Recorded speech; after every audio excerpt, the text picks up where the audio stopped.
Chapter 140. Completion of the first phase of the popularization plan. Time swiftly passed, and soon it was early May. During this period, aside from Vasily's specialized training sessions with Lewis and Cotton, Clarence directed the Lewis family to return to their farm, where they were to establish a branch of the Knights and recruit new members. Naturally, he did not neglect to provide them with substantial funding, despite their insistence on voluntarily establishing the branch without financial assistance from the base. Clarence was well aware of their financial situation, that if they were to proceed as they suggested, they would likely have to sell their home and farm to gather sufficient resources for the establishment of a new outpost. Thus, Clarence disregarded their willingness and directly provided the necessary funds before sending them home. As for Nell, she did not accompany her father and brother back instead. She remained at the sub-base, as Clarence had appointed her to the logistics team there. With her formal employment, she could not return home, and she also had her studies to attend to. While Clarence had planned a similar arrangement for Cotton and the others, they adamantly refused, expressing their desire to stay at the sub-base and serve as Temple Knights on combat missions. That it was perplexing that they disregarded the inherent dangers, but given their resolute stance, Clarence had little choice but to acquiesce. He certainly could not expel them. However, although these individuals remained at the sub-base and commenced various combat missions, Vasily had received Clarence's subtle hints, ensuring that the tasks assigned to them were of a less perilous nature. Under such covert special care, if they were to face fatal outcomes in their assignments, Clarence would have no recourse for complaint. Aside from the matters concerning Lewis and Cotton, the only source of joy for Clarence was the successful completion of the first phase of the Magic Network popularization plan. With the relentless support of his true avatars providing special contracts, this milestone was finally achieved by the end of April. The second phase of the popularization plan has now commenced. However, as the second phase began, conflict arose among the leaders of various nations regarding the distribution of special contracts. This issue bore little significance to Clarence. He was merely aware of its existence and knew that they would resolve the conflict among themselves. As for how they resolved their disagreements, Clarence was oblivious to the details, had no interest in them, and certainly lacked the time to inquire. Why was there no time? The primary reason lies in the completion of the first phase of the plan, which effectively linked research institutions and scholars across the globe to the magical network. Consequently, they began to explore the functionalities of this network and delve into the realm of magic. Under the diligent exploration of numerous scholars and researchers, significant progress and achievements emerged in no time. Hence, Clarence was preoccupied with assimilating these findings and implementing various enhancements to the magical network, leaving him little leisure to spare. As for why he did not enlist the assistance of his real avatars, they were all tirelessly engaged in the arduous task of crafting special contracts, leaving them with no opportunity to aid Clarence's main body. Time passed in this manner, and 2 days swiftly slipped away. That on the morning of the third day, after finishing breakfast and entering his office, he had barely settled into his chair when a knock resounded at the door. He was not taken aback, for this was a directive he had personally issued, to have the members stationed at the entrance of the base deliver the various newspapers from the magical realm, sent daily by Owl. Clarence relied on these publications to stay informed about affairs in the magical world. The timing aligned perfectly with the routine of the station member, so he felt no surprise at all. Once the member placed the newspapers down and departed, Clarence picked up the topmost one to peruse. However, as he opened the newspaper, a letter fell out. Upon inspection, it appeared to be an ordinary envelope, but upon turning it over to read the sender's name, Clarence recognized the correspondent. Yet he was puzzled had he not provided the Collin family with direct means to contact him through his pendant box and alchemical notebook.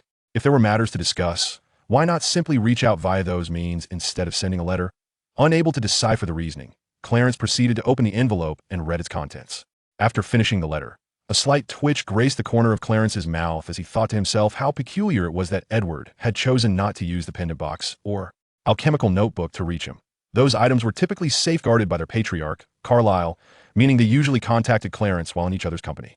How could Edward find the audacity to confess his feelings for an ordinary human girl in front of his family? The crux of the matter lay in the fact that this ordinary human girl was, in fact, his singer. What exactly is a singer? Clarence had limited knowledge on the subject, understanding merely that, for vampires, the existence of singer, especially their blood, was akin to a DP, imbued with an irresistible allure. That it was reminiscent of a unique bond shared by certain werewolf clans with their marked mates. During Clarence's stay at Karen's residence, he once overheard Edward discussing this topic. However, the true nature of this phenomenon remains elusive. Even Edward himself is unaware of its intricacies, or one could assert that the knowledge possessed by all vampires regarding this matter is rather scant. They merely comprehend that there exists a significant likelihood for a vampire to form a bond with a singer, that It is crucial to note that this is merely a strong probability of forming such a bond. It is not an absolute certainty. There exist exceptional circumstances wherein a vampire may find their singer unappealing and subsequently drain them of their entire blood supply. Beyond this, there lies little else to consider. Whether the individual is a singer or an ordinary human girl, they pose considerable risks in Edward's eyes. Historically, when confronted with situations that could potentially endanger himself or his family, Edward would promptly eliminate the threat, thereby preemptively averting any possibility of danger manifesting. Alternatively, he would choose to relocate with his family to a safer environment. Yet paradoxically, Edward harbors a fondness for that ordinary human girl, which prevents him from taking decisive action to eliminate her as a threat. He has even refrained from informing his family and has not immediately sought to change their residence status.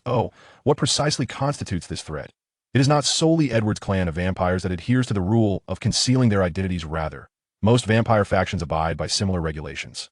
Therefore, logically speaking, Edward should not engage in a romantic relationship with that ordinary girl, unless he intends to transform her into one of his kind. However, due to his vague affection, Edward is reluctant to allow the human girl to become a vampire like himself. As for the implications surrounding the singer. Chapter 141, The Song of Twilight. It has been previously mentioned that the blood of the songster holds an irresistible allure for vampires. However, when vampires savor the taste of this blood, very few possess the willpower to refrain from indulging until satiated. Thus, if Edward can no longer resist the temptation of the songster's blood, especially with no one to intervene, it could ultimately lead to a brutal massacre. This represents a significant peril posed by the songster to vampires.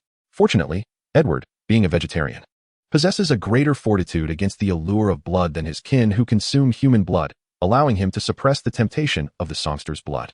Otherwise, given his ambiguous affection, he would be loath to harm the innocent or transform them into creatures like himself. So why not simply relocate away from the songster's vicinity instead of being so tormented? The crux of the matter lies here. Though Edward did not explicitly state it in his letter, Clarence could surmise his underlying thoughts. To put it plainly, he has taken a liking to the young lady. However, this sentiment seems to elude Edward's own recognition, or perhaps he is aware but reluctant to admit it. After all, he remains an old bachelor, having never engaged in a serious romance. Thus his turmoil over his feelings is quite natural. Just as Clarence prepared to write a reply, the quill poised above the paper. He suddenly paused. He recalled that due to the incessant delegations from the magical realm, he had inadvertently overlooked the matter of making the magic net accessible and widespread.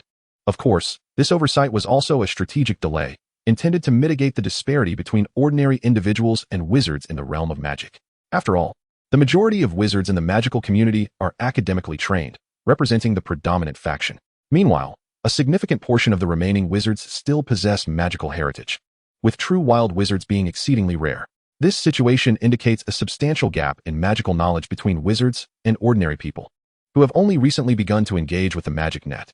To bridge this gap, Clarence had previously chosen to overlook the opening of the magic net to the magical community, hoping to expose certain foolish individuals who lacked clarity of thought.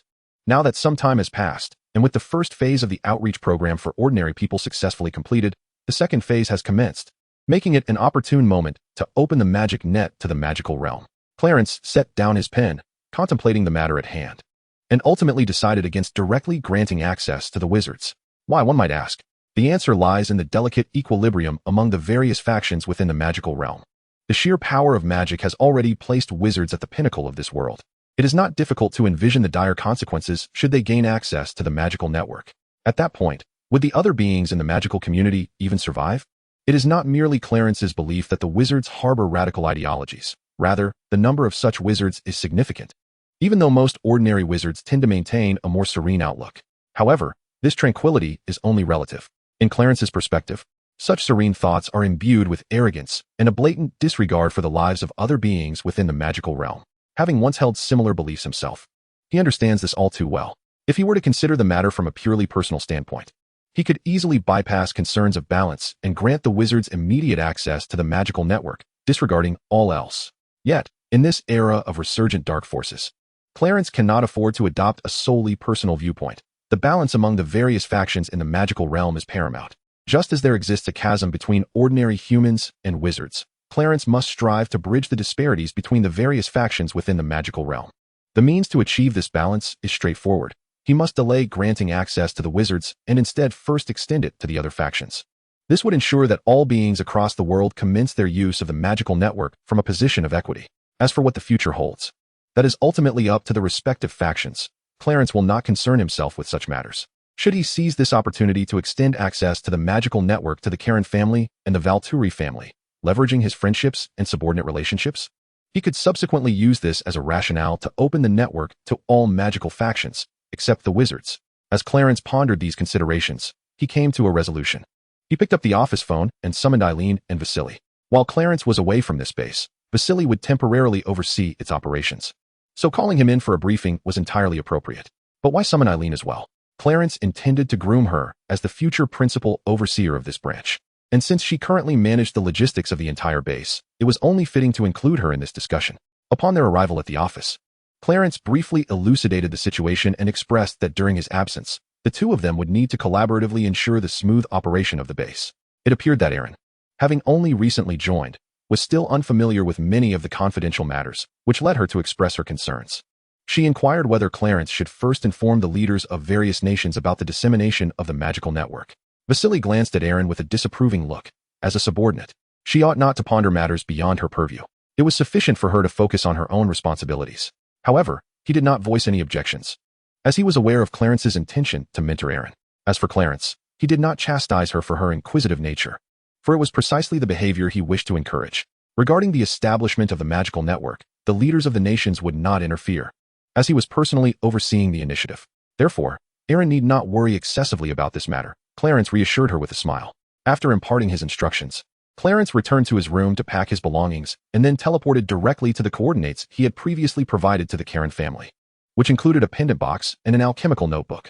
Upon arriving, he found Esme busily tidying up in the living room, likely having just finished breakfast with her family. When she noticed someone suddenly materialize in her home, Esme first reacted with caution, even preparing to defend herself, but upon recognizing Clarence, she relaxed her vigilance. After embracing each other, Clarence curiously asked where they had settled, noting the heavy humidity. "We are in America, specifically in Foxtown, which has a rather unique environment due to its location," Esme replied, before inquiring about Clarence's unexpected visit. She also sensed something peculiar about his demeanor. In response, Clarence provided a brief explanation regarding the letter he received from Edward. After hearing this, Esme couldn't help but laugh. It was indeed a joyous development, as that young man had been so solitary for an extended period. Now, he had encountered a songstress and developed feelings for her, which, in many respects, was a matter worthy of family celebration. However, after the initial excitement, Esme realized that if Edward's feelings for the songstress were the sole reason for Clarence's visit, he would not have needed to come in person. Clearly, his purpose extended beyond merely addressing Edward's romantic entanglements. There were other objectives at play. Even Esme speculated that the other objective was undoubtedly linked to their family. Upon hearing Esme's inquiry, Clarence did not hesitate to share his thoughts about opening the magical network to the Wizarding World. He clarified that Esme and her family were not the primary focus of this initiative. Rather, it was primarily aimed at the Valturi family in Italy. Therefore, he assured her that it would not cause them any inconvenience. Esme responded earnestly that if it could assist Clarence, they would gladly offer their help, even if it entailed some trouble.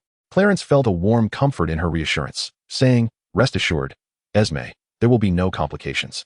You must have noticed that I merely intend to use the Valturi family as a pretext for opening the magical network. Since you and your family are my friends, and the Valturi family can be considered a subordinate, opening the network to you first would raise no objections from the wizards once they learn of it. As long as I do not explicitly state the precise timing for the network's opening to the entire magical community, they will not suspect anything. They will remain oblivious to my true intention of delaying access to the network for the wizarding population.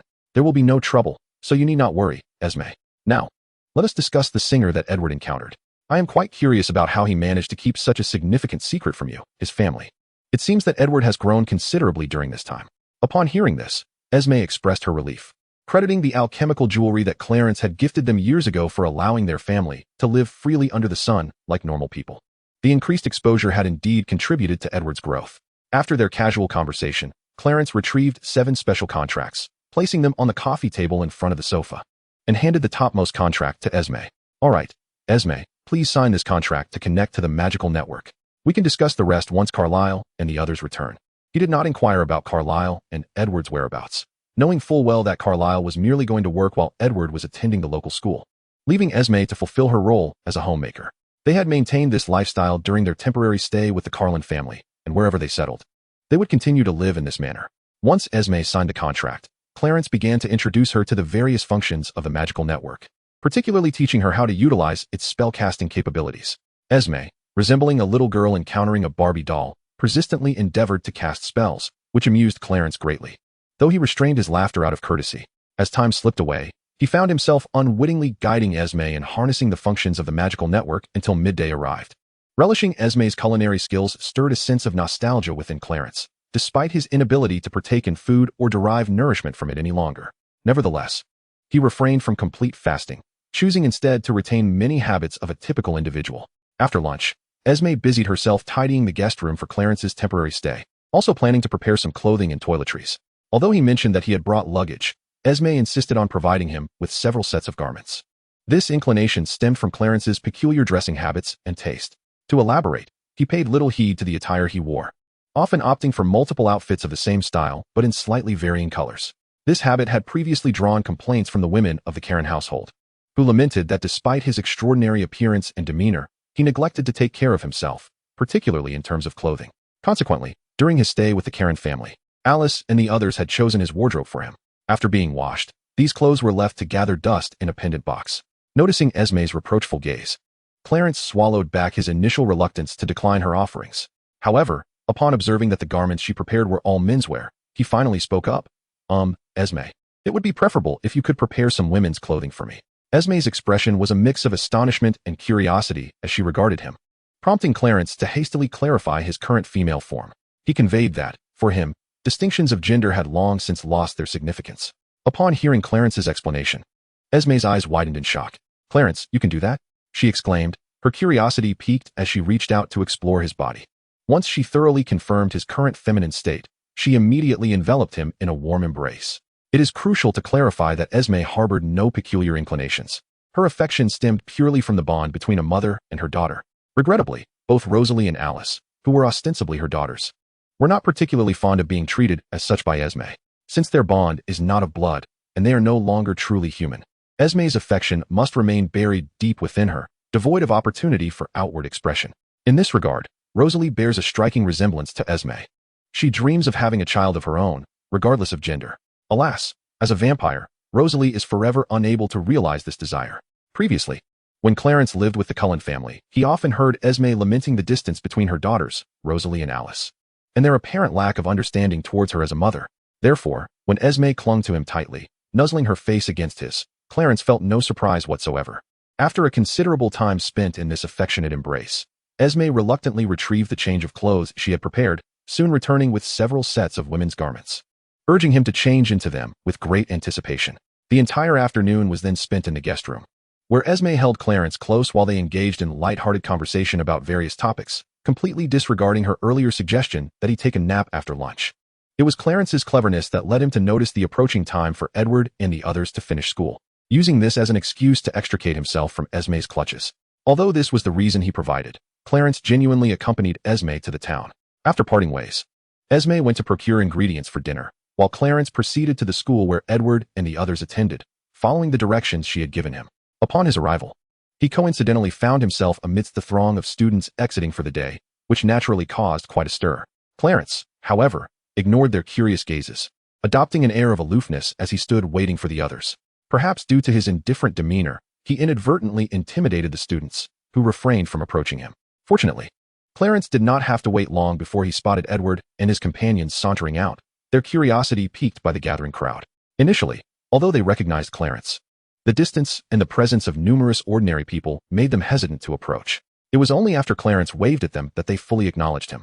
As they navigated through the throng to reach Clarence, Alice could no longer contain her excitement and leapt towards him. "All right, I'm here to pick you up from school. Esme is still in town gathering supplies, so let us hurry and find her, and we can also pick up Carlisle from work," Clarence said with a smile, enveloping Alice in his embrace. With so many students present, Edward and his companions understood that this was not the appropriate moment for extended conversation. Instead, they escorted Clarence to their parked vehicle. He declined Alice's offer to join him and directly entered Edward's car. Once the door was securely closed, Edward inquired about the sudden appearance of Clarence and his peculiar attire. He cast a rather odd glance at his friend, likely pondering how, after a brief separation, Clarence had taken to dressing in women's clothing. Noticing Edward's bewildered expression, Clarence rolled his eyes and provided a brief explanation regarding his current state of being. He also articulated the two purposes for which he had come to see them. Upon hearing this, Edward nodded in understanding, no longer surprised by Clarence's ability to effortlessly alter his gender. Instead, he regarded Clarence with a serious demeanor. If you require assistance, I believe none of us would mind facing any trouble. Rest assured, Edward, I merely intended to use this as a pretext. There will be no trouble, Clarence replied. There's no need to rush about my matter. Let us first address your own concerns. So who is your singer? Is she still over by the parking lot? Edward rolled down the passenger window and gestured towards a direction, indicating a bright orange Chevrolet pickup. Following his gesture, Clarence looked over and noticed a young girl standing beside the truck, who was intently watching them. In fact, it was not just her. Several students were focused on their interaction. When the girl saw Edward's window suddenly lower, pointing in her direction, a sense of foreboding crept into her heart. As anticipated, when her gaze met Clarence's, that ominous feeling materialized into reality. They were indeed discussing her. The young girl felt quite aggrieved, as she could not comprehend why Edward, with whom she had exchanged not a single word, would harbor any disdain towards her, especially since she believed her scent was perfectly normal, devoid of any unpleasant odor. Yet Edward seemed to react as though he had encountered something foul. Moreover, he was conversing about her with a girl of striking beauty, leading her to conclude that he was mocking her.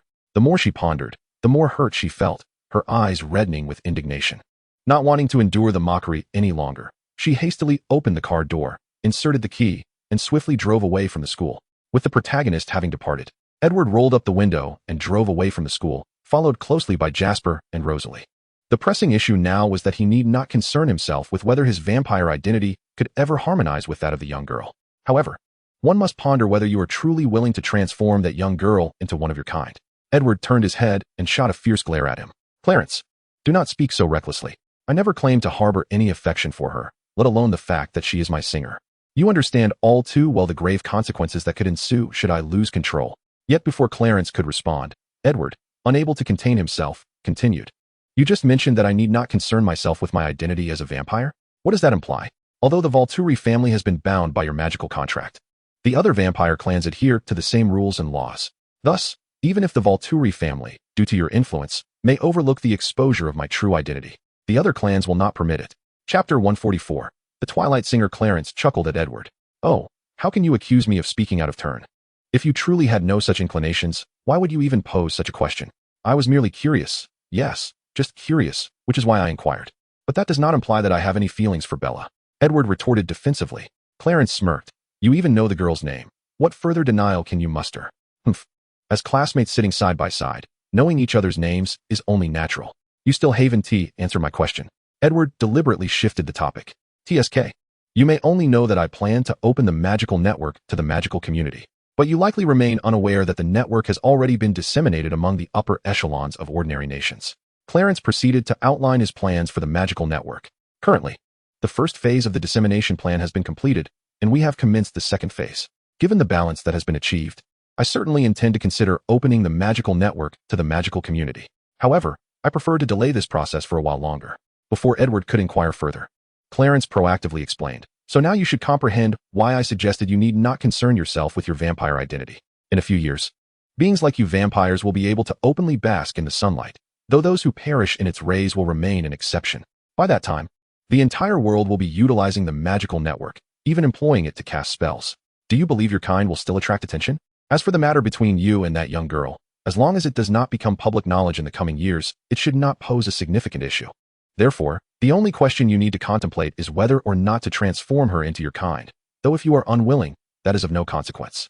The singer I mentioned has prepared a special contract that will link her to the magical network. Once she connects, she will be able to wield magic through this network. At this current stage, she can no longer be regarded as an ordinary human.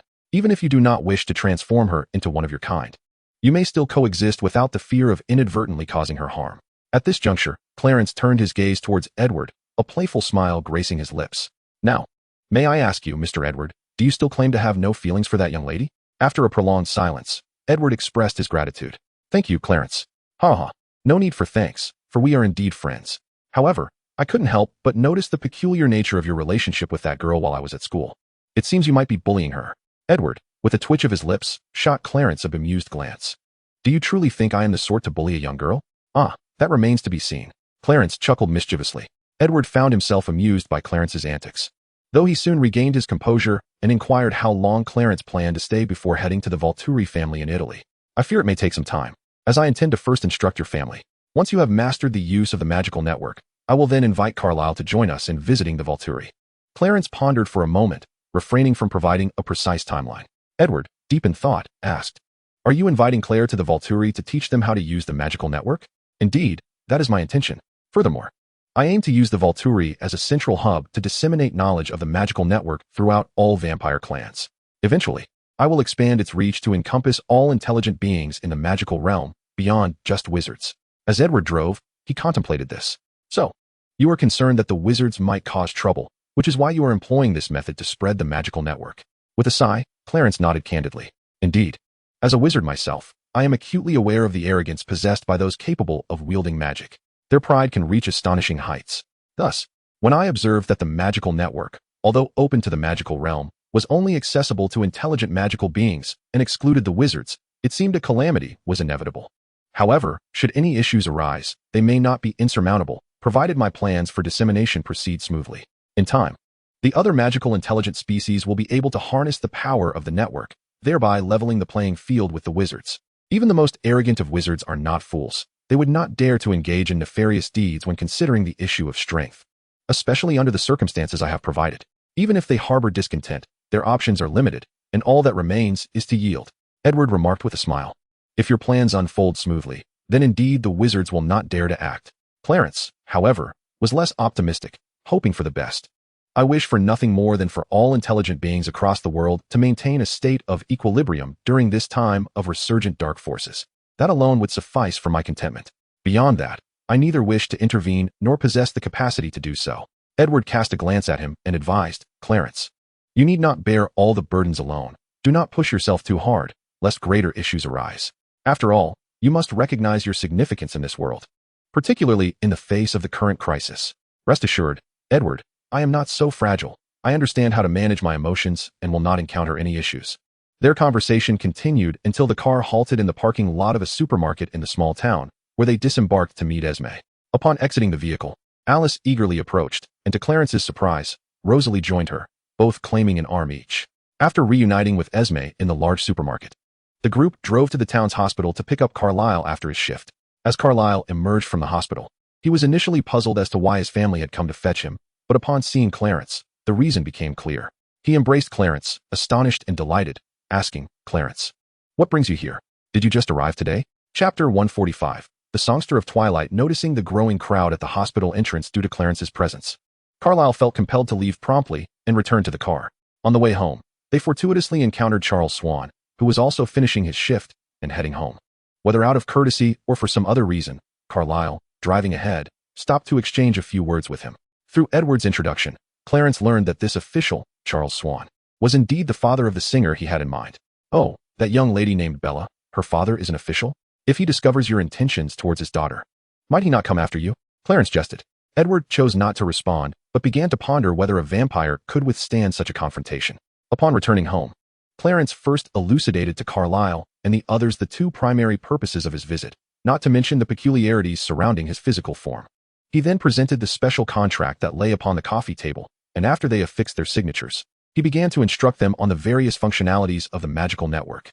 Once Carlisle and the others had grasped the essentials of the magical network, Clarence retrieved several complete sets of textbooks from Hogwarts from a pendant box. These texts had been acquired earlier, specifically for the purpose of educating the members of his Knights Templar in the arcane arts, through letters sent to Lily and Mia, requesting their assistance in procuring a substantial collection from Diagon Alley. "These are the textbooks I used during my own schooling. Feel free to peruse them. The knowledge contained within is also available in the repository of the magical network, albeit from different magical institutions. Nonetheless, I suspect you may have a preference for tangible books," Clarence remarked with a cheerful smile. "Indeed, having just begun to navigate the magical network, we find ourselves somewhat unaccustomed. However, possessing physical books would certainly facilitate our understanding." Carlisle expressed his gratitude. As Edward and the others curiously flipped through the textbooks, Clarence took the opportunity to mention his desire to invite Carlisle to assist him with the Volturi family in due course. Given Edward's ability to deduce such matters, it was hardly surprising that Carlisle, with his extensive lifespan, would reach the same conclusion. "You wish for me to help instruct the Volturi family in utilizing the magical network, particularly in casting spells?" Carlisle inquired. "Precisely, Carlisle. Once the Volturi family has become proficient in the magical network, particularly in mastering the powers of magic. I intend to use their family as a nucleus to disseminate the magical network throughout the entire vampire populace, Clarence elaborated. Carlisle, having drawn the same inference as Edward, posed a pointed question. Are you concerned that there may be troubles arising from the wizarding community? Upon seeing Clarence nod, Carlisle noted that his long life had afforded him a wide circle of friends, including not only fellow vampires, but also individuals from other species, and even beyond. Thus, he proposed reaching out to these acquaintances to elucidate the matter of the magical network, which could expedite the realization of Clarence's plan. Additionally, he shared that within their small town, extraordinary beings were not limited to just the Cullen family. There existed a pack of werewolves. Since the Cullen family had returned to settle, this werewolf pack had been influenced, leading to an evolution of their bloodline and the awakening of true werewolves. Prior to the Cullen family's return, the pack had been devoid of genuine werewolves, their lineage having lain dormant, resulting in a community consisting solely of ordinary humans. The dormant lycanthropic bloodline within them awakens only when vampires make their appearance. This tribe boasts an ancient lineage, and such longevity signifies their extensive knowledge of numerous hidden werewolf clans scattered across the globe, some of which may even maintain contact. Therefore, by soliciting their assistance, Clarence could center his efforts around this tribe to disseminate the magical network among the entire werewolf population. Carlisle, your circle of acquaintances is indeed vast, and your support is invaluable. Therefore, I would appreciate it if you could initiate communication with those friends of yours, Clarence stated with gratitude. By the way, who is the current leader of that werewolf tribe, and where do they reside? I wish to pay them a visit tomorrow, Clarence added cheerfully. It is my pleasure to assist. The name and address of the current leader of the werewolf tribe will be provided to you, Claire responded warmly. However, I must apologize, for it appears that we cannot accompany you on your visit tomorrow. Our family has long upheld an agreement with the opposing tribe, wherein neither party crosses into the other's territory. Thus, you will need to make the visit alone. That is perfectly fine, Carlisle. After all, I am merely going to pay a visit. Clarence reassured him with a smile. Upon reflection, Carlisle agreed. A mere visit should pose no issues, even if the tribe's members, influenced by their lycanthropic lineage, might exhibit some volatility. As for Clarence's safety, there was no cause for concern. Instead, it was the tribe that might need to be cautious not to provoke him. After deciding on the visit to the werewolf tribe to meet their leader, Clarence inquired, since I am entirely unfamiliar with them, and this is our first encounter, should I bring some gifts? While I could contact Billy Black shortly to arrange the visit, it is indeed your first meeting with them. If you feel it is appropriate, it would be wise to bring some gifts. Claire hesitated, sensing that her inclination leaned towards encouraging Clarence to arrive with offerings, given the tribe's somewhat insular nature. Bringing gifts would help ensure that even if discussions faltered, the meeting would not devolve into conflict. As the two deliberated over the details of the visit, Esme emerged from the kitchen, announcing that dinner was ready. During the meal, Alice and the others animatedly discussed the magical network and sorcery, their excitement palpable. Even Esme, as a mother, joined in their conversation. After a lively dinner, Clarence and Carlisle retreated to the study to further discuss the dissemination of the magical network. Under Esme's guidance, Edward and the others continued their attempts at spellcasting. Naturally, there were those who stubbornly insisted on self-study, such as Edward himself. Chapter 146, The Werewolf Tribe. This night, the entire Cullen family found themselves awake, unusually gathered in the living room to delve into the study of magic, while Clarence enjoyed a comfortable slumber. The rarity of their wakefulness stemmed from the fact that ever since Clarence gifted the Cullen family with alchemical jewelry, they had been able to sleep soundly, or rather, to utilize magic to forcibly enter a state of unconsciousness. Although this method of sleep appeared rather peculiar, it nonetheless allowed the family to achieve a semblance of rest.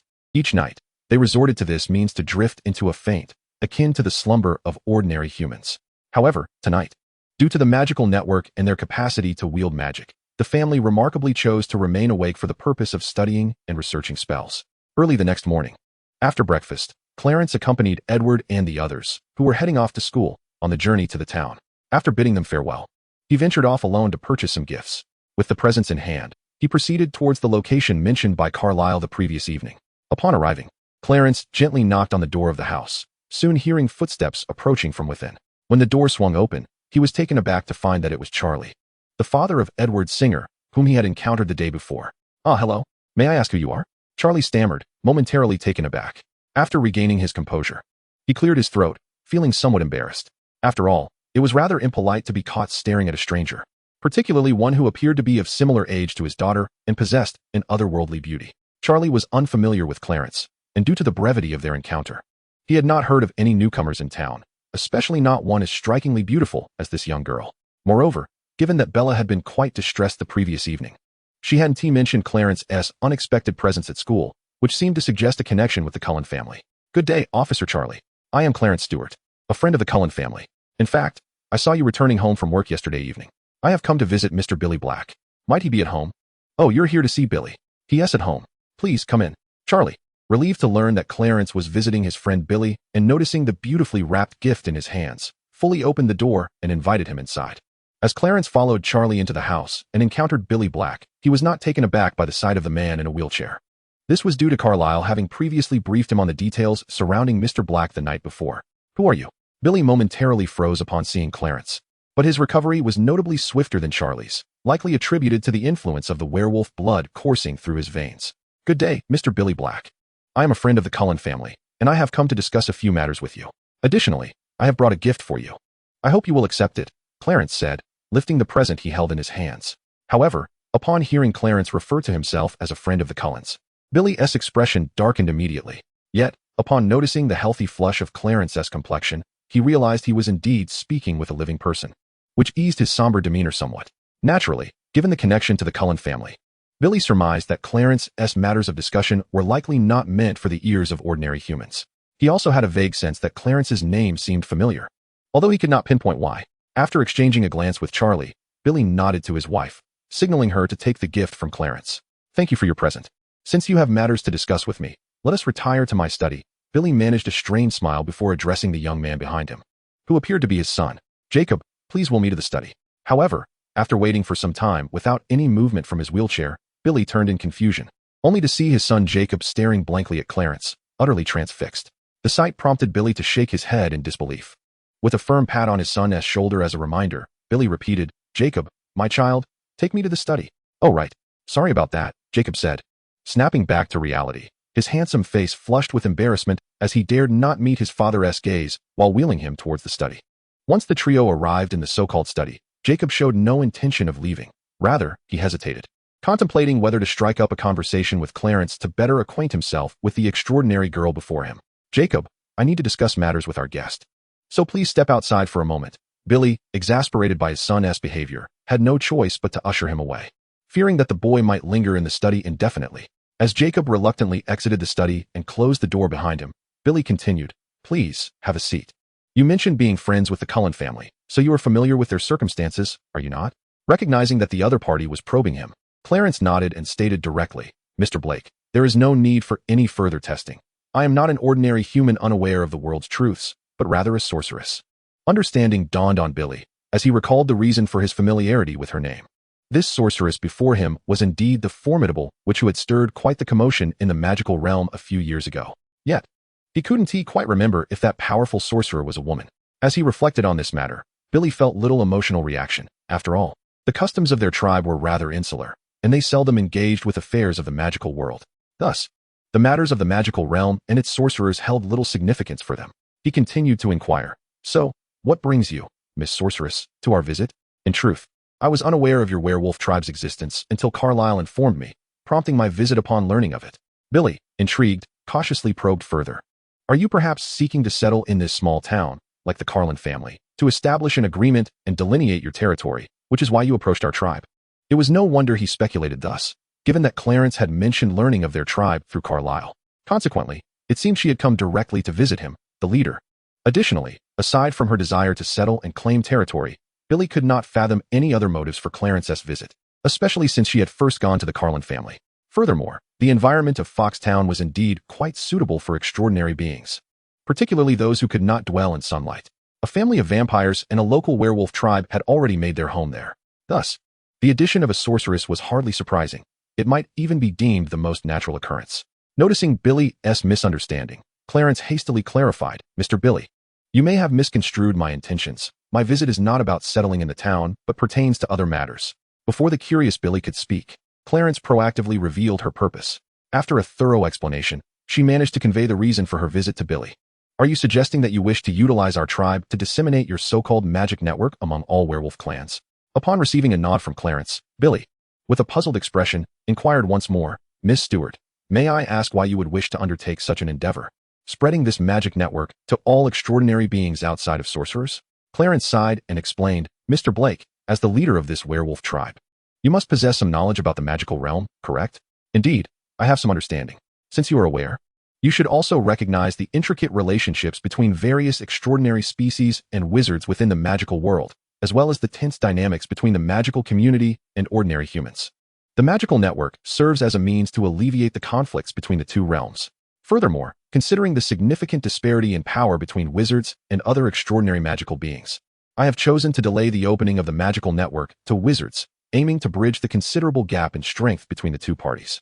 Continuing, Clarence added, currently, the magical network has been widely disseminated among the high-ranking officials of various nations in the human world, and we have now entered the second phase of the dissemination plan, which involves integrating it into military forces across nations. Thus, it is foreseeable that within a few years, the existence of the magical network will be fully recognized and utilized by all ordinary humans. Therefore, you need not worry about any issues arising from its use. In fact, those werewolves in your tribe who have awakened their bloodlines will be able to move freely under the sun, just like other extraordinary beings. After all, as I initially envisioned, ordinary individuals lacking any supernatural powers will no longer be considered mere humans once they harness the magic through the functionalities of the magical network. Upon hearing this, Billy gazed deeply at Clarence, his demeanor shifting to one of utmost respect.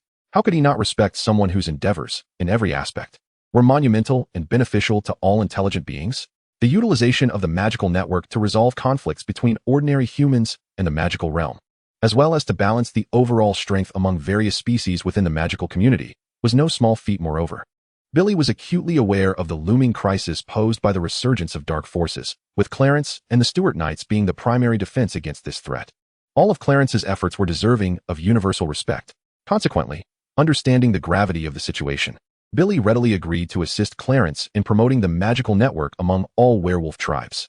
He also expressed a desire to introduce several werewolves from their tribe who had experienced bloodline awakenings due to the return of the Karen family. Clarence did not decline this offer. However, he was not in a hurry to meet the awakened werewolves. Instead, he retrieved a special contract from a pendant box and handed it to Billy. This contract would enable a connection to the magical network. Once signed, entry would be granted. Without hesitation, Billy accepted the contract and signed it immediately.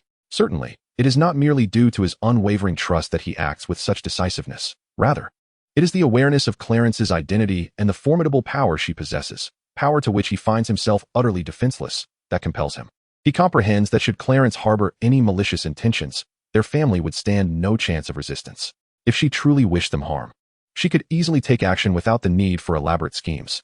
Billy's thoughts remain unknown to Clarence, at most. She finds it curious that he places such trust in her, signing the contract without a moment's hesitation. Upon witnessing the contract dissolve into shimmering motes of light, she begins to instruct Billy on the usage of the magical network and its various functionalities. Just as Clarence is elucidating the capabilities of the magical network, a knock echoes through the study. "Is that Jacob?" Billy inquires. "Yes, I brought you some tea," comes the reply. "Ah, come in, Jacob." Billy responds with a resigned glance at Clarence. As Jacob enters with a tray, he offers a shy smile to Clarence before placing the cups on the desk. While Jacob sets down the cups, Clarence takes a moment to curiously appraise the young man, and then turns to Billy with an inquisitive expression. "Is Jacob your son? And has he awakened in your tribe?" "Indeed, Jacob is my son, though he has yet to awaken, as the heir of a leader's bloodline. It is his fate to do so eventually, particularly now that the Karen family has returned to reside here," Billy sighs. Clarence nods thoughtfully. "I have heard from Kyle that your tribe tends to be rather insular. How do you feel about revealing the truth to your people?" "Well, it's possible, but some of the younger members of the tribe are not particularly honest. If this matter were to be exposed, could it lead to complications?" Billy hesitates, clearly reluctant to disclose the existence of the magical network to his people just yet. Jacob, unable to grasp the meaning behind his father's conversation with Clarence, wears a bewildered expression, yet he remains respectful and refrains from voicing his curiosity. However, despite his silent demeanor, he shows no intention of leaving the study after placing the cups down. This behavior draws the attention of both Billy and Clarence, the former's gaze tinged with warning, while the latter's glimmers with curiosity. In truth, even if the information were to be revealed, it would not pose much of a risk, as aside from Foxtown, the nearest location is merely Angel Harbor. I can reach out to the Vatican and coordinate with the church and the officials in America. This way, the authorities in the town and Angel Harbor can arrange for informed individuals to sign confidentiality agreements, thus mitigating any potential fallout from exposure. Moreover, it is merely a matter of a few years before the entire world becomes aware of this matter. Chapter 148, The Werewolf, Tribe 3. Furthermore, I believe we could utilize Foxtown and Angel Harbor to test the dissemination of information and observe the results. We might even identify towns globally, akin to Foxtown, to conduct similar experiments, which could potentially minimize the impact when the information is ultimately revealed. Clarence, filled with inspiration, expressed that the more he contemplated this idea, the brighter his eyes shone, convinced that this approach might indeed succeed in reducing the influence to a minimum. After all, if this notion were to come to fruition, it would mean that all towns resembling Angel Harbor and Foxtown would have preemptively assimilated the magical network. Thus, when the world is informed of the magical network, these towns would serve as foundational examples, facilitating a smoother adaptation for those unaware of its existence. With this thought in mind, Clarence disregarded Billy and Jacob's reactions and deliberately connected the pendant box to Doris in Jacob's presence. After sharing his thoughts, Clarence inquired, "Doris, what do you think of my idea? I personally find it to be an excellent concept, and it should be feasible. However, the specifics will likely need to be discussed by His Holiness with the heads of state." Doris responded affirmatively to Clarence's notion, yet acknowledged that the authority to make decisions did not lie with her. She indicated that she would inform the old pope, who would then negotiate with the leaders of various nations. However, she also mentioned that if it concerns only Foxtown and the nearby Angel Harbor, she could directly make the decision to contact the American officials for them to issue confidentiality orders for these two locations. "Then I must trouble you, Doris, to make that contact," Clarence remarked, closing the pendant box, oblivious to Jacob's astonished demeanor and growing doubts about his worldview, and instead gestured toward Billy. "You have heard, so feel free to relay the truth to your tribe. There is no need to worry about any repercussions. Since you believe it is acceptable, I shall refrain from further discussion," Billy replied, patting the still-dazed Jacob. "Gather the tribe, Miss Stewart, and I will join you shortly." "All right, I will do that right away," Jacob responded, his expression dazed as he exited the study. Once Jacob left, Clarence noticed Billy approaching in his wheelchair and suddenly recalled that he had leg issues. Tentatively, Clarence inquired, "Mr. Jacob, may I ask about your legs?" "Ah, my legs bear the scars of a past car accident." Billy offered a brief explanation. Yet, as soon as he finished speaking, it seemed as though a revelation struck him. He turned to Clarence, his voice brimming with excitement.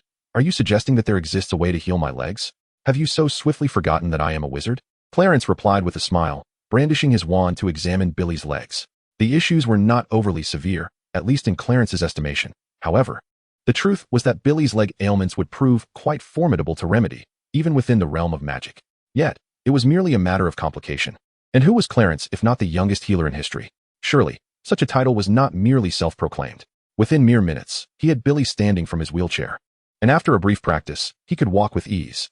Despite this success, Clarence felt a twinge of dissatisfaction within, pondering whether his healing magic had diminished. After all, why had it taken so long? However, upon remembering that his healing abilities had been streamlined by the system into a skill, he realized that regression was implausible. Thus, he surmised that his healing skill level might still require improvement. Meanwhile, Billy, the middle-aged gentleman, was overwhelmed with emotion, tears streaming down his face as he expressed his profound gratitude. Once his excitement had subsided, his demeanor towards Clarence transformed entirely. He respectfully reminded, "Jacob has likely finished notifying everyone by now. We should make our way there." Clarence nodded in agreement, saying nothing further, and followed Billy out of the study. In the living room, Charlie and Billy's wife were initially engrossed in the television, oblivious to the unfolding scene. However, as Charlie cast a cursory glance, something seemed amiss, prompting him to turn his head towards the newly emerged Billy and Clarence. Upon seeing Billy standing there, his jaw nearly dropped to the floor, his eyes wide with disbelief. While Billy's wife remained unfazed, the sight of Charlie's astonished expression made Billy's heart skip a beat. He had been so caught up in his joy that he had forgotten his dear friend was still at home. Now, the prospect of explaining the situation seemed daunting. Should he tell Charlie that his legs had healed, and that he sat in the wheelchair merely out of habit? Billy smacked his lips. Such a ruse might deceive those unfamiliar, but to trick Charlie, a friend who had grown up alongside him, was an impossibility. In a moment of desperation, Billy turned to Clarence, who seemed to have anticipated his thoughts. After casting a glance in Charlie's direction, Clarence subtly nodded in acknowledgement. This gesture alleviated Billy's concerns, and he began to ponder how to reveal the profound truths of the world to his dear friend. Coincidentally, the landline in the living room rang at that very instant. Billy hurried over to answer it, and after exchanging a few words, he turned to Charlie, informing him that the call was urgent and meant for him. Given the seriousness of the matter, Charlie set aside his surprise. After all, the caller was a colleague from the precinct, and if they were reaching out with urgency, it was undoubtedly of great significance. However, the nature of the urgency conveyed by his colleague differed slightly from what Charlie had anticipated. Nodding instinctively and mumbling in response, he occasionally glanced at Clarence. Once the call concluded, Charlie approached Clarence with an oddly perplexed expression.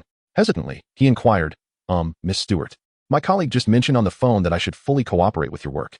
What can I assist you with? Clarence, uninterested in delving into the specifics of the previous conversation, could easily surmise the general content of the call. With a smile, he reassured Charlie that there was little need for assistance at the moment. You merely need to accompany Billy and me. The matters requiring your help can await our return to the town. Chapter 149, Townwide Awareness. With that, Clarence, along with Charlie, followed Billy and his spouse out of the house, making their way to the communal area designated for celebrations. By now, a considerable crowd had gathered, with more individuals arriving in small groups from various directions. After arriving, Billy and his wife engaged in conversation with the attendees, particularly addressing inquiries regarding his legs. Naturally, he refrained from disclosing the specifics of his recovery, nor did he reveal the true purpose behind summoning everyone. Instead, he fabricated a rather implausible excuse to navigate the situation. Subsequently, he began to search through the crowd, and upon seemingly spotting his target, he gestured towards a group of young individuals standing nearby. After exchanging a few quiet words with them, he led them back to Clarence. As they approached, he deliberately lowered his voice to introduce them to Clarence, stating, "These individuals are among those in our tribe who have awakened their bloodlines, and several other young people have shown signs of awakening, though they have yet to fully realize it." After Billy's introduction, Clarence became acquainted with several awakened bloodline werewolves. Ignoring the curious gazes of those around him, he greeted each of them in turn. Among the werewolves, the most robust individual, seemingly the leader, shook Clarence's hand and inquired with an expression of astonishment, "So, Billy mentioned you are a witch. Does that mean you are one of those sorcerers?" "Indeed, I am a witch. Are you the current leader among them?" Clarence replied with a smile, while also inquiring if the other was the reigning werewolf leader. Upon hearing this question, the werewolf first glanced at Jacob, who had returned to Billy's side, before responding with a tone laden with complexity. "As of now, I am indeed the leader, but if he awakens his bloodline, that may change." "Jacob, you say?" "Yes." Clarence chose not to press further on the matter, recognizing it was an internal issue among the werewolves, and that it was best for an outsider like himself to refrain from interference. After exchanging greetings with the other werewolves, Clarence turned to Billy, asking, "Have all the people arrived?" Billy scanned the area briefly and shook his head slightly, indicating that a few had yet to arrive, so they would need to wait a little longer. He then expressed his thoughts to Clarence. "Miss Stewart, I propose that we allow Sam to transform directly, which would validate the truth of my words and expedite the acceptance among the people. Of course, if necessary, I might also need to trouble you to cast a spell." Clarence nodded in agreement. Casting a spell is certainly not a problem.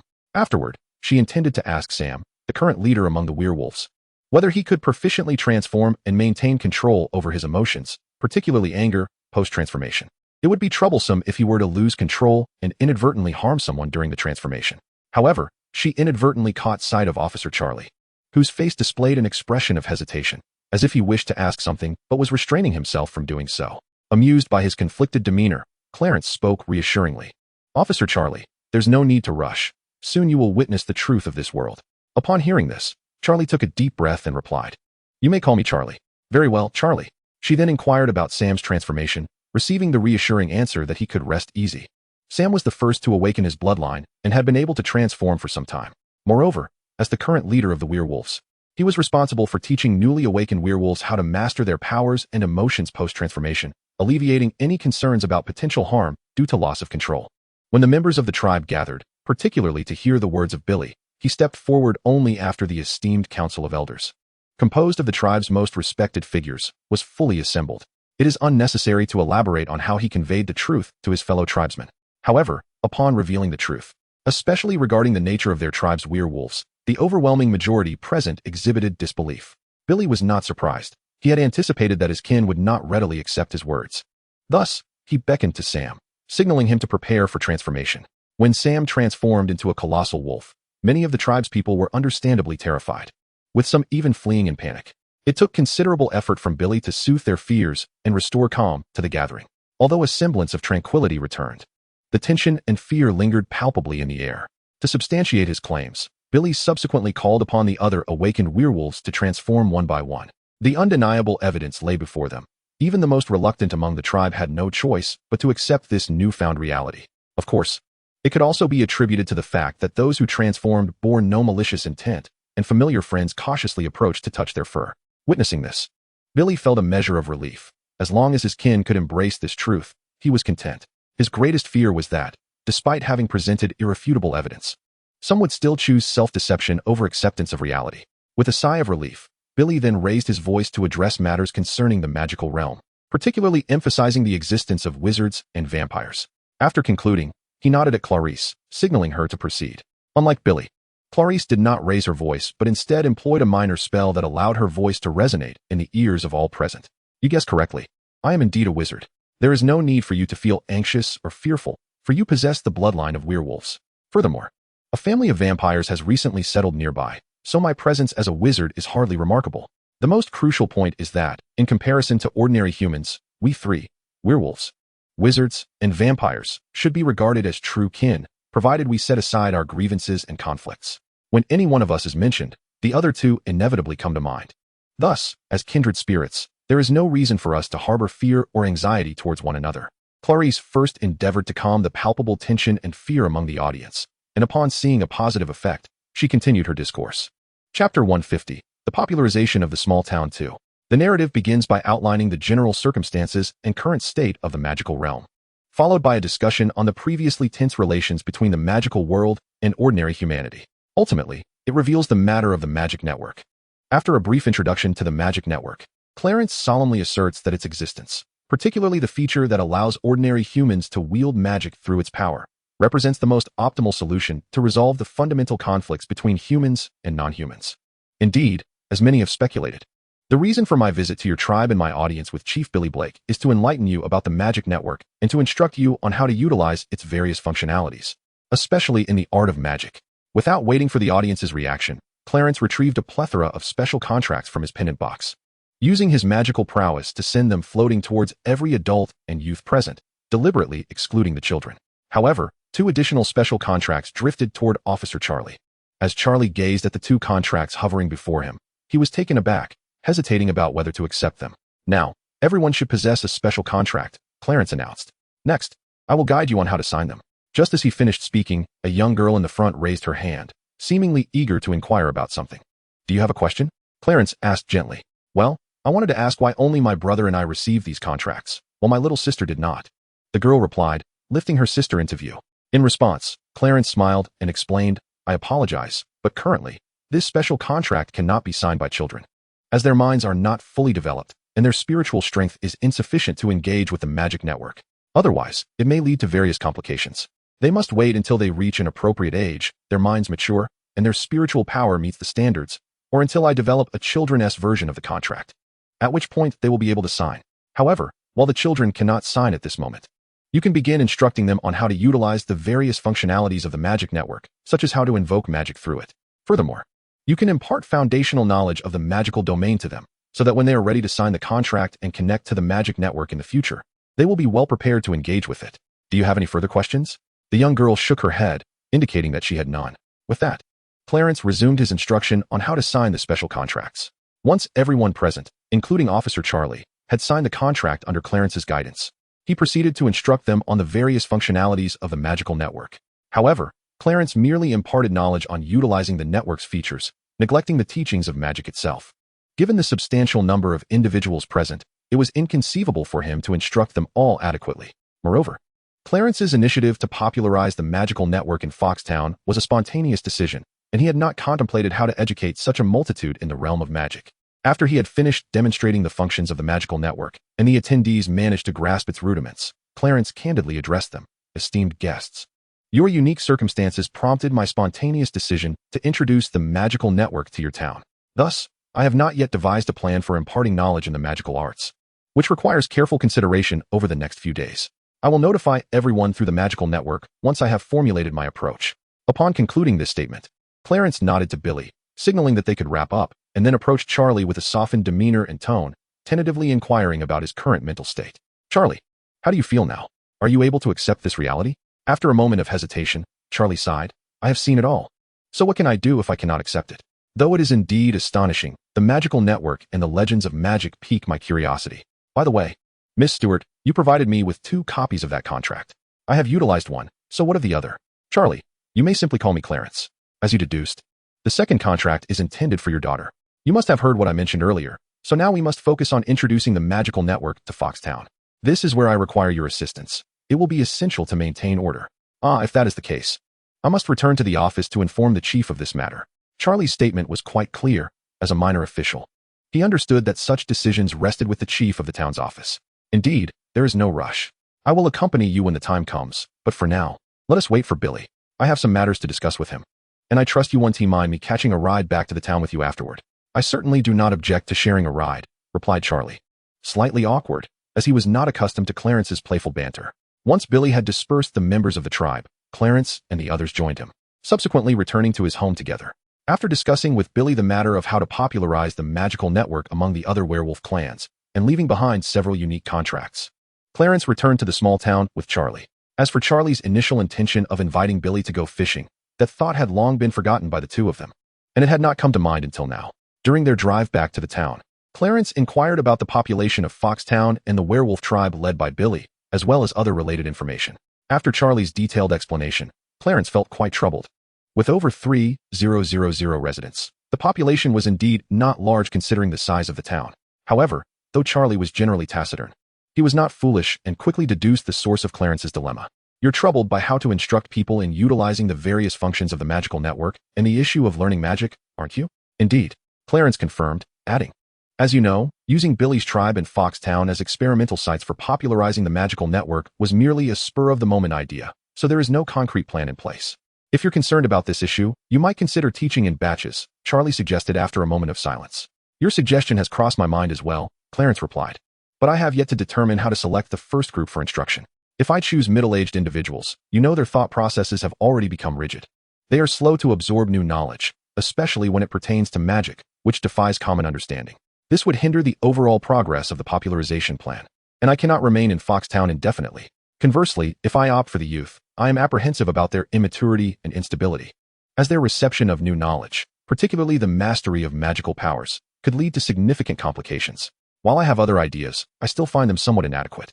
Charlie pondered for a moment and said, your concerns are valid, but I propose that if you cannot spend much time in Foxtown, perhaps you could identify some individuals for management positions. What I mean is, like us, those within the town. These management personnel could be responsible for instruction while also maintaining order among the people. With our assistance, I believe there should not be major issues or troubles. After contemplating, Clarence found Charlie's method quite reasonable, though some details still required careful consideration. Your suggestion is commendable, but I need to reflect on it further. For now, let us proceed to the station and inform your chief and colleagues about this matter. By the way, one could also engage them in a special contract. Charlie responded affirmatively before concentrating on driving. However, not long after, he hesitated and spoke again. Clarence, I wonder if you could teach me the simplest magic. Anything at all will do. I wish to demonstrate it to my daughter, Bella. You know Bella is just like me, an ordinary person, completely oblivious to the truths of this world until now. Therefore, I would like to. Clarence smiled and replied, of course, Charlie, that is quite a trivial matter, so you need not worry. He then proceeded to introduce the simplest forms of magic, which are the illumination spell and the levitation spell. These two incantations were the foundational magics that were taught to me during my early days at the Magic Academy. Comparing the two, the illumination spell is somewhat simpler, as it merely involves conjuring a source of light through magic. Clarence meticulously explained the principles of the illumination spell to Charlie, and once he sensed that Charlie had a grasp of it, he began to impart the incantation gestures and how to channel the magic through the mana network. After Clarence concluded his explanation, Charlie shyly inquired, if you are not in a hurry, may I pull over to practice a bit? Clarence, naturally unhurried, believed that the illumination spell was the most fundamental and simplest of all magics, though that was merely his perspective. In reality, Charlie spent 3 arduous hours attempting to practice the illumination spell, managing to conjure a feeble light source only after considerable effort. Even in the sunlight, the glow emitted was so faint that it was nearly imperceptible. Observing the meager result of his hours of practice, Charlie's face flushed with embarrassment. Clarence, stifling a laugh, reassured him, Charlie, you've done remarkably well. After all, many novice wizards struggle to produce even this level of light initially. Moreover, it seems you possess a certain aptitude for magic, so there is no need to rush. To demonstrate magic to your daughter Bella, a light in a dark place will suffice. Although Clarence's words offered Charlie a modicum of comfort, he still bore a visage of disappointment.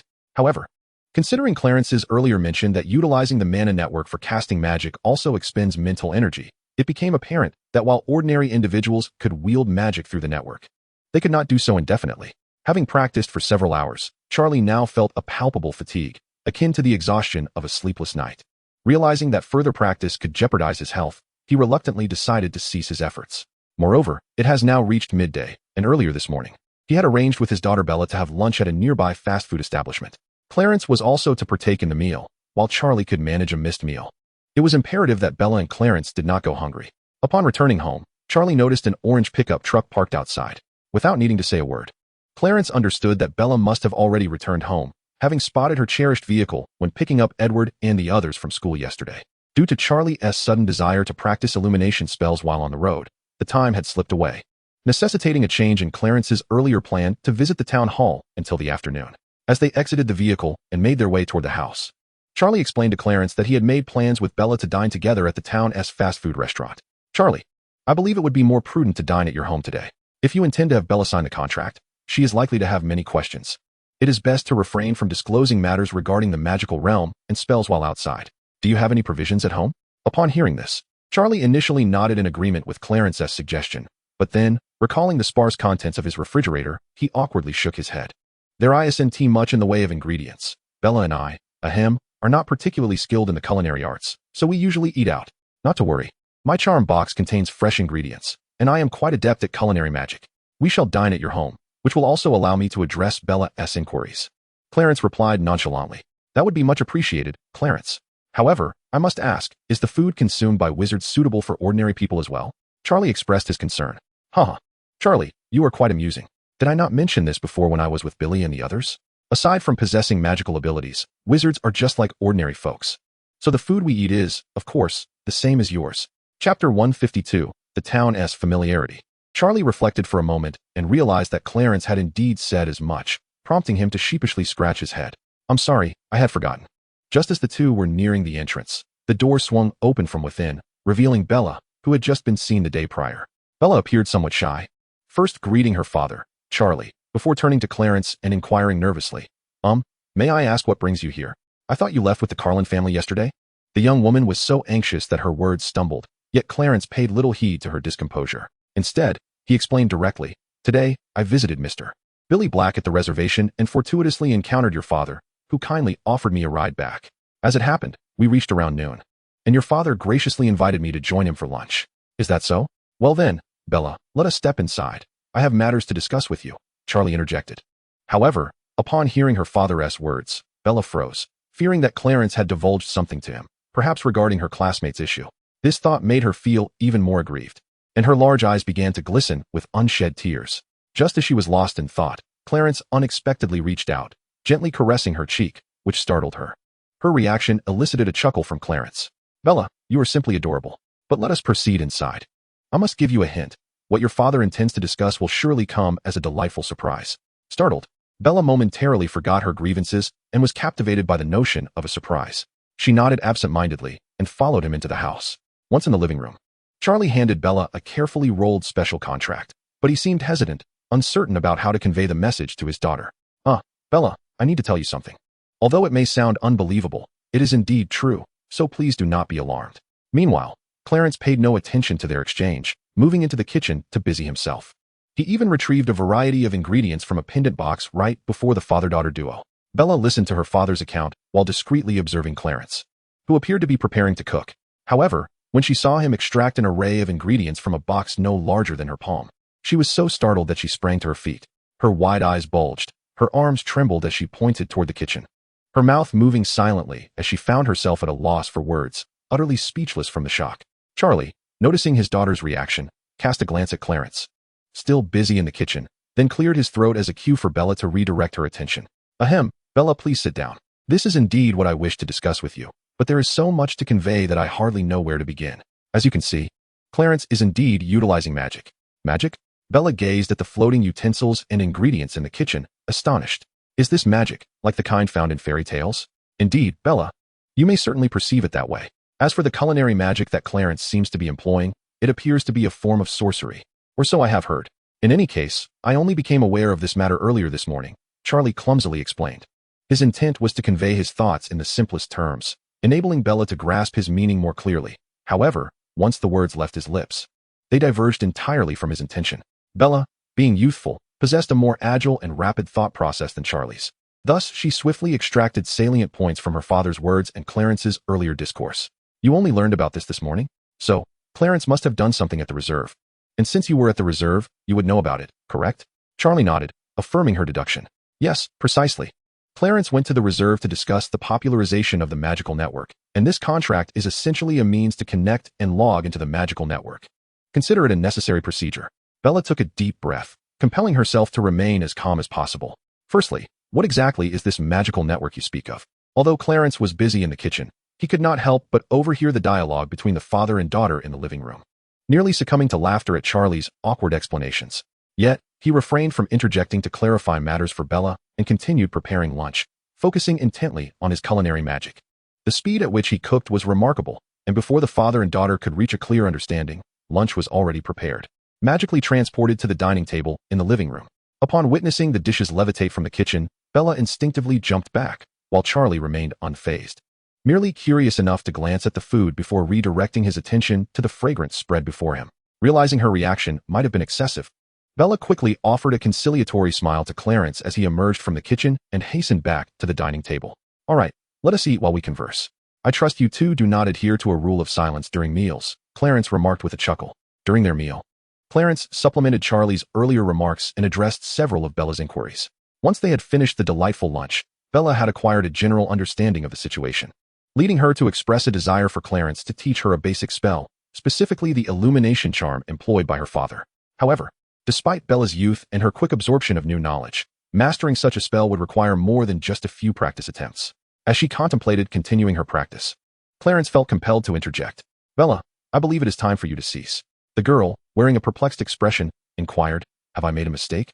It is not a matter of error, but rather that you ought to attend school. If you delay any longer, you may find yourself tardy, Clarence responded, shaking his head. School?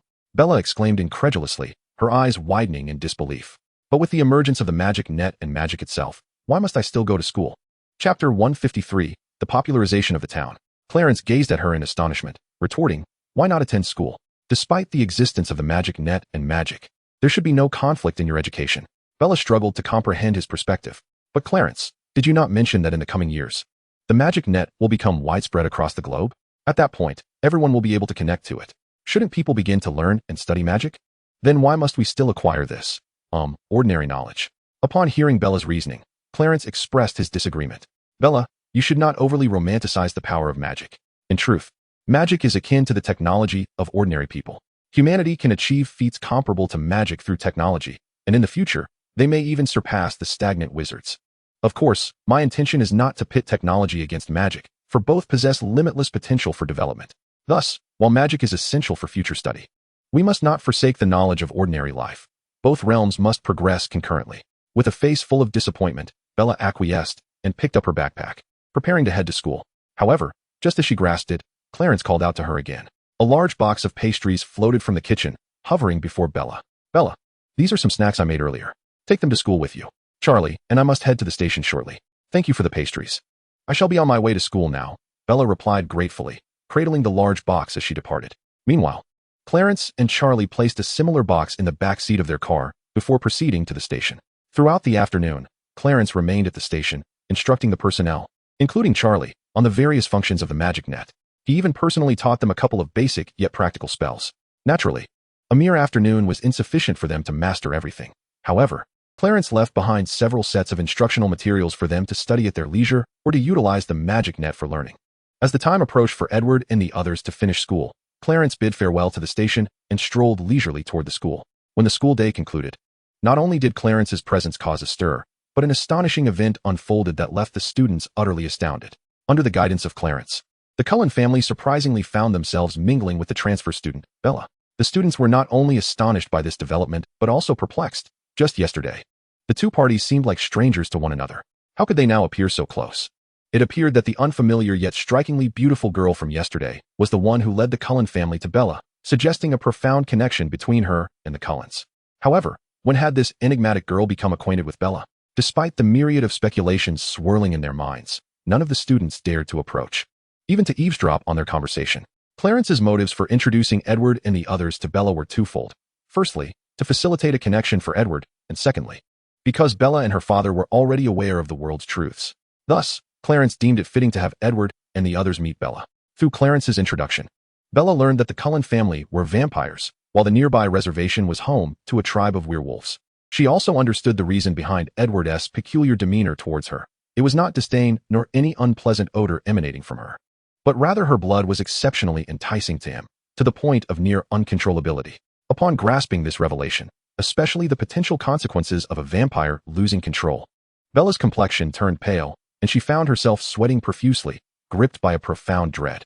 Yet, despite her trepidation, she felt an undeniable attraction and curiosity towards the Cullen family, particularly Edward. It was conceivable that Bella was drawn to Edward's striking beauty, suppressing her fears to engage with him. With Clarence present, masking the scent of Bella's blood through his magic, Edward was considerably more composed in her presence. While the two conversed on one side, Clarence turned his attention to Alice and the others, articulating his thoughts. He particularly emphasized his desire for their family to collaborate with the werewolves from the neighboring reservation, to serve as the future custodians of the town, overseeing the order and educational matters of the townsfolk post the integration of the magical network. However, Clarence was merely seeking to gauge Alice and the others' opinions on the matter, not expecting an immediate decision, as such determinations ultimately rested with Carlisle. His intent was simply to understand their perspectives and attitudes regarding this proposal. Alice was the most vivacious member of the Cullen family, or at least relatively so, which made her quite intrigued and amused by the situation. Judging by her demeanor, she appeared more than willing to take on the role of a manager. In fact, it wasn't just Alice. Even Jasper and Emmett displayed a flicker of interest on their faces. Only Rosalie seemed somewhat hesitant. After a moment of contemplation, she directly inquired, "But Clarence, even if you disseminate the magical network, won't people truly care about our family's real identity?" "Ha ha, Rosalie, do you really believe that when the time comes, people will have the leisure to concern themselves with the true identity of the Cullen family and the neighboring reservation? So do not fret excessively about your vampire identity. Furthermore, my intention is to ensure that the other intelligent beings in the magical realm, aside from wizards, establish a rapport with ordinary humans ahead of time." Upon hearing Clarence's words, Rosalie reluctantly nodded. "All right, though I believe this could be quite troublesome. If Carlisle and Esme agree, then I have no objections." Clarence continued to reassure her. "Rosalie, think positively. At least this way, your family will no longer have to move around constantly, unless you grow weary of residing in Forks." "Perhaps," Rosalie mumbled, though her face still bore a hint of concern.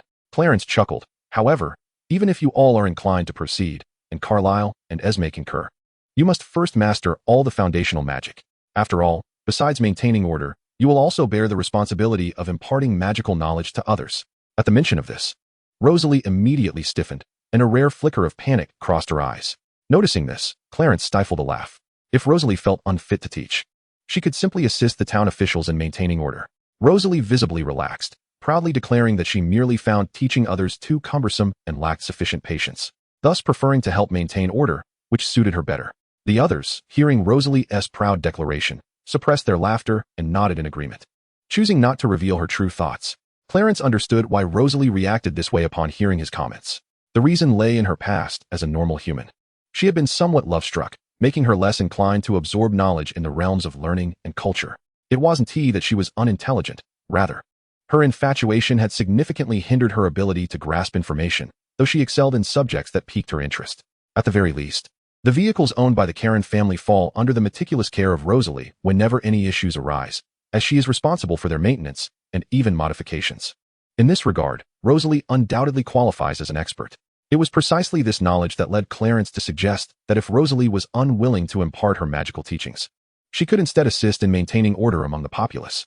Shortly after this discussion among Clarence and his companions, Edward arrived with Bella, and both parties departed from the school, each returning to their respective homes. After dinner, Clarence convened with Carlisle in the study to delve into the intricacies of this proposal. Once the plan for disseminating the magical network was solidified, Carlisle promptly used the landline in the study to contact Billy from the reservation.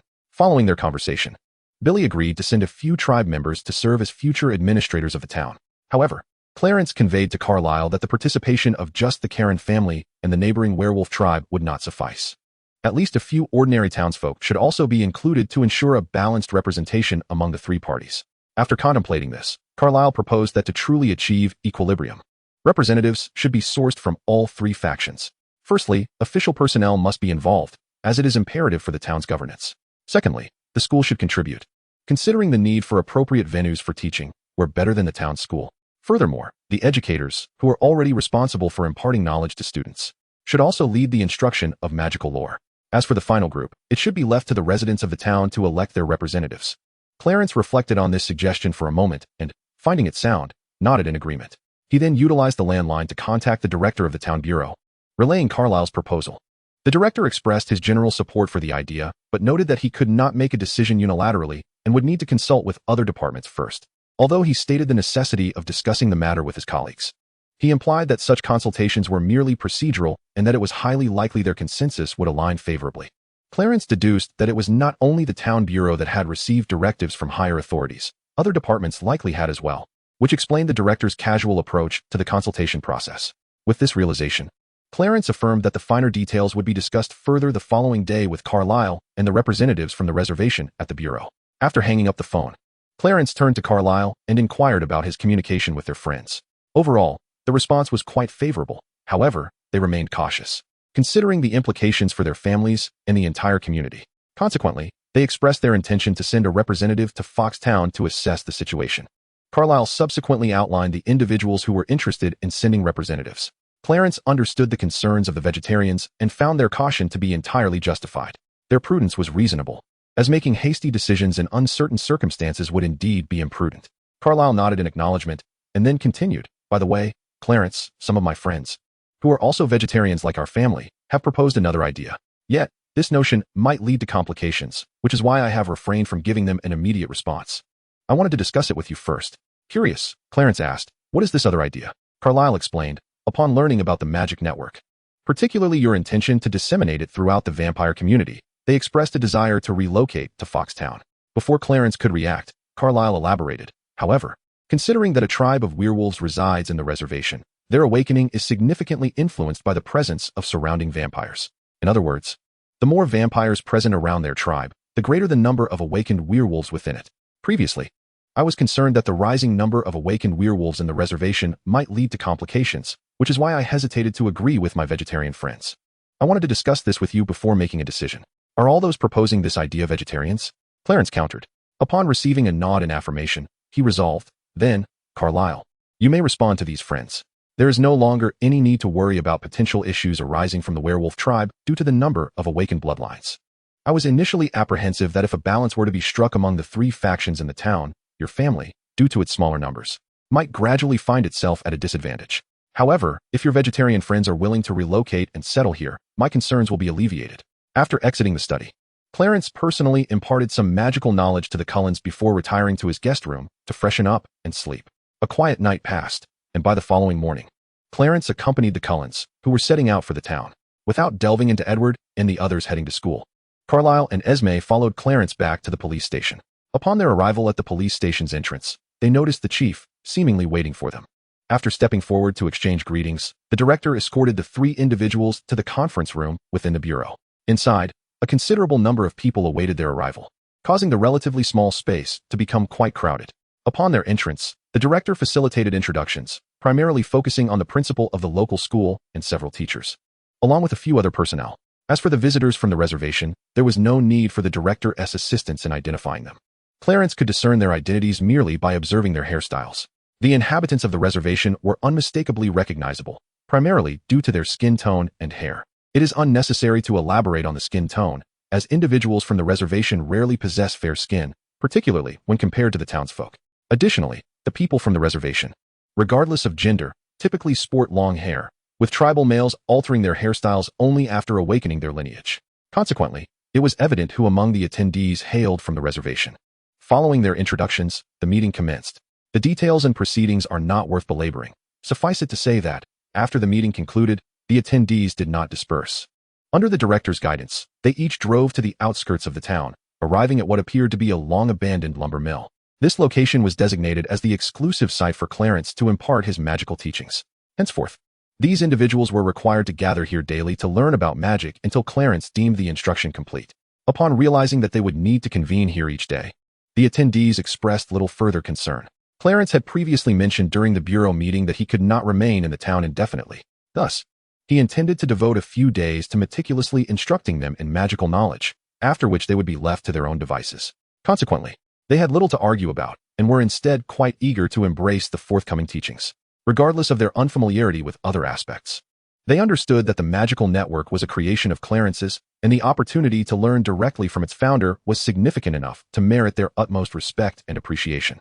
Even if some among them had yet to grasp the profound implications and transformations the magical network would bring to the world in the future, the weight of the occasion was not lost on them. After surveying the factory space with satisfaction, Clarence performed a minor magical cleansing of the area before commencing his lessons. He remained in the town for over 10 days, diligently instructing these individuals before finally announcing the conclusion of his teachings. Certainly, the conclusion of the instruction was not due to their completion and mastery of all fundamental magical knowledge, but rather because Clarence found himself lacking the time to remain in the small town any longer. According to the prior arrangement he had made with Kyle, the time allocated for teaching these individuals the art of magic was merely a week. The delay extending beyond 10 days was a result of Clarence's belief that the magical knowledge acquired by these individuals was insufficient for them to teach others. Thus, he was compelled to extend the lesson by an additional 5 or 6 days. However, it had now reached a point where continuation was no longer feasible. Further delays would hinder Clarence's subsequent journey to Italy to seek out the Volturi family. Yet, it should not be presumed that upon concluding the education of these future town administrators, Clarence would immediately embark for Italy. There remained a final component of his plan that required fulfillment. This last step involved ensuring that all residents of the town signed a special contract, thereby linking them to the magical network. To guarantee the success of this endeavor, Clarence deemed it essential to oversee the process personally, providing a comprehensive introduction to the magical network for those who had just signed the contract. If circumstances permitted, he might even impart basic magical instruction to all residents.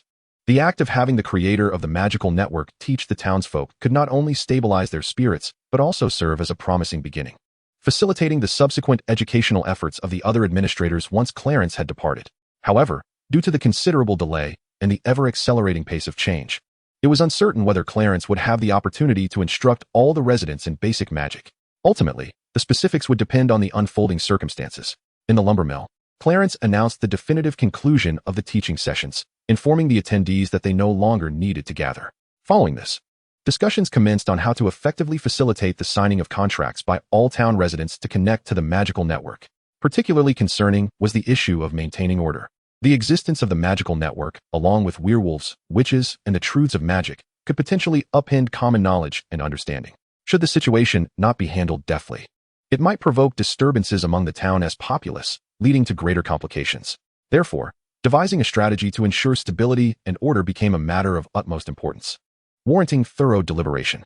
However, Clarence perceived this issue as less daunting than others believed, considering it easily resolvable. His plan was to use magic to control the situation, petrifying everyone as a means of compelling calmness, thus rendering the subsequent proceedings manageable. To Clarence, this predicament hardly constituted a problem at all. However, despite Clarence's thoughts, he did not deter the future administrators from engaging in discussions. After all, it is preferable to avoid coercive measures whenever possible. Otherwise, it might inadvertently affect the disposition of the townsfolk. Let us not forget that they will all be learning magic in due time. Though ordinary individuals like them require the power of the magical web to cast spells, this does not imply that the two are entirely devoid of influence upon one another. Many spells necessitate the invocation of the caster's emotions, and similarly, the use of such magic can impact the caster.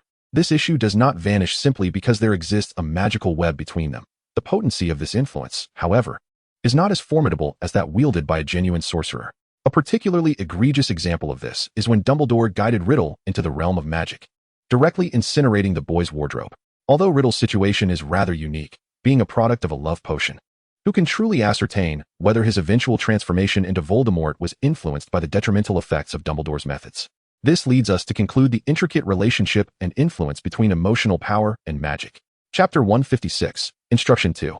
Once the administrators concluded their discussions and briefed Clarence, he made the decision to summon all the residents of the town, including those from the reserve, to the school the following day to sign a special contract, thereby connecting to the magical web. This would also provide an excellent opportunity to educate the residents on the various functionalities of the magical web utilizing the school as facilities. After returning to their respective homes, the administrators busied themselves with preparations for the promotion of the magical web. As for Clarence, he returned home with Kyler and Esme to prepare for the upcoming dissemination of information. However, just as the three had parked and had yet to open the car doors, Clarence observed several vegetarian vampires, who had recently settled in the town, approaching at a speed imperceptible to human eyes. Naturally, a normal person's eyesight would not catch their rapid approach, but to Clarence, it appeared as if in slow motion. As he stepped out of the car, he inquired about the urgency of their visit and questioned why they had not simply contacted him through the magical web. Communicating via the web would be far more convenient and swift than running over to inform him in person, and it would also help conceal their vampiric identities. Although the location where the Karen family resided was somewhat remote, it was not entirely devoid of passersby. Before the magical network had fully permeated the small town, their conduct had to remain that of ordinary individuals. However, the sight of these vegetarian vampires racing towards him at inhuman speed clearly indicated that something significant had transpired, and it was undoubtedly a matter of urgency. Upon hearing Clarence's inquiry as to why they had not contacted him directly through the magical network, the vampires exchanged furtive glances, their eyes betraying a hint of guilt, as they had completely overlooked the existence of such a peculiar phenomenon. After a moment of silence, one of the female vampires broke the ice, sidestepping the issue of the magical network, and instead recounted their encounter with 3 foreign vampires while patrolling the town's perimeter. These intruders had, on their way, brutally attacked and killed several innocents. Most alarmingly, they had left the scene of the assault entirely unmasked. Fortunately, since settling in the town, these vegetarian vampires had taken it upon themselves to patrol their territory, which enabled them to promptly detect the presence of these 3 outsiders. Upon realizing that the intruders had likely attacked ordinary humans, given the lingering, potent scent of blood that surrounded them, they dispatched a team to clean up the aftermath and disguise the scene as an animal attack. Otherwise, they risked exposing crucial information. After listening attentively, Clarence inquired further about the identities of the 3 foreign vampires. 2 of them were merely ordinary vampires named James and Victoria, with no significant connections. Merely a couple in a romantic relationship. However, the background of the 3rd vampire was rather intricate, as the female vampire hesitantly explained. Indeed, the 3rd vampire, named Laurent, was affiliated with the same clan as James and Victoria, yet he was also the lover of Irina from the Denali clan, who, like them, adhered to a vegetarian lifestyle. If memory serves, their families share a remarkably close bond. Presently, Irina was still at odds with others due to her relationship with Laurent. Observing the expectant gazes of the vegetarian vampires before him, Clarence pondered for a moment before commanding that James and Victoria be handed over to Sam for resolution. As for Laurent, he instructed that he be brought along with Irina for further examination. Within mere minutes of Clarence, Carlyle, and Esme entering the house, the earlier group of vegetarians returned with the 2 individuals in question. Rather than engage in further inquiries, Clarence forcefully delved into Laurent's memories, seeking to extract every detail. After witnessing this fellow's memories, Clarence felt somewhat troubled, yet ultimately resignedly told Irina, "Since this individual is your beloved, I shall spare his life. However, the troubles he has caused cannot be overlooked, so I will impose certain magical constraints upon him, ensuring he remains within the confines of Foxtown and refrains from attacking ordinary humans. Henceforth, keep a close watch on him and encourage him to adopt a vegetarian lifestyle." In truth, Irina understood that Clarence's decision stemmed from the goodwill extended to her family, which was allied with the Carlin clan, allowing him to bypass Laurent's wrath with relative ease. It must be noted that Laurent and his companions, during their approach, not only attacked ordinary humans but also fled the scene without any pretense, which indeed posed a significant threat to the vampire families residing in the area. The fact that the other patrolling vegetarians did not immediately dispatch James and his companions was considered quite restrained. Consequently, Irina felt a profound gratitude towards Clarence. Vampires may lack tears, but if they could, her appreciation would have surely brought her to tears. Subsequently, he did not inquire about the fate of James and Victoria, for it was likely they had already met a gruesome end at the hands of Sam and his associates. To Clarence, this incident was merely an inconsequential interlude. What truly astonished him was that, after school that afternoon, Edward and Bella returned home together. Observing the increasingly affectionate demeanor between Edward and Bella, it seemed they had officially confirmed their romantic relationship. Indeed, upon encountering the surprised gazes of Clarence, Carlyle, and Esme, Edward declared that he and Bella had definitively established their bond as a couple. Clarence had already been aware of the mutual affection blossoming between them, but had not anticipated such a swift declaration of their relationship. Just how swift?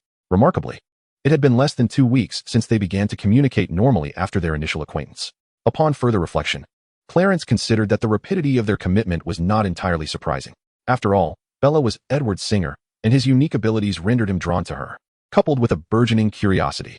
Likewise, Bella's intrigue towards Edward, fueled by her attraction, led her deeper into the whirlpool of emotion. Chapter 157, Teaching 3. Given their mutual feelings, it was quite natural for them to establish their relationship so quickly. Consequently, Edward's family, including Clarence, could only extend their blessings for this couple's love to blossom and ultimately culminate in the sacred union of marriage. Observing their bashful demeanor amidst the well wishes of the crowd, Clarence mischievously jested, "I hope Charlie can calmly accept this harsh reality once he learns of this." rather than resorting to that hunting rifle at home to deal with the scoundrel who has dared to entice his precious daughter. Indeed, upon hearing Clarence's jest, the expressions of Edward and Bella immediately turned somewhat ashen. Bella likely envisioned the terrifying scene, causing her to anxiously grasp Edward's hand. I wonder, can vampires be harmed by a hunt? This question instantly elicited laughter from the others present. Later, during dinner, Bella was intrigued to discover that the Cullen family, much like Clarence and herself, consumed ordinary food. Aren't vampires supposed to drink blood? How can they eat regular food? Without delving into Edward's explanation, Clarence interjected after the two had finished speaking. Bella, how well have you mastered the levitation charm? This spell had caught Bella's attention when she observed Clarence teaching it to the officers while waiting to pick up Charlie from work.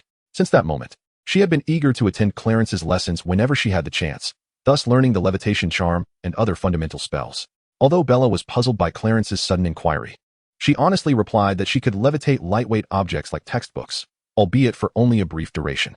Immediately, without waiting for Bella to ask, Clarence divulged his plans to fully introduce the magical network the following day, which would likely entail Bella performing a demonstration to showcase her magic. However, before Clarence could finish his thought, he noticed Bella's eating motion freeze, and she looked up, stammering her reluctance to perform on stage. Bella, you are far too shy.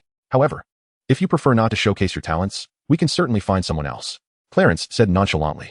After all, many would yearn for such an opportunity, and had it not been for Edward's influence, Clarence would not have even considered her, nor would he have previously offered her a unique contract. Nonetheless, every individual has their own aspirations, and since she was unwilling, Clarence could not impose. He began to contemplate who might be more suitable to take her place in the demonstration. The following day, the Cullen family, along with Clarence and Bella, rose early. Indeed, Bella had stayed over at the Cullen residence the previous night, though not in Edward's room, but rather in a separate guest room. Edward remained quite traditional in this regard, adhering to the principle of not crossing boundaries without marriage. As for the Karen household, one might wonder if it truly harbors such a multitude of guest rooms. Indeed, it does possess several accommodations, specifically designated for visiting friends who adhere to a vegetarian lifestyle. Yet, could Charlie genuinely be at ease with his precious daughter lodging at the residence of a male classmate? In reality, Charlie was entirely unaware that his beloved daughter had ventured to the Karen home. He presumed she was visiting a close female friend instead. Let us set this matter aside for the moment, and note that it was not only the Karen family who arose early, even before dawn had fully broken. Other families of vegetarians who had recently relocated were preparing to assist at the local town school. The same held true for the reservation area, where, regardless of whether it was the Karen estate or the reservation, patrols remained vigilant to prevent any outsiders from encroaching upon the town during this time. After partaking in breakfast, Clarence and his companions drove towards the school situated in the heart of the town. Upon entering, they observed residents converging toward the school, and Carlisle and his group occasionally exchanged greetings with familiar faces. Once they arrived at the school, their sole task was to assist in tallying attendees for group assignments, while also distributing the special contracts to each arriving resident, ensuring that they regarded these documents with the seriousness they warranted, rather than dismissing them as mere refuse. As the sun ascended and the majority of residents gathered at the school, Clarence, accompanied by the Karen family and Sam's group from the reservation, ascended the platform in the playground. Without the need for a microphone, Clarence employed a spell that amplified his voice, allowing it to resonate in the ears of all present. Initially, he emphasized the necessity for everyone to maintain order and composure, regardless of the forthcoming content, urging against any semblance of panic. Subsequently, he began to unveil the truth of the world to those assembled. However, the vast majority of attendees could hardly fathom such a reality that challenged their understanding. They believed the school was merely hosting a special event. Yet, after Clarence briefly introduced Sam and his companions, he permitted them to transform before the eyes of the audience. This spectacle startled the onlookers. Fortunately, sensing the growing disquiet, Clarence cast a large-scale spell to soothe the crowd's emotions, thus managing to uphold order. Once the crowd observed that the formidable wolves were merely resting peacefully on the platform without any intent to harm, they gradually regained their composure. After providing reassurance, Clarence permitted Sam and his companions to descend and interact with the townsfolk, aiming to dispel any lingering fears. After Sam and his group mingled for a while, they returned to the platform, reverting to their human forms. Subsequently, Clarence invited the Karen family, along with a few vegetarians, to step forward for a demonstration, of course, after removing the alchemical jewelry adorning their bodies. Otherwise, beneath the veil of their alchemical adornments, it would be impossible for anyone to discern the peculiarities of the Karens. As they faced the sunlight and gradually set aside their jewelry, the skin revealed beneath their garments radiated a brilliance akin to that of diamonds. Indeed, the Karen family, along with several others, were vampires, true vampires, not the fictional beings commonly depicted in tales. However, there is no cause for alarm. For the Karens and the other vampire families residing near the town were vegetarians. They did not subsist on human blood, but instead relied on the blood of animals for survival. Of course, while Clarence elucidated the vegetarian identity of the Karens, he candidly acknowledged the existence of vampires who do feed on human blood. Yet, due to the presence of the vegetarian families like the Karens, those who prey on humans would refrain from hunting ordinary people within the town. There was an implicit notion being instilled among the populace that the Karens were the guardians of the town, entirely omitting any mention of the werewolf tribe, who were the true protectors. Indeed, after Clarence's declaration, the fear that had initially arisen from the revelation of the Karens' vampiric nature dissipated entirely. Once he had disclosed the true identity of the Karens, Clarence proceeded to unveil the existence of the magical realm and wizards, particularly revealing his own identity as a wizard. To substantiate his claim, he employed transmutation to transform inanimate objects into an array of adorable little creatures, skillfully controlling these transformed beings to endear themselves to the audience. In addition to transmutation, he also wielded elemental magic, manipulating ordinary flames. Observing Clarence on the podium, effortlessly commanding fire, water, and even lightning, the crowd was thoroughly convinced of his wizardry. Finally, he broached the subject of the magical network, deliberately omitting any mention of the tensions and conflicts between the magical realm and the ordinary world. Surely, each of you possesses this special contract, Clarence stated, displaying a unique agreement that served as a means to connect to the magical network. Only by signing this contract could one gain access to the magical network. To assuage the audience's concerns regarding this special contract, Clarence subtly revealed that countries around the world had begun to clandestinely promote the magical network, indicating that military forces and law enforcement agencies were currently being introduced to it, before it would eventually extend to ordinary individuals like themselves. Without waiting for questions to arise, Clarence took the initiative to elaborate, stating, "I understand the source of your confusion. Since the magic network is to be unveiled to the public only in due time, why am I disclosing this matter to you now?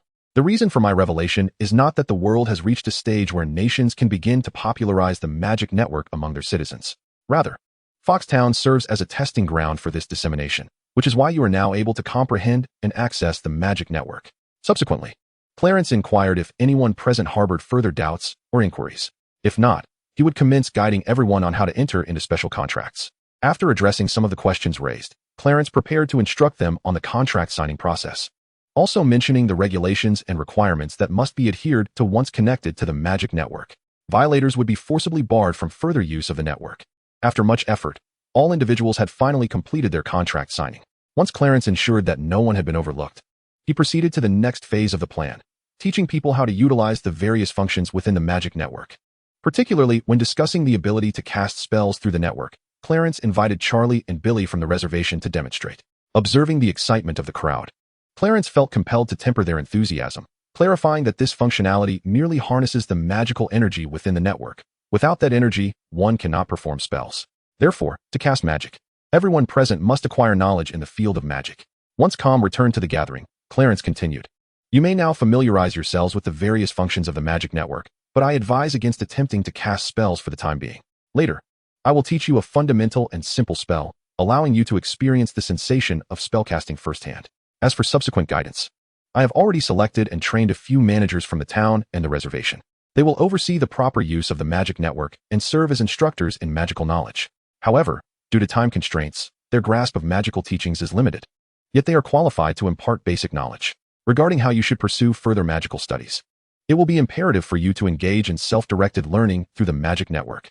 Nonetheless, I encourage everyone to first review the tutorial guidelines available within the network, especially concerning the permissions associated with its use. Therefore, I wish to emphasize one point, which serves as advice. Do not entertain thoughts of using the magic network and magic for any unlawful activities. Once one commits a crime, they are automatically placed on the blacklist of the magical network, and their access to it will be revoked based on the legal sentence imposed.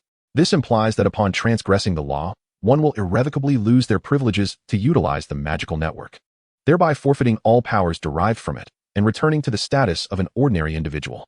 After delivering a sharp reprimand, Clarence began to enlighten the audience on the incantation for illumination.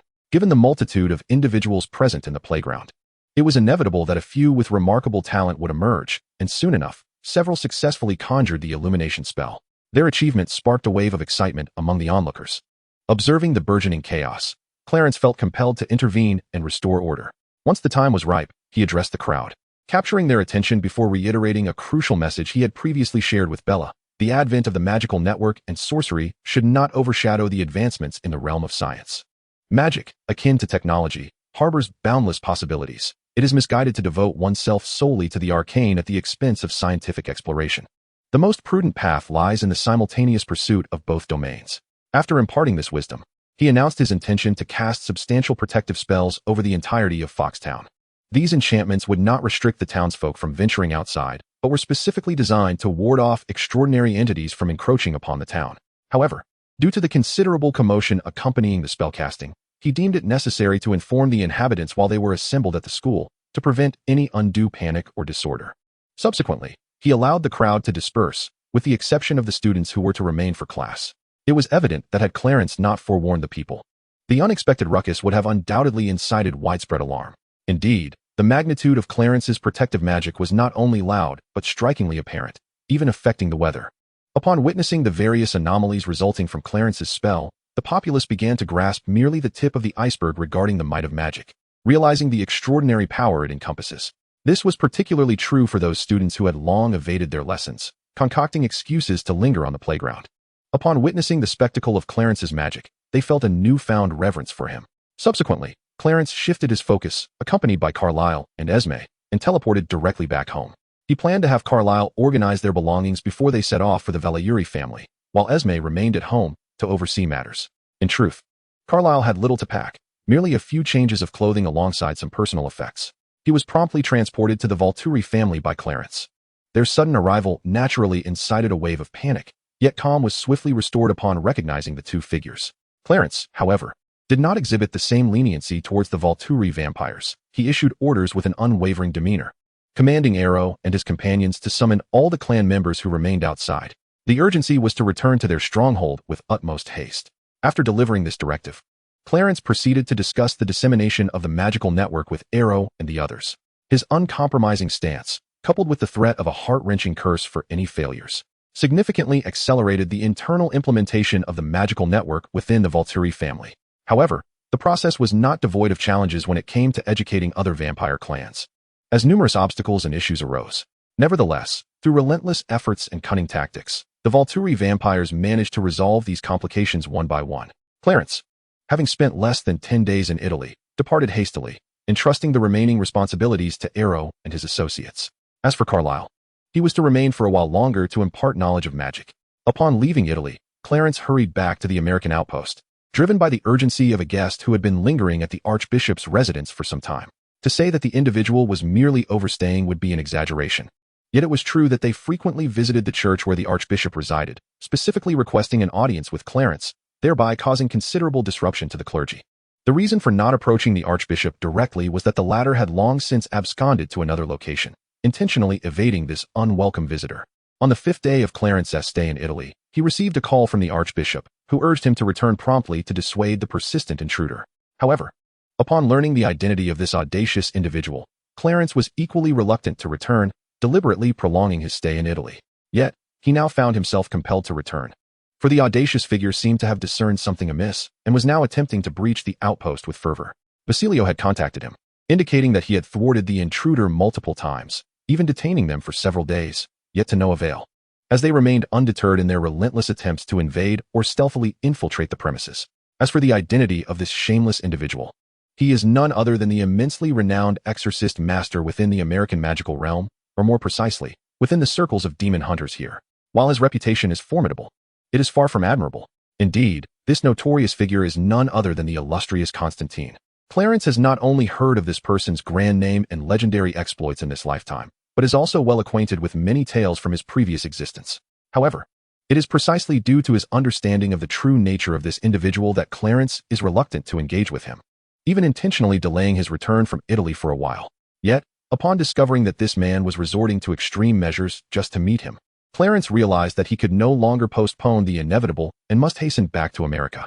Upon returning to the base, he learned, through inquiries, that just before his flight back, Constantine had been expelled by the knights of the temple stationed there. Currently, his whereabouts are unknown. However, Basilio suggested that if Clarence was not in a hurry to see him, he could wait until the following day, as this troublesome man had devised various ways to infiltrate the base daily, much to the annoyance of the knights. What an obstinate character. This is precisely why I am unwilling to meet him. Basilio, however, understood why this man was so eager to see him and explained that through certain channels, it had been learned that Constantine might be suffering from a terminal illness. If he was not mistaken, it seemed that he wished to meet with the commander for matters concerning his impending demise. Upon hearing this, Clarence's lips twitched slightly. Matters concerning his demise? I suspect this man desires to ascend to paradise after his death. However, upon reflection, this individual has exorcised numerous demons back to hell, where he is likely surrounded by adversaries. It is understandable that anyone would dread the prospect of their soul descending into a hell rife with enemies. Yet, I recall a rumor circulating within the exorcist community that this man's soul had caught the attention of Lucifer. Furthermore, he had attempted suicide once in his youth. Under such circumstances, it is not surprising that he would be barred from ascending to heaven due to his transgressions. In truth, there is another point that Clarence did not articulate, but Basilio was aware of it as well. Constantine possesses no genuine faith. He merely aligns himself with whoever proves useful in the moment, borrowing power from whichever source is most effective. Therefore, regardless of other considerations, the issue of faith alone has effectively closed the gates of the divine kingdom to him. Sigh, never mind waiting until tomorrow. I must meet this man at once and persuade him to depart. With that, Clarence donned his coat and prepared to leave the base. At the same time, Basilio instructed, "Please convey a message to the Archbishop, urging him to contact Constantine, indicating a desire to meet within the cathedral." "Certainly, I will reach out immediately," Basilio responded before departing the office. "Irene, my apologies, but we shall have to postpone your work report until my return." "That's perfectly fine, Commander. You should prioritize your meeting with Constantine," Irene replied, preparing to leave with the documents in her hands. However, she was halted by Clarence, who cautioned, "Irene, I understand your compassion for Constantine, but I must advise you to limit your interactions with him. He does possess a chance for redemption, yet his character is rather dismal." Noticing Irene's curiosity and a hint of sympathy towards Constantine, Clarence felt compelled to offer this counsel to protect her from potential harm. "Commander, I am no longer a little girl, so you need not worry about me being deceived or hurt," Irene stated as she turned to exit the office. On her way to the cathedral where the Archbishop resided, Clarence contemplated how to approach Constantine. After all, in situations like his, external assistance often proves futile. The crux of the issue lay within Constantine himself. Unless he gains clarity, external support would have a limited impact. In addition to contemplating how to handle this individual, Clarence's mind was also analyzing which version of Constantine he would soon encounter. From his previous life's memories, he was aware that various iterations of Constantine differed significantly in terms of their settings and backgrounds. However, combining fragments of his past recollections with the information he had gathered in this life, Clarence concluded that the Constantine he was about to meet was likely a blend of representations from films and television. Of course, this was merely his own analysis. Yet the possibilities seemed substantial, given that the world he inhabited lacked any chaotic elements. Thus, lost in thought, he arrived at the cathedral's entrance. After alighting from the vehicle and glancing up at the overcast sky, which hinted at impending rain, he quickened his pace. Upon entering the cathedral, he was promptly greeted by a member of the clergy. "Has John Constantine arrived at the cathedral?" Clarence inquired. The clergyman shook his head, responding respectfully, "Mr. Constantine has not yet arrived and has not been here for quite some time." Upon hearing this, Clarence realized that the clergy might be unaware of his scheduled meeting with Constantine, and he felt it prudent to provide a reminder. "I arranged to meet this individual within the church. Therefore, once he arrives, there is no need for any obstruction. Simply escort him to the library to meet me." The clergy member nodded in acknowledgement and then attended to other matters. Clarence entered the church's library, casually pulled a book from the shelves, and intended to wait on the sofa by the fireplace. However, just as he approached the hearth, another figure suddenly manifested in the library. As the figure solidified, Clarence furrowed his brow, scrutinizing the intruder with a stern gaze, infused with the power of Gabriel. He inquired in a commanding tone, "What are your intentions here?" The figure, having just appeared and not yet having the chance to assess his surroundings, was taken aback by the abrupt interrogation. Instantly, he glared at Clarence with a look of alarm. Yet, upon recognizing Clarence, particularly upon discerning his countenance, the intruder's expression shifted drastically as he attempted to flee. However, in an environment where even the air was ensnared, escape was utterly futile. Merely attempting to twist his body in a bid for escape, he found himself immobilized by a terrifying magical force.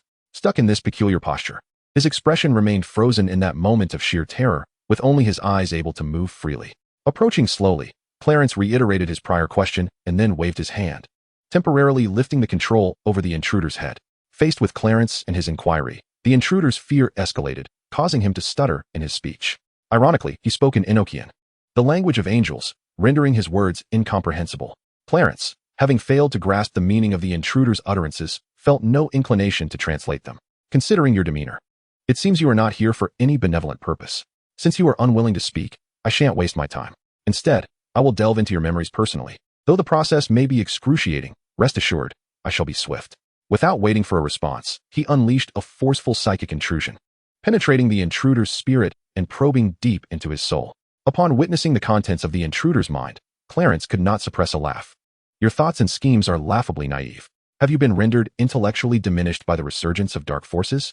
The unfortunate soul, forcibly invaded by the psychic probe, remained ensnared in the violent agony emanating from his very essence, completely oblivious to Clarence's remarks. In fact, his spiritual form was on the verge of collapse. With a slight smacking of his lips, Clarence, upon realizing that the ethereal avatar of this individual had been utterly rendered useless, felt no inclination to elaborate further. He simply waved his hand, forcefully obliterating the avatar, which transformed into pure energy and seamlessly integrated into the surrounding environment. Consequently, the once dimly lit library became instantly illuminated. After the destruction of that nameless little angel's ethereal counterpart, Clarence strolled over to the fireplace, contemplating the newly acquired intelligence. Mammon, the spear of destiny, Longinus, and the powers of angels. Clarence scoffed, for it was indeed a foolish scheme. Among the demons in hell, those endowed with intellect were few and far between. Did they not fear being led astray by such imbeciles?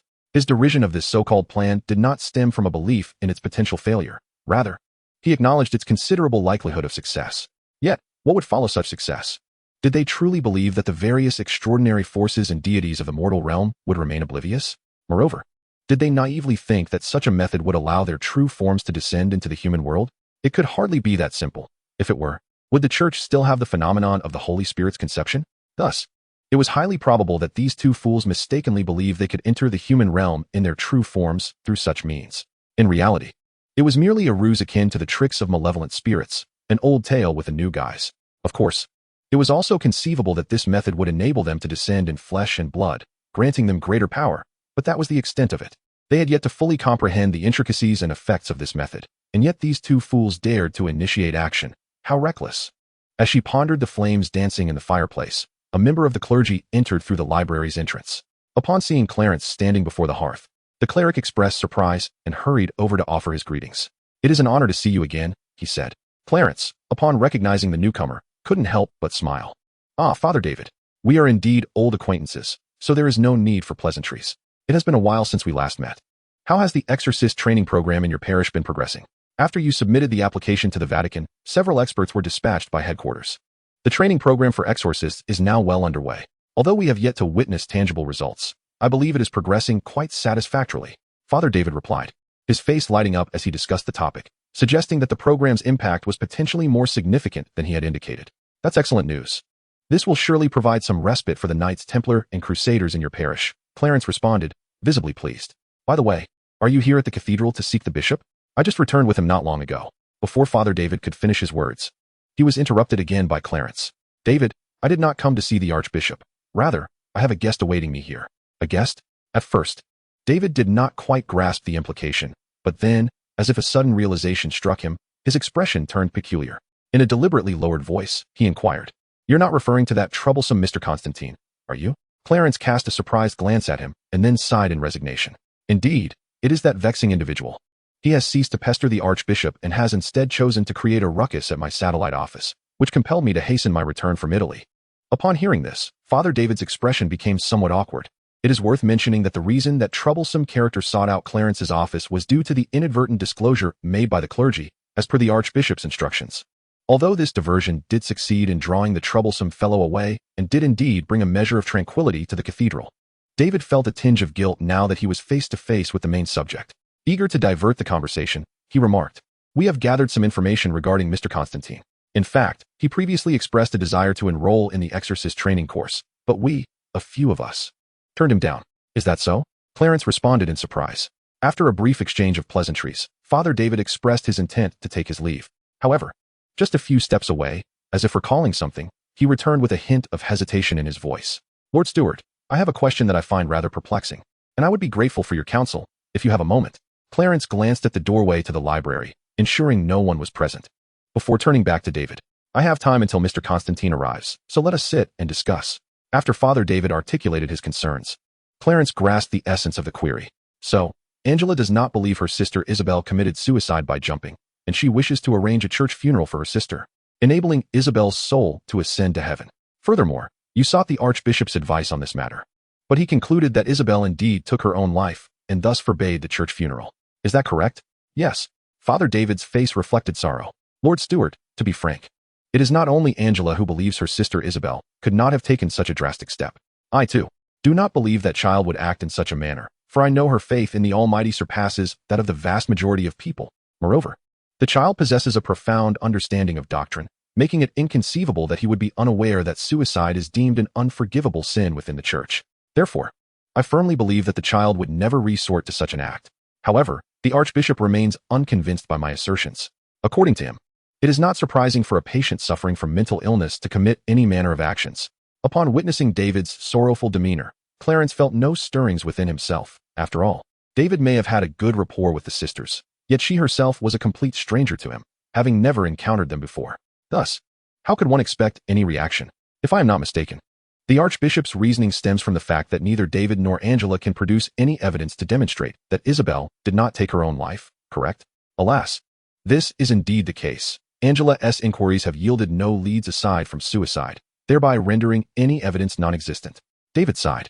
Clarence, striving to maintain a gentle tone, replied, I am sorry, Father David, but not only does the Archbishop require evidence, I too am in need of it. Otherwise, even I cannot force a guilty soul into heaven. Just as the two were engaged in conversation, a member of the clergy led them into the library, instantly capturing the attention of both Clarence and David. Your Excellency, the gentleman at the forefront is Constantine, and the lady following him is Angela, Isabel's elder sister, as I previously mentioned. After a brief introduction, David expressed his intention to take his leave. Well, Father David, do take the time to speak with Ms. Angela regarding her sister. Inform her that unless evidence can be found, no one can assist her, Clarence deliberately reminded him.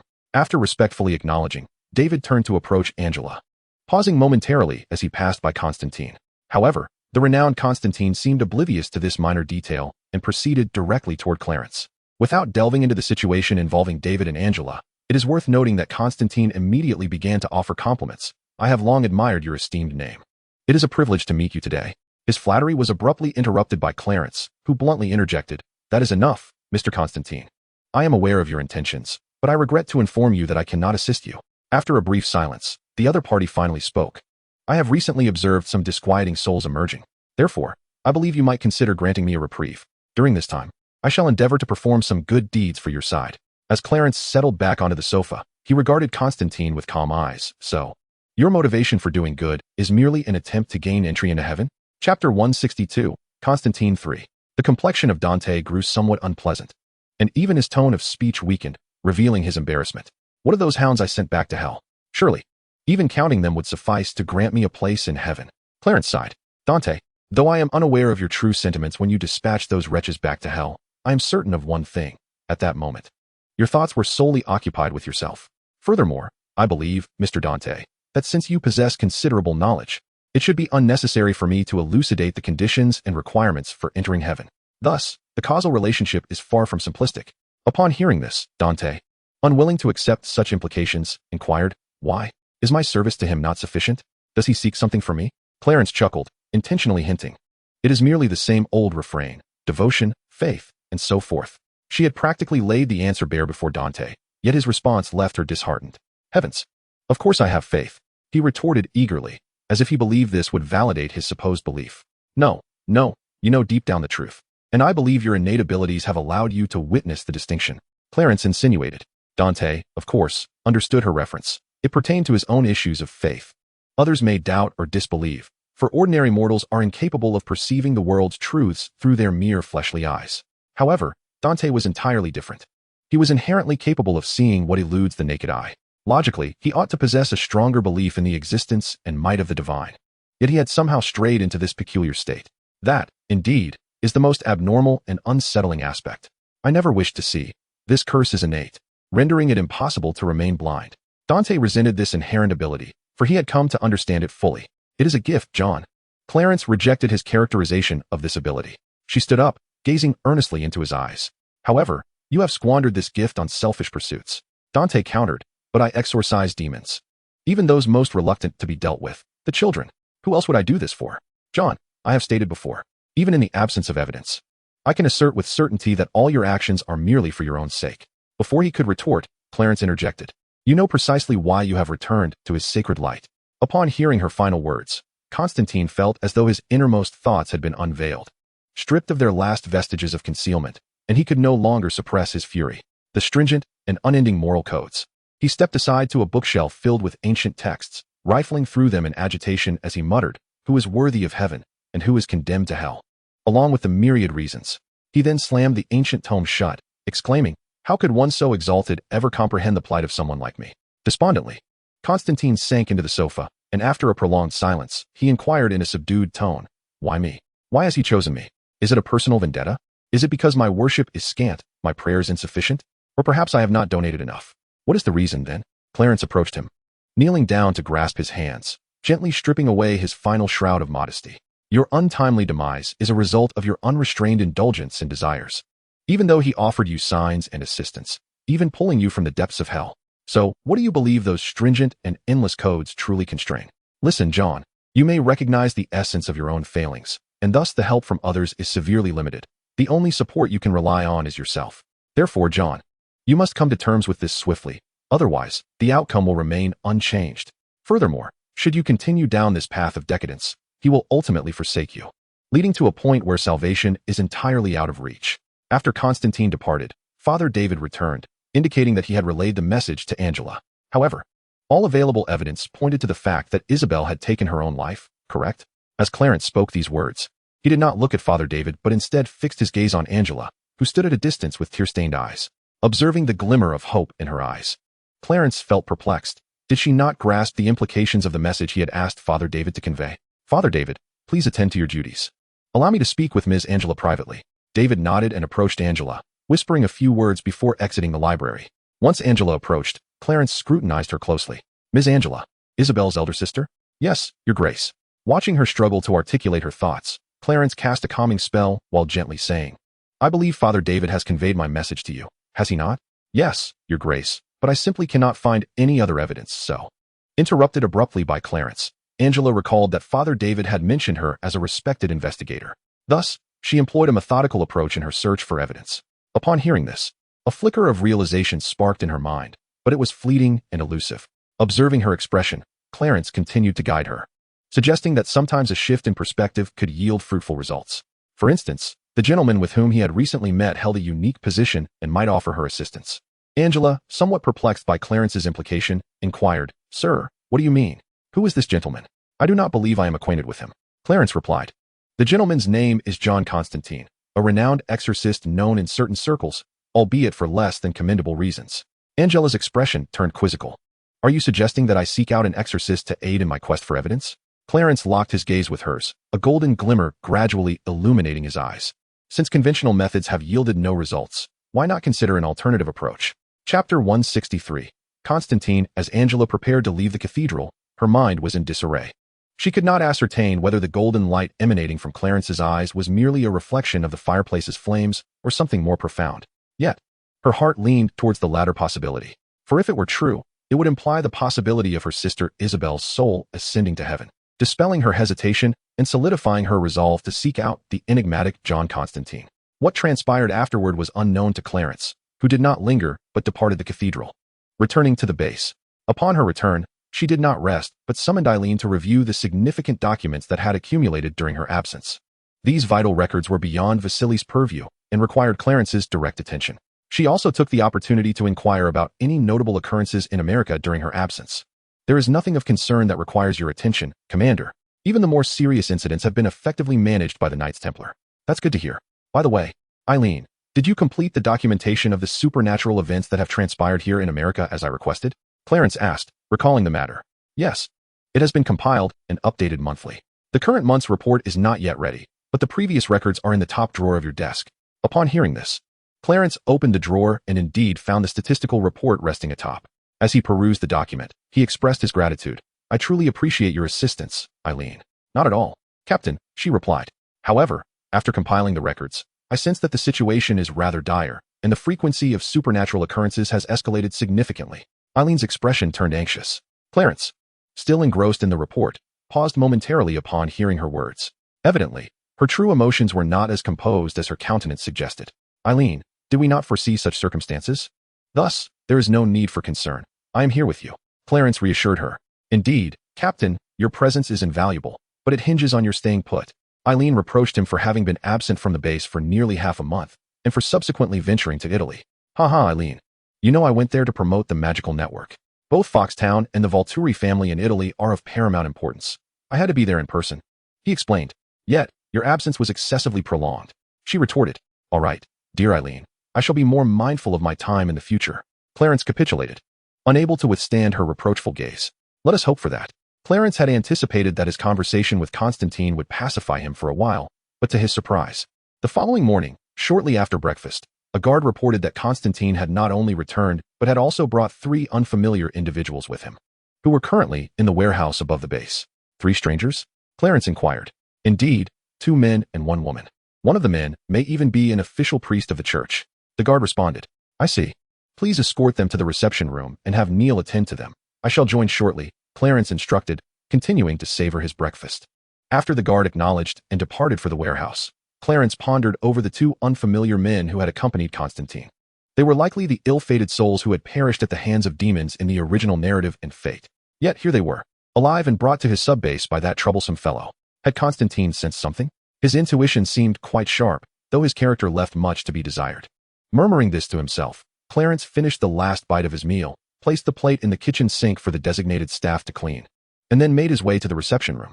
However, within the reception room, upon hearing the words of the attendant, Clarence's attention was drawn to the 2 men trailing behind Constantine, particularly when she noticed the alchemical necklaces adorning their necks. The familiar surge of magical energy emanating from those necklaces left Clarence momentarily speechless, casting a sidelong glance at Constantine. Following her gaze, Constantine too discerned the alchemical necklaces, his expression darkening as he shot a fierce glare at the 2 men. Indeed, these necklaces were crafted by Clarence herself, exclusively intended for the exorcists within the church. It remained a mystery how they had come to circulate outside the confines of the church. Furthermore, the fact that Constantine had obtained them was hardly surprising. His methods for acquiring such items were undoubtedly dubious. The alchemical creations she crafted were limited in number, meticulously recorded, and strictly confined for church use. Any user was required to apply for permission and was obligated to return the items in full after use. It was conceivable that the portly priest before her might have submitted a request to procure one of the necklaces, but for the other individual, it was utterly impossible. Thus, without a moment's hesitation, Clarence affirmed that the 2 necklaces must have been procured by Constantine through some underhanded means. The most alarming aspect was that the church had yet to notice their absence. Otherwise, she would have been notified long ago. You certainly have a plethora of tricks up your sleeve, managing to acquire my alchemical items, and not just 1, but 2, or perhaps more. Clarence glared fiercely at the insufferable man. Ha ha, well, the necklaces. Let us set that aside for now and discuss more pressing matters. Constantine, at a loss for a suitable excuse, hastily redirected the conversation. Clarence chose to ignore him and smiled at the visibly anxious pair and Angela, saying, Please, have a seat. Let us converse comfortably. As they settled into their seats, they noticed that Constantine shamelessly attempted to sit beside Clarence, only to be deliberately obstructed by Nell, who had been their earlier host. With a fierce expression etched on her youthful face, she bared her teeth and glared at Constantine, as if to communicate that should he dare to occupy that space, she would pounce and bite him fiercely. Chapter 164, Constantine 5. Perhaps due to her tender age, her youthful face had yet to mature, so her fierce demeanor did not come off as intimidating. Rather, it was rather endearing. However, Constantine did not underestimate the girl, for she was indeed capable of biting, having done so once before, and the wound she had inflicted on him was yet to heal. In truth, it was merely his misfortune.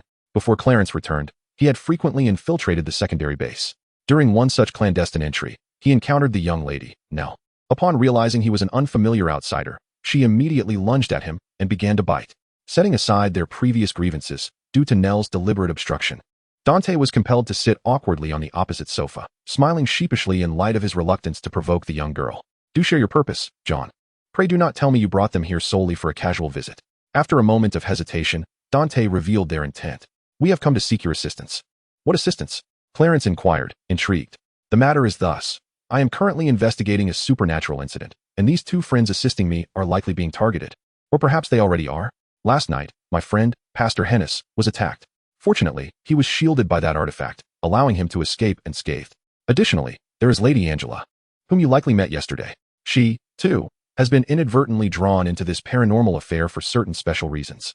Therefore, I must implore you to safeguard these two friends of mine. No, it should be just them, as Angela is still assisting me with the investigation. After listening, Clarence regarded Dante with a look of disappointment but refrained from further comment. Instead, he nodded in agreement, assuring Dante that he would protect his friends. He even offered that they could reside in the secondary base until he resolved the supernatural case at hand. The base was exceedingly secure, hence, as long as they remained there, their safety would be assured, for even Lucifer himself would not dare to breach such a place, Clarence asserted with confidence. That is splendid. We entrust them to your care, Dante replied, casting a knowing glance at Angela. He then hastily rose and excused himself to Clarence. Before Angela could voice anything further, he pulled her up, playfully dragging her out of the reception room. Only after Dante had whisked Angela away did Clarence chuckle softly, realizing that the man possessed a keen sense of perception. It was likely that he had discerned the disappointment reflected in Clarence's gaze, prompting his hasty departure despite Angela's evident desire to speak. Do you too, as Dante's friends, not find that he has never disappointed anyone in that regard? Clarence inquired of the two individuals seated across from him, one stout and the other slender. After the two men exchanged glances, the slender man named Byman nodded decisively in agreement, stating, Your Excellency, your assertion is indeed quite vivid. The plump priest, Hinny, perhaps due to his status, refrained from speaking ill of others behind their backs, merely twitching his lips without uttering a word. However, his expression suggested his concurrence. Alas, I hope this fellow can grasp the essence of true faith through this incident, sighed Clarence. Noticing her lamentation, Byman inquired thoughtfully, Your Excellency, are you already aware of the matter John is currently investigating? Clarence glanced at Byman, particularly at the black satchel he carried, and smiled, thinking of the spear of destiny, Mammon, and the assistance of an angel. Upon hearing these terms, Byman's pupils dilated in shock, and he stammered, Why, Your Excellency, since you are already aware of this? Why not take direct action instead of allowing John to continue his investigation? How do you know I haven't acted, Byman? Clarence replied, You have seen the infernal scripture within the satchel, and must understand that for Mammon to manifest in the mortal realm, divine power is required. What do you think this divine power refers to? Or do you believe that if such a being of divine stature truly intended to strike at you both, a mere alchemical necklace would suffice as protection? In truth, I have already intervened and eliminated the most critical element, the greatest danger. While this may not entirely eradicate Mammon's attempts to seek other divine powers, the kingdom of heaven is likely already aware of this matter and is keeping a vigilant watch over John and Angela. So, Byman, do you think that under such circumstances, Mammon still has the possibility of descending to the mortal realm? Upon hearing this, Byman's understanding dawned, and a relieved smile appeared on his face, though it quickly faltered. Yet if all of this is part of Mammon's sinister scheme, then Angela's sister, Isabel. Clarence, aware of his thoughts, interjected, No, Byman. It is not as you surmise. That child indeed sensed something, which is why she chose to take her own life. However, you must understand one thing. Unless she was forcibly manipulated into that act, her choice and actions are equally unforgivable sins. Perhaps, Byman, you have already surmised that the child's faith is not as unwavering as others might believe. Otherwise, she would not have made such a choice. Byman did not retort, but instead sighed deeply. He could not contest Clarence's words, for the truth remained, regardless of what Isabel may have perceived. However, her ultimate decision to leap from the building signifies a profound doubt in the omnipotence of the deity. This revelation suggests that the child's faith has likely been irrevocably shaken. Nall, please arrange temporary accommodations for these two guests. Clarence, disinterested in further discourse with Byman, instructed Nall to prepare resting quarters for them before departing the meeting room. There was no mention of whether assistance would be extended to Angela's sister, Isabel. As they followed Nall to the guest rooms, Hinny endeavored to console Byman, urging him not to be so despondent. After all, did not Lord Stewart himself refrain from declaring whether he would assist Isabel? This implied that, in the absence of a direct refusal, there remains a glimmer of hope. Chapter 165. Constantine 6. Thereafter, Clarence paid little heed to Byman and Hinny, retreating to his office to continue attending to various documents. The hours passed uneventfully until the early morning, when Constantine and Angela returned to the base. Upon seeing the pair once more, Clarence lifted his gaze momentarily, yet appeared neither curious nor surprised by their reappearance, instead resuming his writing. Once seated, Clarence, without raising his head, inquired, So, the renowned Mr. Constantine, what brings you back to my base this time? Though Clarence's tone was unremarkable, Constantine sensed an underlying dissonance. Yet he dismissed it and directly articulated the purpose of their visit. Their return was motivated by two matters. First, through some unconventional means of investigation, they had finally uncovered clues and evidence surrounding Isabel's suicide. Second, Constantine had evidently come to some realizations, as he divulged all the information he had gathered to Clarence and requested his assistance. Clarence first glanced at the medical wristband placed on his desk, which Angela had extracted from her pocket. It was the very evidence discovered through their unique methods regarding Isabel's tragic demise. Angela, while you have conclusively proven your sister's suicide, I believe she has already faced the requisite punishment in hell. Thus, upon the conclusion of this matter, I shall personally arrange a funeral for her, Clarence stated, tucking away the wristband. He then turned his attention away from the overwhelmed Angela, calmly observing Constantine, eager to discern what he would say next. However, after 5 or 6 minutes of mutual silence, this rare occasion found Constantine strangely reticent. According to his previous temperament, he would have likely begun haggling by now, seeking to extract some benefit from this incident, or at the very least, to aspire for his soul to ascend to paradise. Yet, astonishingly, this individual refrained from such behavior. Clarence could even discern certain peculiar emotions in his gaze. Thus, the question arises, has he genuinely come to a realization that leads him towards repentance, or is he merely feigning such sentiments? Clarence was not inclined to believe that he was merely putting on an act for himself, as behaviors, expressions, and even glances can be masked. But emotional responses cannot be fabricated. At the very least, she did not think that Constantine possessed the capability to disguise his emotions. Therefore, it seemed plausible that he had indeed grasped something significant, though whether he could truly repent remained uncertain. However, Constantine's potential for repentance bore no relevance to her. It appeared that John had come to some understanding, so she encouraged him to pursue his desires, assuring him of her support. Clarence smiled, indicating her willingness to assist him. She then turned her attention to Angela, extending her hand.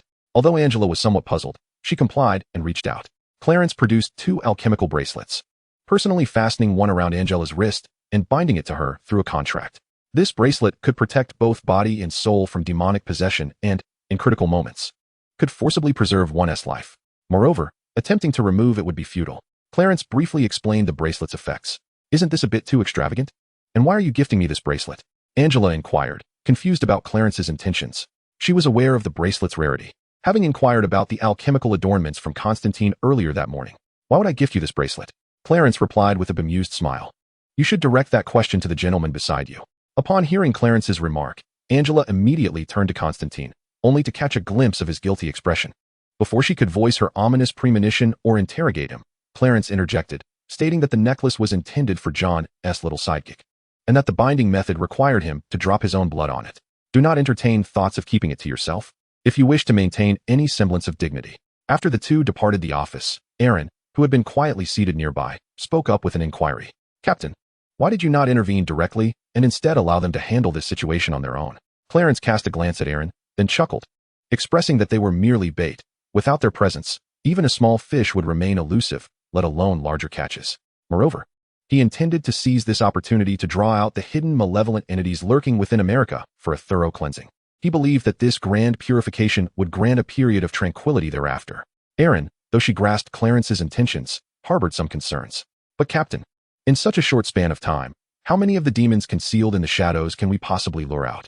Clarence shook his head and, in a rare moment of mentorship, replied, Aaron, while I suspect that demons from hell are not typically known for their intellect, it does not imply they lack cunning.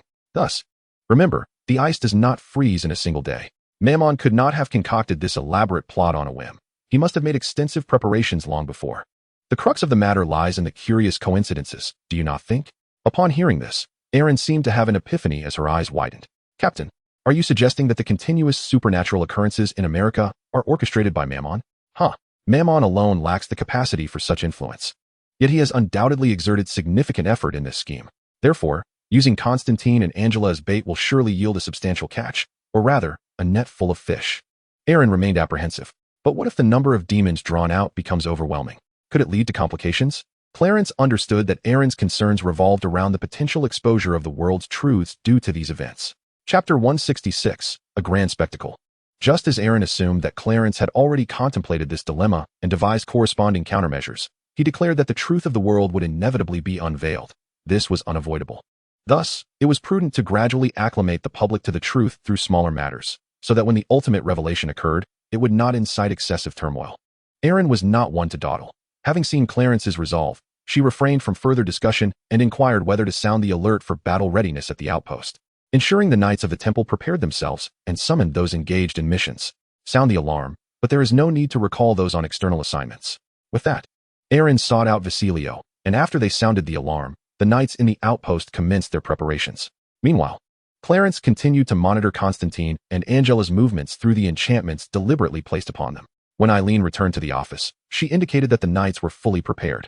Clarence then disclosed a specific location and instructed the knights to conceal themselves nearby with enchanted artifacts that possess shielding properties. This location was the very hospital where Angela's sister, Isabel, received treatment before tragically taking her own life by jumping from a height. Despite the hospital's current calm demeanor, it was merely the tranquil facade preceding an impending storm. It was here that Isabel met her demise, and as her twin sister, Angela also served as the medium, sacrificial offering, and even the vessel for Mammon's descent into the mortal realm. Thus, a ritual had to be conducted at this site. Consequently, when the time for the ceremony arrived, the area would undoubtedly transform into a chaotic battleground. Just as Eileen was about to announce the location and commence the operation, she fortuitously encountered Vasilio, who had come to report. "Commander, I have already contacted the Archbishop and informed Fong. They have both expressed their willingness to fully cooperate with this operation. However, Fong inquired whether we should evacuate the civilians. There is no need to evacuate the populace. When the moment comes to act, I will establish a magical barrier that will safeguard the nearby ordinary citizens," Eileen replied. Following this, Clarence issued further commands. "Vasilio, you will remain at the base to oversee operations. Should any unusual circumstances arise, there is no need to consult me. Handle them directly." With this authority granted to Vasilio, Clarence felt assured regarding the security of the base, despite deploying a considerable number of temple knights, which could potentially leave their defenses vulnerable. After all, if that old fellow were to become serious, even renowned demons would find it challenging to pose a threat. Subsequently, Clarence remained in his office, closely monitoring the movements of Constantine and Angela. He observed firsthand just how much trouble Constantine could stir. However, overall, their actions closely mirrored what Clarence recalled from his past life. After uncovering critical clues, they deliberately used Angela as bait. On the surface, it appeared as though he had fallen into the enemy's trap, with Angela being abducted due to a miscalculation. Yet, in reality, it was precisely as Constantine had planned. What followed was a familiar trope of a hero battling a dragon to rescue a princess. Although Constantine and his companion were far from heroic figures, and the battle was not against a dragon but rather the demons of hell, Angela was certainly not a princess. Yet the situation unfolded as she had anticipated, drawing forth many malevolent entities hidden within America due to Mammon's sinister plot to infiltrate the human realm. Through magical means, it became evident that the hospital was gradually attracting a plethora of dark entities, along with numerous creatures of darkness. Due to the presence of these malevolent entities, an unconscious force emanated from them, affecting the magnetic field and causing the sky over that region to be engulfed in thick, dark clouds. The once relatively bright starlight and moonlight were completely obscured. Merely peering through the veil of magic revealed a suffocating sense of foreboding, an ominous atmosphere that rendered one breathless. It is easy to imagine the palpable tension that filled the air at that location. Once he had gathered sufficient information, Clarence rose, donned a coat, and, in a flash of magical displacement, found himself inside the vehicle occupied by Constantine and his young companion. The sudden appearance of an additional person startled the young assistant, nearly causing the vehicle to collide with a nearby building. Fortunately, the brakes were applied in time.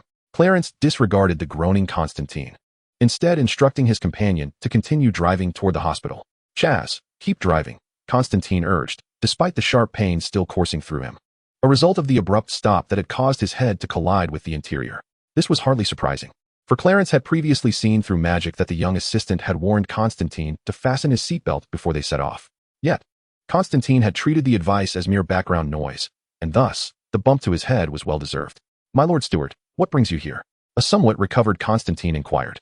Puzzled, after casting a brief glance at him, Clarence casually picked up a book resting on the back seat, intrigued by its cover. "If I hadn't come, neither of you would have been able to approach the vicinity of that hospital." The gravity of Clarence's statement instantly darkened Constantine's expression. Without needing further prompting, he recognized the recent unrest in America, particularly the surge of supernatural occurrences that seemed to erupt like a geyser. The disturbance caused by Mammon's desire to breach the human realm was significant enough to attract the hidden malevolent beings lurking in the shadows. In that moment, Constantine began to grasp Clarence's intentions, his previously sullen demeanor now taking on a pallor of unease. How clever, he thought. Realizing that while he had intended to use Angela as bait, Clarence had effectively turned both him and Angela into pawns in this perilous game. It was evident that an influx of evil entities and dark creatures had likely already been summoned. To divert the conversation from this unsettling realization, Constantine inquired, "I heard from Byman that you have dealt with the angel assisting Mammon. What do you believe the opposing force will now employ to complete this ritual?" Clarence shrugged. cautioning against underestimating the cunning of demons. "I merely eliminated an angel aiding Mammon," he remarked. Dante, his expression inscrutable, retorted, "Have the angels now evolved to be so radical and rebellious?" Chapter 167, A Grand Scene 2. "You seem to have asked the wrong person. I am neither an angel, nor have I ventured into the divine realm. Perhaps when you have the chance to ascend, you could inquire directly. If given a choice. I would prefer to remain here among mortals." Dante felt momentarily stifled, aware that this was a one-way ticket, and he silently rolled his eyes, though he dared not show it outwardly. The atmosphere on their journey was notably somber. Even the usually vivacious sidekick, Chaz, was subdued, refraining from speaking and frequently stealing glances at Clarence through the rearview mirror. If Clarence weren't gripping the steering wheel, one might suspect his gaze would never waver. As they approached the vicinity of the hospital, the ominous clouds looming overhead caused both Chaz and Dante to feel a sense of foreboding. No wonder Clarence asserted that without her, they would be unable to reach the hospital. Even from a distance, the unnatural and eerie weather was evident, hinting at the multitude of malevolent beings gathered there, capable of conjuring such disturbances. "Shortly, I shall bestow protective magic upon you," he announced, retrieving 2 knightly swords from a pendant box. These swords, crafted through alchemy, possess considerable power, adequate for your use. Once your special ammunition is depleted, employ these for your defense. Dante's response lacked enthusiasm. Instead, he weakly inquired, "Does that mean you want to accompany us inside? I must remain to establish a magical barrier to safeguard the ordinary people in that area. However, you need not worry. I have already summoned my knights of the temple to assist, so you two can head straight to the hospital without concern for anything else." Noticing Dante's face remained grim, Clarence felt compelled to reassure him once more.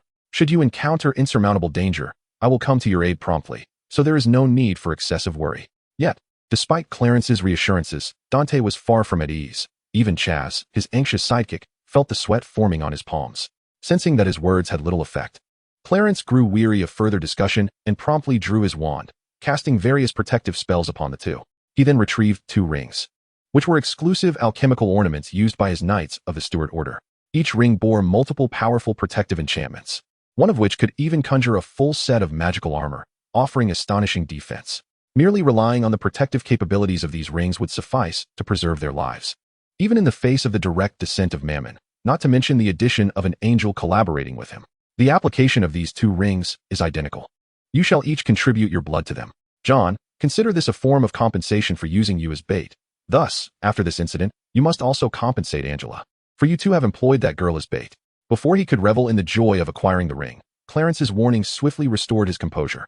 "Moreover, these rings are exclusive alchemical gear for my knights. Hence, it would be prudent not to act under my banner for nefarious purposes. Should I learn of such misconduct, you should be well aware of the consequences." He instinctively swallowed hard, yet Constantine could not suppress his curiosity. Or perhaps he was already mentally prepared for the prospect of misusing Clarence's name and being discovered. Thus, he inquired, "What are the consequences?" "Since you dare to act under my name and assume the identity of a Steward Knight, the consequence is that you shall remain a member of the Order for all eternity. Even your soul shall be bound to serve me forever. Trust me, John. I am not as magnanimous as he, and I will not allow you the luxury of self-realization. I will compel you to willingly become one of my temple knights." Though Clarence smiled, there was an ominous undertone to his words. Without waiting for his reaction, he addressed his subordinate, "Chaz, this is where I take my leave. I must establish a magical barrier. The remainder of the journey is yours to navigate." After stating this, Clarence vanished in a flash of magical distortion. Upon teleporting to a high-rise near the hospital area, he began casting spells with his wand to erect an enormous magical barrier. This extraordinary atmospheric phenomenon effectively concealed the commotion generated by his spellcasting. Once the magical barrier was established, those in the vicinity of the hospital could distinctly feel the oppressive heaviness that had rendered them breathless dissipating entirely, replaced by a refreshing sensation. Having completed the barrier, Clarence sent a command through the magical network to the knights hidden nearby, instructing them to commence their actions. Without delving into how the concealed temple knights, stationed throughout the vicinity of the hospital, discerned the presence of non-humans using their various alchemical gear and subsequently launched their attacks, we returned to Constantine and his subordinate. As they drove into the area near the hospital, it was as though they had entered an entirely different world. A scene of utter chaos unfolded before them, with frantic crowds, the thunder of explosions, and soaring flames illuminating the night. Amongst this turmoil, one could catch glimpses of individuals clad in knightly armor, valiantly engaging in combat against entities that were unmistakably inhuman. Had it not been for the surrounding architecture and the modern weaponry wielded by some of these armored figures, one might have believed they had been transported back to the Middle Ages. However, upon closer inspection from their vehicle, Constantine observed that despite being pursued by these monstrous beings, the panicked civilians seemed inexplicably unharmed.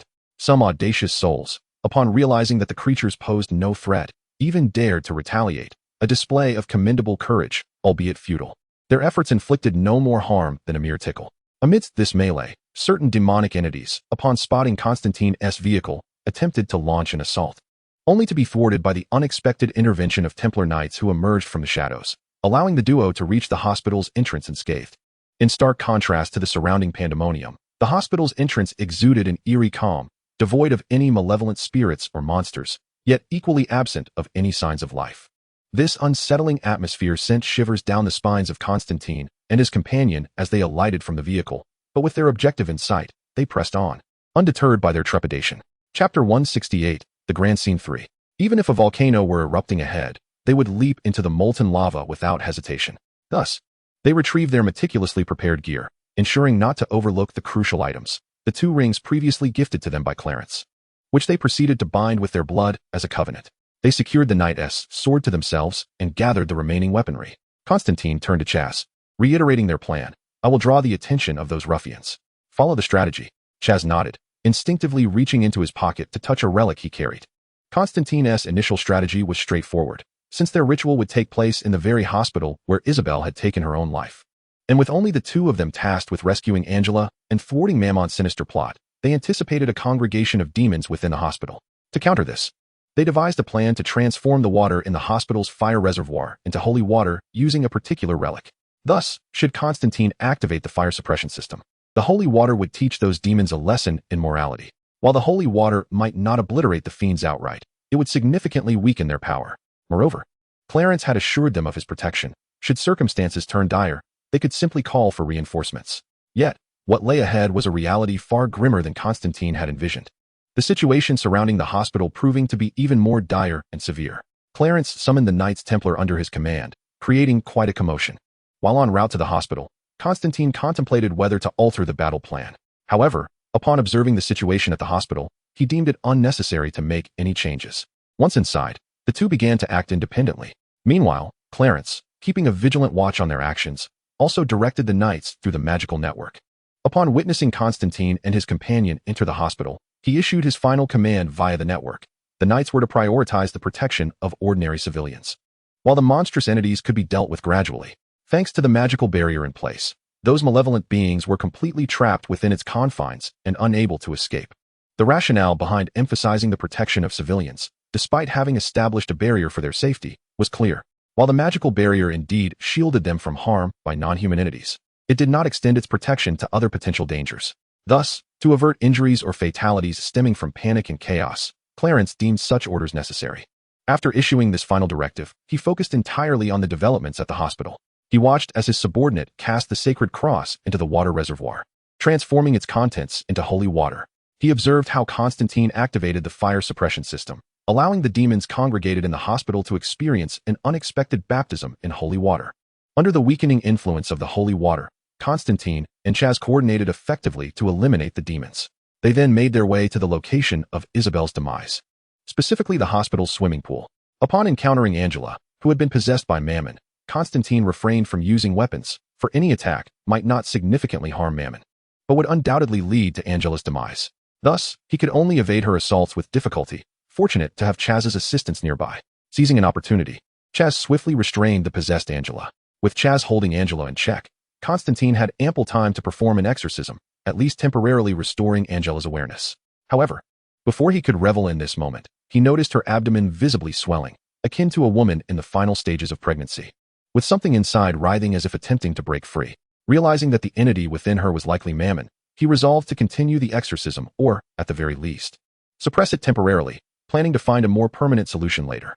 However, it remains uncertain whether it was due to the excessive physical exertion prior, coupled with his battle against the terminal affliction of lung cancer, that his condition was exacerbated, leading to his incantations being incessantly interrupted by an uncontrollable cough.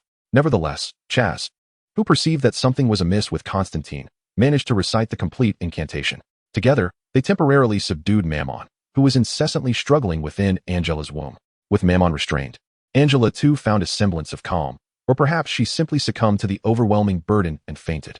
Just as Constantine and Chaz were about to exhale a sigh of relief, they were suddenly enveloped by a shimmering magical shield. Even the alchemical ring upon Constantine's finger was automatically activated, causing magical energy to coalesce around them and swiftly form a remarkably familiar set of knightly armor. How could it not be familiar? Previously, on their way to the hospital vicinity, they had witnessed numerous individuals clad in similar armor battling devils and monsters. Apart from their own weapons and equipment, the duo possessed only the alchemical accessories and knightly sword bestowed upon them by Clarence. Yet, they found themselves unable to actively utilize or even activate these items. They relied solely on this equipment, which would automatically trigger defensive mechanisms when under attack. Now, as the alchemical accessories activated their defensive capabilities once more, it signified that both were under an invisible assault. Observing the multiple layers of defense materializing around him, and glancing at Chaz, whose magical shield resembled shattered glass, Constantine felt a surge of anger and fear. Fortunately, they were adorned with the protective knightly armor. Otherwise, the consequences could have been dire. This revelation sparked a memory in Constantine's mind of why Clarence had insisted on him transferring an alchemical bracelet to Chaz during their visit to the subbase. Even though Chaz had already possessed the protection of an alchemical bracelet, he had still gifted him with an alchemical ring during their time in the vehicle. Initially consumed by jealousy, Constantine now grasped Clarence's intent. Without the protection of these alchemical accessories, that very moment could have cost him his companion. How could Constantine not be filled with astonishment and fury, teetering on the brink of losing his composure? Drawing a deep breath to steady himself, he rolled up his sleeves, revealing the intricate symbols etched upon his forearms. These sigils bore immense power, possessing a variety of remarkable effects, one of which included the ability to dispel most forms of invisibility. Yet, due to the formidable nature of these symbols, they could not be drawn in their entirety, necessitating their separation across both forearms. Only by bringing his arms together, complemented by the corresponding incantation, could he form a complete sigil, unleashing its formidable might. Chapter 169, Conspiracy. In a fit of fury, Constantine intended to invoke the charm on his forearm to compel the concealed creature to reveal itself. However, to his horror, the incantation he uttered seemed stifled, as if an unseen force prevented any sound from escaping his lips. Additionally, an invisible barrier appeared to hinder the convergence of his arms, rendering him incapable of reconfiguring the runes inscribed upon them. This alarming realization struck him. The hidden entity was likely immensely powerful, so formidable that it could thwart the very spells inscribed on his arms. Damn it, Chaz, recite the Lord's Prayer and protect Angela. Do not move or falter, he urged.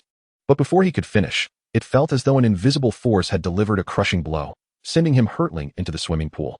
The splashes that erupted spoke volumes of the force he had endured.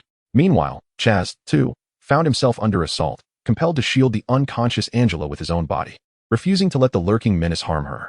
Regardless of the identity of the hidden foe, one thing was certain: it was no human. Thus, despite the protective alchemical charms adorning him, Chaz remained resolutely anchored in place, unwilling to shift in order to safeguard Angela. The relentless onslaught, combined with his inability to muster any reprieve, inflicted grave injuries upon his internal organs due to the sheer force of the attacks. Blood spilled from his lips, accompanied by excruciating pain that rendered him incapable of uttering even the Lord's Prayer. Struggling to surface from the depths of the pool, Constantine found himself unable to assist Chaz in his dire predicament. Realizing the perilous nature of the situation, he called out to Clarence, desperate for assistance. The urgency of the moment compelled him to reach out. Otherwise, the relentless assault would likely overwhelm even Chaz, despite the protection of his alchemical adornments.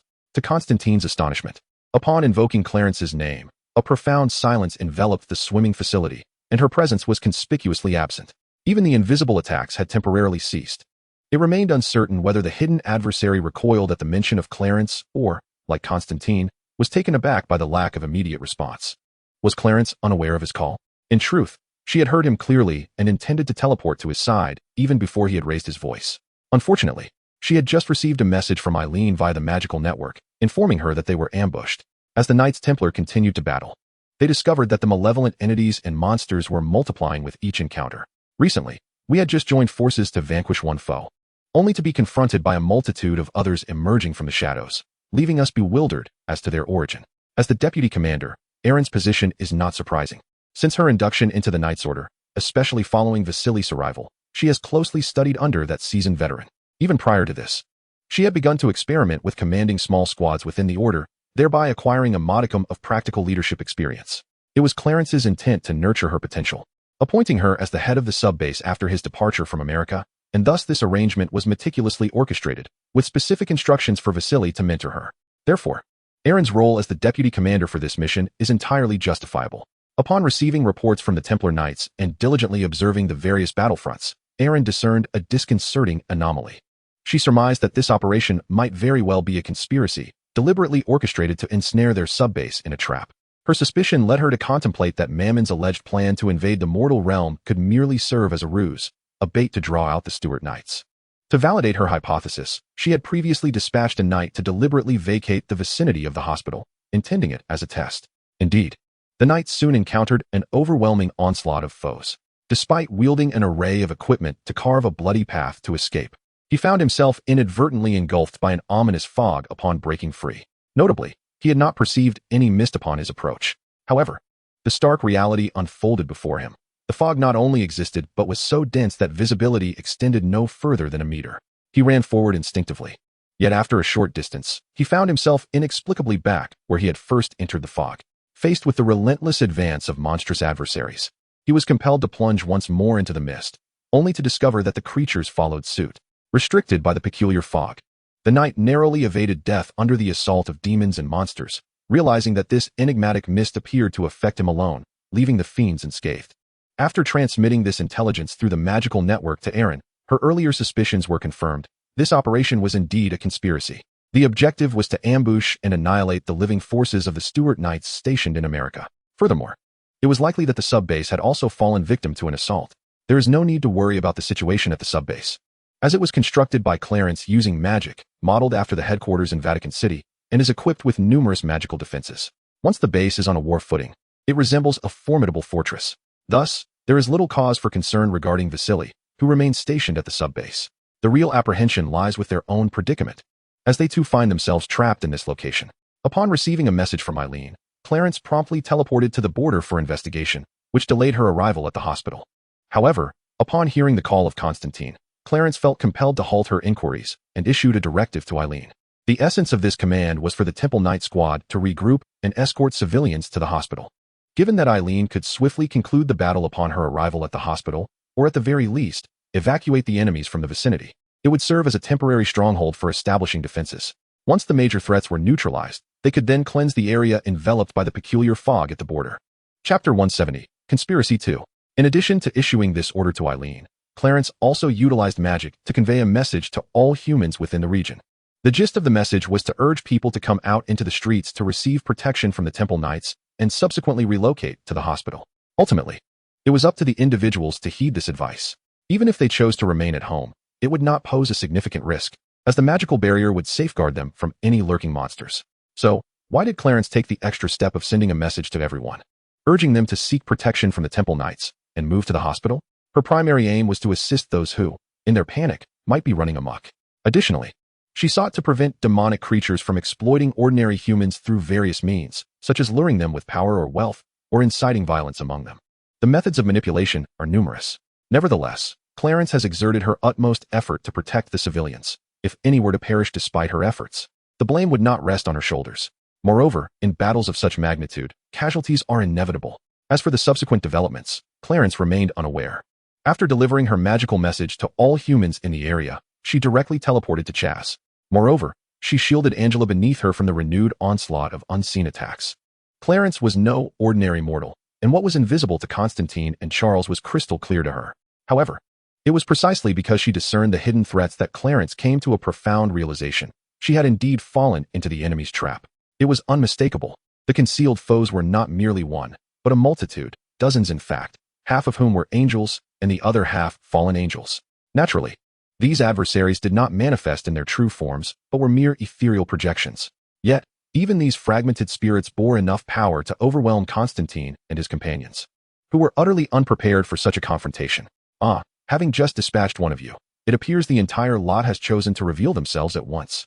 Clarence scoffed as she surveyed the scene, perhaps aware that their hidden tactics could not elude Clarence's perception. The angels and fallen angels ceased their concealment and fully revealed their forms. At that moment, Constantine, who had painstakingly emerged from the pool, and Charles, who lay incapacitated atop Angela due to severe internal injuries, instinctively widened their eyes in disbelief.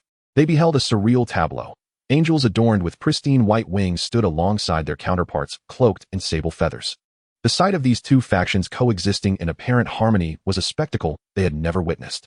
Neither Clarence nor the opposing celestial beings paid heed to the reactions of the two mortals. Their focus remained firmly fixed on one another. The angels were silent, perhaps too intimidated to speak. It was a female fallen angel who first shattered the heavy, tense atmosphere. "How does it feel, Michael S., earthly vessel, to find yourself at the center of such a meticulously crafted scheme? Should you not feel honored? Indeed, you ought to feel privileged. For not everyone is deemed worthy of such intricate plotting. This design befits your status." "Honored?" Clarence chuckled lightly. "I must confess, I do not feel such a sentiment. If your carefully laid plans amount to this, it is nothing short of laughable." The female fallen angel responded with genuine amusement, her dark wings and black leather armor lending her an alluring presence. "Laughter? Even our mere projections are beyond your current capabilities, so what compels your mirth? Is it a smile born of regret as you approach your demise?" "Regret?" Clarence scoffed. "Let alone your projections. Even if your true forms descended upon me, I would not regard you with fear. Why should I harbor any regret?" Immediately thereafter, it seemed as though she had sensed something, her gaze shifting to the space behind these individuals. "Alas, discussing this with you is a sheer waste of time. Beings of your ilk are incapable of comprehending such matters. It is best to make a swift exit, as we prepare to welcome the true, formidable entity." Upon concluding his statement, Clarence disregarded their reactions and, with a mere thought, exerted his will to manipulate the angels before him, utilizing the awakened powers derived from his purified bloodline of Michael. Before the fallen angels could fully comprehend the situation, they were all struck down by the betrayal of their own allies. Feeling an excruciating pain tearing through their chests, the fallen angels dared to lower their gazes in disbelief, only to discover an unfamiliar hand emerging from their breast. Clutched within that bloodied hand was their own dark heart. Helplessly, they witnessed their pulsating heart, shrouded in black energy mist, being crushed by that very hand. The agony of the arm piercing through their chests jolted them from their disbelief, forcing them to turn their heads to confront the very angel who had betrayed them, an ally turned adversary. Upon witnessing the expressions of struggle and terror etched upon their faces, the fallen angels gradually began to grasp the gravity of their predicament. Regrettably, their realization arrived too late. Among them, the female fallen angel who had spoken earlier turned her gaze back to Clarence, locking her eyes upon him. Her final words echoed, "We have underestimated you. You have awakened Michael's power to this extent. Next time, evasion will not come so easily." As she spoke, her form could no longer maintain its integrity, dissipating into a cloud of dark smoke that swiftly vanished into the air. Once all the fallen angels present had succumbed to betrayal and disintegrated into nothingness, the remaining angels, under the compulsion of Clarence's authoritative power, launched a relentless barrage of attacks towards the newly sensed location. Indeed, the assaults from these forcefully controlled angels were met with an exceptionally sturdy, invisible barrier that repelled them effortlessly. The reason for its formidable nature was that the angels' unreserved attacks could not inflict any discernible impact upon the barrier, not even causing the slightest ripple. Witnessing this, Clarence not only refrained from halting the attacks of several angels, but instead increased their frequency, to amplify the potency of their strikes. He commanded the angels to draw upon the energy required to maintain their forms, infusing it into their assaults. As the power and frequency of the attacks escalated, the previously unyielding invisible barrier finally exhibited faint ripples. At that moment, a melodious, silvery laugh resonated through the air, although the figure had yet to reveal itself. The captivating allure embedded in that delightful laughter was palpable. Following the laughter, a silhouette gradually emerged from behind the rippling barrier created by the recent attack, solidifying into view. Upon witnessing the enchanting visage of this being, coupled with the earlier presence of the female fallen angels, Clarence pondered thoughtfully and ventured, "The seductive angel, Sesha? Ah, how intriguing. Although I have not yet awakened my memories, I can still discern your identity. Truly, you are worthy of being associated with Michael, even if you are merely his incarnation upon this realm." Sesha feigned an exaggerated demeanor. The beguiling power she wielded, intertwined with the essence of laws, was not a gift bestowed upon many. Thus, the sole conclusion was that it is indeed you, Sesha, the seductive angel. Clarence's expression turned grave. It was no wonder that his demeanor shifted. This seductive angel was one of the 9 fallen angels, endowed with the authority to alter everything. Most crucially, she shared the same exalted rank of the 6-winged angels as Michael. In certain hierarchies, Sesha even surpassed Lucifer, though this ranking did not extend to combat prowess. Nevertheless, this did not imply that her combat abilities were lacking. After all, she was still a 6-winged angel, and a fallen one at that, with an amplified strength stemming from her darkened nature. The true Michael would naturally not fear Sesha and might even regard her with disdain. However, The predicament lay in the fact that Clarence was not the genuine Michael and had yet to fully awaken all the powers contained within his bloodline. Fortunately, he was in this state, yet Sesha was not the true embodiment either, placing them on somewhat equal footing. Still, she was formidable enough to warrant Clarence's utmost caution and seriousness as an adversary. Seizing the moment when Sesha opened her mouth to speak, Clarence unleashed a tempestuous assault with the ferocity of a storm. Spells, divine arts, and even a meticulous manipulation of magical energy converged, bolstered by the final sacrifices of the angels, resulting in a terrifying barrage that shattered Sesha's formidable barrier in the blink of an eye. In truth, as Clarence launched his sudden attack and breached the invisible shield, Sesha had already reacted. The instant the barrier shattered, she soared into the sky, breaking through the newly repaired glass of the swimming facility and ascending into the air. Although veiled by the night, Clarence could distinctly perceive the dark energy coalescing in her grasp, rapidly morphing into the shape of a spear. With a cold snort, a multitude of wind blades, compressed to their utmost, transformed from mere transparency into a visibly menacing state, shot forth in a straight trajectory towards the still charging Keisha. These seemingly formidable wind blades, however, were deftly evaded by her, allowing her to deduce Clarence's intentions, an attempt to disrupt or destroy the energy spear she was gathering in her grasp. Yet, such a feeble assault of moderately swift wind blades was insufficient to achieve that aim, revealing a certain underestimation of her capabilities. It is essential to note that she was not akin to those ordinary fallen angels who had just suffered a surprise attack. While Keisha pondered whether Clarence had indeed underestimated her abilities, or if his lack of fully awakened powers from Michael rendered him devoid of combat experience, she failed to notice that the wind blades she was meant to evade had not vanished into the ether, but rather curved and continued their assault from behind her. Perhaps due to her inherent disposition as an angel not skilled in combat, combined with her misjudgment of Clarence, she became negligent. It was only when the wind blades approached perilously close that she became aware of their presence. However, it was too late to evade them and protect the energy spear she had been forming. Reluctantly, she abandoned the near-completed energy spear and attempted to dodge the oncoming wind blades while bracing herself for the ensuing explosion. The energy spear, having been compressed, would lose control if it had not fully stabilized, resulting in a catastrophic explosion. Keisha steeled herself to defend against the chaos that would ensue from her uncontrolled attack.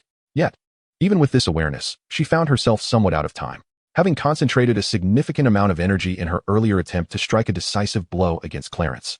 The potential for destruction upon losing control was immense. The explosive force and shockwave erupted violently, propelling Keisha through the air, while all nearby structures sustained severe damage. Cracking under the pressure, glass shattered into countless fragments, a testament to the explosion's ferocity. Thanks to Clarence's protective measures, Dante and the others remained unscathed by the detonation and its repercussions. However, the nearby swimming pool and hospital suffered grave consequences. John, take Angela outside to rendezvous with the Knights of the Temple, then establish a defensive line using the hospital as our stronghold. Clarence shouted hastily after the shockwave subsided. He cast several healing spells towards Chaz before unfurling his six-winged, holy wings, soaring skyward to reach the ejected Keisha. Isn't that a heavenly being? What then are those wings? Chicken wings? With a plaintive murmur, Constantine staggered towards Chazia and Angela, accompanied by weak, raspy coughs. Had Clarence heard Constantine's lament, he would have clarified that possessing wings does not necessarily denote one as an angel. True angels must also embody a corresponding rank. Otherwise, they are merely unique entities adorned with wings. Furthermore, his six-winged appendages appeared remarkably genuine, yet they were merely energy wings formed from the crystallization of divine light. This ability emerged as a consequence of the purification of the bloodline of Michael within him, awakening at a certain stage. Only when her Michael bloodline reaches full potential and achieves complete awakening, obtaining the rank and authority of Michael, could she be deemed a true angel. Clarence had no time to divert his attention elsewhere. He focused solely on Chazia, propelling himself swiftly towards her. Before nearing his target, he initiated his attack, disregarding the conspicuousness of his current form, especially under the veil of night. In stark contrast to Chazia's dark attire, which emanated a shadowy energy glow, his own white ensemble was undeniably eye-catching. Chapter 172, The Fallen Angel Chazia. Thus, he paid no heed to the individuals below, who, under the protection of the Temple Knights, were moving towards the hospital. They witnessed a figure soaring through the sky, unmistakably an angel, and more specifically, one with six wings. The thoughts and emotions stirred within them were of little concern to Clarence, who remained engrossed in his battle with Chazia. It was not a contest of equals. In fact, Clarence appeared to be at a disadvantage. Although Chazia was not particularly adept in combat, her extensive lifespan had bestowed upon her a wealth of battle experience, far surpassing that of Clarence, especially since he had yet to inherit any memories from Michael. Indeed, the purification of Michael's bloodline had enhanced his combat aptitude. However, innate talent and practical experience are not synonymous. While his talent may allow him to glean more experience in battle, Clarence had only encountered a limited number of adversaries. During his time at Hogwarts, he had fought against fellow wizards using magic, but his current foes were not wizards, and their powers did not stem from magic. Consequently, although their strengths may seem evenly matched, Clarence faced a slight disadvantage in terms of combat experience. Thanks to her innate talent for combat, enhanced by the bloodline of Michael, she was able to absorb experience while engaging in battle, thereby rapidly augmenting her fighting prowess. Otherwise, it is likely she would not have survived so many exchanges under the skilled hands of Chizia. The primary reason for her disadvantage, however, lay more in Chizia's distinctive combat style. What exactly is this style? Astonishingly, Chizia favored close-quarters combat, wielding a spear with remarkable dexterity. In contrast, Clarence was a sorceress, drawing upon the powers of magic. This is not to suggest that she possessed no melee abilities at all. Rather, her previous combat inclinations diverged significantly. Her limited close combat skills rendered her no match for Chizia, forcing her to forego several opportunities to strike, which ultimately placed her at a disadvantage. Yet, as Clarence had previously remarked, magic is not so easily constrained. Indeed, her prior combat style had hindered her from enhancing her skills and experience in close-quarters fighting. However, with such formidable innate talent and a foe of comparable strength, complemented by various specialized magical aids and a brief foray into swordsmanship learned from Byman and Felsen out of curiosity, Clarence gradually adapted to Chizia's style. She continuously drew experience from the skirmishes, growing rapidly, and began to integrate magic into her melee tactics. Seizing any opportunity during combat, she would unleash a spell at her opponent.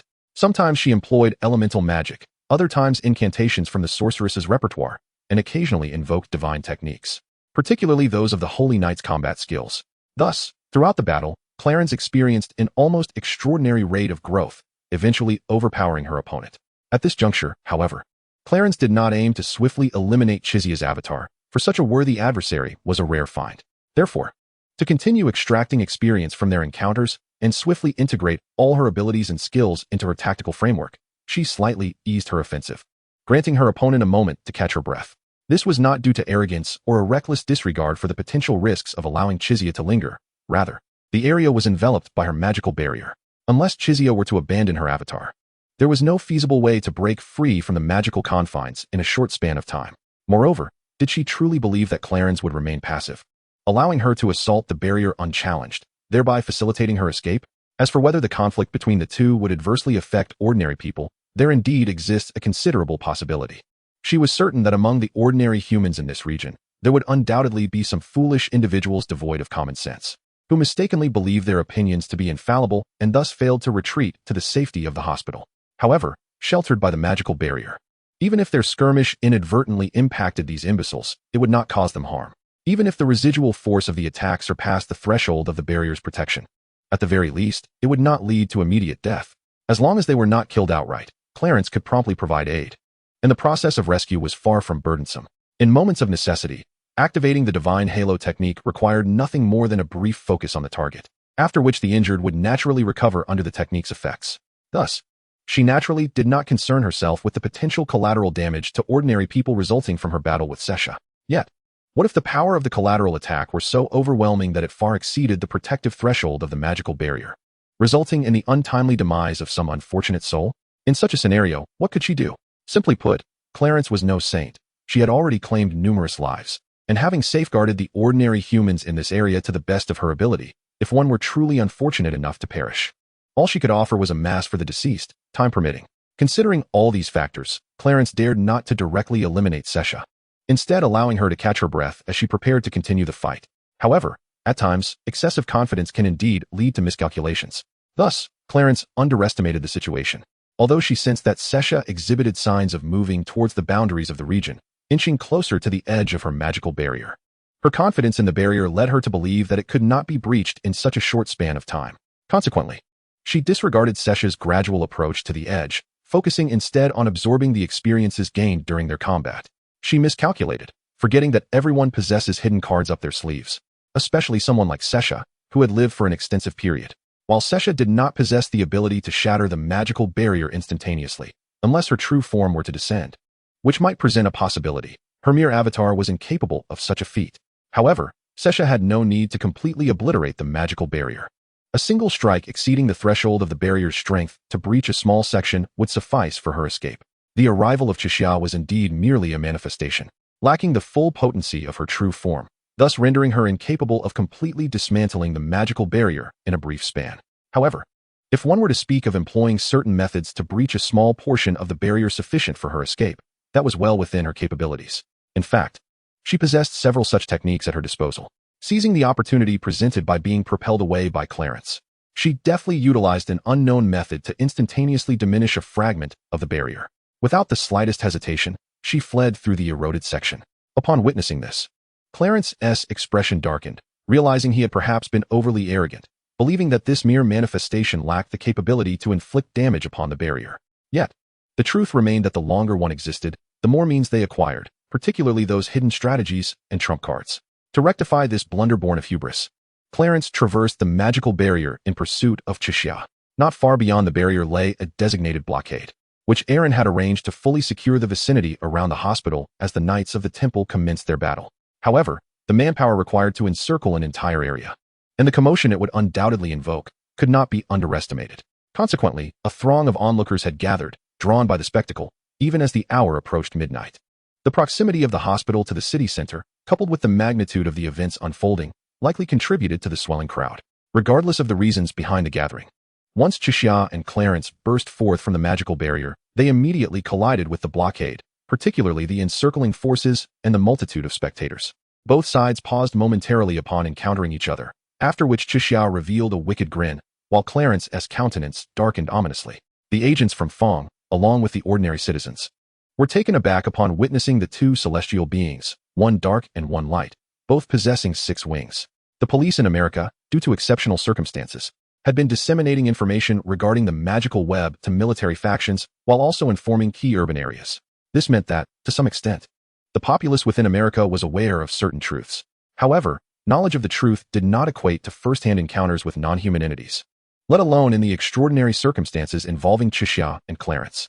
Thus, the forces surrounding the scene, much like the ordinary citizens, found it difficult to fathom the reality that angels truly existed. The thoughts of these ordinary individuals were of little concern to Clarence, for she understood that if she did not swiftly thwart Sesha's intentions, the latter would undoubtedly use the innocents as human shields, rendering Clarence unable to unleash her full potential in battle. Sesha indeed harbored such notions, and one should not overestimate the moral compass of a fallen angel, believing that the mere association with the title of angel would imbue her with any semblance of ethical considerations. In truth, once one becomes a fallen angel, such principles are entirely cast aside. Thus, Clarence had no doubt that Sesha would exploit the ordinary people to impede her progress, even resorting to more atrocious deeds. It was her own negligence that had allowed Sesha to escape from the magical barrier, and should Sesha inflict harm upon the innocents, Clarence would be left with grave consequences. As the distance between them diminished, Clarence realized that if she wished to intercept Sesha before she infiltrated the crowd, time was of the essence. Consequently, she resorted to a spell of teleportation, instantly positioning herself before the throng. The moment she materialized, she collided violently with Sesha. Their weapons clashed, unleashing a surge of energy that generated a shockwave, sending the surrounding onlookers sprawling. Clarence could not idly watch as the ordinary people were hurled to the ground. The altitude and the presence of the elderly and children among them posed a serious threat to their lives. Thus, she had to divert her focus to employ magic, catching those who had been thrown aside. Witnessing this scene, Sesha erupted into triumphant laughter, seizing the opportunity to launch an assault on the crowd. "Ha! Michael, you have yet to fully awaken, and now you are burdened by the lives of these mortals. With such a multitude of liabilities, how could you possibly prevail against me?" Upon hearing her words, Clarence struggled to suppress her fury and once again resorted to magic for defense. The presence of so many ordinary people as her vulnerabilities inevitably placed her at a disadvantage in the skirmish. Just as she was on the brink of losing her patience and considering to disregard the innocents, Sesha seemed to perceive the ferocity in her gaze. Aware that if the battle continued, Michael's earthly form would not hesitate to sacrifice the lives of the ordinary humans to eliminate her. There was no doubt that Michael was capable of such an act. One should not be misled into thinking that the most formidable battle angel, the supreme commander of the angelic legions fighting against the demonic forces, would be a figure of compassion. It is a known truth that mercy is not a trait of a commander. For the sake of victory in war, some sacrifices are indeed necessary. Chixia comprehended this well, seizing the opportunity while being forcefully repelled to shout, "Michael, you wouldn't wish for me to use these ordinary mortals as mere shields, would you?" Perhaps it would be best to cease hostilities here. She implored. Release me, lest we continue this battle, for these mortals cannot withstand the aftershocks of our conflict. If we carry on, who can say how many will remain alive? She questioned. Can you truly bear witness to their demise before your very eyes? Clarence, feigning hesitation, coldly retorted, you had better leave before I change my mind. Cheesia. A chuckle escaped her. Truly, you are Michael, the one most cherished by him. So pure that I might just be tempted to devour you right now. Observing the growing malice in Clarence's eyes, Cheesia dared not provoke her further and hastily declared, then we shall meet again. With that, she turned without hesitation, preparing to flee. However, as previously stated, everyone harbors a hidden card or two. Indeed, it was a moment of carelessness that allowed Cheesia to escape the confines of the barrier. But did Clarence lack her own hidden strengths? On the contrary, Clarence possessed numerous concealed abilities, which she had withheld to absorb more combat experience, intending to unleash them as a trump card when necessary. Now, the moment had arrived. In the instant Cheesia turned, Clarence activated her inherent time manipulation at triple speed. When the time manipulation concluded, Cheesia found herself confronted by Clarence, who had inexplicably grasped her throat.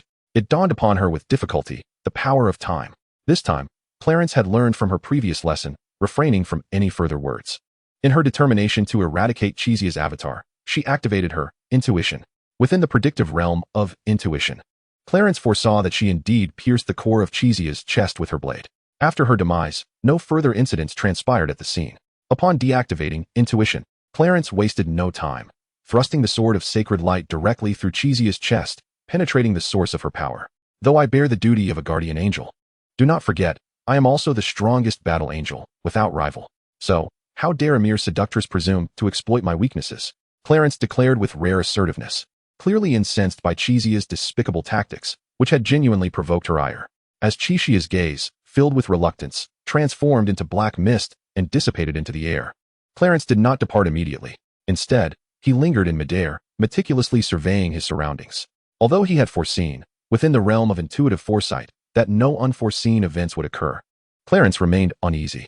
His apprehension was not rooted in a lack of faith in his innate abilities. Rather, he understood that the future is not immutable and carries a probability of deviation that increases over time. Aware of this, Clarence chose to remain in this location as a precaution against any potential mishaps. Additionally, he took the opportunity to tend to the injured below. As Clarence activated his divine aura to heal those beneath him, the ordinary individuals began to regain their senses, recalling the events that had just unfolded. They were acutely aware that, had it not been for Clarence's protection during that brief moment, many of them would have perished, their bodies possibly unrecognizable. Furthermore, in his current six-winged angelic form, Clarence emanated an aura of sanctity that caused those with faith among the crowd to kneel in prayer, their beliefs solidifying with unwavering conviction. Even those who were atheists or indifferent to religious doctrines found themselves transformed into genuine believers at that moment. Moreover, the injured individuals sensed a warmth akin to a searing energy washing over them, swiftly healing their wounds. This realization, coupled with the sight of the ethereal figure suspended in the air, emanating purity and a higher life essence, invoked a sense of awe and admiration among the wounded. They felt an instinctive allure toward Clarence, drawn by his flawless visage, which subtly nudged them toward an almost worshipful obsession. As for those who remained skeptical, even after witnessing such extraordinary phenomena and the powers possessed by Clarence, their thoughts diverged into various other contemplations. However, this was of little consequence, as the authorities present would soon issue a gag order, forbidding anyone from disclosing any information regarding the night's events. Clarence remained in this location for 5 minutes, not only for precautionary reasons, but also to manifest his divine presence before the onlookers. His intent was not born of vanity, but rather to assuage the fear that had undoubtedly arisen from the recent ordeal. After all, any rational individual would naturally experience trepidation following such harrowing experiences. This endeavor aims to assuage the fears of those present at the scene, while simultaneously conveying the notion that, in the existence of malevolent supernatural forces, so too must there be the presence of benevolent ones. Clarence, unaware of any anomalies or unforeseen events, took flight, wings directed towards her point of origin.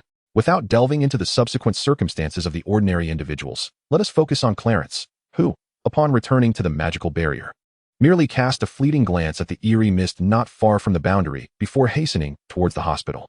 Along her journey, she encountered various entities beyond human comprehension, all of which she dispatched with remarkable swiftness. Upon her arrival at the hospital, the surroundings had fallen into an eerie silence, contrasting sharply with the other directions, from which faint echoes of non-human wails could be heard. As Clarence approached the hospital, She observed the Knights Templar establishing a rudimentary defensive line around the premises to prevent the encroachment of monsters from other locations. Upon her descent at the entrance, the Knights immediately offered their respects. Eileen, who was stationed there to oversee operations, hurried to greet her, providing an update on the current situation. We are utilizing the hospital as our stronghold and have established a perimeter to repel the assaults of demons and creatures. The ordinary individuals who have been relocated are currently within the hospital. Clarence nodded thoughtfully and inquired about the casualty count. The Knights reported no fatalities, although many were fatigued and resting. However, several ordinary individuals sustained injuries during their transfer to the hospital, albeit none were severe, and there were no deaths. Eileen first addressed Clarence's query and then mentioned that she had recently formed several elite teams to search for and rescue those ordinary individuals who had yet to be evacuated. Clarence glanced at the time before instructing Eileen. There is no need for rescue operations. The larger threats have been eliminated, leaving only minor nuisances. Therefore, it is unnecessary to complicate matters further. Let the remaining Knights, apart from those guarding the hospital, form teams to cleanse this area. Once we thoroughly eradicate the remaining nuisances, the ordinary individuals within this vicinity will naturally be safe. Chapter 175, The Mist. Eileen promptly replied, I shall summon the Knights immediately. Afterward, Clarence need not concern herself with the ensuing matters, as she entered the hospital to locate Constantine and the others. Given the prior distraction caused by Chizia, she had neglected to address the presence of Mammon within Angela's womb. It was imperative that she resolve this matter swiftly to prevent any further calamity from arising. However, after surveying her surroundings and finding no sign of the three, she was compelled to extend her senses, discovering that they were situated in a particular patient room. As Clarence made her way towards the hospital room, the individuals she encountered instinctively parted to create a path, for they recognized her as the ethereal six-winged angel clad in white. Even those who had not previously glimpsed her visage could not overlook her celestial descent at the hospital entrance moments ago. Not to mention, she had yet to retract her magnificent wings. Thus, it would indeed be remarkable if anyone remained oblivious to her true identity. Though they appeared to show deference, the ordinary folk's reverence was laced with palpable fear, an entirely appropriate response to the divine presence before them. The exception, of course, were the faithful adherents of the church, who knelt in earnest prayer upon witnessing her. Without further ado, Clarence strode directly into the room where Constantine and the others awaited. After closing the door behind her, she cast a glance at Angela, who lay unconscious in her bed. Had she not yet awakened? Not quite. She had stirred briefly earlier, but expressed a sensation akin to exhaustion from sleeplessness, her demeanor suggesting something was amiss. Despite attempts to rouse her, she had succumbed to slumber once more. John had reassured them that her condition was not severe, attributing it to the possession by Mammon. Once the demon was expelled, Angela would return to her normal state, Chaz had hastily explained. Clarence surveyed Angela on the bed, particularly her abdomen, and reassured them, there is no need for concern. I shall dispel Mammon at once. With that, she retrieved her sacred text from the pendant box, turned to a familiar page, and began to recite. A surge of divine light emanated from her, enveloping the room. After casting Mammon into the heavenly realm, Clarence invoked several healing spells upon Angela. Before long, the young woman regained consciousness, initially bewildered by her surroundings. However, as if recollecting something significant, she hastily threw off her covers and lifted her garments to inspect her abdomen. With Mammon now banished beyond the gates of heaven, Angela's body had naturally returned to its normal state. After several thorough examinations of her abdomen revealed no anomalies, she finally exhaled a sigh of relief. At that moment, Chaz could not suppress his excitement, announcing that the demon within her had been thoroughly expelled by Clarence. Hearing this, Angela felt an overwhelming sense of reassurance and began to inquire about the current situation. I have vanquished the larger threats. Only minor nuisances remain. I have dispatched the Knights of the Temple to handle the cleanup, and it should not take long to conclude. Constantine observed her serene demeanor, sensing an underlying tension, and directly inquired whether there were additional circumstances at play. Clarence cast a surprised glance at him, once more marveling at his perceptiveness. However, there was little to conceal regarding this matter.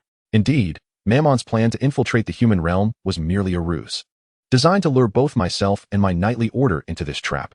The objective was to annihilate the living forces of the order stationed in America. In truth, she harbored another suspicion that she refrained from voicing, as it remained merely conjecture and unnecessary to express before it was substantiated, lest it provoke undue concern. What was this additional suspicion? It was the possibility that the annihilation of the knightly orders branch in America was not the ultimate goal of those demons. Their true intention, perhaps, was to divert all attention from myself and my order to this location. Consequently, the absence of such a vital combat force would leave the remaining regions of America vulnerable, even devoid of substantial support. Should the demons seize this opportunity to act, the inherent strength of the American parishes would be utterly inadequate to thwart them. Moreover, the existing personnel of the church might not even perceive the demon's movements. Of course, this was merely Clarence's speculation. The truth would reveal itself in due time. Furthermore, she had another pressing issue to address. Let us not forget that a layer of enigmatic mist enveloped the periphery of this area. Previously, Clarence had been preoccupied with rescuing others and lacked the time for a thorough examination. With time now available, she was determined to resolve this significant dilemma promptly. Well then, since Angela has recovered, you may rest here. If you wish, you may also join the Templar Knights in expelling the remaining nuisances. I must attend to another pressing matter, Clarence declared, departing without awaiting their responses. Upon reaching the edge of the area, she began to scrutinize the intangible, enigmatic mist. However, whether through magic or divine art, her examinations yielded no results. It was as if nothing existed, akin to ordinary air. This was exceedingly peculiar. For the Templar Knight who had previously broken through reported that the mist was entirely invisible from the outside, only becoming apparent upon entry. Yet, in Clarence's eyes, the mist was undeniably present. Beneath her very eyelids, all her various methods of inquiry concluded with nothing more than a mass of air, devoid of any peculiarities. However, she soon noticed something amiss. While normal air is infused with magic, the mist before her bore no trace of it. As the usual methods seemed to lose their efficacy, Clarence resolved to abandon conventional approaches. Instead, he activated his innate skill, the Eye of Truth, to scrutinize the mysterious fog once more. Chapter 176, The Fog of War. This time, he made several significant discoveries. Through the observations of the Eye of Truth, Clarence discerned that this enigmatic mist was known as the Fog of War, a term used by demons in hell to describe this particular type of war spell. Indeed, this mist constituted a uniquely potent spell of a martial nature, hence its designation as the Fog of War. According to the insights gleaned from the Eye of Truth, this Fog of War was a large-scale spell developed by demons after extensive study of a bizarre mist found in hell. The spell's effect was to restrict the vision of all beings, save for demons, to a mere 1-meter radius, rendering any creature that ventured beyond this boundary obscured by the mist. In addition to limiting visibility, the mist was based on the air of hell, which rendered it a slow-acting poison for all beings except demons and a few exceptional entities. Inhaling even a single breath equated to succumbing to chronic toxins. Even refraining from breathing proved futile, as the essence would permeate the body. For demons, the air of hell posed no threat. In fact, it was a familiar essence. Conversely, for all other beings, it acted as lethal gas. While immediate reactions might be negligible, prolonged exposure would yield dire consequences. Moreover, the peculiar mist in hell was far more potent than the Fog of War before him, as it also restricted the vision of demons. Furthermore, the hellish mist nurtured an extraordinarily strange life form, which thrived on it, as humans do on air. The most terrifying aspect, however, lay in the fact that these entities fed on demons. Or, more accurately, the bizarre beings within the hellish mist were indiscriminate hunters, preying on anything that intruded upon their domain. The preference for demons as their primary sustenance was simply due to their overwhelming population in hell. Yet, it must be noted that demons are not to be trifled with. Not everything can provoke their wrath. Yet the demons find themselves utterly helpless against the strange creatures birthed from the mists, for these beings are intrinsically formed from the fog itself. How can one slay such an entity, who possesses the ability to vanquish it? Even if one were to lure the bizarre creature beyond the confines of the mist, it would be of no avail. The moment it emerges, it would dissolve back into vapor, retreating into the shroud. Thus, the demons of the Inferno are truly at a loss regarding this phenomenon. Fortunately, this hellish fog manifests only in specific locales and does not propagate beyond those boundaries. Perhaps it is precisely due to the unique nature of this infernal mist that some demons, driven by curiosity, have undertaken its study, culminating in the development of the war fog spell, a tactic of warfare. In a sense, this incantation is tailored for demons, as only they can wield it. For who else could procure the very air of the underworld? It is essential to recognize that, in many respects, hell is as impenetrable as paradise. Hence, this spell is designated as demon-exclusive. Now, how might one counteract the war fog? The solution is rather straightforward. One must employ purifying methods to cleanse the war fog. Gradually purifying it can indeed eliminate the mist entirely. However, the prerequisite is to first address the source of the infernal essence, the very heart of the spell. Otherwise, as long as the caster persists in maintaining the incantation and the infernal essence continues to flow, the spell shall endure indefinitely. For every bit you purify, the mist replenishes. Even extensive purification proves futile, as the fog will persist in its creation. The reason this solution is deemed simple is that once the source of the infernal essence is eradicated, the mist will eventually dissipate, even if left unattended, albeit it may take some time. In summary, As long as one resolves the core issue of the spell, the source of the infernal essence, the remaining challenges become trivial. The only significant difficulty lies in locating the source of this essence. Undoubtedly, it will be concealed within the mist, that is certain. However, finding it proves to be the most formidable challenge. After all, the caster is no fool, aware that the vulnerabilities of their spell hinge upon the core. They would naturally take every measure to obscure its location. Thus, for others, especially to seek the core amidst the fog, it becomes an exceedingly arduous task. However, for Clarence, it was rather a straightforward matter. He could either employ a broad purification to temporarily dispel the mist, seeking its core before new fog could be conjured, or utilize the innate talent of energy conversion to transform the mist into genuine air. After perusing the information relayed by the Eye of Truth, Clarence couldn't help but marvel at the efficacy of the warm mist spell, which was indeed highly suitable for warfare. Yet, it was not without its flaws, the most apparent of which was the issue of the core. As Clarence purified the warm mist in search of its essence, he pondered the implications of engaging in battle against hell. If the demons were to wield such a spell, it would spell disaster for his side. After all, while he found it relatively easy to dispel the warm mist, it did not imply that others could do so with equal ease. Resolute in his thoughts, Clarence decided that once this incident was resolved, he would immediately embark on developing a method to bypass the need for locating the core and directly nullify the spell. Otherwise, they would undoubtedly suffer significant losses in the future. Moreover, Hell had resorted to deploying the War Mist spell to ensnare his holy knights, sending forth Josiah along with several fallen angels and traitorous seraphs. If the ultimate objective of Hell's machinations was not merely to eliminate him and obliterate his knight brigade, then their ambitions were surely vast. After all, one could imagine the significance of that mere dish of vinegar, which warranted a banquet of dumplings. Chapter 177, Aftermath. By the time Clarence completely dispelled the War Mist spell, the sky had begun to brighten. Inquiring through the magical network about the situation on Eileen's end, he learned that the knights had nearly completed their task, with only a final thorough inspection remaining to ensure no stragglers were overlooked. In that case, Eileen, the remaining duties fall to you. Once the inspection is complete, escort the knights back without concern for the magical barrier. I must return to the main base to assess the situation, Clarence added as an afterthought. Upon his return to the main base, he discovered numerous corpses of monsters in the warehouse area, where several knights were diligently engaged in cleanup efforts. The knights saluted upon his arrival. Continue to handle these bodies. By the way, where is Vasilio? Captain, Father Vasilio is on the 21st underground level of the base. A knight respectfully replied. Very well, continue with your tasks. Clarence responded briefly before proceeding directly into the lower base. He then took the elevator down to the 21st sublevel. Upon locating Vasily, he inquired about the situation, particularly the casualties among the knights left behind. Commander, thanks to the various magical defenses established within the base, we successfully annihilated the invading enemies without any fatalities. However, 2 knights sustained minor injuries, though they have since received treatment, Vasily initially reported regarding the casualties. He then divulged another matter. In fact, the situation at this sub-base was not particularly dire, but the real concern lay with the cathedral where the cardinal resided. What transpired at the cathedral? Clarence's anxiety grew upon hearing that trouble had arisen at the archbishop's location. The cathedral was attacked, particularly the underground seal vault, where numerous dangerous sealed items were lost, including some special creatures that managed to escape. The archbishop is currently conducting an inventory to ascertain which items were lost or escaped, but no updates have been received yet. Upon hearing this, Clarence's mind sparked with an idea. Is there a list of the sealed items contained within the cathedral's underground vault? Vasily seemed to have anticipated Clarence's question. Perhaps upon receiving news of the cathedral's attack, he had harbored suspicions and requested a list from the archbishop.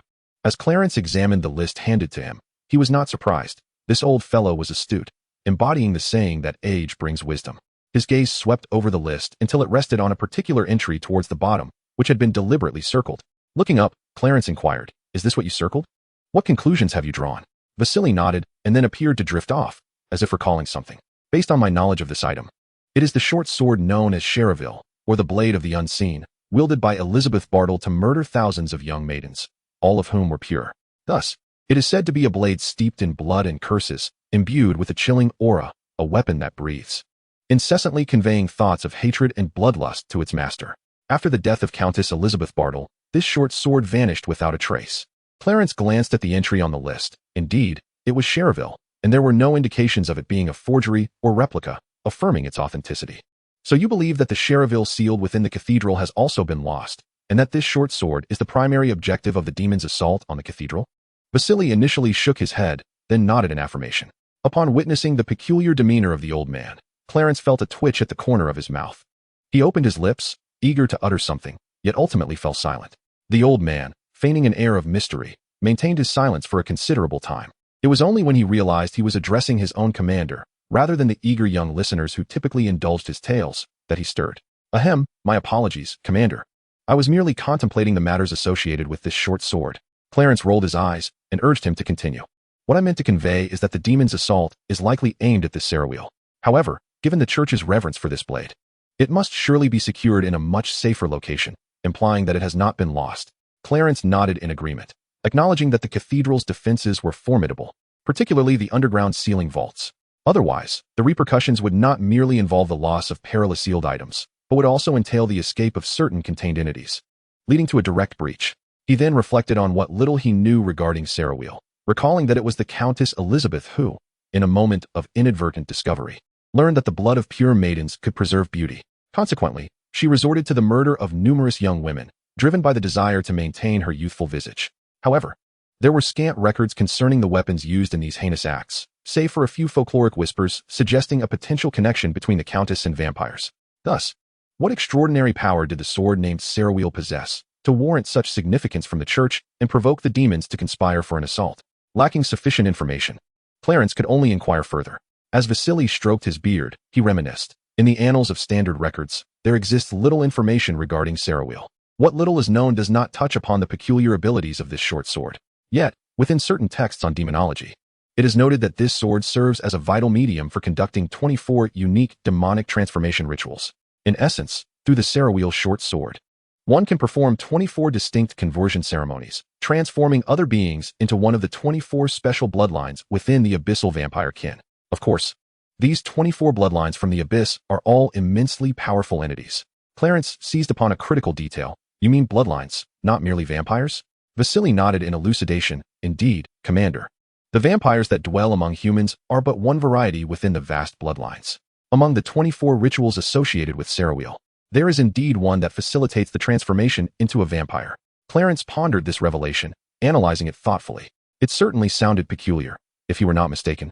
The cost of such a transformation ritual should not be exorbitant, should it? To the demons of hell, the price required for the transformation ritual is deemed bearable. Thus, they covet this dagger. Captain, your analysis is astute. The cost of the ritual transformation simply necessitates an abundance of blood. Chapter 178, Sarawheel. Vasilio then spoke gravely. Another point is that there are no limitations to this form of ritual transformation. Therefore, should hell succeed in acquiring this dagger, it is highly likely that a terrifying legion composed entirely of special blood clans would emerge from it. Clarence understood. It is no wonder Vasilio remarked on the church's profound concern regarding Sarawheel and this dagger. Given its unique and exceedingly perilous nature, such concern is entirely justified. Vasilio, please keep a close watch on the Cathedral situation. When the Archbishop contacts you, kindly inform them that I shall be relocating the sealed archives beneath the cathedral to the branch base. Vasilio promptly responded, yes, I shall convey this to the Archbishop. Subsequently, Clarence advised Vasilio to take care of his health. After all, he is no longer a youth. At his age, staying up late can be exceedingly detrimental to one's well-being. The others will soon return, and we can address the remaining matters upon their arrival. So Vasilio, you should rest now.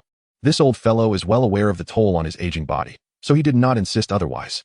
Nodding in agreement and following Clarence to the accommodations area of the base. After witnessing him retire to his room to rest, Clarence turned to his office, where he busied himself not with anything else but proceeded to his desk to meticulously transcribe the principles and dangers of the spell, Mist of War. He even incorporated it into the magical network. Once completed, Clarence focused on developing a more expedient method to dispel this spell, until Aaron and the others returned to the base, notably accompanied by Constantine and the others. Thus, Clarence had to set aside his research and head to the reception room. Upon arriving there, he did not engage in lengthy discussions with the trio. Instead, he directly issued a warning to Constantine, urging him to exercise restraint over his desires, lest there be no second chance. With that, he tossed a vial of potion to him. This potion can completely cure your lung cancer. Without acknowledging the ecstatic Constantine, Clarence shifted his gaze to Angela, instructing her to take him to her sister's burial site, as he would personally oversee the ceremony. Furthermore, there is no need to summon those relatives and friends for the time being, for forcibly drawing your sister's soul from hell would create quite the commotion. Angela, overwhelmed with joy, tearfully expressed, I understand what to do now. Thank you very much, Captain Stewart. Clarence nodded, and then turned his attention back to Constantine. This incident can be considered thoroughly concluded, or rather, the forthcoming matters shall bear little relevance to you. Thus, shortly, you may depart from the base with your 2 companions and return to your former life.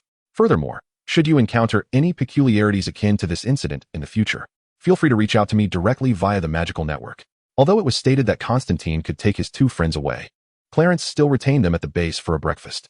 Afterward, she watched them depart, and she found herself amused by the reluctant demeanor of Charles's little follower. After bidding farewell to Constantine and his party, Clarence and Angela prepared to set off towards a particular cemetery.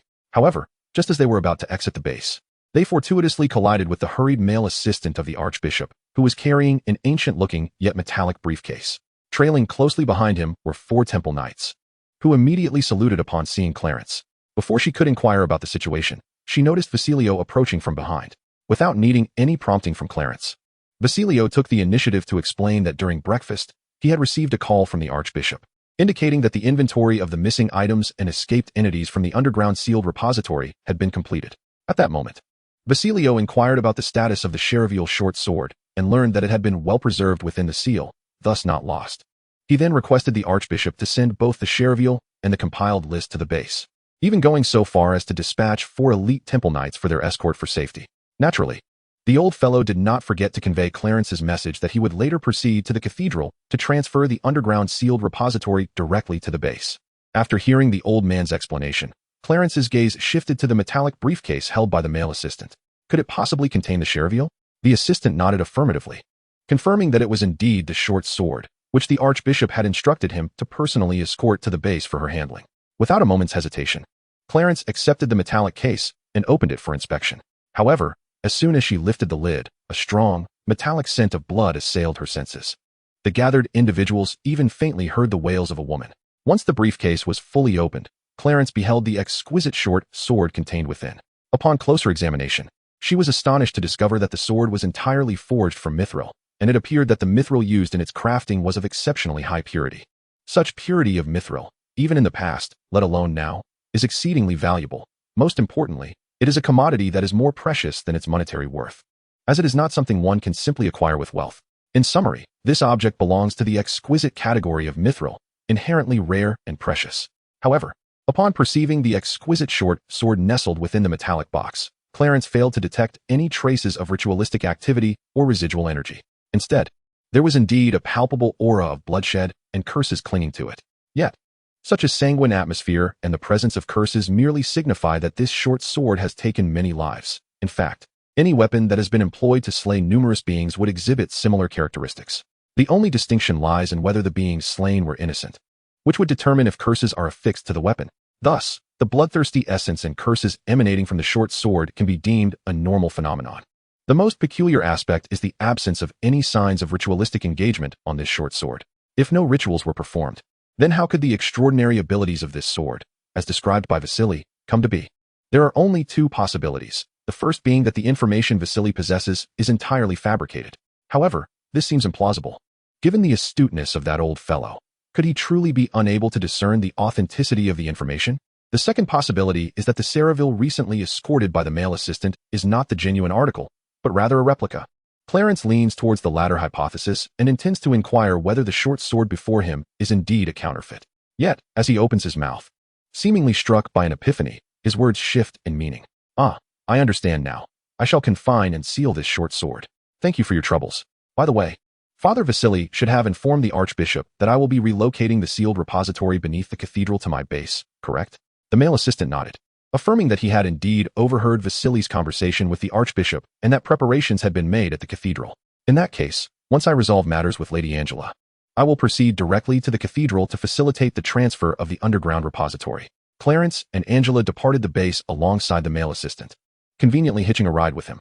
Upon arriving at a certain cemetery, they made their way to a small chapel where Isabel's body was temporarily stored. Under the guidance of the priest, Angela was allowed to bid farewell to her sister one last time. Subsequently, Clarence, before the priest's very eyes, placed the coffin into a pendant box. Oddly enough, the priest appeared to be oblivious, exhibiting no reaction whatsoever. Certainly, this is not a matter of Clarence casting some enchantment upon the priest. Rather, the priest is not an ordinary clergyman and is even aware of Clarence's true identity. Consequently, upon witnessing her extraordinary methods, he exhibited no astonishment. After all, This cemetery belongs to the church, and thus the clergy responsible for it cannot possibly be mere mortals. As for the fact that Isabel allegedly took her own life, one must wonder how her remains could be interred in the church's graveyard. Logically, a congregant who commits suicide would not only be denied a church funeral, but would also lack the right to enter the church's hallowed grounds. The only reason for this anomaly lies with Clarence. After bidding farewell to the priest, the two proceeded to the pre-dug grave within the cemetery, where they employed magic to lower Isabel's coffin into the earth.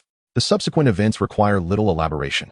It was merely a matter of conducting a funeral and forcibly retrieving Isabel's soul from the depths of hell, ultimately guiding her through the gates of heaven.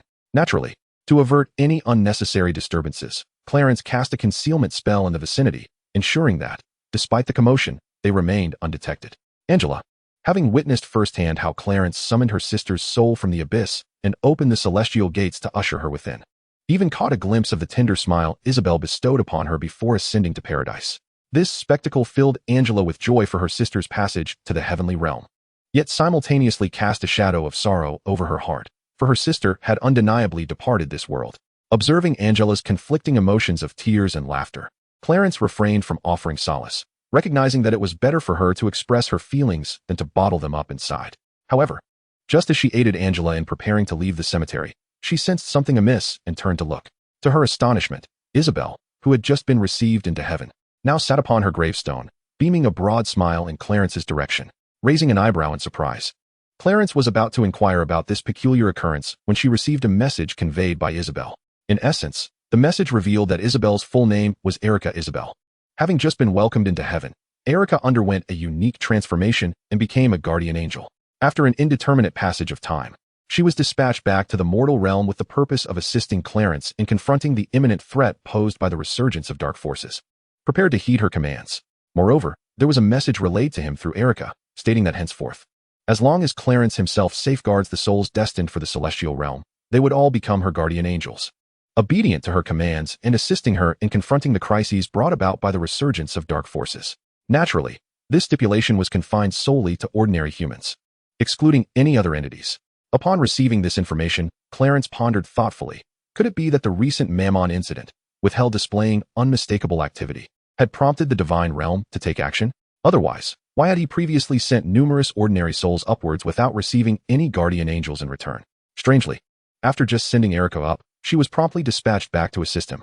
Clarence was acutely aware that the passage of time in heaven diverges entirely from that of the mortal realm, and this temporal disparity is ultimately contingent upon the whims of the supreme deity. Simply put, if the deity so desires, the time difference between the two realms could be boundless. What appeared as a brief moment in the mortal world might have spanned centuries in heaven. Thus, there was no need to overly concern himself with the issue of temporal discrepancies.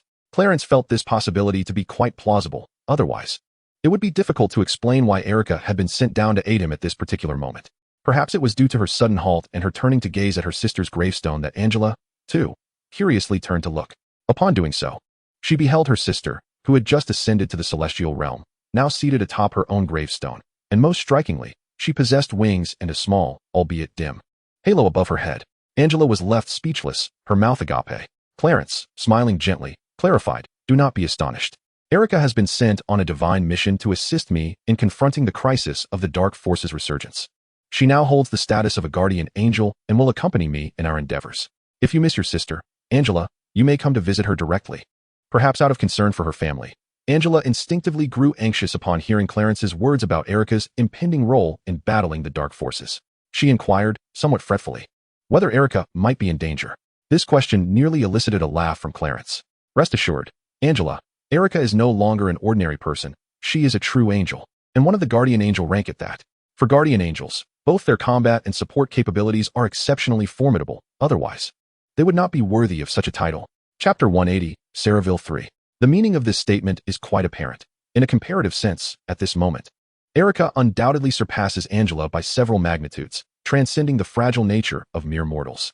Therefore, when Angela poses her question, it comes across as rather amusing. However, Clarence does not harbor any intent to mock, for Angela's inquiry stems from a genuine concern for her kin, a sentiment that remains unaffected by Erica's current prowess. As long as the bond of familial affection persists between them, Angela, as the elder sister, will naturally harbor worries. After the three departed from the cemetery, Clarence promptly transported both women back to the sub-base, employing magic to expedite their return.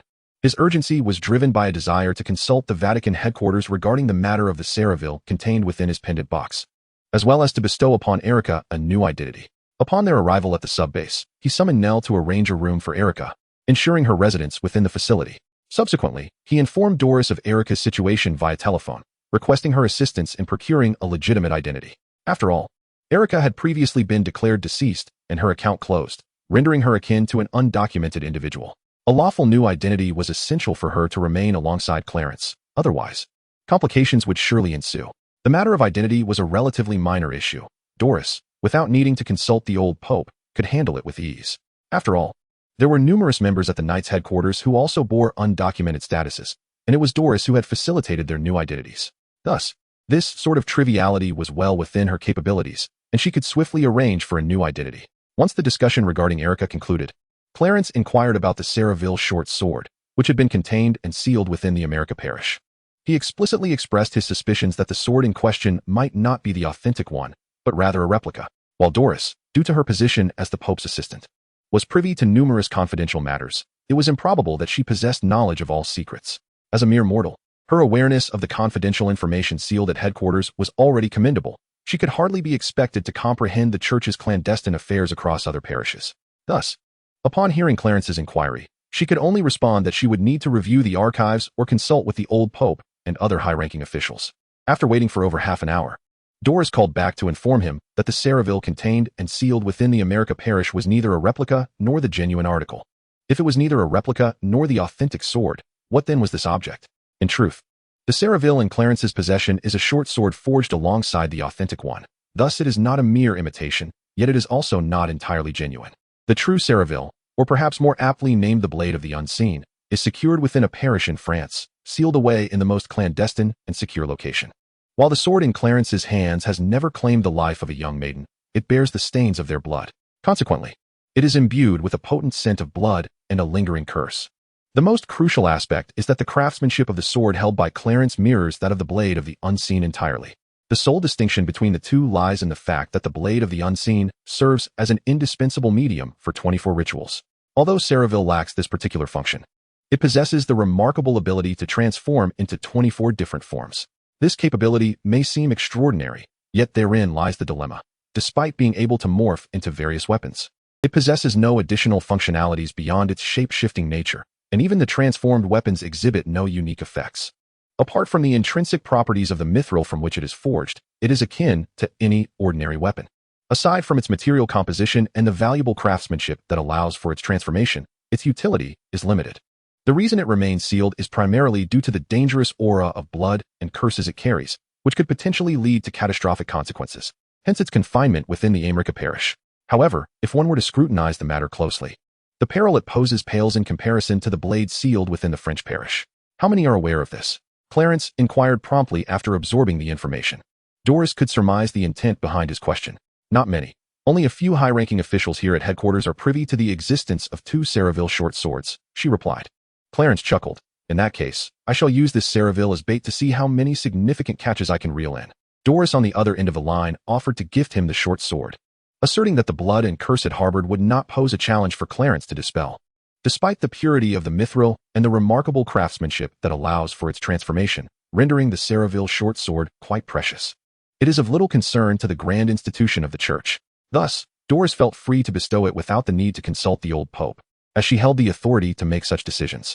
After concluding the call with Doris, Clarence summoned Erin and instructed her to discreetly disseminate the information that the Ceraville short sword was currently in his possession. Irene was not foolish. Upon hearing the conversation, she immediately deduced Clarence's intentions. Nodding in acknowledgement, she did not depart right away, but instead curiously inquired about the girl named Erica. Particularly, she was intrigued by how the girl bore such a striking resemblance to Angela. To Irene, Clarence did not withhold any information and disclosed Erica's true identity. Oh, she is an angel, Irene exclaimed instinctively, her face a portrait of disbelief. Indeed, a guardian angel. So just knowing this is sufficient. Do not speak of it carelessly, Clarence admonished. Once Irene had left, Clarence barely had a moment to catch his breath before another knock echoed through the air. Come in.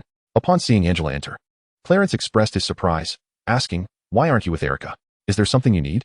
Angela hesitantly revealed her purpose. She wished to join the Stuart Knights and become a paladin. Hearing her request, Clarence furrowed his brow slightly. Angela, you must understand one thing. Joining my order entails facing numerous dangers, and one misstep could lead to death. Therefore, if your desire to join stems solely from Erica, it is entirely unnecessary. You can visit her whenever you wish. Angela, sensing Clarence's misunderstanding, quickly clarified, actually, it is not solely because of Erica. After experiencing this incident, I have come to grasp certain truths about the world, especially the looming threat of the Dark Force's resurgence. Thus, I wish to join your order. For it is better to confront these crises proactively than to face them passively. Clarence understood and realized why Angela was contemplating this path. As an ordinary person, she felt helpless against such crises after learning the truth, particularly regarding the resurgence of dark powers. She believed that rather than being a passive victim, it was far better to confront the challenges head-on. Moreover, Angela was aware that joining the Stuart Knights required undergoing special training before she could become a true paladin. This training was the only means for her to acquire the strength she sought. After a moment of contemplation, Clarence agreed and instructed her to inform Irene of her decision. At that time, Irene would hold a ceremony for her to swear in as a member of the knightly order. Over the following days, Clarence focused on researching better methods to decipher the fog of war while also closely monitoring the various supernatural events occurring in America. After the events surrounding Mammon, I wished to observe whether the demons in hell had any further activities. However, after several days of vigilance, I discerned no irregularities. This anomaly does not imply a lack of supernatural occurrences. Rather, the events that transpired during this period were entirely mundane, devoid of any connection to the demons of hell. It seems that the infernal realm has no intentions of stirring up trouble in the near future, allowing Clarence to relax, shifting his focus to his studies. Regrettably, progress in unraveling the mysteries of war was not as fruitful as hoped. Conversely, during his leisure time, he made significant strides in his research on the Cherville dagger. Clarence not only fully absorbed the craftsmanship and techniques involved in forging this blade, but also undertook modifications, endowing it with diverse abilities in each of its forms. Notably, he incorporated several additional shapes, one of which resembled that of a wand. Consequently, as he grew increasingly adept with this dagger, he resolved to adopt it as his primary weapon, rendering his original wand obsolete. Indeed, while Ollivander's wands are exceptionally functional, the limitations of their craftsmanship and materials mean that, although they may suit a particular wizard, they possess an upper threshold. Thus, the original wand no longer aligned with Clarence's current level of prowess. Serendipitously, the Cherville dagger, forged from high-purity mithril, became even more suitable for Clarence's capabilities after he infused it with wand-like properties. It would remain applicable even as his strength continued to grow, albeit not perfectly suited. Additionally, the circumstances surrounding the Volturi family and Foxtown have been quite favorable. The Volturi and the werewolf tribe have rapidly propagated the magical network within their respective communities, even requesting a significant number of special contracts from Clarence. Meanwhile, life in Foxtown has largely returned to normal. The residents continue their daily routines while also beginning to learn the fundamentals of magic. They are increasingly acclimating to the existence and utilization of the magical network, gradually integrating basic spells into their everyday lives. This has, however, posed a challenge for the children still attending school, as they must grapple with two entirely different realms of knowledge, making their lives considerably arduous. It is noteworthy that Edward and Bella are preparing to wed and have extended an invitation to Clarence to attend their wedding. This development piqued her curiosity, as the couple had initially planned to marry only after Bella graduated from school, yet they seem to have inexplicably altered their intentions. Although Clarence found it rather peculiar, she refrained from probing further, deciding instead to simply attend the event when the time came, as it ultimately concerned the couple themselves. Aside from this matter, however, the Church of Truth had bestowed upon her a delightful surprise. It remained a mystery how Doris managed it. But the fact was that nearly everyone who utilized the magical network had joined her Church of Truth as congregants. The number of followers had grown quite substantial. Upon reflection, this was hardly surprising, given that the first phase of the outreach initiative had been completed, coupled with the ongoing second phase, which naturally increased the number of individuals engaging with the magical network. Consequently, Clarence had begun to harness various emotions and spiritual energies from the congregants through the magical network, transmuting them into pure faith power. She commenced the construction of a divine altar and a faith ladder leading to it, using this pure faith power within her own soul. Strikingly, despite the vast quantity of faith power amassed, she had only managed to forge a small segment of the altar. However, considering that the number of individuals utilizing the magical network would only grow in the future, and that energy would continually be collected and stored, Clarence found herself untroubled by concerns regarding the depletion of faith power. This was due to her innate skill of energy transmutation, allowing her to convert other forms of energy into faith power, unlike other deities who toiled to gather the meager faith from their followers, accumulating it little by little. The thought made Clarence chuckle with unrestrained delight. As the saying goes, joy invigorates the spirit. This unexpected boon ignited a surge of inspiration and ideas within her. By the end of the month, she had developed a superior method to dispel the fog of war and had made significant enhancements to the special contracts connecting to the magical network. To what extent had she optimized it? In Chapter 182, The War in Couple 2, she had reached a point where the physical vessel could be discarded, allowing contracts to be formed solely through incantations. In simpler terms, by reciting a specific incantation crafted by Clarence, one could establish a contract and connect to the magical network. Naturally, she intended to share this remarkable achievement with the leaders of various nations to share in the joy. Additionally, due to the optimization of the contracts, the second phase of the outreach initiative had accelerated significantly. Analysis suggested that by the end of this year, the second phase would be entirely completed, paving the way to commence the third phase next year.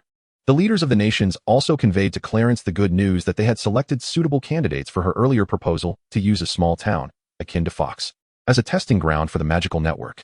Originally, the leaders of various nations were troubled by the issue of special contracts. After all, if executed according to Clarence's notion, the limited number of special contracts would considerably impede the progress of each country in popularizing their military forces. Prior to Clarence's report, the leaders were still hesitating on whether to proceed with the experimental plan. However, that concern has now dissipated, for the optimized contracts now require only the recitation of a spell. With the limitation of quantity no longer a concern, the leaders naturally felt no further hesitation. Just as Clarence concluded his communication with the leaders, he received a call from the Archbishop. Upon answering, before he could extend a courteous greeting, the Archbishop spoke in a grave tone, indicating that the clergy assigned to investigate the escape of the demon from the St. Catherine's Monastery had just returned with news. They claimed to have discovered traces of the suspected demon, but as the investigating clergy had not seen the demon with their own eyes, they could not ascertain whether it was indeed the target, necessitating Clarence's personal verification. After hanging up, Clarence summoned Eileen and handed her the information he had just recorded, instructing her to investigate the profiles of the two individuals mentioned. Eileen accepted the note and, after a brief glance at the names, fell into silence, recognizing the two somewhat familiar names, but soon seemed to recall something, exclaiming, "The Warren couple." Then, with a peculiar tone, she inquired, "Captain, may I ask what issue involves the Warren couple?" Clarence, who had resumed writing after handing over the note, sensed something amiss upon hearing Eileen's question. He looked up and countered, "Do you know the Warren couple?" "Not exactly," she replied, "and I do not know the gentleman, Edward Warren, but his wife, Rowena, according to genealogical records, should be my cousin. However, I have never met her. Cousin, and recorded in the family tree, implying that Rowena also possesses saintly blood?" Clarence inquired thoughtfully. Eileen, uncertain, replied, "I cannot say for sure, but given her close relation to my family line, she likely does." "Never mind," Clarence continued, explaining the reason for his request to investigate the couple's backgrounds. "Do you recall the incident at St. Catherine's Monastery?" Upon Eileen's nod of acknowledgement, Clarence elaborated. "The demon that escaped has been traced by the investigating clergy, and that trace is connected to this couple, or more accurately, to Rowena." Eileen gasped. "Are you suggesting that Rowena has been possessed by that demon?" Indeed, it was not otherwise. Rather, the couple had revealed that during a recent incident involving an exorcism, they serendipitously encountered the very demon that had escaped from the St. Catherine's Monastery, the one ominously dubbed the ghost nun by the Archbishop. However, before Eileen could allow herself a sigh of relief, Clarence's subsequent words rekindled her anxiety. According to the Archbishop, the reason the Warrens disclosed this matter was precisely due to their unexpected encounter with the ghost nun, after which Lorraine seemed to have become ensnared by that malevolent entity. Thus, her husband, Ed Warren, had been fervently seeking ways to liberate Lorraine from the ghost nun's grasp. As Clarence stroked his smooth, delicate chin, he surmised, "If I am not mistaken, your cousin Lorraine must have inherited the saintly bloodline just as you have, and it appears that the ghost nun recognized this, which is why she became fixated upon her. Let us not forget that the three of us ventured to the St. Catherine's Monastery together. The ghost nun undoubtedly sensed the same bloodline within Lorraine that resides in you. Who would have thought that such a vengeful spirit would bear a grudge?" Eileen, however, had little time to ponder the ghost nun's grudges. Her heart was heavy with concern for her cousin, whom she had never met. "Captain, do you wish for me to investigate where they encountered the ghost nun?" Clarence nodded in affirmation. "Indeed, but it is unfortunate that so much time has passed. It is likely that the ghost nun has long since fled to another location." Eileen interjected, "Yet, it is also possible that the ghost nun remains in the same spot, albeit the likelihood is slim. Regardless of whether that entity lingers or not, we must make the journey," Clarence insisted. "Eileen, please proceed with your investigation post-haste to determine where the Warrens encountered the ghost nun." "Understood, Captain. I shall commence my inquiries immediately," Eileen responded before swiftly exiting the office. It was not until the following afternoon that Eileen returned to Clarence's office to report her findings. Upon hearing her, Clarence felt a twinge of frustration. Are you suggesting that the Warrens encountered the ghost nun on a train, specifically while in the company of a mother and daughter? The crux of the matter is that we are entirely unaware of the identities and backgrounds of this mother and daughter. Eileen, feeling somewhat abashed, explained. That is indeed the case. However, it is possible that the Warrens may know the names and origins of this pair, or even where they intended to go. Sighing, Clarence inquired, where are the Warrens at present? Have you reached out to them? I have made contact, but regrettably, they are currently away. According to their housekeeper, the Warrens' latest itinerary indicates that they are en route to Rodvidon Island. Clarence nodded thoughtfully. In that case, I would trouble you, Eileen, to secure a ticket to that destination, and simultaneously reach out to the local church, requesting their assistance in monitoring the Warrens' whereabouts. Time was of the essence. They could not afford to wait for the return of the others. It was imperative to swiftly extract information regarding the mother and daughter, particularly their current whereabouts. Very well, Captain. However, might I accompany you? I have yet to meet the illustrious cousin Rowena, one inquired. Chapter 183. The Warrens suit yourself. But it is essential that this does not impede the logistical operations of the base, was the reply. Rest assured, prior to my arrival, I had already entrusted Angela and Neil with my responsibilities for a few days. Upon their arrival at Rodvidon Island, they were greeted by a cleric who eagerly waved upon spotting Clarence and Aaron, indicating that he had been dispatched by the local church to welcome them. Without a hint of concern for the commotion stirred by Clarence's striking appearance, they approached him directly. Once seated in the vehicle, the priest hastily started the engine, eager to depart the scene, fearful that lingering would lead to further complications due to Clarence's looks. It was only after leaving the airport that the priest visibly relaxed, though he soon seemed to realize that his earlier demeanor had been somewhat impolite. Clearing his throat awkwardly, he introduced himself briefly before discussing the whereabouts of the Warrens. Could you please take us to the location where the Warrens are headed? Clarence requested. The priest obliged and began to relay the information he had gathered. He also revealed that the Warrens were summoned to the Perlin residence due to a series of supernatural occurrences that had prompted the family to seek the assistance of the renowned exorcist couple. Clarence expressed his surprise, recalling that Ed Warren, while a church-certified exorcist, was not a cleric himself. Why then did the local church not address the Perlin family's predicament, but instead sought out the Warrens? He pondered. With a sigh, the priest explained the rationale behind the local church's inaction. The Perlin family situation was rather peculiar. They had only recently moved into the residence, and although the clergy dispatched to investigate had noted some irregularities, these anomalies had not reached a threshold warranting a formal exorcism request from the Vatican. Consequently, they remained in the evidence-gathering phase. It seemed the Perlin family could no longer endure the disturbances, prompting them to seek the Warrens' expertise. Finding irregularities yet failing to meet the criteria for an exorcism implies that the Perlin family's experiences may not necessarily stem from supernatural origins, Aaron deduced. Indeed, there are instances where peculiar circumstances can lead one to mistakenly attribute them to supernatural phenomena, when in fact, they are not, the priest concurred. Thus, the Vatican mandates that certain conditions must be met to authorize an exorcism. Upon hearing this, Clarence could no longer restrain his curiosity and interjected with a question. What else have you uncovered?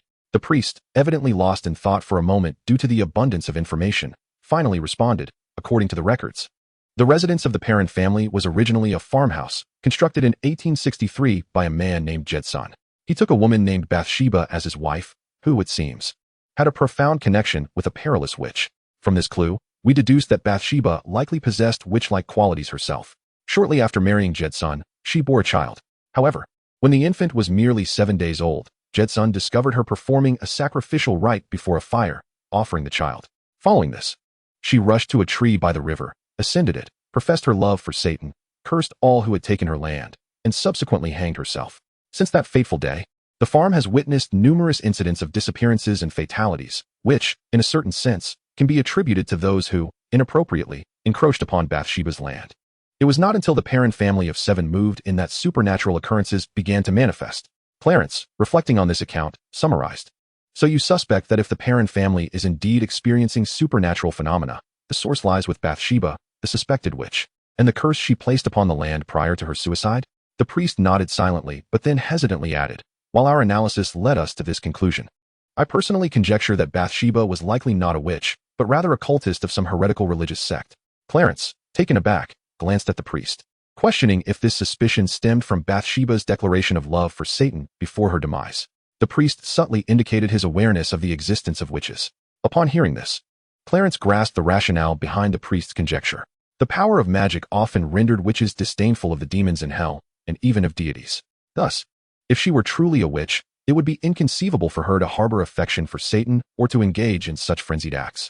If one were to claim that her motive for sacrificing her child was to study magic, that would indeed align more closely with typical witch behavior. Hence, the priest's alternative hypothesis emerged, that the woman was not a witch, but a cultist, rendering her erratic actions quite rational. The trio continued their leisurely conversation until they arrived at the residence of the Perrin family. Exiting the vehicle, Clarence first cast a glance at the 2 cars parked in front of the house, then directed his gaze towards a large tree by the river in the distance. The gaze lingered for a moment on a thick branch of the grand tree before it resumed surveying the surrounding environment. Inside the house, the inhabitants likely caught sight of Clarence and her companions through the window, prompting them to emerge and inquire about their purpose. Upon noticing the middle-aged man approaching them, Clarence glanced at Erin, who subtly shook her head, indicating that he was not Ed Warren. If he was not Ed Warren, then he must be the homeowner, Roger Pellerin. As he reached them, he introduced himself, confirming Clarence's suspicions that he was indeed Roger Pellerin. After his introduction, he inquired about the purpose of Clarence and her companion's visit. "May I ask if the Warrens are currently at your residence, Mr. Pellerin?" Clarence inquired directly. "Oh, you are here to find Ed and Lorraine Warren?" Roger responded, somewhat surprised. "Yes, we have an urgent matter to discuss with the Warrens, but we have been unable to reach them since they were on their way to your home. So we had no choice but to come in person." Chapter 184, Relations. Roger observed that among the 3 of them, 2 were delicate and beautiful women, while the only man appeared to be a clergyman older than himself. Thus, he felt reassured and invited them into his home to meet the Warrens. "Thank you, Mr. Pellerin." Clarence replied politely as she followed him inside. Once they entered the house, they found a large family seated in the living room. Without needing to guess, Clarence deduced that the middle-aged man standing beside the 2 women and 5 children must be Ed Warren. She first glanced at the woman beside him, who bore a striking resemblance to Erin and radiated a familiar demonic energy, before addressing the middle-aged man. "Mr. Warren." "Yes, I am Ed Warren. May I ask who you are?" "Good day, Mr. Warren. We have come from the headquarters of the America Parish with an urgent matter to discuss with you.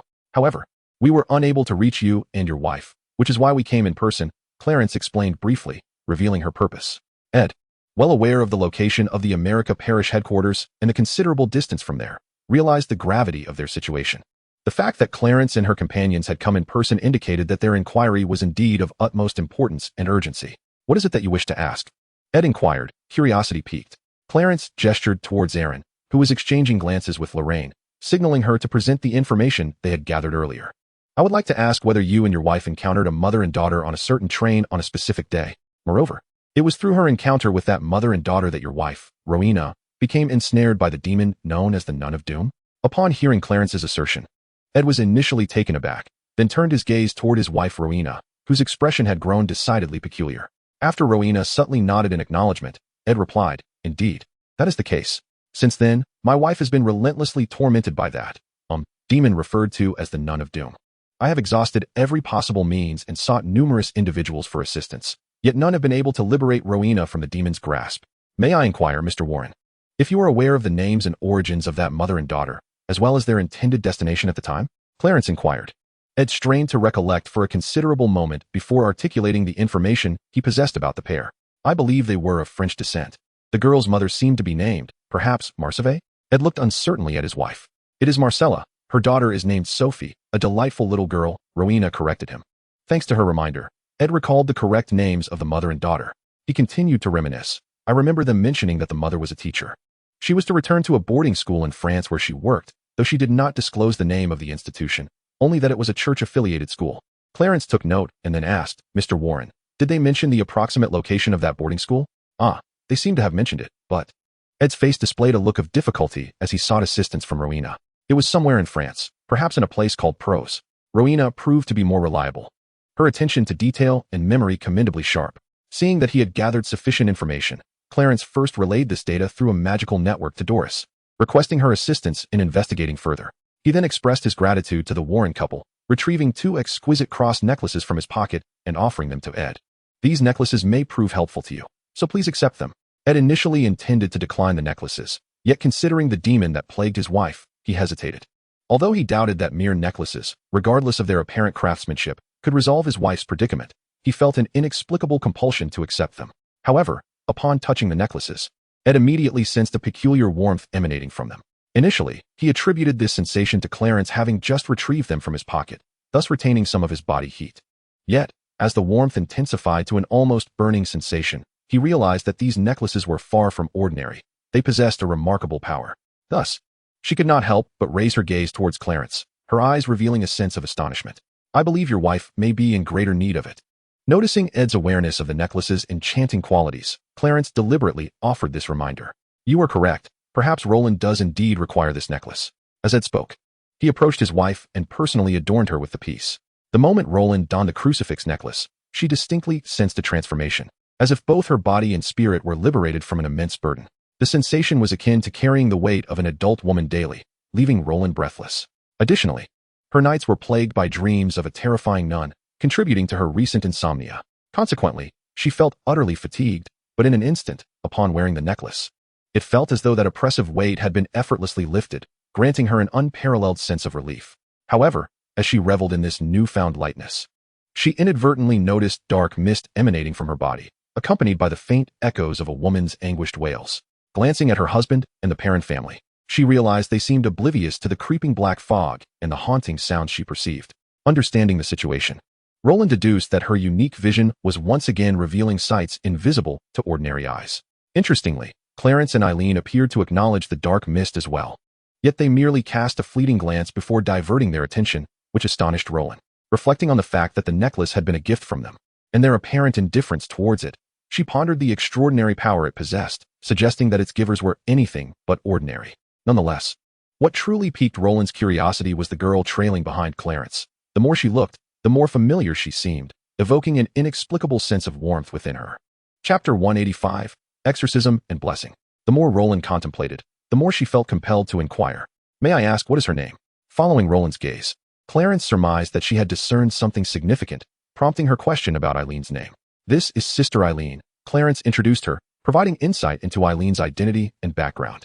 Upon hearing Clarence's introduction, Roland's expression transformed with recognition and excitement. Without further ado, after sharing a glimpse of their respective histories and familial situations, they directly acknowledged one another. Roland held Erin tightly, her eyes reddened and her voice choked with emotion. You may have long forgotten, but I witnessed your birth and spent a significant portion of your early months with you. However, as Roland recounted her story, Erin discovered an unexpected chapter of their shared past. It was primarily due to her infancy that she had no recollection of this cousin, leading her to believe they had never met. In truth, they had crossed paths and shared considerable time together, yet Erin's memory failed her completely. After the two women recognized one another, their joy momentarily distracted them, as they were presently at the Perlin residence to assist with a troubling issue. Yet they had turned to converse about their own experiences, which was rather impolite. Even though Mr. and Mrs. Perlin had witnessed the sisters' heartfelt reunion, the matter at hand was not directly related to their family. They had invited the Warrens to address the supernatural occurrences that had transpired in their home. Despite the Perlins' underlying anxiety about the situation, they felt hesitant to interrupt the sisters, which resulted in a palpable awkwardness for both Ed and the Perlins. Ed felt uncomfortable because his wife was so overwhelmed with happiness that she had momentarily forgotten the pressing matter at hand. Yet he remained acutely aware of their purpose for visiting the Perlin household. As the atmosphere grew increasingly awkward, Clarence took the initiative to intervene. Regarding the incidents occurring in Mr. Perlin's home, I previously inquired with the local church and gathered considerable insight. I can definitively assert that what you are experiencing is indeed a supernatural event. Upon hearing Clarence's words, Ed and his wife exchanged puzzled glances, struggling to grasp her meaning. So, does that imply we can request an exorcism from the Vatican, similar to what the previous priest mentioned, contingent upon meeting certain criteria? This inquiry revealed their family's lack of religious belief, as they were not part of the church, but rather an ordinary household. Had it not been for the supernatural disturbances following their relocation, they might not have even entertained the existence of such malevolent forces. Recognizing the Perlins' unfamiliarity with the topic, Clarence patiently began to elucidate. You are referring to the exorcism ritual, and indeed, the Vatican has established specific standards. Before a clergy member can conduct an exorcism, certain prerequisites must be met to submit a request to the Vatican. Otherwise, authorization will not be granted. After all, at times, laypeople cannot discern what constitutes a genuine supernatural event. Therefore, it is essential for clergy to conduct preliminary investigations to uncover evidence of an actual occurrence before approaching the Vatican. Reflecting on the matter concerning the number of exorcists, Clarence could not help but sigh at the thought of the Vatican's initiative to establish a course dedicated to the training of exorcists. If exorcism rituals could be performed so casually, it would merely squander the church's human resources unless there were genuine supernatural incidents. It is worth noting that even within the church, the actual number of exorcists or clergy capable of conducting such rituals is quite limited. Her explanation seemed to provide the parent couple with some understanding of the reasons behind the church's stringent regulations. "Does this mean we can apply for an exorcism for our home?" inquired Caroline, Ed's wife, her tone filled with urgency. "Indeed, it is possible to apply. However, I believe it is unnecessary. Let us not forget that both I and Eileen are clergy, and she alone could resolve the troubles you are facing at home," Clarence replied. After making this statement, she turned to Eileen, who was conversing merrily on the other side, and gently reminded her, "Please pause your discussion for now. Once we have addressed the Perrin family's troubles, there will be ample time for you to chat." "Understood, Captain. I will attend to it right away," Eileen responded, finally recalling her duties and preparing to confront the elements that should not exist within the house. Meanwhile, Clarence remained in the living room, engaging in conversation with the 5 children of the Perrin couple, also serving to protect them. To prevent any unforeseen incidents, she gifted each child a beautiful bracelet, which, while not particularly exquisite alchemical jewelry, contained some minor supportive magic. Warren and the Perrin couple, however, accompanied Eileen to deal with the malevolent forces within the house. Only the typically quiet priest remained in the living room, playing with the children for a while. Suddenly, they were met with the sound of prayers emanating from the basement, growing ever louder. Especially upon witnessing a faint glow of holy light seeping from the basement door, Clarence realized that Eileen was nearing the completion of her task. However, just as she thought the ordeal was concluding, a commotion erupted from below, accompanied by frantic cries and intensified prayers. Clarence and the priest discerned that something unexpected had occurred in the basement. Indeed, as they began to comprehend that an incident might have transpired, urgent shouts echoed from below. "Quick, Ed, stop her from going up to the living room. You are wearing the alchemical necklace. You need not worry about getting hurt." This was Eileen's voice. Upon hearing this, Clarence rose to investigate the situation. Yet, just as she took a few steps outside, she felt a surge of intense dark energy, imbued with malevolence and foreboding, erupting from the basement and swiftly advancing towards the living room.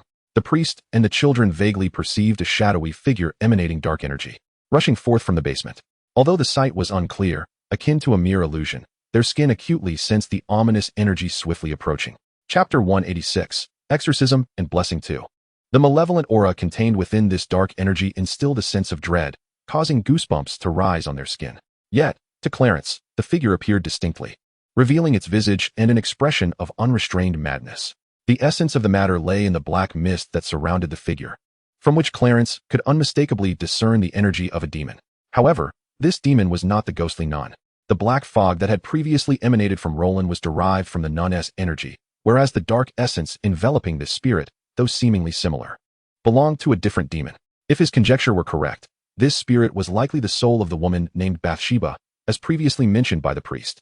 The priest's speculation was indeed accurate. Bathsheba was not a mere witch, but rather a cultist. To be so thoroughly corrupted by the power of a demon to manifest in such a ghastly form as this spirit was no small feat therefore. She must have been a fanatic cultist, one who could wholly lower her defenses to accept the invasion of demonic power. Despite Clarence's extensive contemplation, in reality, only the blink of an eye had passed, and the spirit had already surged forth before him. As Clarence beheld the spirit now within arm's reach, he swiftly grasped its neck. Upon closer inspection, one could discern a faint layer of magical energy cloaking her arms and hands. Regrettably, aside from Clarence, none of those present noticed this detail. Ignoring the spirit's futile struggles against his grip, he turned his gaze toward the hasty arrival of Eileen and her companions from the basement. Seeing that the soul which had just escaped was now subdued by Clarence, Eileen breathed a sigh of relief, mingled with a profound sense of shame. "I apologize, Captain. I was overly careless and failed to recognize the anomaly of this soul in a timely manner. Moreover, upon realizing that divine magic had little effect on her, I did not react swiftly enough." Observing Eileen's expression of guilt, Clarence refrained from excessive reproach, acknowledging that she had recognized her mistake. Though the spirit's situation was indeed somewhat exceptional, "Eileen, you have been rather negligent this time. Therefore, you must exercise greater caution in the future and avoid repeating the same error." As this admonition was given, a sudden surge of flames erupted from his hands, causing the temperature in the entire living room to soar instantaneously, rendering the air almost scalding.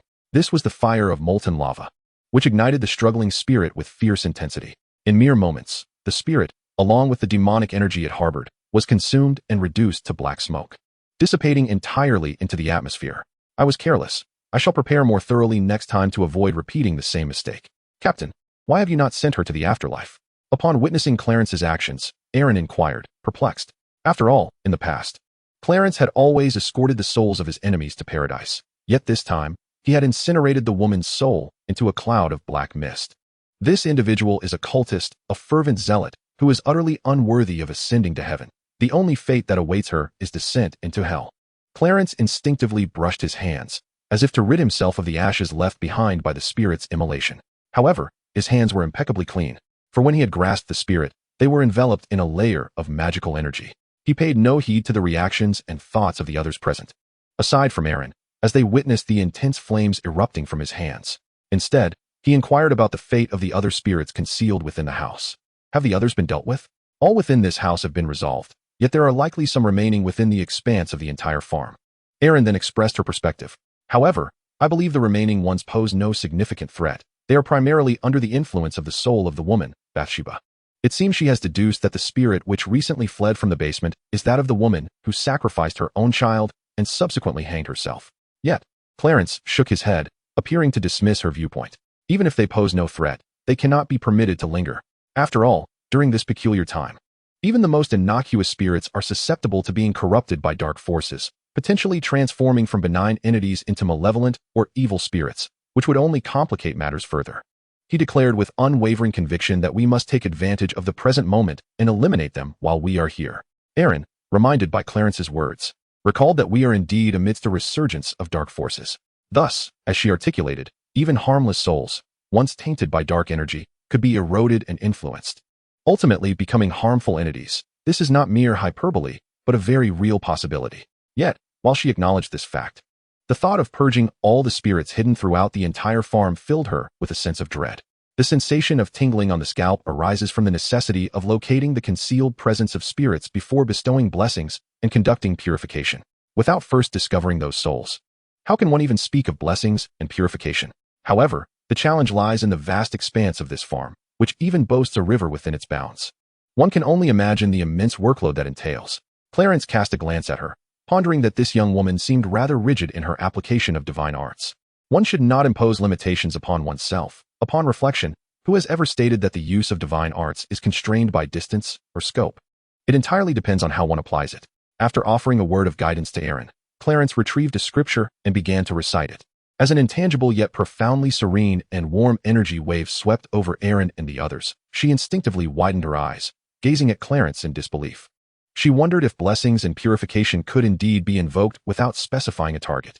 Typically, the methodology for utilizing such divine arts involves the clergy mentally locking onto a general area before proceeding with the invocation.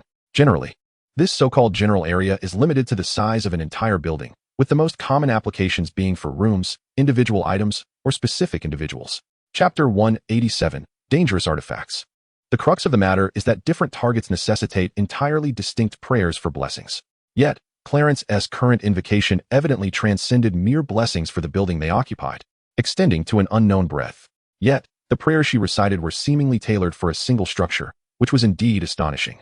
Upon further contemplation, it appeared that no one had explicitly mentioned that the divine art of blessings was subject to limitations of range or distance. Even prayers intended for diverse targets had never been stated to require specificity towards a particular object. It was merely noted that the more sincere one's faith, the mightier the power of the blessings. Not only Aaron but even Warren and the Perrin couple experienced this tranquil and warm energy. They too perceived an invisible wave emanating outward from Clarence as its epicenter, in places unseen to them, within the entire expanse of the farm. The hidden spirits and all negative energies were thoroughly purified by Clarence's blessings. Among those souls, those who were believers found their spiritual forms cleansed and ascended to the realm of their faith. Those devoid of faith were directly ushered into the unfathomable river of fate. Upon the completion of the blessings bestowed by Clarence, the remaining attendees experienced a refreshing sensation, as if the very air they breathed had transformed into something invigorating. After she stowed away her scriptures, she employed her divine aura once more, not only healing Caroline's numerous bruises, but also mending the hidden injuries of her family. She then signaled to Aaron and the Warren couple, indicating that the troubles at Mr. Pellin's residence had been wholly resolved, and it was time for them to take their leave. I believe Lauren has much to converse with Aaron about, so we should find a suitable place where they can share their thoughts at leisure. Once they exited the house and settled into their vehicle, Clarence bid farewell to the Pellin family, raising her hand in a gesture towards the children. This served as a reminder of the bracelets she had gifted each of them earlier. She urged them not to forget her words. These bracelets were no ordinary trinkets. While they were not particularly valuable alchemical items, they bore small enchantments of protection and healing, capable of safeguarding them and hastening their recovery in times of injury. As the children reciprocated the gesture, displaying the lovely bracelets, the Pellin couple became aware of the significance of these gifts. However, even if they wished to return them to Clarence, it was already too late, for the two vehicles had ventured quite a distance away. Clarence was in the priest's car, while Aaron rode with the Warren couple. It was likely that the sisters, having only recently reunited, would engage in conversation throughout the journey. After departing from the farm, Clarence and her companions made their way to a nearby hotel close to the airport, intending to stay the night before boarding a flight the following day. The priest, having fulfilled his duties in escorting Clarence to the hotel, took his leave upon completion of his task. In parting, to express her gratitude for his assistance along the way, she presented him with an alchemical cross as a token of thanks. Upon entering the hotel, Clarence promptly reserved 3 rooms. Aaron joined Ed and Lauren in their room, clearly eager to continue their conversation, as the sisters had much left to discuss from their earlier time in the car. Meanwhile, Clarence, disinterested in their chatter, retreated to her own room. After a brief refreshment, she retrieved some documents from her pendant box and immersed herself in study. So engrossed was she in her research that time slipped away unnoticed. It was only when she glanced up and caught sight of the twilight sky through the window that she realized it was already dusk, having forgotten all about lunch. Nevertheless, the necessity of meals held no significance for Clarence, for she had long transcended the limitations of corporeal existence, rendering her free from the need for food, water, or even sleep. As she prepared to continue her research, the doorbell rang unexpectedly. Upon opening the door, she discovered Aaron, who was just withdrawing her hand from the doorbell, accompanied by the Warren couple. After inviting the 3 of them inside to take a seat, Clarence inquired about their purpose for visiting. "Have you finished your discussion?" he asked. Aaron understood the implication behind his question and, while responding, also conveyed the purpose of bringing the Warrens along.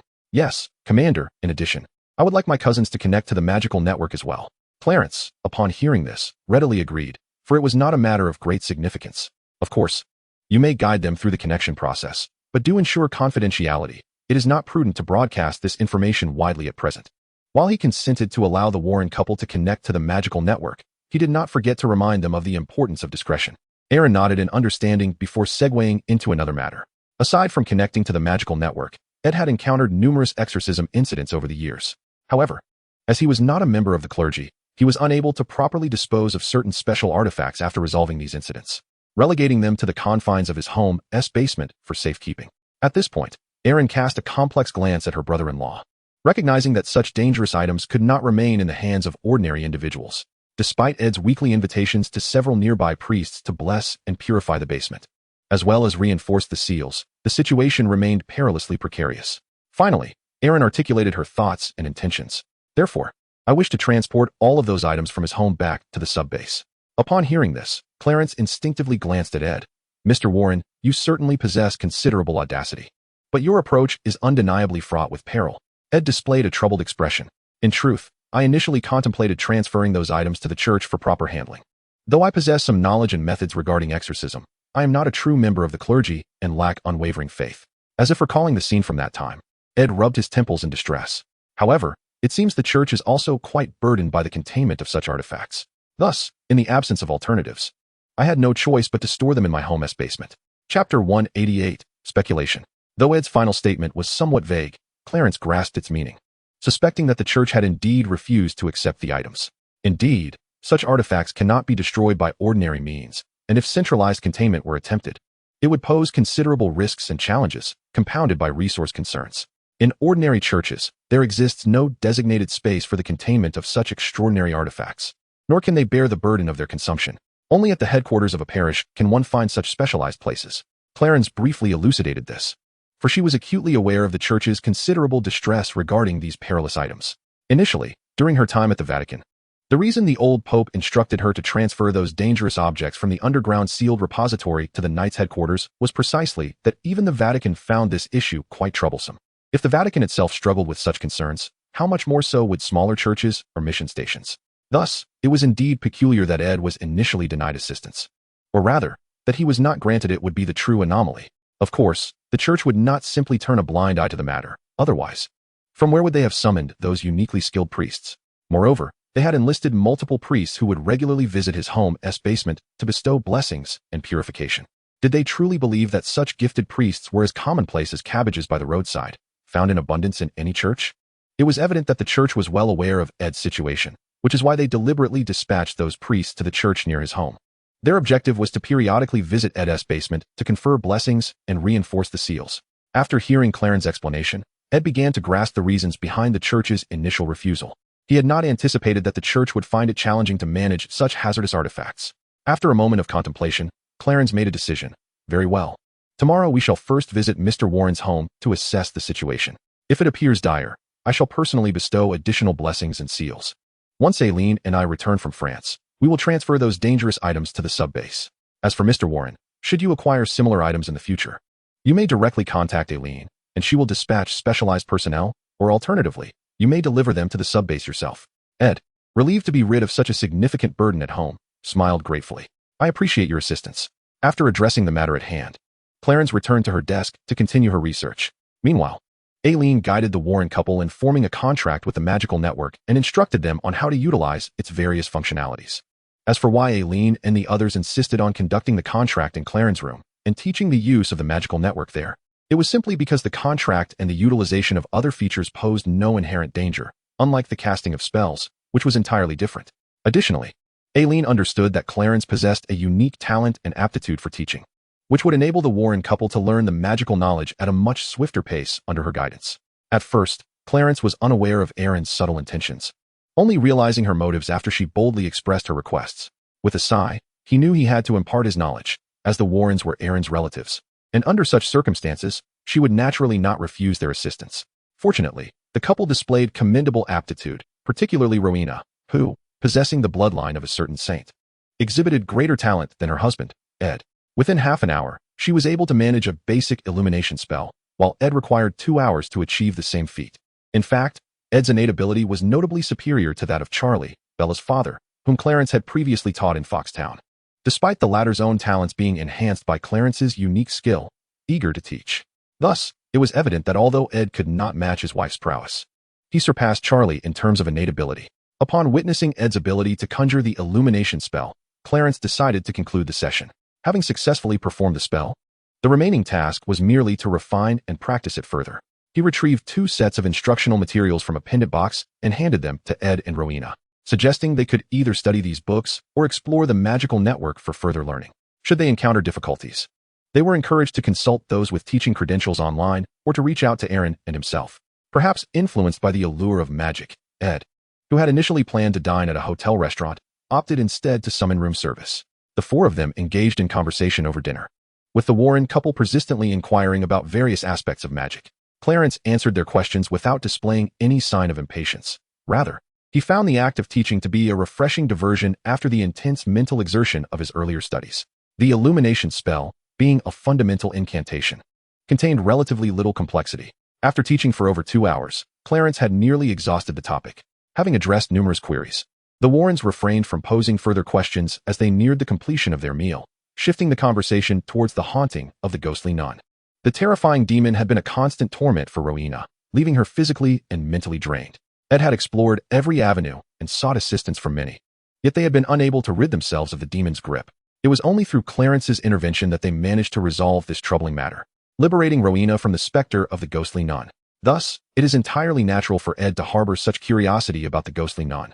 Not only Ed, but his wife, Roland, also found herself intrigued, albeit for slightly different reasons. She inquired of Aileen whether she experienced an inexplicable sense of familiarity with this spectral nun. For instance, when encountering the terrifying figure in a dream or a state of clairvoyance, did she feel as though she recognized her, as if she had seen her before? However, upon deeper reflection, it seemed implausible. Considering the entity was a demon, how could Roland, as a mere human, have encountered her in the past? If that were the case, she likely would not have survived to this day. Chapter 189, Divination. Eileen's response, however, plunged the Warren couple into silence. She affirmed that she had indeed dreamt of numerous strange visions in the past, occasionally encountering peculiar entities, yet she had never dreamt of the ghostly nun. Furthermore, after following Clarence, she had not experienced any bizarre dreams since. When they visited the St. Catherine convent, she was so well protected by Clarence that she never had the opportunity to see the nun's true form, only witnessing a shadow conjured by the entity. Subsequently, the demon fled from the convent, leaving no trace behind. Since Aileen had never seen the nun's true form, how could she possess any feelings towards her? The silence that enveloped the Warren couple, following Eileen's answer, prompted them to exchange glances before their eyes inadvertently drifted towards Clarence, who sat quietly beside them. While they were not privy to the events that transpired at St. Catherine Convent, nor did they understand the circumstances and dangers that Aileen and her companions faced, it was evident that the ordeal was far more complex and perilous than Eileen's brief remarks suggested. All those dangers had been skillfully averted by Clarence, who had safeguarded Aileen impeccably. Upon noticing the couple's gaze, Clarence presumed they were seeking his perspective due to their dissatisfaction with Eileen's vague reply. Roland, having encountered the mother and daughter prior, could not have seen the ghostly nun. Otherwise, she surely would have encountered problems by now. Hence, her strange sense of familiarity could not stem from a direct sighting, but perhaps from a lineage inherited through blood.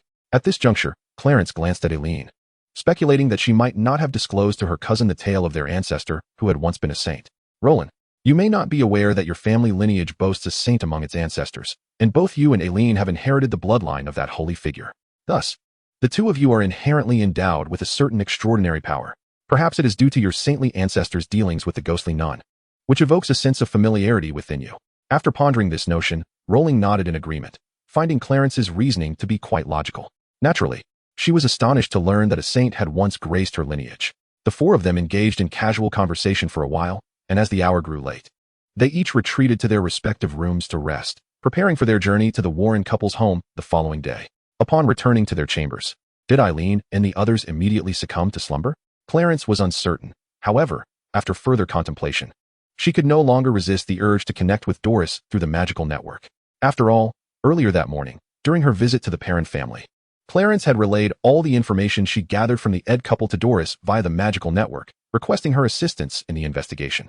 Yet, an entire afternoon had elapsed since then, and Doris had yet to provide any updates, which struck Clarence as rather unusual. Could there truly be complications in uncovering the information regarding a mother and daughter alongside a church-run boarding school? In truth, Doris had encountered obstacles. Through the church's resources, she had managed to retrieve some archival records concerning the mother and daughter, yet their current whereabouts remained elusive, as did any details about the boarding school. As of now, she was unaware even of the school's name, a fact she candidly expressed to Clarence upon their communication through the magical network, her tone tinged with exasperation. Doris's response piqued Clarence's curiosity. If it were a different boarding school, one could understand if the investigation took considerable time or yielded no results. However, this was a school affiliated with the church. How could Doris, a personal assistant to the Pope, fail to uncover such information? It seemed implausible. Yet, the reality was that Doris truly had not been able to ascertain any details. How could this be? Was it not a school established by the church? Nevertheless, Doris's reply illuminated the reason behind her inability to find information. It turned out that even church-affiliated schools varied in circumstance. Some were privately established by the church's adherents, often small in scale, merely registered with the local church or within a parish subdivision. It was possible that even local official entities were unaware of the existence of such a school. Private elementary schools, often established by individuals, typically face closure within a few years due to their inability to generate profit, ultimately succumbing to financial difficulties. A critical issue arises when such schools, upon shutting down, fail to provide any explanation to the church. Besides this scenario, there are other circumstances at play, which have left Doris unable to uncover specific information thus far. Given that the school's closure has hindered the investigation, one must ponder why the whereabouts of the mother and daughter remain elusive. With a sigh, Doris began to elucidate.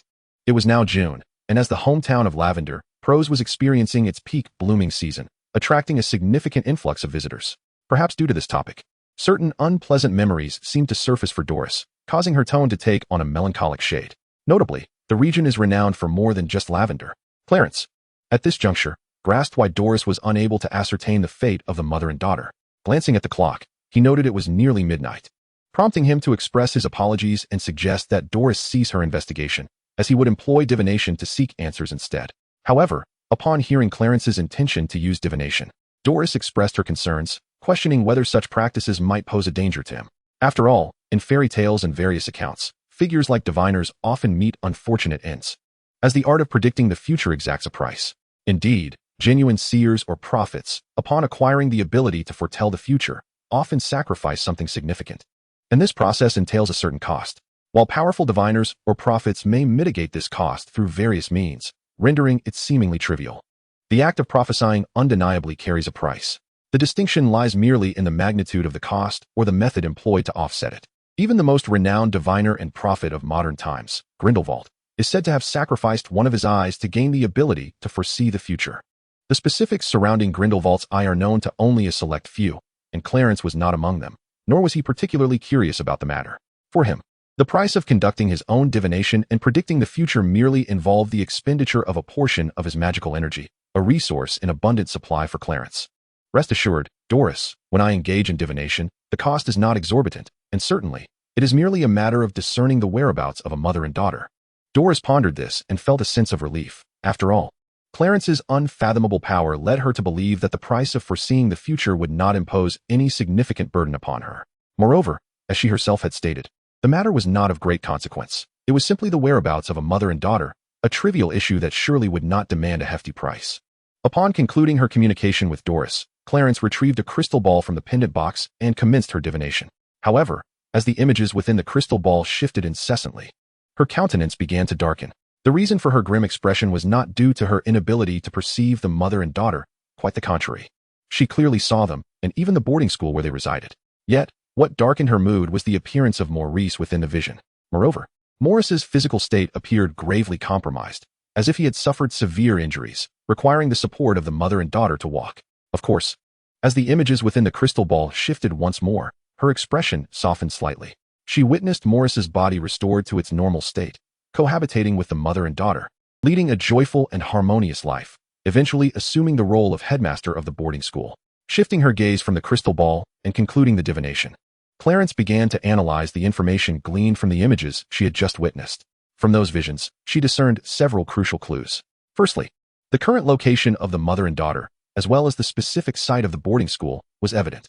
Secondly, the vision of Morris's serious injuries suggested he had encountered an extraordinarily powerful adversary. Given Morris's current capabilities, ordinary demons or malevolent spirits would pose no threat to him, indicating he had faced a danger beyond his capacity to contend with. Thus, a pressing question arose. What peril could possibly afflict a seemingly ordinary boarding school? Consequently, Clarence immediately associated this danger with the ghostly nun.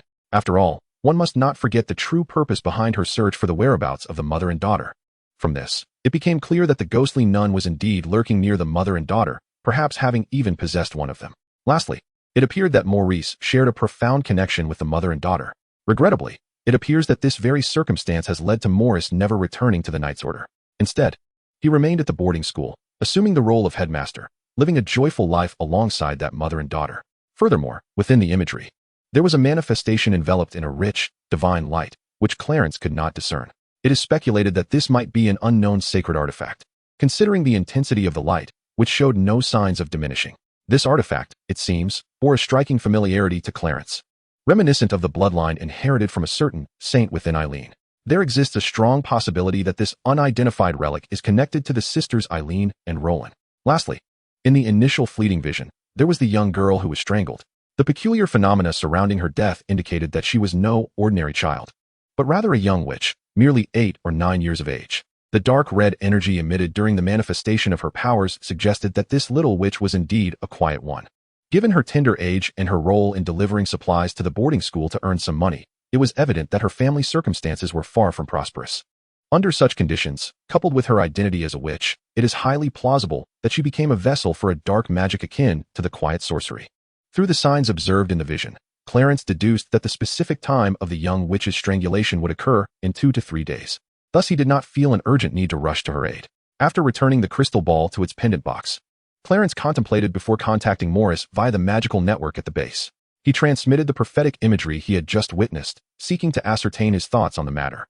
Should Morris be willing, he could set off the following day to the home of the Warren couple, awaiting the arrival of himself and Eileen, and accompany them to the church school in prose.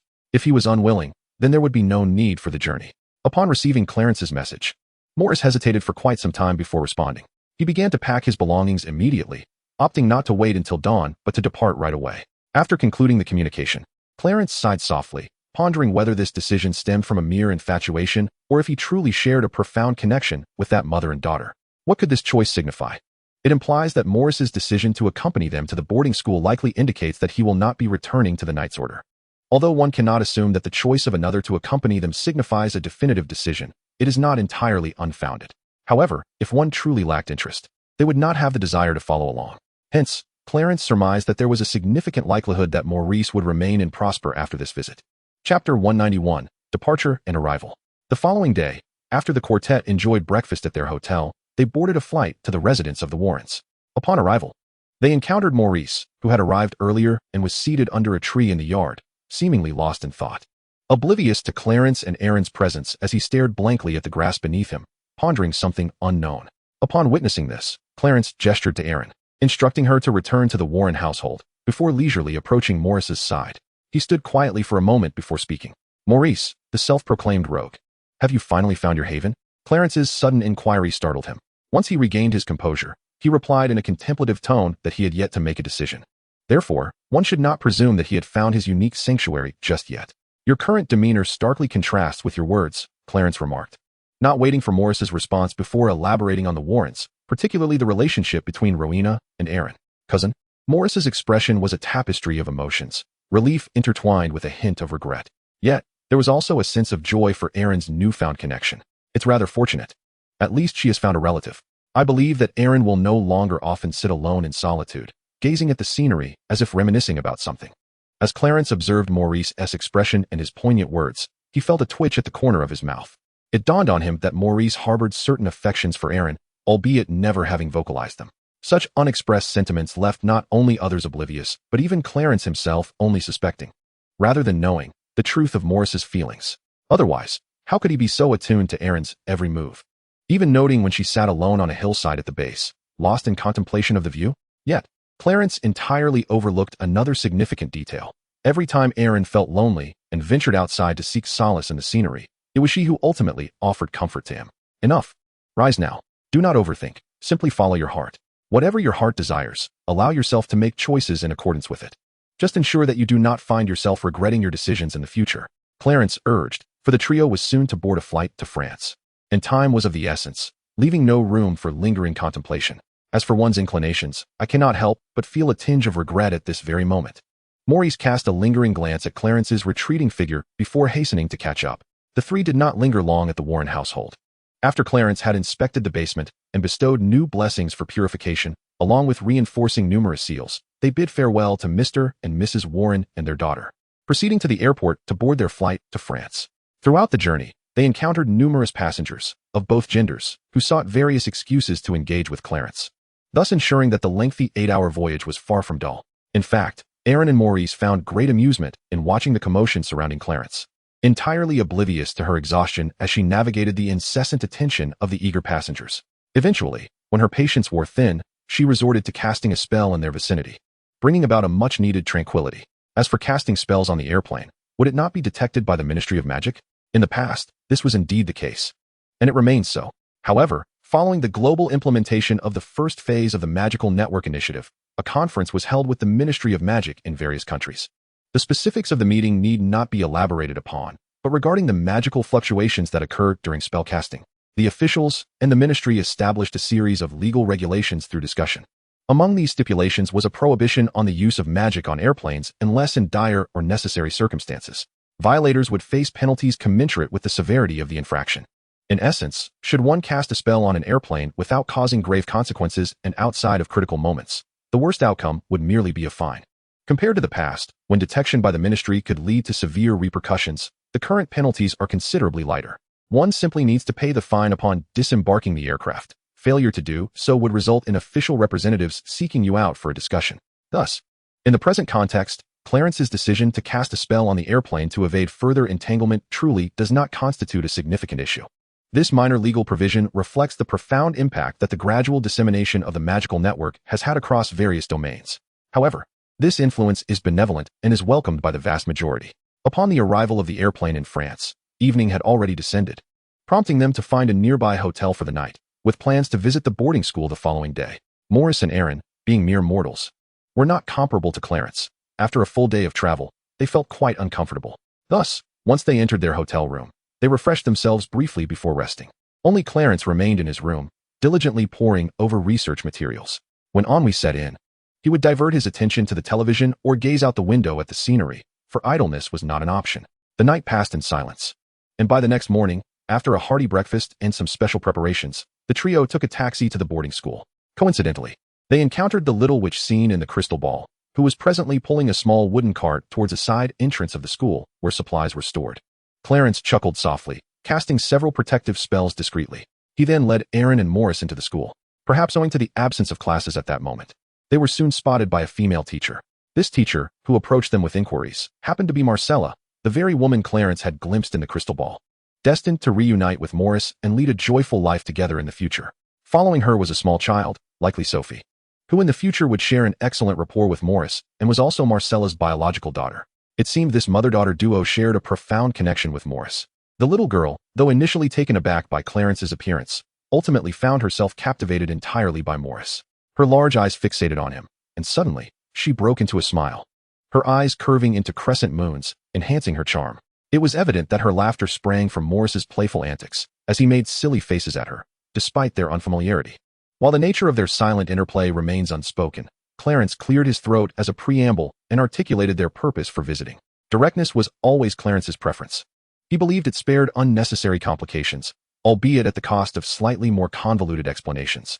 Therefore, he proceeded to disclose the matter concerning the spectral nun, particularly emphasizing that this entity was currently in proximity to the mother and daughter, perhaps even possessing one of them.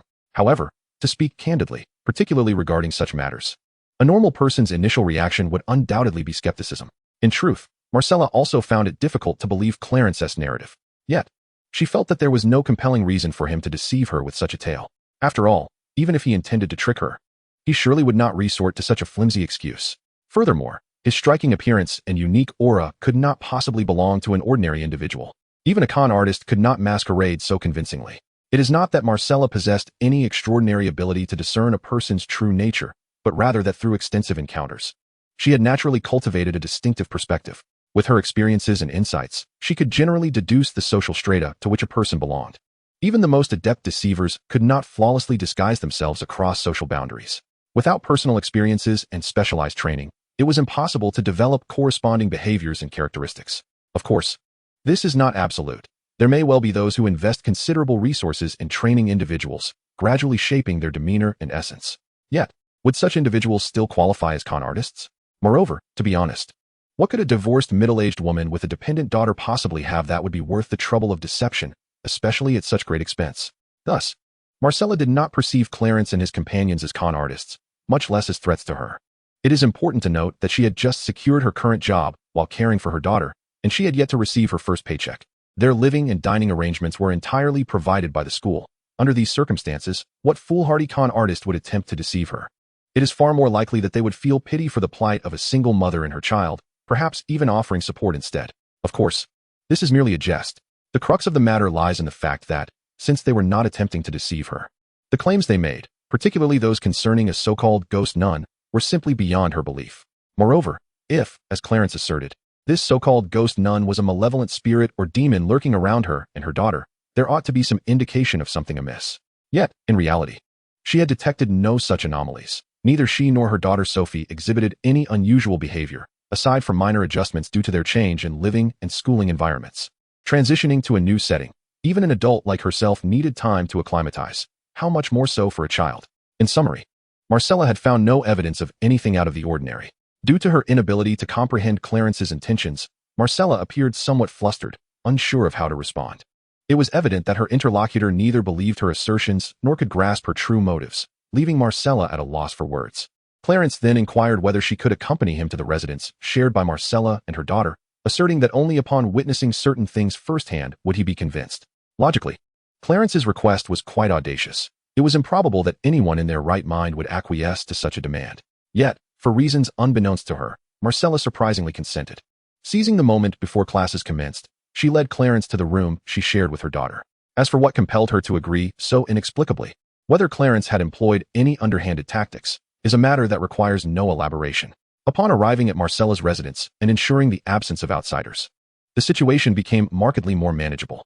With the establishment of a magical barrier and a simple levitation spell, along with some transmutation, the mother and daughter were made to fully believe Clarence's prior claims, awakening to the grim and dark facets of their reality. However, Marcella felt no immediate cause for concern. Even Sophie exhibited no unusual behavior. Thus, she questioned whether the demon had truly possessed them. Upon realizing the existence of evil, Marcella recalled Clarence's earlier words regarding the demon known as the ghost nun, which was said to have taken possession of either herself or her daughter. Indeed, it seemed I had misjudged the situation. My earlier predictions, derived from divination, suggested that the ghost nun may have been inhabiting both mother and daughter. Clarence candidly acknowledged that his prior conjecture and analysis were erroneous. However, after discreetly examining the two, he discerned that the ghost nun had not actually latched onto them. Rather, they had merely been tainted by the lingering influence of her malevolence due to prolonged exposure. Subsequently, as Clarence stroked his smooth chin, he proposed another hypothesis. It appeared that the ghost nun had merely followed the mother and daughter to this location and was likely concealing herself within the confines of the school. Chapter 193, The Scheme to Eliminate. This was a boarding school where students resided on campus. If that malevolent entity truly lurked within the school, what implications would it hold for the students? Upon hearing Clarence's analysis, Marcella grew increasingly concerned for the well-being of the students within the school. However, Clarence shook his head, indicating that the ghostly nun had been lurking within the school for quite some time. Yet, during this period, the school remained eerily tranquil, devoid of any incidents. This suggests that the ghostly nun's intentions are not malevolent. Rather, she seems to harbor some other purpose. If her aim were to cause harm, there would surely have been casualties by now. In fact, Clarence harbored an unspoken thought. She seemed to have surmised the ghostly nun's true objective for being here.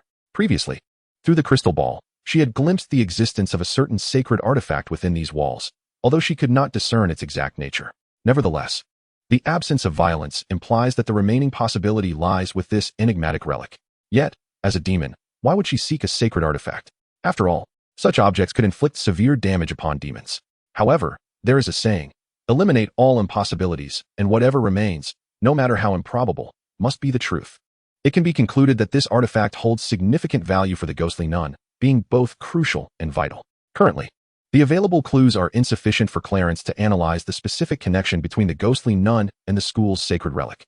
However, if the nun's objective is indeed to acquire the artifact, she could exploit this point to devise a plan, hoping to eradicate the ghostly nun once and for all.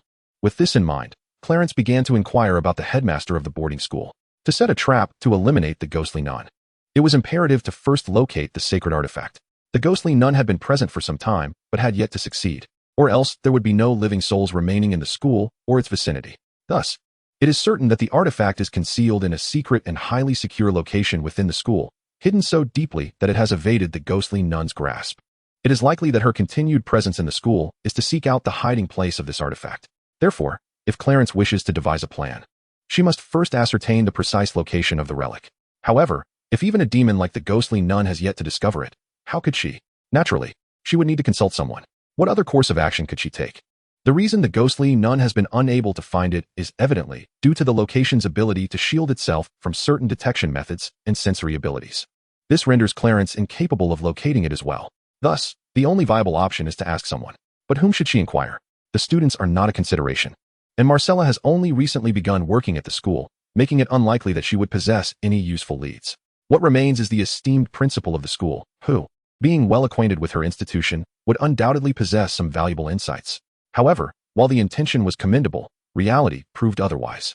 Subsequently, Marcella led the three of them to seek an audience with the former principal. Upon meeting the venerable principal, it was inevitable that she would once again showcase her magic to instill belief in her narrative, all the while establishing a barrier to conceal the fluctuations of her magical energy. Clarence then inquired about the relic in question. Regrettably, the principal's knowledge was rather limited. She merely recounted that prior to its conversion, the school had been a winery. In her youth, she had purchased the property and transformed it into an educational institution. She had heard rumors that the winery was originally adapted from a monastery or a church, a notion bolstered by the presence of a well-preserved small chapel. That was the extent of the principal's knowledge. She had never encountered any mention of a relic. Upon hearing this, Clarence felt a pang of frustration, as she had not anticipated the complexities surrounding the school. Despite her lack of useful information, she pressed on, inquiring if there were any peculiar features within the school. The principal sighed, seemingly stirred by unwelcome memories associated with the topic. If one were to identify a unique aspect of the entire school, it would be the small chapel. Through the principal's choked narration, Clarence and her companions learned that the principal had once had a child who tragically perished in that chapel, a victim of an air raid during the war. Ever since that fateful day, the principal had sealed off the chapel, avoiding it to spare herself the pain of remembrance. She regarded it as an accursed place, forbidding others from entering to evade misfortune. Upon hearing this, Clarence felt an unusual premonition arise within her, sensing that the small chapel might very well be the hiding place of the relic. With this thought in mind, Clarence inquired if the principal could arrange for the students to take an excursion, suggesting that it would be best not to leave anyone behind at the school. If feasible, she proposed that the students spend a night outside before returning the following day. She was concerned that the commotion during the confrontation with the malevolent spirit might inadvertently endanger the students. Of course, Clarence assured the principal that she would cover all expenses for the students' outing, promptly retrieving a considerable sum of money from her pendant box and offering it to her. This was not an act of foolish generosity, but rather a strategic decision to expedite the resolution of the haunting of the ghostly nun. If monetary means could swiftly resolve the issue, Clarence was more than willing to invest, as she was hardly in want of such resources. The old principal did not refuse. Nor did she say much. After all, a demon had entered the school, and the students could encounter danger at any moment. Given the current circumstances, she could hardly allow the students to remain on the premises. Had it not been for hosting Clarence's and her companions, she would have likely joined Marcella to gather the students and escape the school. Thus, how could the old principal possibly refuse? After accepting the funds, she immediately instructed Marcella to notify the students to prepare, bringing along change of clothes and toiletries. Meanwhile, the old principal herself contacted a hotel to arrange accommodations for the students for the night. Once she hung up the phone, she remained silent for a moment, then turned her gaze towards Clarence's, her eyes flickering. She opened her mouth as if to say something, but for some unknown reason, she appeared quite troubled and ultimately could not voice her thoughts, instead lowering her head in despair. Noticing the old principal's demeanor, Clarence's surmised that she wished to inquire about something. However, due to certain considerations, she also refrained from speaking up. If you are concerned about your child, I can assure you that despite your wavering faith, your child has not been affected, so there is no need for worry. Upon hearing Clarence's say this, the old principal immediately lifted her head, her eyes filled with hope. You mean to say that my child has remained in paradise and has not been impacted by the turmoil of my beliefs? Nor has she faced repercussions from the incident involving the closure of the church? Clarence's smiled and nodded, choosing not to elaborate further on the matter, instead shifting the conversation. I have another matter I wish to consult you about. She then recounted the incident of the little girl delivering goods that she had fortuitously encountered at the school gate, inquiring if the old principal was aware of the child's situation. That child was a student from the previous term, but regrettably, she had to drop out due to family circumstances before completing her studies. She is exceptionally intelligent and possesses a lively and cheerful disposition. From what I gather, it seems her father's job encountered difficulties, leading to a loss of stable income, and thus the family's living situation became quite dire. After learning this information, Clarence's further inquired about the little witch's home address, intending to visit after resolving the incident with the ghostly nun, hoping to offer assistance to the family. In truth, had it been any other little witch, no matter how challenging their circumstances or how poor their living conditions, Clarence's would not have considered extending her help. Due to the overwhelming number of such occurrences, it is not surprising that Clarence cannot assist everyone, nor can the church, for that matter. Given this reality, one might ponder why she is so inclined to aid the young witch's family. This inclination arises from the fact that this young witch is no ordinary sorceress, but rather a quiet one.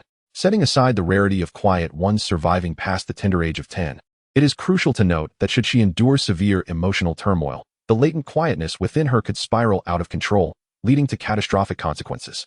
The evolution of the times has led to a significant decline in the occurrence of quiet ones in the modern era, particularly when compared to the abundance seen during the Middle Ages. Clarence herself is astonished to have encountered such a quiet one. Her motivation to assist the young witch stems from a desire to shield her from any intense stimuli that could provoke her internal quietness, thus hoping to prevent a potential meltdown. Naturally, if feasible, she would consider nurturing the child closely, for the powers possessed by a quiet one are undeniably formidable. Provided she survives past the age of 10 and can withstand the relentless erosion of her body by the quietness. Ordinary sorcerers, even those of the caliber of Dumbledore and Grindelwald, cannot resolve the issues posed by the quietness. Otherwise, how could Dumbledore's sister and Credence, both quiet ones, have met such early demises? However, just because others are unable to tackle the challenges of the quietness does not imply that Clarence is equally powerless. Thus, by nurturing her closely, the young witch is destined to evolve into an exceptionally powerful sorceress, potentially becoming a key force in any future conflict. Nonetheless, Clarence is not one to disregard the wishes of the young witch in pursuit of cultivating a powerful ally. She respects the child's autonomy. Given the existence of the quietness, even in the absence of specialized training, the young witch's potency will not diminish significantly as she matures. After the headmaster and Marcella departed with the students from the school, Clarence and Eileen ventured into the secluded chapel. As for Maurice, he had been assigned by Clarence to accompany the students, ostensibly for their protection, though the true intent was to foster a bond between him and Marcella. Despite appearing somewhat reluctant at the time, Maurice had no choice but to comply with Clarence's directive and leave the school. Thus, only Clarence and Eileen remained. Upon entering the chapel, they cast a concealment charm to shroud the place entirely, yet despite an extensive search, they found nothing. However, Clarence could sense that he was nearing the sacred artifact. It was certain that the object must be hidden within this small chapel, yet its exact location remained a mystery. Unable to find anything, Clarence's gaze shifted to Eileen. Eileen, during my divination, I felt a connection between the relic and the bloodline within you, inherited from the saints. I need your assistance in locating the precise whereabouts of the concealed artifact. Upon hearing this, Eileen looked over, her expression one of bewilderment, as if to say, if you cannot find it, how could I possibly do so? I require the bloodline within you to guide me. Just follow your instincts. There is no need for restraint. After speaking, Clarence cast a spell on Eileen. Following the magical guidance, Eileen slowly closed her eyes, entering a peculiar state. She awkwardly made her way to the center of the chapel, stopping to turn slowly in place before finally facing a window. She pointed at the window, or more accurately, the pattern on the glass. Observing the colors of the glass pattern, they were predominantly dark, with the eyes of a goat-headed demon being the sole red hue. Clarence scrutinized it carefully and extended his hand, and indeed, a red appeared in his palm. This was the sunlight refracted by the glass at the location of the demon's red eyes. Eileen, it's done. After notifying her, Clarence followed the path of the refracted red light. At first glance, the ground illuminated by the red light seemed no different from the rest. However, Clarence recalled that during his search for the holy blood at St. Catherine's Monastery, he had also found his way by following the reflected light from a statue of Mary. This must be a similar mechanism. Without hesitation, Clarence used magic to excavate the area illuminated by the red light, and there, he discovered a metallic box. Upon opening it, he found a small box that appeared to be made of bronze. Without any need for special perception, he could feel an overwhelming sense of divine power emanating from within. After a thorough examination, Clarence instinctively widened his eyes. Inside the box were a pair of shriveled eyeballs. Upon sensing the contents of the bronze box, Clarence seemed to make a connection. If that were the case, the situation regarding the ghostly nun was truly peculiar. Chapter 195, The Arrangement to Eliminate 3. Captain, what are you talking about? What eyes? Eileen approached just in time to hear Clarence's words. Indeed, I have made some rather extraordinary discoveries. Immediately, she articulated her thoughts. The sacred object within the small copper box was a pair of eyes, presumably belonging to a revered ancestor of your family, Eileen. After this revelation, Eileen comprehended what Clarence had discovered. Thus, are you suggesting, Captain, that the ghostly nun is indeed a saint from my ancestral lineage, having suffered persecution in life? Did she subsequently descend into the realm of demons after death? Clarence nodded, indicating that, if he were not mistaken, this was likely the truth. Otherwise, why would the ghostly nun seek this sacred object? It was, after all, the very pair of eyes that had been excavated during her lifetime.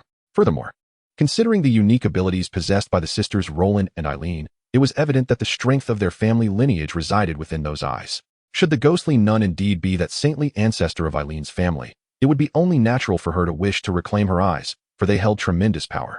By recovering those eyes, the ghostly nun could, in a certain sense, regain her completeness and her full strength. Moreover, through the divine power contained within those eyes, she might even ascend to a status akin to that of a malevolent deity. Of course, this was merely Clarence's conjecture. The actual truth remained to be investigated. However, Eileen's demeanor suggested a lack of concern or curiosity regarding the matter. Upon reflection, this was understandable, as her saintly ancestor had lived in a time long past. So much time had elapsed that the bloodline had likely endured through countless generations, rendering any sense of empathy moot and diminishing the necessity for further inquiry. After all, that saintly ancestor had merely fallen from grace without dragging her descendants down with her. Even the heavenly realm had continued to aid Eileen, guiding her during moments of confusion. Given this situation, what was the need to investigate her saintly ancestor any further? Moreover, even if the reasons for her fall from saintliness were uncovered, what would it change?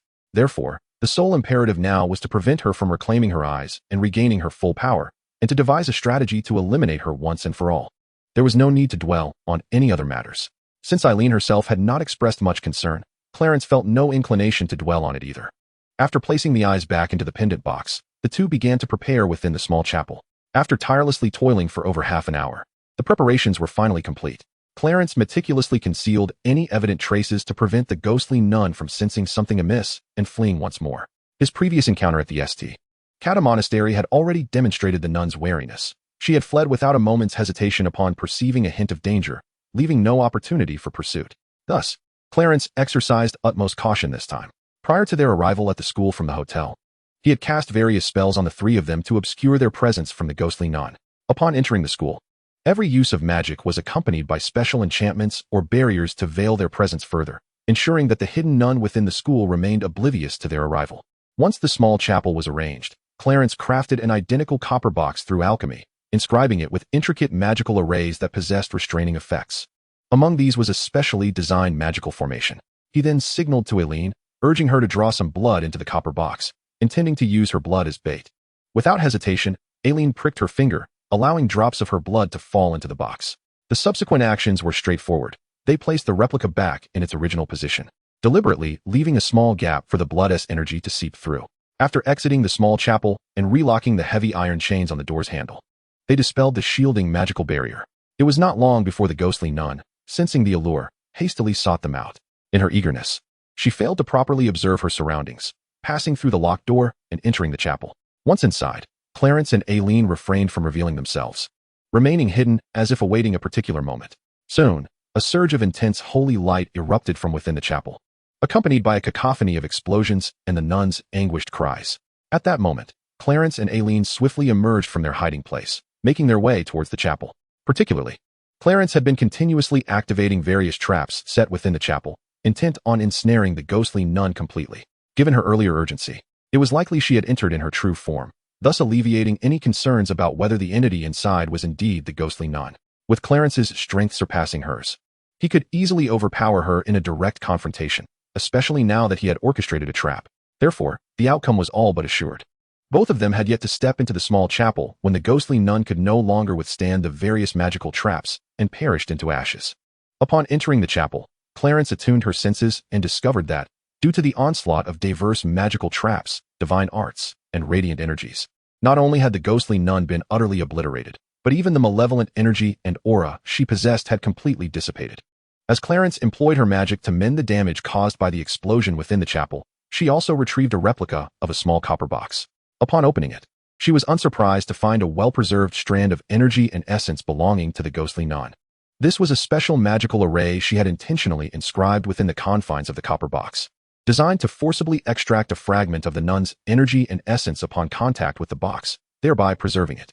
As for Clarence's intentions in capturing the ghostly nun's energy and essence, despite her belief that she had concealed herself effectively, having shown no fluctuations of magical power since her arrival at the school, she was acutely aware that, given the nun's desperate desire to reclaim her eyes, the nun would not engage in further probing, but rather would come directly in her true form.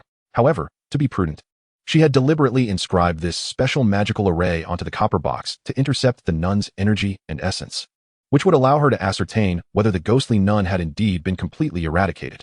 Furthermore, if the entity that had come was not the true form, but merely a projection, Clarence could use this captured energy and essence to trace the location of the nun's true self. Seeing the forcibly intercepted energy and essence within the replica copper box, Clarence nodded in satisfaction. She then began to weave her magic, seeking confirmation of the ghostly nun's true demise. The outcome brought a smile to her face, indicating that the ghostly nun had indeed been thoroughly vanquished. After dissipating the last remnants of the nun's energy and essence within the copper box, Clarence pondered for a moment before retrieving the original copper box from her pendant. Aileen, these eyes belong to your family's revered ancestor, so it is up to you to decide their fate. However, I offer you two pieces of advice. First, I have extracted all the divine power from these eyes and can infuse it into your body. This will not only stimulate and purify your bloodline, but also enhance the power within your eyes. Second, consider transferring these eyes into the replica copper box. I can then make slight improvements to transform it into a formidable alchemical relic. Having conveyed her thoughts, Clarence fell silent, awaiting Eileen's decision. After careful consideration, Aileen chose the former option. However, she inquired whether it was possible to infuse the power of only one eye into herself, reserving the rest for her cousin, Roland. Was that your thought as well? It is indeed a feasible notion, for the energy contained within these eyes serves as a key to fully awaken the vitality of your saintly bloodline. Once activated, your lineage will enter an exceedingly vigorous state. The activation requires merely a fraction of energy. The remainder is simply utilized to refine your bloodline forcibly. In truth, once the vitality of the bloodline is ignited, one can gradually purify it through personal training. Clarence elaborated on the matter of bloodline purification, indicating that while infusing her with the power of a single eye could indeed activate her inner saintly blood, rendering it highly active, it would still pale in comparison to the strength bestowed by both eyes.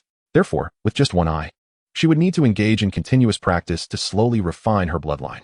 Given this, Aileen ultimately requested the infusion of the power from one eye, leaving the rest for Roland. With her decision made, Clarence ceased his persuasion and commenced the infusion process. Eileen's situation was entirely distinct from Clarence's, and after the forced activation of her bloodline's vitality, it surged like boiling water. Her blood began to seethe throughout her body, the intense agony almost making her wish to lose consciousness, yet she remained acutely aware. Although the activation process lasted only a few minutes externally, for Eileen, whose blood felt as if it had been boiling for centuries, each second was a torment. Once her bloodline settled into tranquility, Eileen resembled a fish out of water. Her eyes rolled back, gasping for breath, drenched in dark red sweat. Clarence waved his hand, using magic to assist in her cleansing, then supported her as she attempted to move her body. As Eileen engaged in gentle movements, she anxiously inquired whether the activation of bloodline vitality was always this excruciating. Not necessarily, Clarence replied. Generally, methods of bloodline purification are rather gentle. However, your situation is unique. This was a forceful and singular activation of your bloodline's vitality, so such pain is to be expected. Upon hearing Clarence's explanation, Eileen felt a twitch at the corner of her mouth. She intended to voice something, but the words morphed into a question about whether Roland would experience similar suffering should she accept the power of the eye. Clarence nodded, indicating that unless Roland was unwilling to accept the power of the remaining eye, this situation was unavoidable. However, Roland's circumstances were somewhat different from Eileen's.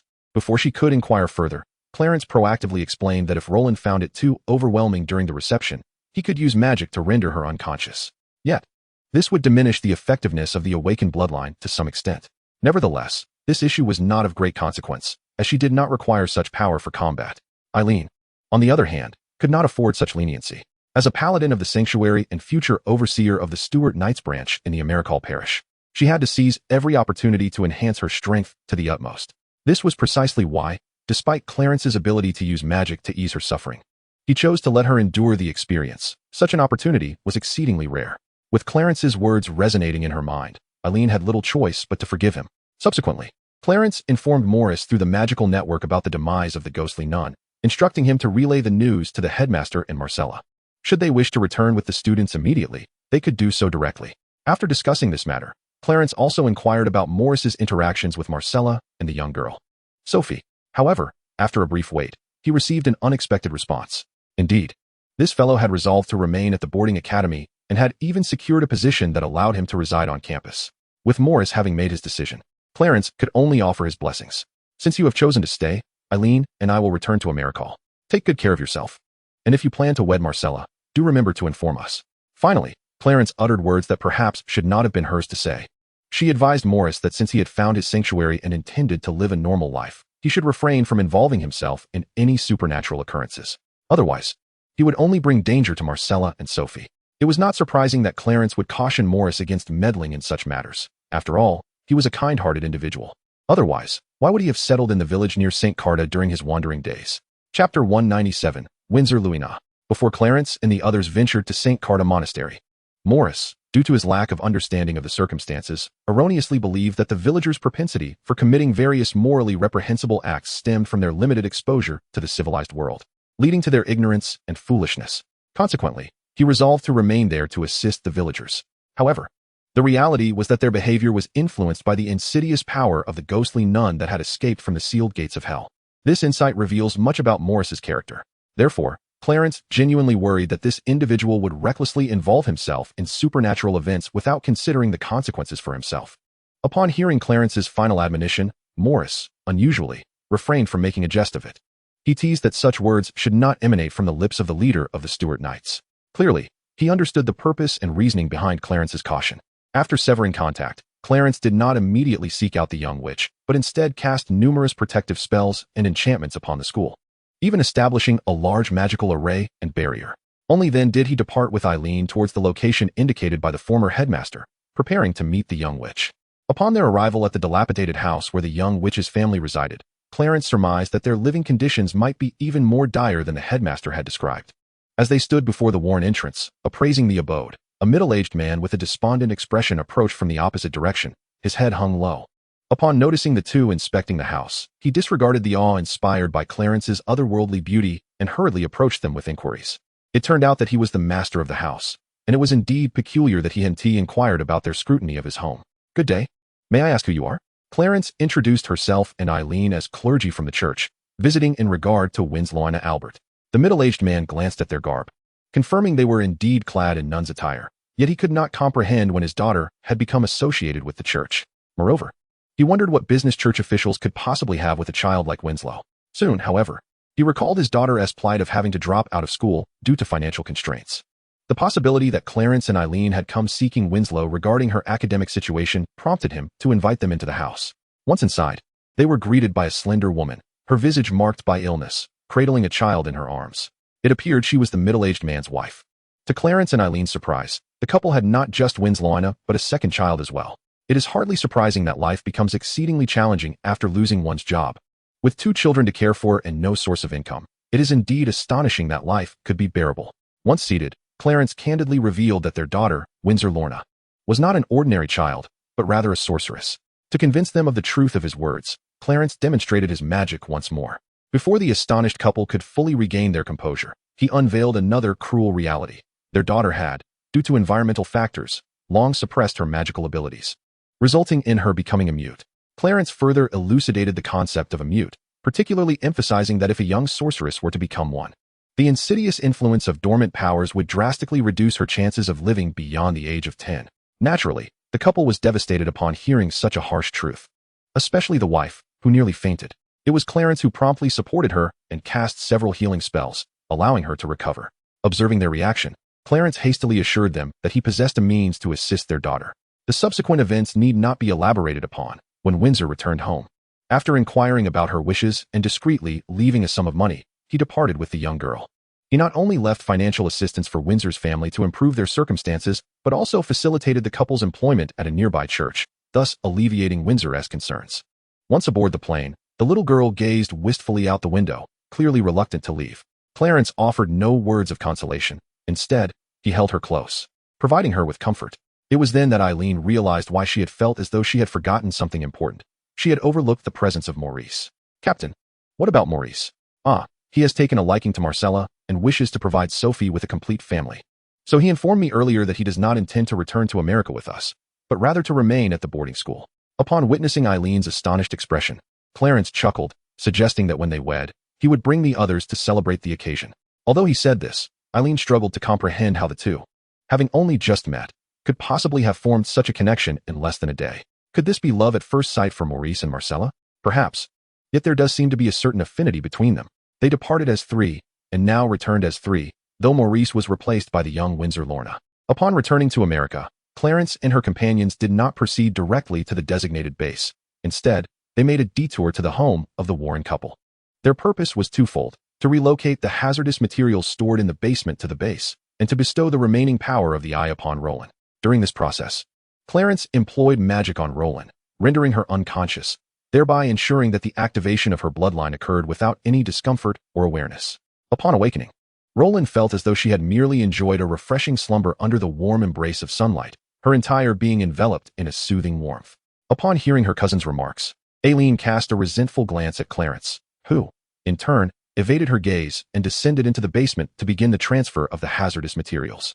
While these items were deemed dangerous by the Warrens and ordinary folks, Clarence regarded them as relatively benign, even less perilous than the contents of the sealed vault in the parish. She swiftly packaged them into a pendant box, intending to retrieve them later at the base. Chapter 198, Windsor Lorna II. Upon their return to the base, Eileen was tasked with arranging accommodations for Windsor, familiarizing her with the environment, while Clarence retreated to her office. Clarence then descended to the lowest level of the base to properly store the hazardous items retrieved from the Warrens' residence. The lengthy duration was due to the chaotic manner in which Ed had previously stored these materials, necessitating a systematic categorization based on their level of danger. As Clarence re-emerged into the upper lodging area, she encountered Eileen and Windsor just exiting the dining hall. "All right, Eileen, you should rest now," she instructed, before leading Windsor to her office. "I have already arranged for you to start school here in the parish, so you will begin classes the day after tomorrow.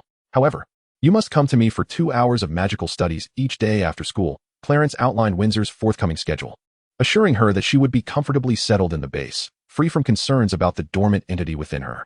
She reiterated that, unlike renowned wizards such as Dumbledore and Grindelwald, who struggled with the issue of the dormant, she possessed the capability to resolve it, a claim not made in jest. For her, resolving this issue poses little challenge. In fact, there are not merely 1 or 2 methods available for resolution. Among these approaches, the most expedient and straightforward entails harnessing the innate skill of energy transformation to directly convert the essence of silent within Windsor into its antithetical attributes. In essence, This means transforming the originally dark, almost akin to black magic, silent into a form resembling white magic, ensuring not only a complete reversal of attributes, but also of characteristics. Consider why those burdened by the silent often fail to survive past the tender age of 10. It is precisely due to the properties and traits of silent within them that render these young sorcerers incapable of exerting control and resisting the corrosive influence of its dark power. By directly transmuting the silent within Windsor into opposing attributes and traits, Clarence essentially addresses the core of the dilemma. Consequently, the silent within Windsor will no longer inflict harm upon her physique. On the contrary, the introduction of a silent infused with luminous attributes may even bestow her body with wondrous transformations. Just as the power of dark attributes incessantly erodes and impacts its host, so too does the power of light attributes, but with a crucial distinction. The encroachment of dark forces inflicts damage, inevitably leading to demise, whereas the encroachment of light forces neither inflicts harm nor, indeed, may yield beneficial alterations in the host's body.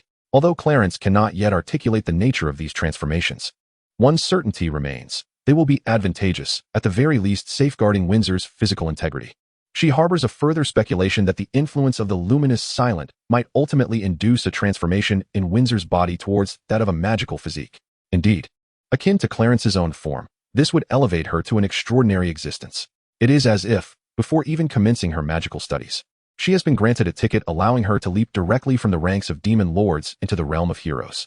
In simpler terms, possessing this luminous silent guarantees that, even in the most unfavorable scenarios, Windsor will evolve into a formidable sorceress of heroic caliber. This trajectory far surpasses the typical sorcerer's gradual self-transformation post-attaining demon lord status. At this juncture, Clarence cannot help but feel a stirring of ambition, not for any other reason than to take Windsor as her apprentice. It is worth noting that even Aaron, whom Clarence regards with utmost favor, does not hold the distinction of being her student. Since Clarence graduated from Hogwarts, he has not taken on any students until now. Windsor, would you care to be my pupil? Perhaps Clarence's sudden inquiry left Windsor momentarily speechless. Once she regained her composure, she nodded in agreement. Despite not fully grasping the significance of becoming Clarence's student and the profound changes it would bring to her relatively brief existence. Subsequently, Clarence employed his innate talents to transform the latent energy within Windsor into a radiant light attribute. Although this transformation led to a significant reduction in her previously dormant energy, it would gradually restore itself. However, due to the fundamental alteration, the restored energy would only manifest as a light attribute. In the following 6 months, Windsor diligently studied magic and the sacred arts under Clarence's tutelage. The clever young girl exhibited remarkable aptitude, learning swiftly. Yet, Clarence found it curious that, perhaps due to the influence of the light attribute on her body, Windsor struggled to harness dark magic. While she could cast it successfully, its potency was significantly diminished. Particularly with lower-tier dark spells, their effects would often reverse, transforming intended harm into beneficial outcomes.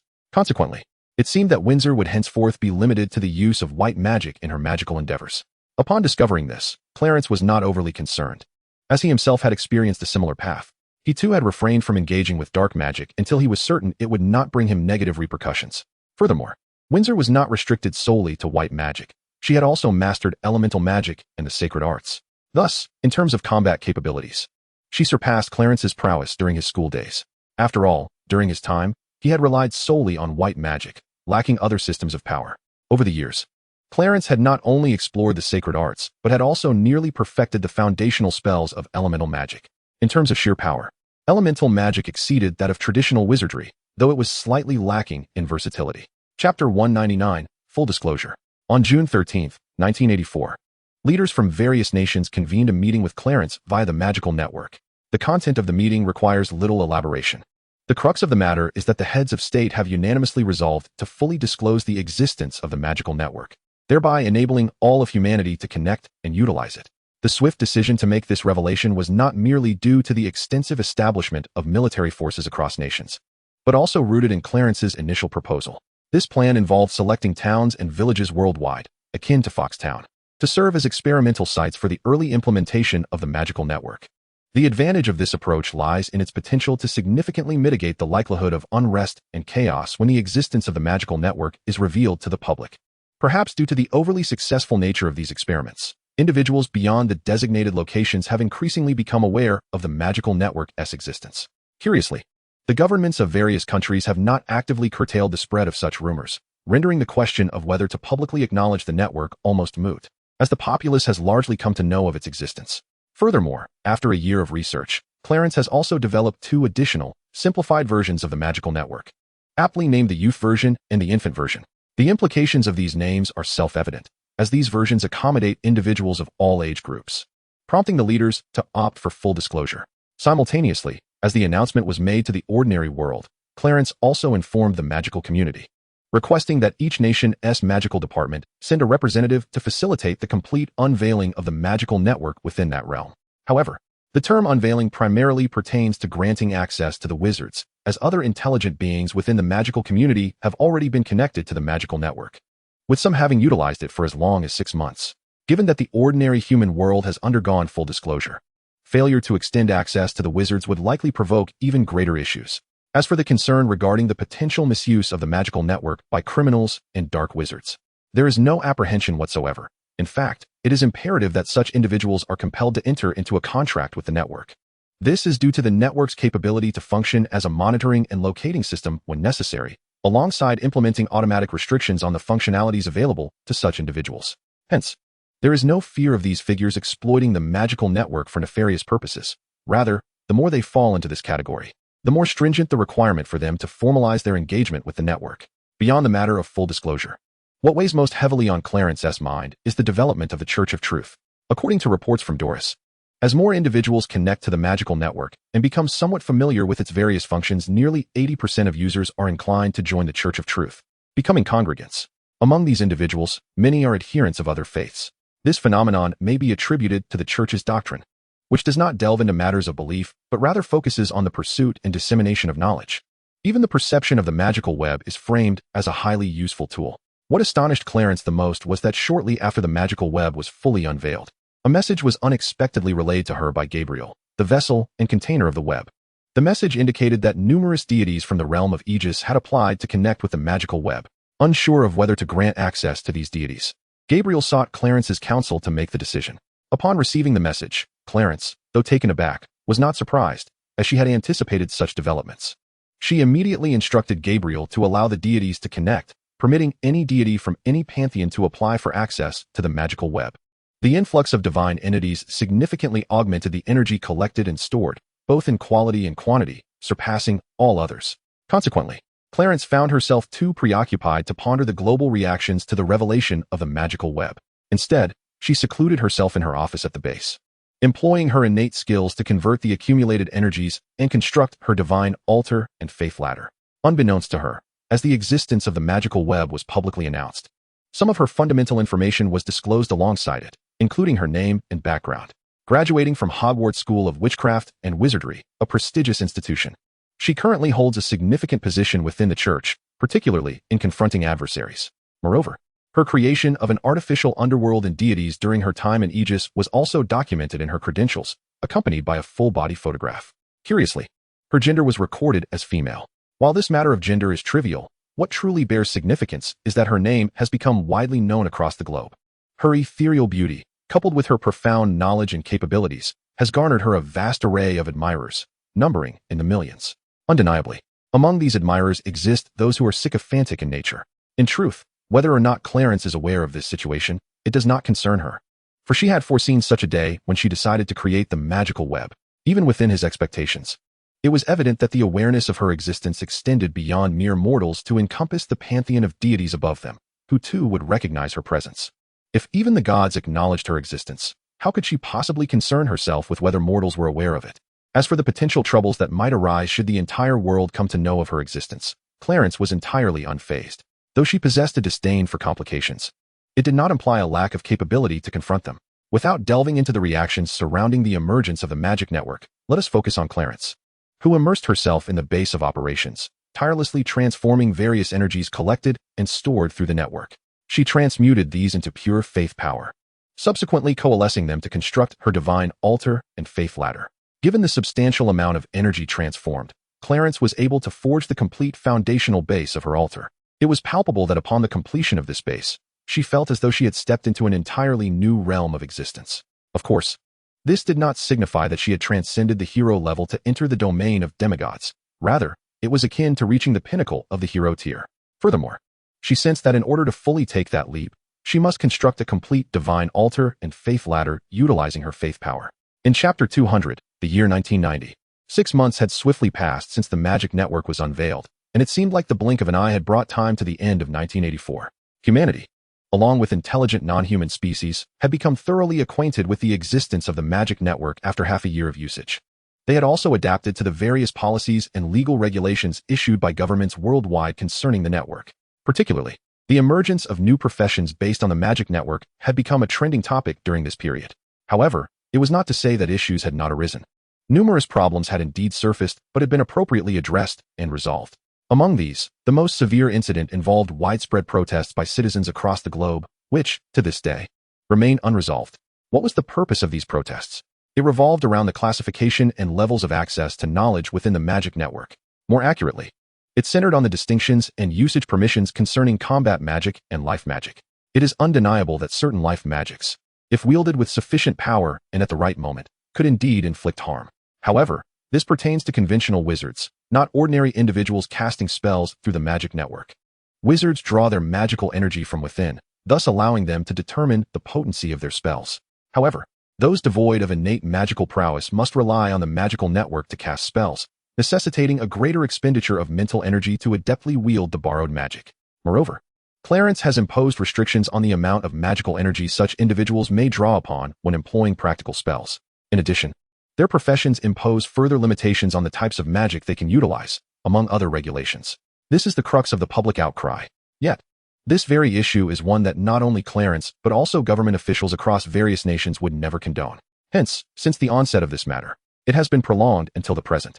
After considerable deliberation, it was determined that should the populace engage in large-scale protests, the next course of action would be to restrict these individuals from accessing the full functionalities of the magical network. In truth, this would merely be a temporary limitation, not a permanent prohibition. However, should anyone persist in their defiance, they would indeed face a lasting ban. This constitutes the singular response provided by the authorities. It is precisely because of such a resolute stance that, despite the unresolved nature of the incident and its continued delay, no more significant upheavals have transpired. In reality, those participating in the protests harbor a genuine fear of being permanently barred from using the magical network, regardless of their motives for protesting. It is undeniable that the populace has grown accustomed to and reliant on the existence of the magical network. Furthermore, with nearly all individuals worldwide, including intelligent non-human entities, having joined in, the development of the magical network's myriad functionalities has progressed at an astonishing pace. Improvements to existing features and the introduction of entirely new ones occur with remarkable frequency. It is foreseeable that, in the near future, both human and non-human intelligent species will find themselves utterly dependent on the magical network. Thus, while a lifetime ban on its usage would not lead to fatalities, the repercussions would indeed be intolerable. If this issue could merely be postponed without inciting greater turmoil, another yet unrevealed concern looms large in Clarence's mind. What is this issue that she has anticipated with trepidation before it even manifests? It is the inevitable attraction of public attention to the realm of magic as it permeates ordinary lives.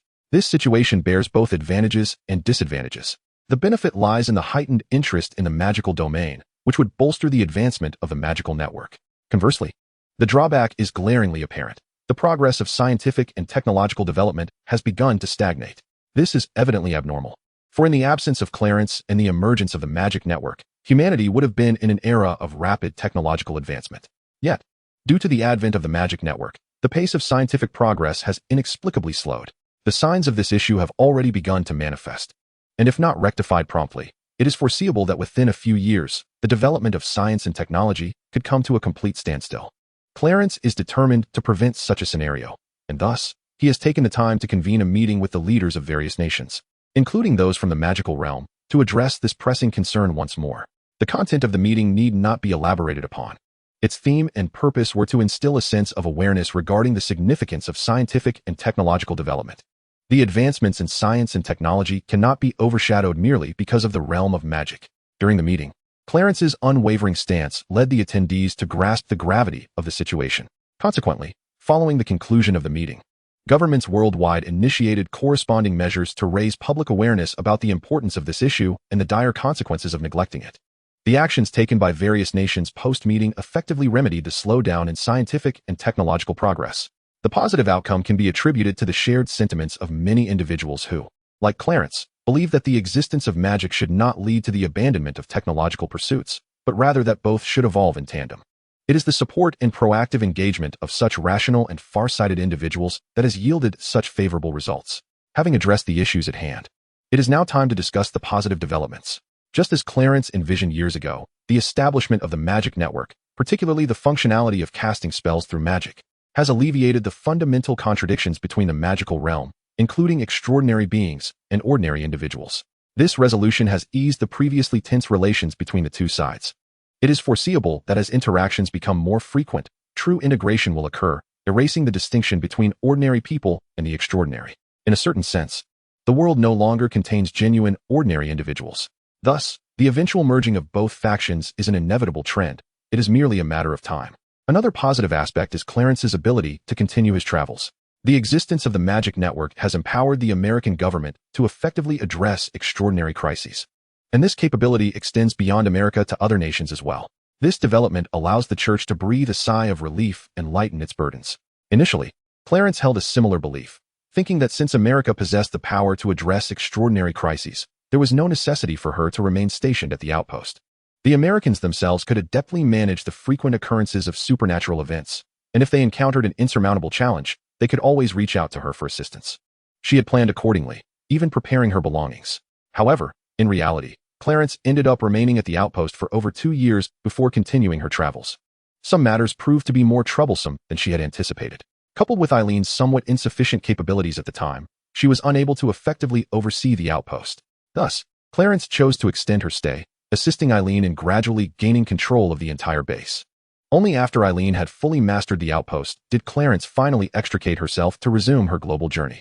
During her travels, although she had Windsor, a young companion, in tow, they encountered no unforeseen complications. This allowed them to fully immerse themselves in the diverse cultures of various nations, during which they experienced numerous extraordinary tales. Even Clarence reaped considerable rewards from these adventures, not to mention the young Windsor. Aside from a few minor inconveniences caused by being recognized, which were rather bothersome, the duo traveled the world for 3 years. It was only by mid-1989 that they returned to the American outpost. After spending some time there, they traveled to Vatican City, ultimately deciding to return to Britain by the year's end. The reason for her return to Britain this time was of significance. What was this significance? Despite the passage of many years, the interaction and integration between the mundane world and the magical realm remained far from ideal. As for the circumstances leading to this unsatisfactory contact and integration, the situation was exceedingly complex, influenced by a myriad of factors. Therefore, Clarence resolved to return to Britain after the new year, specifically in 1990, having observed the persistent inability of the two worlds to merge. What was Clarence's plan? She intended to use Hogwarts as a testing ground, selecting suitable children from the ordinary world to attend school in the magical realm. Naturally, individuals from the magical world would also be sent to schools in the mundane realm. Indeed, the strategy involved engaging with the children from both sides, allowing them to experience the other world firsthand. This way, upon graduating from school and entering society, they could bring about significant influence and change. Should Hogwarts successfully conduct experiments with promising outcomes, there exists the potential for expansion beyond the confines of the British magical community, extending to magical institutions worldwide. Within a span of a few generations, perhaps within 50 years, the continuous interactions among successive generations of youth could lead to a harmonious amalgamation. However, it is noteworthy that no magical school, including Hogwarts, has ever admitted ordinary individuals, resulting in a lack of experience among educators in teaching non-magical students. Moreover, the knowledge required to wield magic via the magical network diverges somewhat from that imparted to young witches and wizards. Thus, magical schools across various nations possess no pertinent educational experience or precedents to draw upon. This is precisely why Clarence intends to return to the British magical community to personally oversee this matter. Naturally, due to the impending timeline, as the plot is on the verge of commencing, her involvement serves to mitigate potential chaos stemming from Dumbledore's machinations regarding Voldemort's fragment of soul. Although it is merely 1990, a year and more remains until Harry Potter's enrollment at Hogwarts. The notion that ordinary individuals could attend magical schools while wizarding children could enroll in non-magical institutions is not a simple matter of mere discussion. It necessitates prior consultations with both national authorities and the Ministry of Magic. The efficiency of these official bodies and the ministry is not particularly swift, and the coordination required, coupled with the task of selecting suitable children from the non-magical world, demands considerable time for adequate arrangements. As for the specific duration required, Clarence cannot ascertain this. and it is entirely possible that it may not align with Harry Potter's year of admission. Should the negotiations between the national officials and the Ministry of Magic prove less than satisfactory, the matter could be delayed further. By then, Harry Potter might find himself in his second or even third year, while this issue is still in deliberation.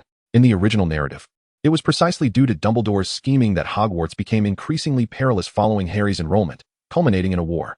Under such circumstances, how could Clarence refrain from closely monitoring the situation? The danger is palpable, as there exists the potential for ordinary students attending Hogwarts to suffer grievous consequences. Given the looming peril, why would Clarence opt for Hogwarts? It is not merely the sole option available. There is also the esteemed Beauxbatons in France to consider. Clarence's perspective is that if the British approach proves unfeasible, a shift to Beauxbatons for experimentation could be a viable alternative. In any case, the two magical schools most suitable for experimentation are these. Much like Hansa's Durmstrang, the institution is ill-suited for ordinary children due to its teaching environment, which does not restrict the importation of dark magic knowledge. Conversely, while the magical school in GYPT possesses no significant issues and its learning environment is relatively commendable, the surrounding magical community is rather insular, rendering it equally inappropriate. Other magical schools, to varying degrees, also harbor numerous complications, whether internal or stemming from the complexities of their external environments. Indeed, had it not been for Clarence's prior subjugation of nearly all the pureblood families within the British magical realm, even Hogwarts would not have been a fitting site for experimentation. Thus, the conclusion is clear. If the British option proves unviable, Clarence will simply transition to conducting experiments in France, not limited solely to Hogwarts. Chapter 202. Returned to Britain in early January 1990. Clarence returned to the British magical realm accompanied by Windsor. Their first stop was the headquarters of the Knights of Truth, where Windsor familiarized herself with the surroundings, while also inquiring with Nadia about the current state of the Knights. Over the years, neither the Knights of Truth nor the Society of Truth within Hogwarts had encountered any significant troubles or issues. Any concerns that did arise were adeptly managed by Algeta and her team, sparing Clarence from the burden of trivialities, much to her relief. Moreover, the most notable event in the British magical realm was the opening of the magical network. However, this did not provoke any disturbances, as wizards were preoccupied with experimenting on the network. Once connected, they dispersed to their respective homes, leaving no opportunity for mischief. After listening to Nadia's report, Clarence nodded thoughtfully before inquiring about another matter. How is the collection of various magical resources progressing? As I had instructed Algeta to continuously gather supplies following Voldemort's demise. Upon hearing this, Nadia paused momentarily before recalling what was being referenced. You mean the plan to accumulate resources to construct a true fortress of war? Clarence nodded, casting Nadia a curious glance. Is it that your kind of vampires also suffer from lapses in memory like ordinary humans? Nadia shook her head, awkwardly explaining that Clarence had merely mentioned it in passing years ago and had not followed up on the matter since. As the years have passed, many events have transpired, necessitating a brief recollection for her to remember this particular matter. She then began her report, stating that the collection and storage of various magical resources were under the purview of Algeta, hence Nadia was not well informed about the situation. Very well. Please notify Algeta via the magic network to expedite the statistics and relay them to me, she instructed. After acknowledging the request, Nadia stood still, her pupils slightly dilating, a characteristic manifestation when operating through the magic network. Once she transmitted Clarence's command to Algeta via the magic network, she returned to reality. Her curiosity piqued regarding the war fortress. In truth, what she genuinely wished to inquire was why Clarence had the notion to construct such a war fortress. It was not that Nadia was unaware of the crisis posed by the resurgence of dark forces. Rather, given the current global situation, especially following the widespread use of the magic network, which had endowed a vast number of ordinary humans with the ability to wield magic, she believed they could effectively address the myriad crises arising from the revival of dark powers. Thus, the construction of a war fortress seemed to hold little purpose or significance. Even if a war were to erupt in the future, it appeared unnecessary to hastily commence the construction of a war fortress without a comprehensive understanding of the circumstances at hand. Clarence glanced at Nadia, articulating his hypothesis. In the future, not only will war erupt, but it will also be a conflict between the realms of humans and the abyss of hell. Based on my assessment, it is likely that the deities from the celestial realm and various pantheons may also join the fray. Before Nadia could respond, Clarence elaborated on the type of war fortress he envisioned. In preparation for this impending conflict involving gods, demons, and humanity, I intend to construct a floating city, transforming it into a war fortress, an arcane stronghold amalgamating numerous functions tailored for warfare. Nadia gasped in astonishment, realizing the gravity of Clarence's ambitions. It became evident why he had tasked Algeta with the continuous collection of magical resources without pause. he aspired to create a floating city, a magical bastion suspended in the air to confront the dreadful war that loomed ahead. Although Nadia could not ascertain the exact magnitude of such a floating city, its designation as a city, especially one that served as an all-encompassing fortress for warfare, implied a considerable scale. Now, she found herself concerned about whether the diverse magical resources accumulated by Algeta over the years would suffice to construct the floating city that Clarence envisioned. After their inquiry, Clarence and Windsor proceeded to the Ministry of Magic, intending to consult with the current Minister of Magic regarding the proposal to utilize Hogwarts as a testing ground for the enrollment of Muggles.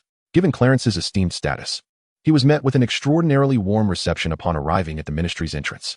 Although he initially intended to follow the formal procedure for scheduling an appointment with the minister, Cornelius Fudge, upon learning of Clarence's arrival, rushed down from his office to personally extend his greetings as a gesture of respect.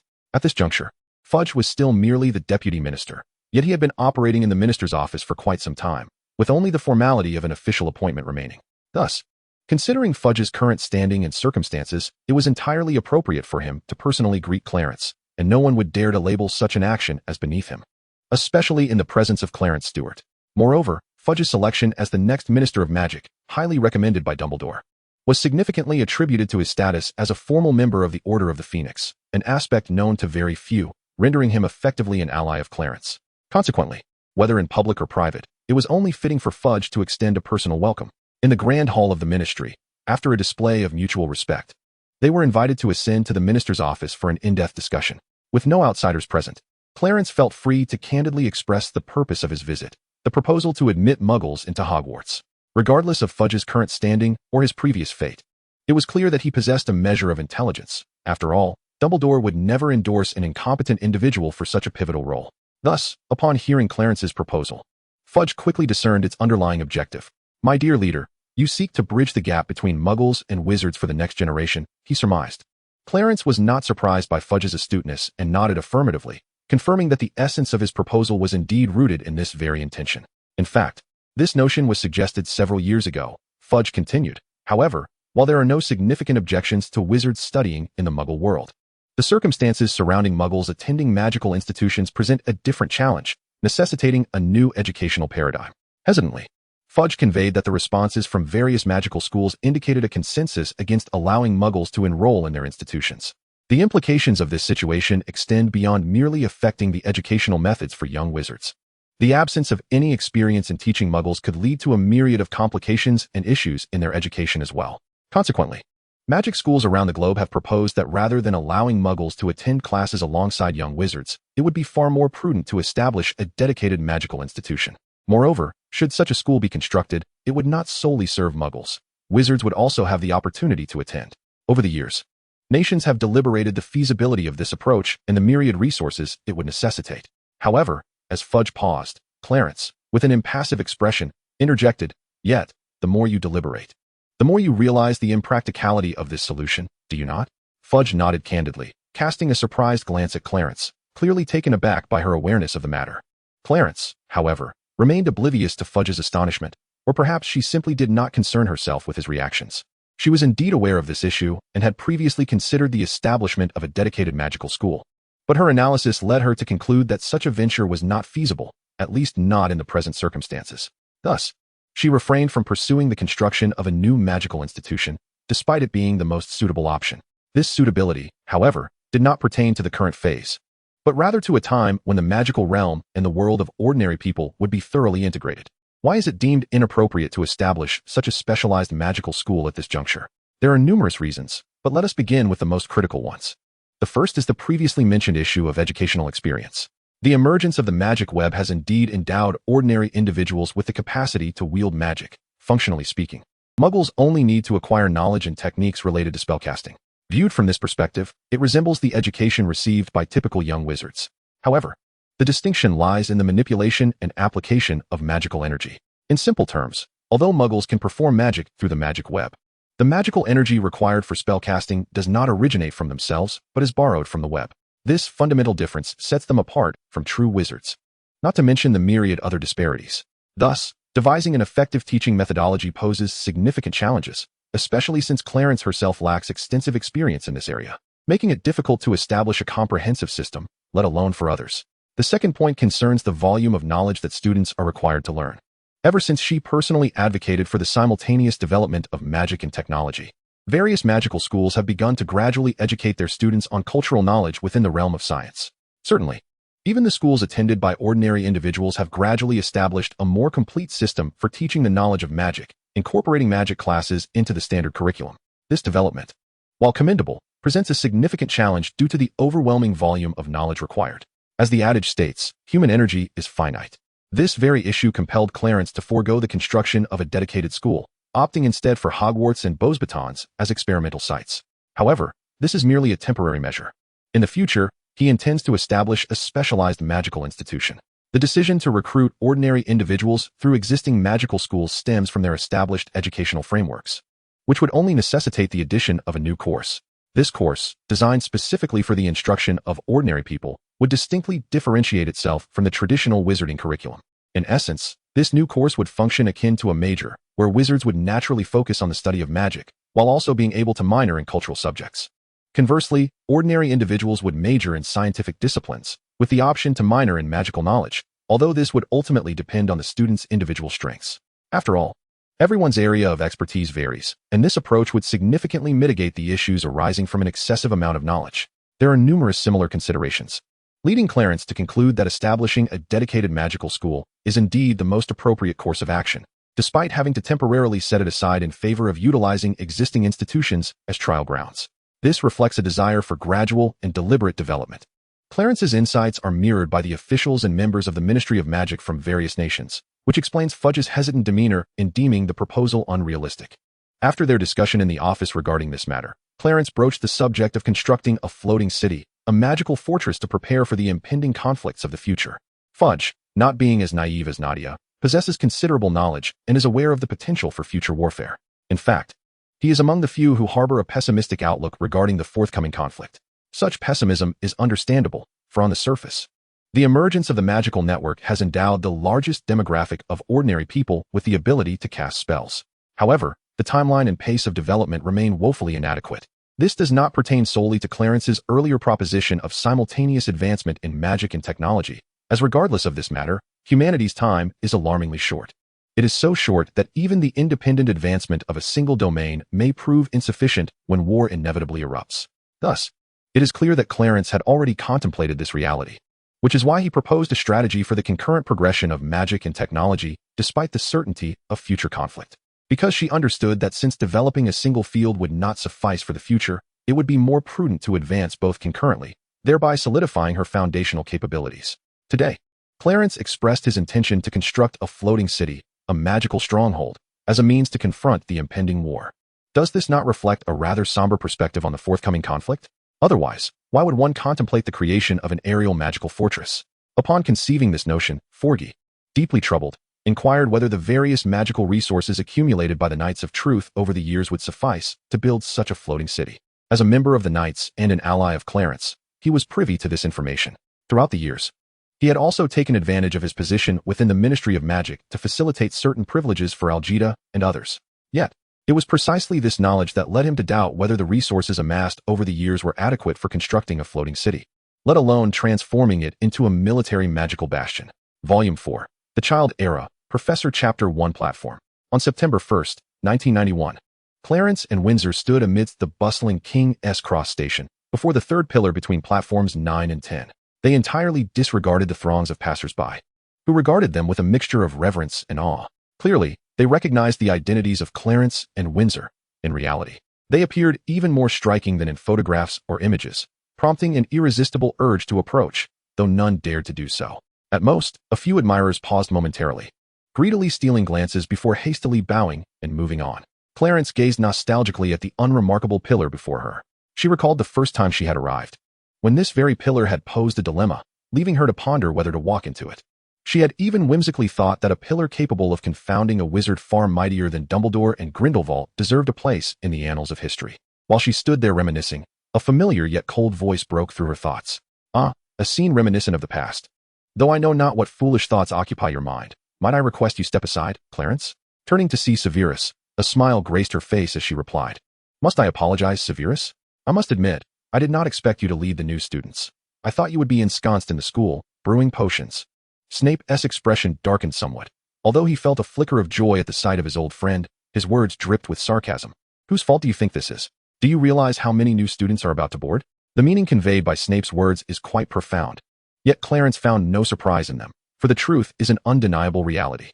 This year, the total number of students exceeds 500, and if we include the young wizards, it has already surpassed 600.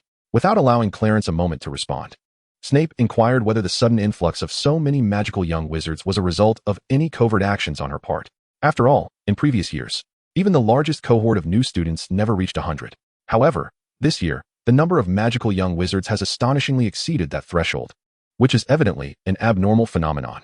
He also recalled an incident from Han's country, where nearly all the children of a Muggle town experienced a surge of magical power. Coincidentally, he knew that Clarence was present there at the time. Subsequently, that Muggle town was renamed Stuart Town. The emergence of the magic network has not only transformed humanity and sentient beings, but has also exerted a significant influence on this world. Severus, have you not sensed that since the advent of the magic network, the ambient magical energy has grown increasingly dense? Upon hearing this, Snape raised an eyebrow, explaining that he had hardly ventured beyond the school in recent years. Whenever he did leave, it was either to Hogsmeade or Diagon Alley for supplies, or to visit Lily and Mia. Thus he had not perceived any increase in the ambient magical energy. As a multitude of new students accompanied Snape, Clarence deemed it imprudent to engage in lengthy conversation, and after exchanging a few words, he ushered Windsor into the actual platform. Following the students who were queuing to board, they entered the train, which had undergone little change. The moment Clarence stepped aboard, he immediately sensed something unusual within the train. It appeared that the space had been magically expanded. Upon reflection, this was quite reasonable, for with so many new students enrolling this year, without the use of magic to enlarge the interior, it would have been impossible to accommodate them all. He led Windsor to the rear of the train and casually selected a compartment to enter. Just as Windsor was about to speak, they were interrupted by a knock on the door. May we sit here? The compartment ahead is already full. The duo turned to see a young witch, likely a second-year student given her age and the school uniform she wore. Behind her stood several other new students, clad in various garments. Clarence recognized the inquisitive young witch. If memory served him correctly, she was Autumn Zhang, originally portrayed as Harry Potter's first love and Cedric Diggory's girlfriend. Unfortunately, Cedric met a tragic fate at the hands of Peter Pettigrew. The little witch and the new students behind her turned their heads at the sight of Clarence's and his companion, and were momentarily struck into silence, only to erupt into a cacophony of piercing screams. Of course, the shrieks of these young wizards did not stem from fear, but rather from overwhelming excitement, akin to that of young girls encountering their beloved celebrities. After a considerable effort to calm them down, the young wizards settled into their seats within the private box. Clarence surveyed the eager faces before him and recognized many familiar countenances, such as Neville Longbottom, Hannah Abbott, and Hermione Granger, the latter of whom had been the loudest in her enthusiastic outburst. Notably absent were the Weasley siblings. Previously, Nadia had entrusted her with a list of students intending to join the Truth Society, which notably included Percy Weasley. Furthermore, the candidate list for formal membership also featured the Weasley twins. However, the current overseer of the Truth Society had deemed it prudent to delay the twins' entry due to their family's unwavering loyalty to Dumbledore, effectively stalling their application for 2 years. Indeed, since their very first year at school, those two had aspired not merely to become ordinary members of the society, which was solely for learning, but to attain formal membership. Regrettably, unlike their brother Percy, who had passed the rigorous tests of loyalty, the twins had not undergone the necessary evaluations to ascertain their true allegiance to Dumbledore. Both Clarence's and the established members of the Truth Society were keen to avoid any infiltration by traitors. Moreover, Hogwarts itself was under the watchful eye of Snape, a former member of the Truth Society and the current head of the Knights of Truth. Even Dumbledore would find it difficult to place individuals into this student organization. It is important to note that the twins' apparent loyalty to Dumbledore was perhaps more a reflection of their deep familial ties, rather than a true allegiance to him. When the time came for difficult choices, their loyalty would likely lie with their family rather than with Dumbledore himself. This superficial support made them ill-suited for formal membership in the Knights of Truth due to their inherent instability. Chapter 2. Harry Potter. Remarkably, these two were quite persistent. Most individuals would have relinquished their applications after 2 years of rejection. Yet these twins had boldly declared upon leaving school last year that they would continue to apply this year. For a year, they continued to apply until both graduated from Hogwarts. Clarence shook her head, dismissing thoughts of the Weasley children, and instead engaged in casual conversation with the young wizards in the compartment. She found herself answering a myriad of peculiar questions, all of which, fortunately, were related to magic and the magical network. Just as Clarence was engrossed in her dialogue with the young wizards, the compartment door swung open once more, revealing Severus Snape. his countenance dark and brooding. "There are still a few vacant seats in this compartment. You all should squeeze in," he instructed, gesturing for the young wizards trailing behind him to enter and find their places. Strangely, after escorting the children, Snape did not depart but leaned against the door, his expression one of evident displeasure as he observed Clarence. "You seem rather leisurely. Do not forget that you are now a professor at the school, and thus it is your responsibility to assist with the welcoming of new students," he remarked. Clarence shot him a sardonic glance, retorting that during their time at the Ministry of Magic, Dumbledore had concocted numerous justifications to designate Hogwarts as the experimental site. If Dumbledore dared to harass her over such trivial matters, she would not hesitate to take the students to Beauxbatons instead. Surely, that institution would not shy away from such cumbersome duties.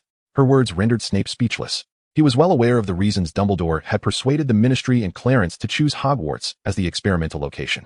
Though he understood that Dumbledore's motives were not entirely altruistic, his intentions were unmistakably clear. Thus, Snape dared not provoke Clarence with trivialities, for if he did, it was entirely possible she would shift the experiment to Beauxbatons. After all, the entirety of the experiment was under her purview, and she could maneuver it as she pleased. Consequently, due to an overwhelming influx of new students this year, nearly all the professors were summoned to duty. Yet, as one of the faculty, Clarence remained comfortably ensconced in the compartment, engaging in light-hearted banter with the young wizards, all while doing nothing of substance. Ironically, no one could reproach her. If she were to abandon her post and relocate to Beauxbatons, it would be quite the conundrum to explain to Dumbledore. Thus, Snape found himself at a loss for words. As Dumbledore, that old man, dared not confront Clarence and even concocted an excuse to laze about at the school. Consequently, all the tedious tasks were foisted upon the professors.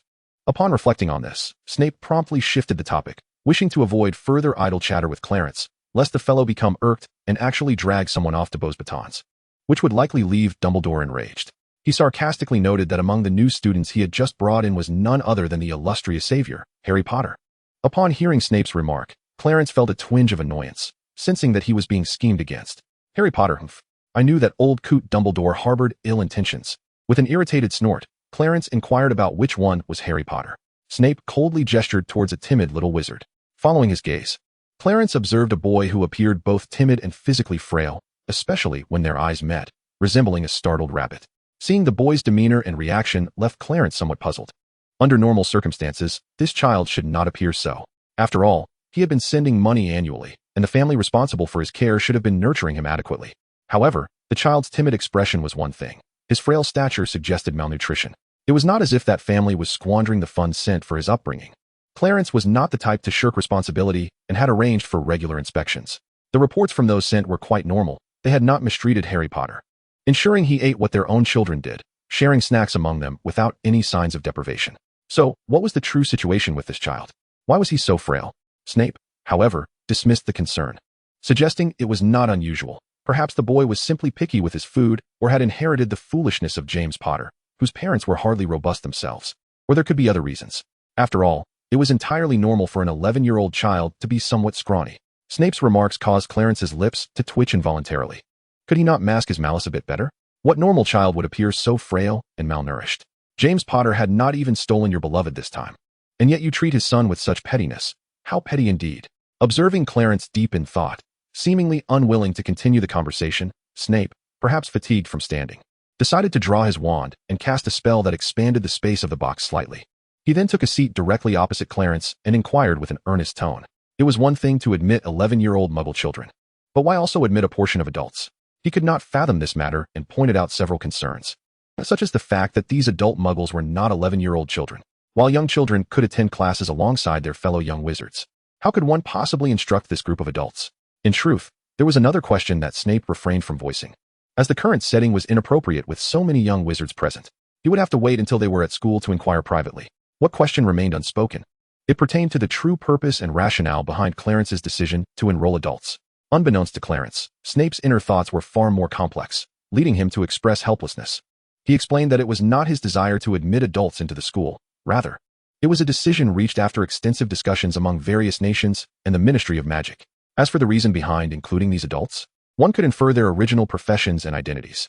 Half of them were young officers from the military, while the other half comprised elites from various weapons research institutions. Thus, it became clear that the true intent of the officials and the Ministry of Magic was to prepare for future conflicts. Indeed, the officers among these adults aimed to research a new system of combat utilizing magic. Their primary goal, it seemed, was to learn spells specifically designed for warfare. As for whether the Wizarding World possessed any spells tailored for combat, there were indeed some. However, they were rather archaic. To put it candidly, these war spells had remained unchanged for thousands of years, lacking any innovation. Consequently, they were ill-suited for the modern warfare landscape. A crucial example would be the issue of numbers, regardless of one's true identity as a wizard. The sheer number of individuals capable of casting spells far exceeded the total number of wizards in ancient times. Therefore, how could outdated war magic, devoid of any innovation, be applicable in today's warfare environment, which is interconnected by the magical network? Given that the warfare magic within the wizarding system has become rather antiquated, one might wonder why various nations and the Ministry of Magic still dispatch officers to study this art. In truth, their underlying aim is to urge Clarence to develop entirely novel warfare magic. Even the personnel from various weapon research institutions join this experiment, motivated by a desire to acquire knowledge of alchemy from Clarence. To summarize, the involvement of these adults in the experiment is not merely for the purpose of learning magic.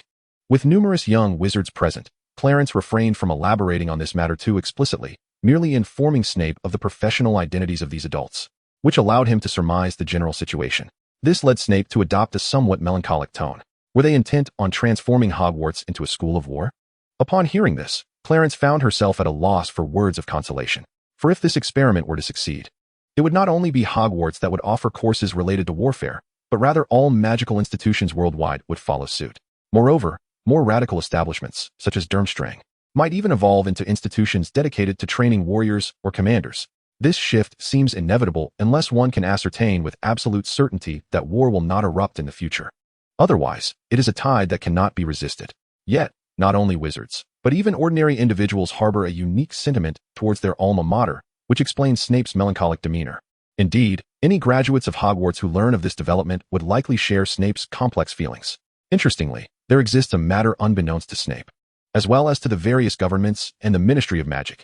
Clarence has already begun devising a plan to create an entirely new world, one suitable for human habitation. Abundant in resources, over the years, she has successfully crafted a rough prototype of this world using the energies amassed from the magical network. According to her original vision, this artificial new world should begin to self-evolve upon reaching a certain threshold, no longer requiring Clarence's input of energy for its growth. While this conception is fundamentally sound, the prototype has yet to achieve the necessary level of self-evolution, remaining considerably distant from that goal. Upon reflection, this is quite understandable, as a new world fit for human existence differs fundamentally from the previous artificial underworld.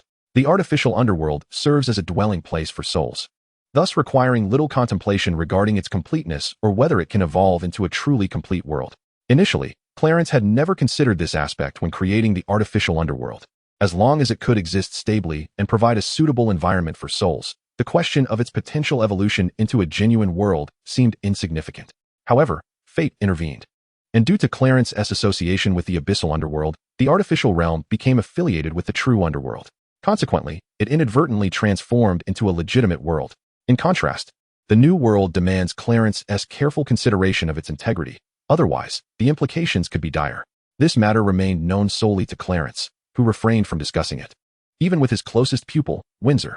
The reason for his silence lay in the uncertainty surrounding the eventual success of this endeavor and the duration it might require.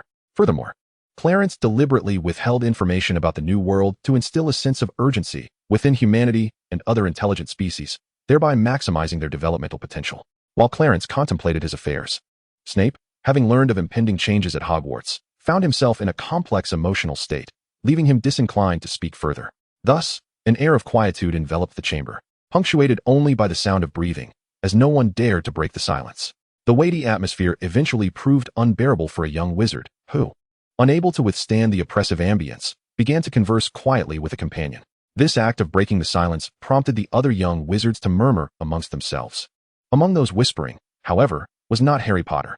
Since his arrival in the box, he had been surreptitiously observing Clarence. Upon entering and encountering Clarence, he experienced an inexplicable sensation, one that felt eerily familiar, reminiscent of the warmth he felt in his mother's embrace during the foggy recesses of memory.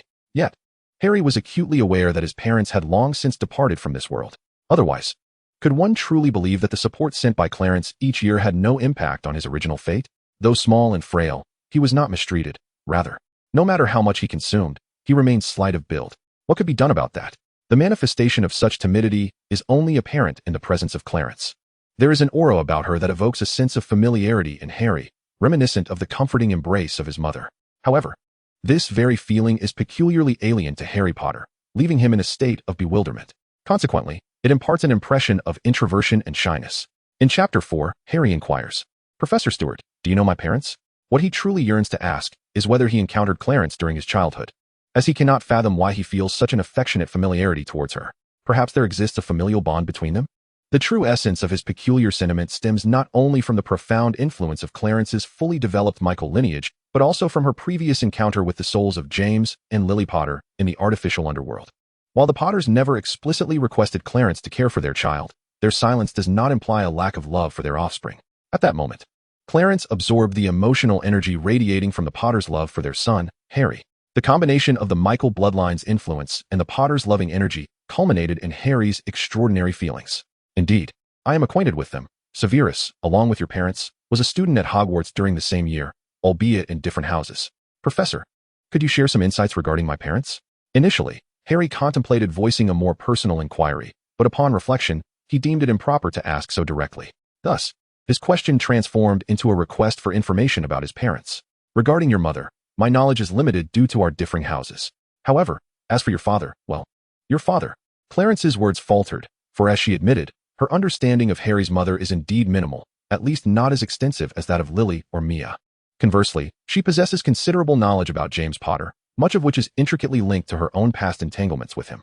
How could Clarence possibly convey such details to his son? Should she reveal that your father's first love was not your mother? Or that he sought your mother only after being thoroughly rejected? Or recount how he once fawned over her?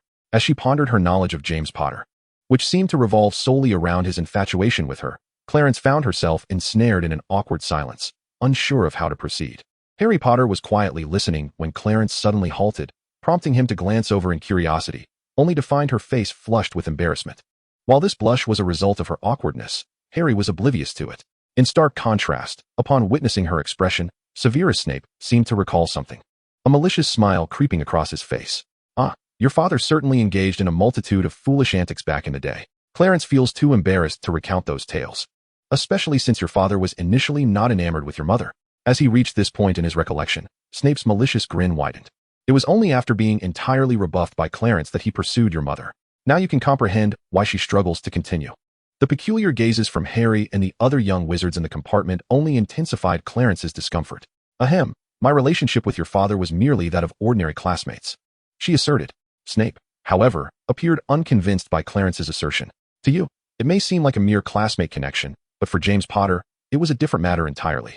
Every year at term's end, he would pursue her relentlessly on the train, for that foolish boy could not even gain entry to the Ravenclaw common room." Snape's recollection provoked laughter from him, unable to contain himself. His spiteful words caused Harry's pale face to flush crimson. Yet, out of respect for Snape's position, he refrained from retorting, suppressing his anger. "Enough, Severus. Do not speak of such matters in front of the child." Clarence interjected, but Snape was unrelenting, delivering an even more venomous remark. "I cannot fathom where your father found the audacity to believe he could win Clarence's favor. It is akin to a toad aspiring to court a swan, utterly deluded and blind to his own limitations." Having uttered this, Snape hastily sought an excuse to patrol the compartments and swiftly departed. As she watched him vanish from sight, Clarence clenched her teeth in frustration before donning a reassuring smile, attempting to comfort the nearly tearful Harry. To this end, she retrieved her homemade treats from a pendant box and offered them to the young wizards in the compartment. These sweet confections were specially prepared for Windsor, as Clarence had already become a professor at Hogwarts and no longer needed to travel by train like the students. She could simply teleport there using magic. After all, she had done so once during her own schooling. The reason she did not transport Windsor directly to Hogwarts was that, although she too was a witch, she had never attended any magical school, learning solely under Clarence's tutelage. In order to make amends for the student, Clarence decided to take her on the Hogwarts Express for a delightful experience, preparing an array of delectable snacks for the journey. Observing the young wizards eagerly stuffing their mouths with treats, Clarence felt a wave of relief wash over her. Thankfully, knowing Windsor's penchant for sweets, she had prepared an abundance of snacks the day before. Otherwise, given the current situation, Windsor might not have been able to indulge at all. As Harry Potter savored the snacks, Clarence remarked that although she was not well versed in the circumstances surrounding his mother, she had two female friends who shared a close bond with Harry's mother. When school was out for the holidays, she could take him to meet these friends, who would surely share many stories about his mother. Furthermore, they likely had numerous photographs of her, and she could inquire if any could be gifted to him.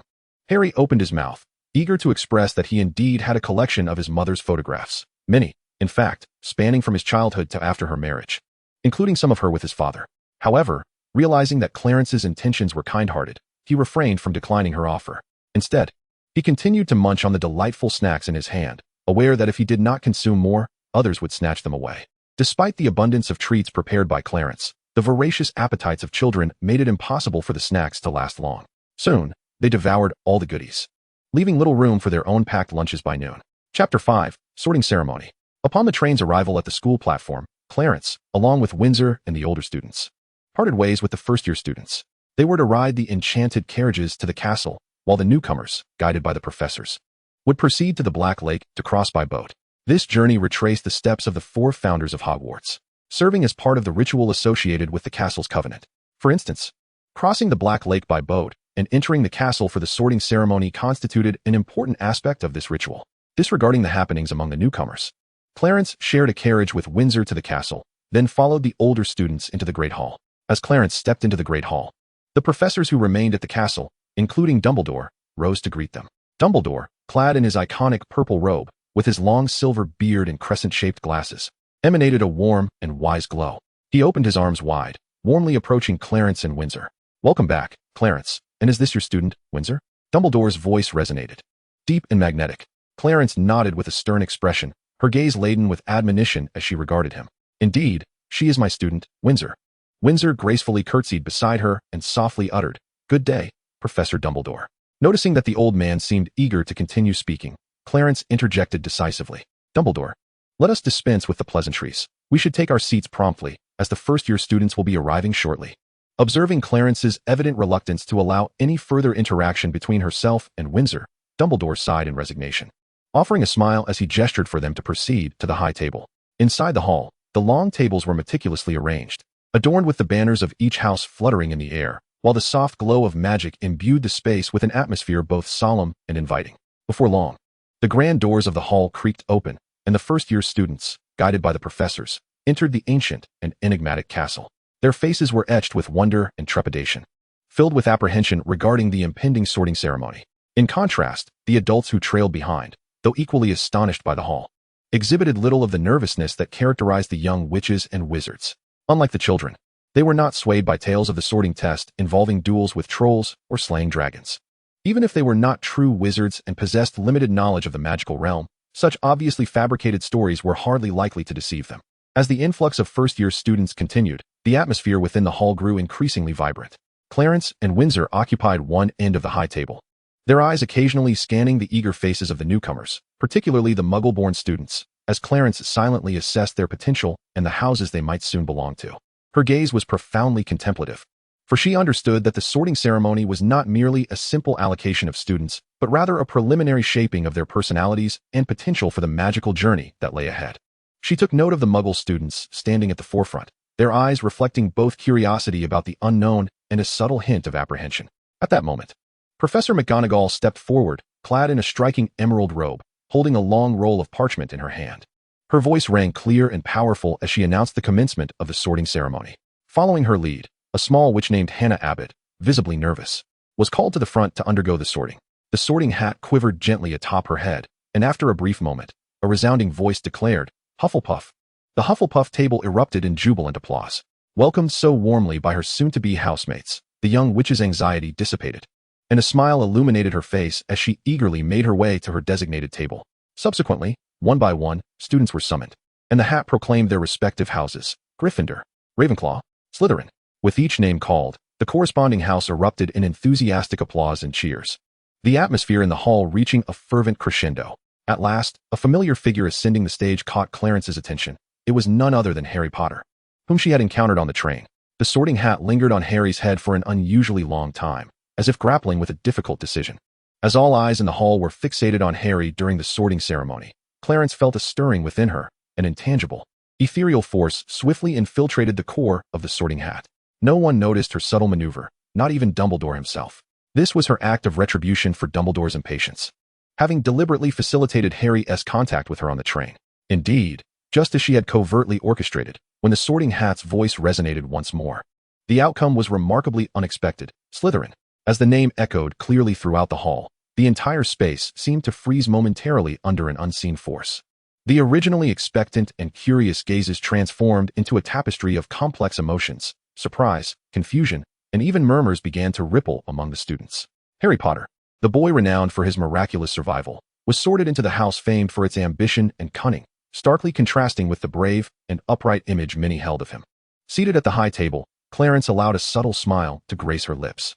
Her revenge had succeeded. That special mental force had subtly influenced the Sorting Hat's judgment, skewing the result from its intended path. For Dumbledore, this was undoubtedly an unexpected twist, yet a fleeting glimmer of puzzlement passed through his wise eyes before he regained his composure, seemingly contemplating the deeper implications behind the Sorting Hat's decision. He even cast an intentional glance towards the corner where Clarence and Windsor were seated. Harry, on the other hand, appeared somewhat bewildered. He gazed at the students at the Slytherin table, his heart a tumult of emotions. He had anticipated being sorted into Gryffindor, the House of the Brave. From what Ron had told him, it was a place where his parents had left their mark, and it was his most cherished dream. Yet, reality had caught him off guard, forcing him to confront a brand new beginning, one that perhaps did not entirely align with his character. The Slytherin students quickly welcomed their new hero with enthusiastic applause and cheers. After all, their forebears had long since shed the stigma of the Death Eaters, and they were now entirely divorced from Voldemort. Therefore, Harry Potter, the boy who lived, being sorted into Slytherin was met with warm reception, for he might bring glory, and even benefits, to their house. Harry, amidst the throng of onlookers, slowly approached his seat, each step burdened with an unusual weight. This scene was quietly observed by Clarence, who sat not far away. He felt no remorse for altering the course of that child's destiny merely out of vengeance against Dumbledore. Chapter 6. The Meeting. As long as the Sorting Hat deemed a particular house suitable, it was indeed the most fitting for that student, regardless of which house it might be. The distinction lay solely in the choices made by the students themselves. Some might assert that Harry Potter was considered fit for Slytherin primarily due to the fragment of Voldemort's soul residing within him, suggesting that the Sorting Hat detected this essence, leading to its conclusion. Others speculate that Dumbledore, wielding his authority as headmaster, had instructed the Sorting Hat in advance, intending to use this method to test Harry Potter. However, in Clarence's view, such analyses were utterly nonsensical. The Sorting Hat does not merely assess personality traits, but evaluates the comprehensive qualities of each student. While personality may play a role, it certainly does not solely dictate house placement. Crucially, this assessment does not delve into the realm of the soul, which leads to the conclusion that Harry Potter inherently possesses the traits that align with Slytherin. One must not forget that, according to bloodline theory, the Potter family is pure blood. Although Harry's mother was a Muggle-born witch, even so, this merely categorizes him as half-blood, and Slytherin does indeed include half-blood students. Furthermore, the sorting process is not determined purely by bloodline. Therefore, whether Harry Potter were to enter Gryffindor or Slytherin, he would still be traversing the path of his own destiny.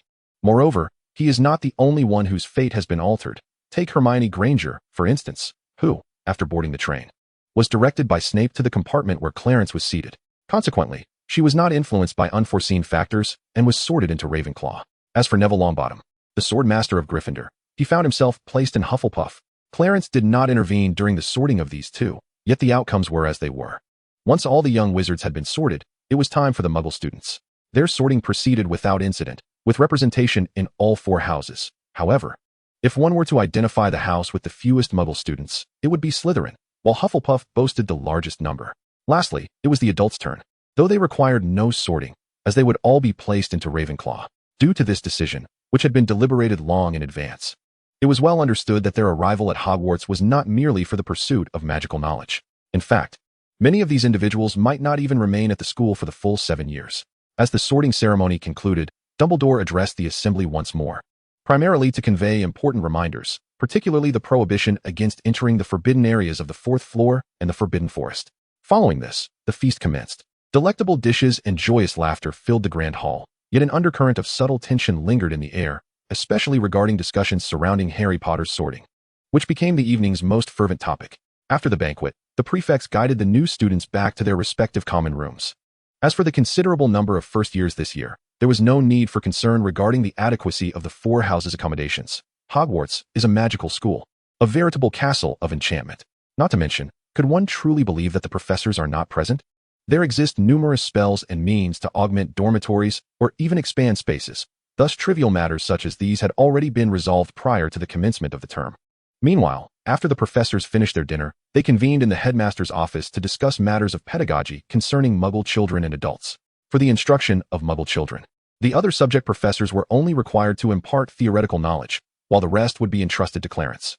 This included teaching Muggle children how to harness the magical power drawn from the magical web and the techniques of spellcasting. The crux of the matter, however, lay in how to instruct the adult Muggles. Upon mentioning this issue, Professor McGonagall's words drew the gaze of the other professors toward Clarence.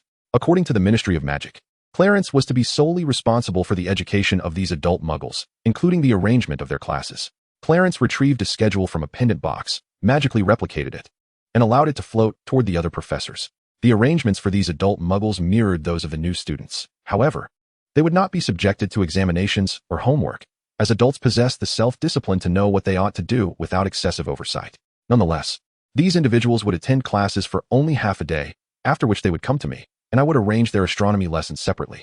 She then turned to her companion, Windsor. Furthermore, my student Windsor will be responsible for teaching the Muggle students how to manipulate the borrowed magical power and the techniques of spellcasting, while I shall primarily oversee the elemental magic curriculum. Clarence's words resonated within the principal's office, each professor listening intently, their gazes shimmering with curiosity and approval towards diverse teaching methodologies. Standing beside Clarence, Windsor radiated with the joy of trust and anticipation, nodding gently as if silently affirming her readiness to embrace this challenge. Possessing remarkable magical control, I am confident that under her guidance, those Muggle students will swiftly grasp the fundamentals of magic manipulation, laying a robust foundation for their subsequent in-depth studies. Clarence continued, his tone imbued with pride and expectation. As for elemental magic, he shifted his focus, his gaze deepening and igniting with fervor. This is a novel domain that transcends the mere application of the four elements: air, fire, water, and earth. It embodies a profound comprehension of the laws of nature. I shall guide the students through a gradual journey, from theory to practice, allowing them to personally experience the delicate balance and transformation between elements, thereby awakening their intrinsic potential. The professors exchanged knowing glances, expressing their agreement with Clarence's teaching plan. They understood that this arrangement not only acknowledged the unique circumstances of adult students, but also fully leveraged each teacher's expertise, aiming to provide a comprehensive and personalized learning experience for the students.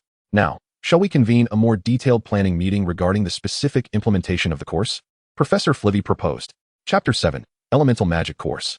Clarence nodded with a smile, affirming, indeed, this is necessary. We can hold a general meeting next Tuesday afternoon, during which we will not only discuss course details, but also delve into how to better integrate Muggle culture with the magical world, as well as how to foster communication and understanding among students from diverse backgrounds. The meeting concluded in a harmonious atmosphere. As they walked back to the dormitory assigned to the two of them, Windsor felt a blend of anticipation and excitement. Thank you, teacher. I never imagined I would have the opportunity to shoulder such an important responsibility, she softly remarked, her tone tinged with a hint of nervousness. Clarence patted her shoulder, encouraging her. Windsor, your abilities far exceed your own expectations. Remember, every student has the potential to become a world changer, and your mission is to help them discover and unleash that power. The next day, after breakfast, Clarence and Windsor proceeded to their respective classrooms for elemental magic and magical network lessons.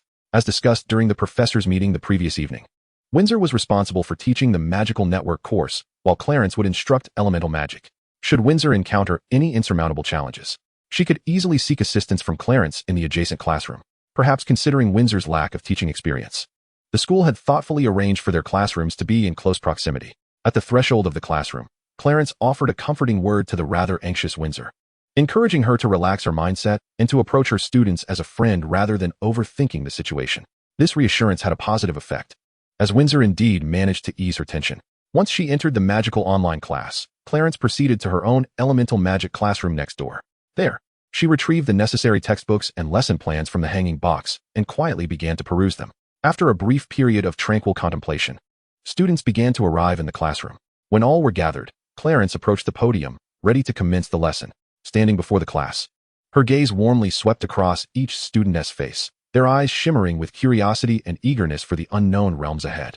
She gently cleared her throat and began, "Welcome, everyone, to the Elemental Magic course. I believe you all know me, so we shall forego the introduction. Today, we shall embark on a journey to explore the most mysterious and powerful forces in nature, elemental magic. Elements are the fundamental building blocks of all existence, and by mastering their secrets, one can wield them to create astonishing miracles with mere thought. Rather than instructing you to open your textbooks, I will first elucidate the foundational concepts and some theories of elemental magic. Her voice resonated clearly, rich with magnetism, as if each word was imbued with the essence of magic, instantly capturing the attention of all her students. Elemental magic represents the purest and most primal manifestations of power in the natural world, Clarence continued, her gaze lingering on every pair of inquisitive eyes. It arises from the world around us: fire, water, wind, and earth. These four fundamental elements constitute all things and form the very core of elemental magic. With a gentle lift of her hand, her fingertips appeared to flicker with a faint luminescence. The fire element embodies passion and destruction, capable of igniting all and illuminating the darkness. The water element symbolizes life and purification, nourishing the land while calming the tempestuous spirit. The wind element, light and free, is omnipresent, gently caressing the face, yet also capable of unleashing ferocious gales.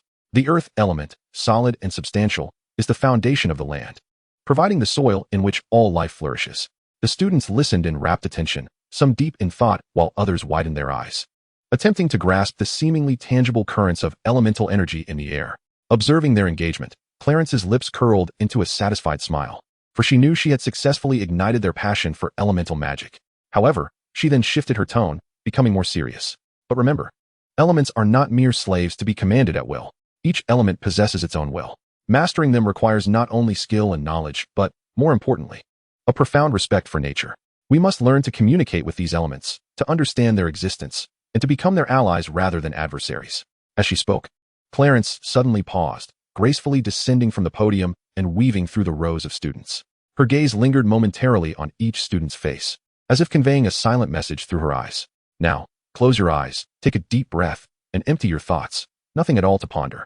Imagine yourself as though in slumber, endeavoring to feel the world around you, and seek those elements that resonate with your spirit. Clarence imparted to her students a newly developed meditation method, honed over years of research. She also employed certain magical enhancements to aid the students in their meditative practice. Following her guidance, the classroom fell into a profound silence, save for the sound of breathing. As seconds turned into minutes, some students furrowed their brows, evidently striving to uncover that subtle connection, while others gradually relaxed, their faces alight with epiphanies. Sensing the elements converging within the classroom, Clarence softly instructed them on how to forge a unique bond with these elements, essentially guiding the students to enter into a covenant with the elements that suited them best. Suddenly, a faint spark ignited in one corner of the classroom, followed by a gentle breeze that brought a refreshing coolness. Then, a droplet of water condensed from the ceiling, falling to the floor with a crisp sound.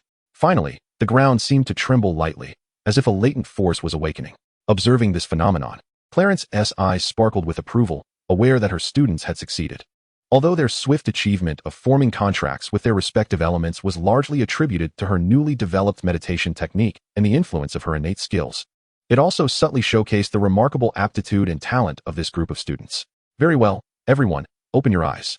You have taken the first step towards perceiving the elements. She returned to the podium, her voice imbued with a note of admonition. Remember, true magic lies not in ostentatious displays, but in the profound understanding and harmony of the heart. In the upcoming lessons, we shall delve deeper into how to communicate with the elements and unleash the magical potential within you. As Clarence's words resonated through the classroom, the students opened their eyes, their gazes shimmering with an unprecedented resolve and anticipation. They understood that a journey filled with miracles and challenges awaited their exploration and conquest. Chapter 8, The Mage Tower. As the first class concluded, Clarence, having addressed several inquiries from her students, showed no intention of departing the classroom. Instead, she returned to her desk, awaiting the commencement of the next lesson. She perused her meticulously crafted lesson plan, contemplating that the initial phase of her teaching strategy was to instruct all students in the newly devised meditation method, followed by guiding them to establish contracts with their corresponding elements. Only upon completing this step of her plan could she proceed to impart deeper teachings. Otherwise, she had yet to establish a contract with the elements. Even if she were to delve into more profound knowledge with her students, it would hold little substantive value, let alone the subsequent practical applications. Furthermore, practical lessons could not be conducted within the confines of the classroom or even the castle itself. Although these students were merely beginning to engage with the elements, most of them, aside from a few exceptional elemental magics, possessed considerable destructive potential. Thus, the issue of the students' practice venues needed careful consideration. At the very least, it was imperative that such activities not take place within the castle. Clarence acknowledged that the matter of the teaching venue required immediate attention, Previously, she had indeed overlooked the necessity of a suitable location for practicing elemental magic. Despite the new meditation technique not yet being widely adopted, allowing all students to align with their respective elemental contracts, the contracts themselves had only just begun, and further instruction on foundational theoretical knowledge was still to come. So, while it appeared that a significant amount of time would elapse before reaching the practical stage, the reality was that this timeline was not as prolonged as one might assume, taking into account the number of students in the initial class. Within a maximum of a month and a half, the new meditation technique could be disseminated throughout the school, enabling students to establish contracts with elements that suited them. Consequently, it was essential to address the venue issue now. Otherwise, they would be compelled to conduct lessons outdoors, beyond the castle walls. Clarence contemplated the possibility of constructing a simple functional mage tower just outside the castle, as elemental magic encompassed numerous related fields. This preemptive measure would alleviate the need to continually search for new classrooms within the castle and sidestep concerns regarding potential damage to those spaces. Moreover, even if it were merely a functional structure, it would still serve as a mage tower, significantly enhancing the learning and practice of magic. With this thought in mind, Clarence resolved to seek a suitable location outside the castle after the second class, before the luncheon, deciding at that time what style of mage tower to conjure through magic. As the second class commenced, Clarence reiterated the previous teaching content, providing the students with a brief introduction to the concept of elements and elemental magic. She imparted the new meditation technique to this group of students, gradually guiding them to establish contracts with the elements that resonated with their innate talents. Her tone was measured and unhurried, as though she were not at all pressed to venture outside the castle in search of an appropriate site for the new classroom dedicated to elemental magic. Unfortunately, the varied levels of talent among the students in the second class meant that many were unable to forge contracts with their corresponding elements. Fortunately, Clarence had anticipated such circumstances, recognizing that not all students could possess exceptional gifts. Thus, she had prepared herself in advance, utilizing her unique elemental skills. She conjured a multitude of the fundamental four elements and directed them towards those students who, lacking the requisite talent, had been unable to forge a contract. For individuals like Clarence, who had nearly been served success on a silver platter, it would be rather disheartening if these students still could not succeed. This would merely indicate a complete absence of any innate aptitude for elemental magic. Nevertheless, faced with such circumstances, Clarence would not abandon her efforts to instruct these students. Rather, she possessed alternative methods to facilitate their contractual agreements with the elements. Much like Professor Flivy from years past, she could bypass the conventional contract formation and instead forge a direct bond with herself, thereby borrowing the power to manipulate the elements from her own essence. Although this method would not equate to the pure, self-derived contracts of her peers, which would inevitably impose limitations on their journey within the realm of elemental magic, it was certainly preferable to a total lack of eligibility for learning. After Clarence forcefully summoned a plethora of elemental manifestations to fill the classroom, the students who had previously faltered gradually succeeded in establishing contracts with the elements that suited them. Upon concluding the class, Clarence reminded her students to practice the revised meditation technique each night before sleep to strengthen their affinity with their contracted elements and deepen their connection. With that, she carefully stored her lesson plans into a pendant box and departed the classroom. Coincidentally, as Clarence exited, she encountered Windsor, who had also just emerged from the Magical Network classroom with a group of students. Upon seeing her teacher, Windsor eagerly approached, inquiring whether Clarence had concluded her class and expressing a desire to seek her guidance on several questions. As she spoke, she beckoned her fellow students to join her. Listening to the inquiries posed by the students regarding the challenges of borrowing magical energy from the network but struggling to manipulate it effortlessly, Clarence momentarily paused. She had assumed these Muggle students might not recognize such issues or would take longer to notice them. After all, they were ordinary children devoid of magical power. The reason for their difficulty in wielding magical energy with ease stemmed from the fact that they had always been ordinary individuals without magic prior to the existence of the magical network. Although they had acquired the ability to cast spells through this clever means of borrowing magical energy, their physical forms had not undergone any transformation. Perhaps, with prolonged exposure, they might eventually awaken their own latent magical abilities. Clarence first elucidated the true reasons behind the challenges faced by these Muggle students in manipulating the borrowed magical energy, and then she expressed her intention to teach them the revised meditation technique in the future. The efficacy of this new meditation technique transcends mere perception of elements and the forging of contracts with them. It also serves to enhance the mental fortitude of the practitioner. With a fortified spirit, the manipulation of borrowed magical energy becomes a seamless endeavor. After addressing the inquiries posed by several students, Clarence escorted Windsor out of the castle, embarking on a quest for exploration. Initially, Windsor accompanied Clarence, under the impression that he was merely guiding her to familiarize herself with the school's surroundings. However, upon observing his aimless wandering coupled with a seemingly intense search, she realized that the teacher's purpose was far more complex than mere orientation. Sensing the incongruity, Windsor curiously inquired, "Teacher, are you searching for something?" Chapter 9, The Mage Tower 2. Clarence articulated his thoughts to Windsor, revealing the underlying purpose of their excursion. "So that is the case." Windsor nodded thoughtfully, subsequently expressing her perspective. "Teacher, if you intend to harness the power of magic to construct a mage tower as a classroom, then surely the location need not be confined to solid ground, much like the floating city you previously created." Upon hearing Windsor's words, Clarence paused momentarily, then gazed contemplatively towards the distant Black Lake. As for the notion of directly erecting a floating mage tower, it seemed unnecessary. The practicality for students must be taken into account. For instance, accessibility would pose a challenge. Constructing a floating mage tower would complicate student ingress and egress, rendering it impractical. Furthermore, one might assume that building a floating structure is a trivial task, yet even a simple mage tower demands considerable resources. However, after wandering about, Clarence and Windsor discovered that the only viable location was near the Forbidden Forest, which, regrettably, was unsuitable for the construction of a mage tower. Consequently, her attention shifted towards the Black Lake. Since they were disinclined to construct a floating tower and had yet to identify a suitable terrestrial site, why not consider erecting a mage tower upon the lake's surface? "What do you think about building a mage tower over Black Lake?" Windsor pondered before affirmatively nodding, expressing that the idea was splendid. Furthermore, if situated atop the lake, the tower could be relocated at will. Should one grow weary of a particular spot, they could effortlessly maneuver the mage tower elsewhere. "Indeed, that is a remarkable notion. We could even utilize the lake's water to construct an ice tower." Clarence concurred. Seizing the moment, Clarence led Windsor to the edge of Black Lake and, with a flourish of magic, caused the waters before them to freeze instantaneously, swiftly forming a pathway of ice leading to the lake's center. As the two walked along the ice road, magically forged, towards the center of the Black Lake, professors and students from the castle behind them witnessed this remarkable scene. Soon, a crowd gathered by the lakeside, including younger students, who, driven by curiosity, contemplated trying their luck on the icy path. However, they were swiftly pulled back by professors who sternly forbade them from proceeding. Clarence and Windsor noticed the assembly of students by the lake, but paid them no heed, continuing their journey forward. Upon nearing the center of the Black Lake, they came to a halt. "This shall suffice," Clarence declared, surveying the distance to the shore with satisfaction. She then began to cast a spell, intending to construct an ice tower. Taking a deep breath, she retrieved her wand-like instrument, the Ceraville, and slowly raised it. The tip of the wand began to emanate a faint blue glow, a manifestation of her inner magical energy. The air around her grew colder, ripples dancing across the lake's surface, as if even the water trembled in anticipation of the forthcoming transformation. With a swift motion, she directed the concentrated blue light at the lake's surface. In an instant, the light erupted, illuminating the surroundings as it struck the water, where the light touched. The lake rapidly froze, layers of crystalline ice stacking upon one another with astonishing speed, forming a translucent ice tower.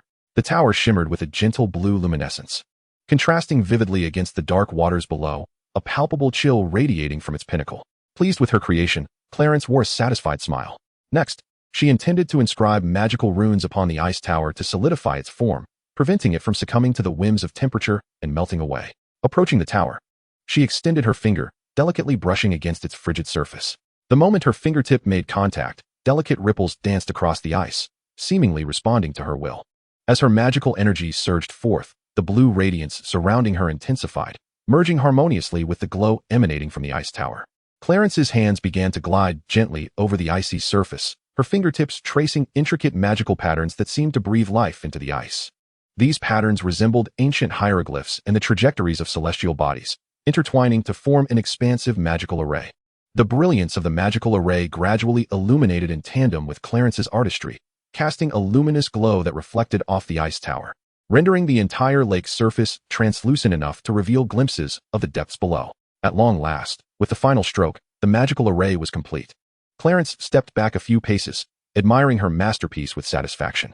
The magical array atop the ice tower began to slowly rotate, emanating a stable yet powerful wave of magical energy, as if it were locking the entire structure in its current state, rendering it impervious to any external temperature fluctuations. "This should suffice," Clarence murmured softly. The next step involved the internal layout of the tower. Just then, Clarence abruptly halted, turning to gaze at the quietly standing Windsor beside him. It seemed a sheer waste to utilize this wizard's tower solely as a classroom for elemental studies. Why not also incorporate your magical network class here, Windsor? We could even reside within its walls. Upon hearing this, Windsor not only refrained from opposition but appeared quite eager, her eyes sparkling with anticipation. After all, this was a tower constructed of ice, a marvel in itself. Setting aside its functional attributes, simply gazing at the tower, glittering brilliantly under the sun, was enough to evoke a sense of longing. Seeing Windsor's enthusiasm brought a smile to Clarence's face. In that case, let us commence the internal construction. Utilizing his magic, Clarence began to transform the once vast and frigid interior of the ice tower into a fully functional wizard's abode. The first floor was designated as a classroom and practice area for magic, the second floor as a precise experimentation zone, and special rooms conducive to meditation, enhancing students' practice of the new meditation technique. The third floor would serve as a library and storage, while the fourth floor was intended as living quarters for both of them. As for the tower's pinnacle, it would be an observatory, equipped with alchemically modified telescopes. As Clarence introduced Windsor to the internal spaces and facilities of the tower, he wandered through, keenly observing. Although the interior had been altered through his magic, he was aware that experiencing it firsthand was vastly different from mere perception. After a thorough exploration, not only was Clarence greatly satisfied, but Windsor seemed eager to return to the castle immediately to gather her belongings and move into the ice tower. Chapter 10. The Wizard's Tower. Observing Windsor's impatient demeanor, Clarence chuckled and shook his head. There's no need to hurry. The tower won't sprout legs and flee. Let's return to the castle to gather our things. You can bring your belongings here first, while I must inform Professor McGonagall and make an announcement in the hall regarding the students attending classes in the tower from now on. With that, Clarence led Windsor away from the ice tower, and as they neared the lakeshore, it suddenly dawned on him that he had yet to inform the wise beings residing in the Black Lake about the construction of a wizard's tower above it. For instance, there exists a merfolk tribe that dwells perpetually within the depths of the Black Lake, along with rumors surrounding one of its founders, Gryffindor, and the colossal creature he purportedly nurtured, a giant squid. There are even whispers that this immense squid is, in fact, the incarnation of Gryffindor himself. Although such claims seem rather far-fetched, yet, one undeniable truth remains. The giant squid possesses intelligence and lends assistance to young wizards who inadvertently fall into the Black Lake. The ice tower, constructed above the lake's surface, should not disturb the merfolk tribe or the giant squid below, right? Indeed, it does not intrude upon them, but it would be courteous to inform them, lest unforeseen troubles arise that would waste time in resolution. With this thought, Clarence halted his steps, turned around, and knelt down, extending a finger into the lake's waters to cast a spell that would convey a message to all sentient beings residing within the Black Lake. This message announced the construction of a wizard's tower above the lake. After dispatching the magical communication, Clarence led Windsor to the lake's shore, entirely unconcerned about the reactions of those intelligent beings upon receiving his message. Instead, he busied himself with addressing the students who lingered, particularly as a professor pushed through the crowd to inquire why Clarence had chosen to erect an ice tower above the Black Lake. Clarence briefly explained his reasoning before returning to the castle with Windsor, instructing her to prepare their belongings while he sought out Professor McGonagall to discuss the matter of the ice tower. Although Professor McGonagall displayed a visage of disapproval upon hearing the news, she could not overlook the potential destruction that could arise from practical elemental magic, ultimately conceding to Clarence's viewpoint. After all, even with magic capable of repairing the damage caused by students' practical exercises, it would still be quite a hassle. The potential devastation from more powerful elemental spells could be even greater. Moreover, for certain spells, the repairing charms simply would not suffice. Thus, it would be wiser for Clarence to relocate the classrooms for elemental and magical network studies outside the castle entirely. Following this, Clarence and Professor McGonagall deliberated on the arrangements for the professor's night patrol duties. While termed a patrol, it is rare for professors to undertake the task personally. They often employ magic to monitor the entire castle discreetly or delegate the responsibility to the caretaker, Filch, who is particularly enthusiastic about patrolling, especially during the night. This allows him to catch those young wizards who venture out for nocturnal escapades and mete out severe punishments. If a professor finds themselves unwilling to patrol, they typically notify Filch to take their place. Certainly, this does not imply that the professors can entirely neglect their duties. After all, should any threat infiltrate the castle, it could prove to be exceedingly perilous. In the days before the magical network became widespread among wizards, Filch, being unable to cast spells, was utterly incapable of addressing unexpected crises. Therefore, even if the patrolling professor assigned him to stand in, they would still employ magic or other means to maintain vigilant oversight of the entire castle. With the advent of the magical network, although Filch has gained the ability to cast spells, his capabilities remain somewhat inadequate. Thus, when discussing patrols with Professor McGonagall, it was agreed that Clarence must remain attentive to the circumstances within the castle while Filch is on duty, to avert any troubles that Filch may be unable to handle. Surely, there must be protective and alerting enchantments within the castle? Indeed, there are, yet such measures are not without their flaws. Otherwise, why would a mere vanishing cabinet have permitted the Death Eaters to infiltrate the castle in the original storyline? It is precisely because those protective and alerting spells harbor numerous vulnerabilities. For instance, the Forbidden Forest is also a part of Hogwarts, and the magical creatures residing therein, as well as the fantastical beasts, likewise belong to the school. Once a creature from the Forbidden Forest dares to breach the castle's confines, the protective enchantments become ineffectual against it.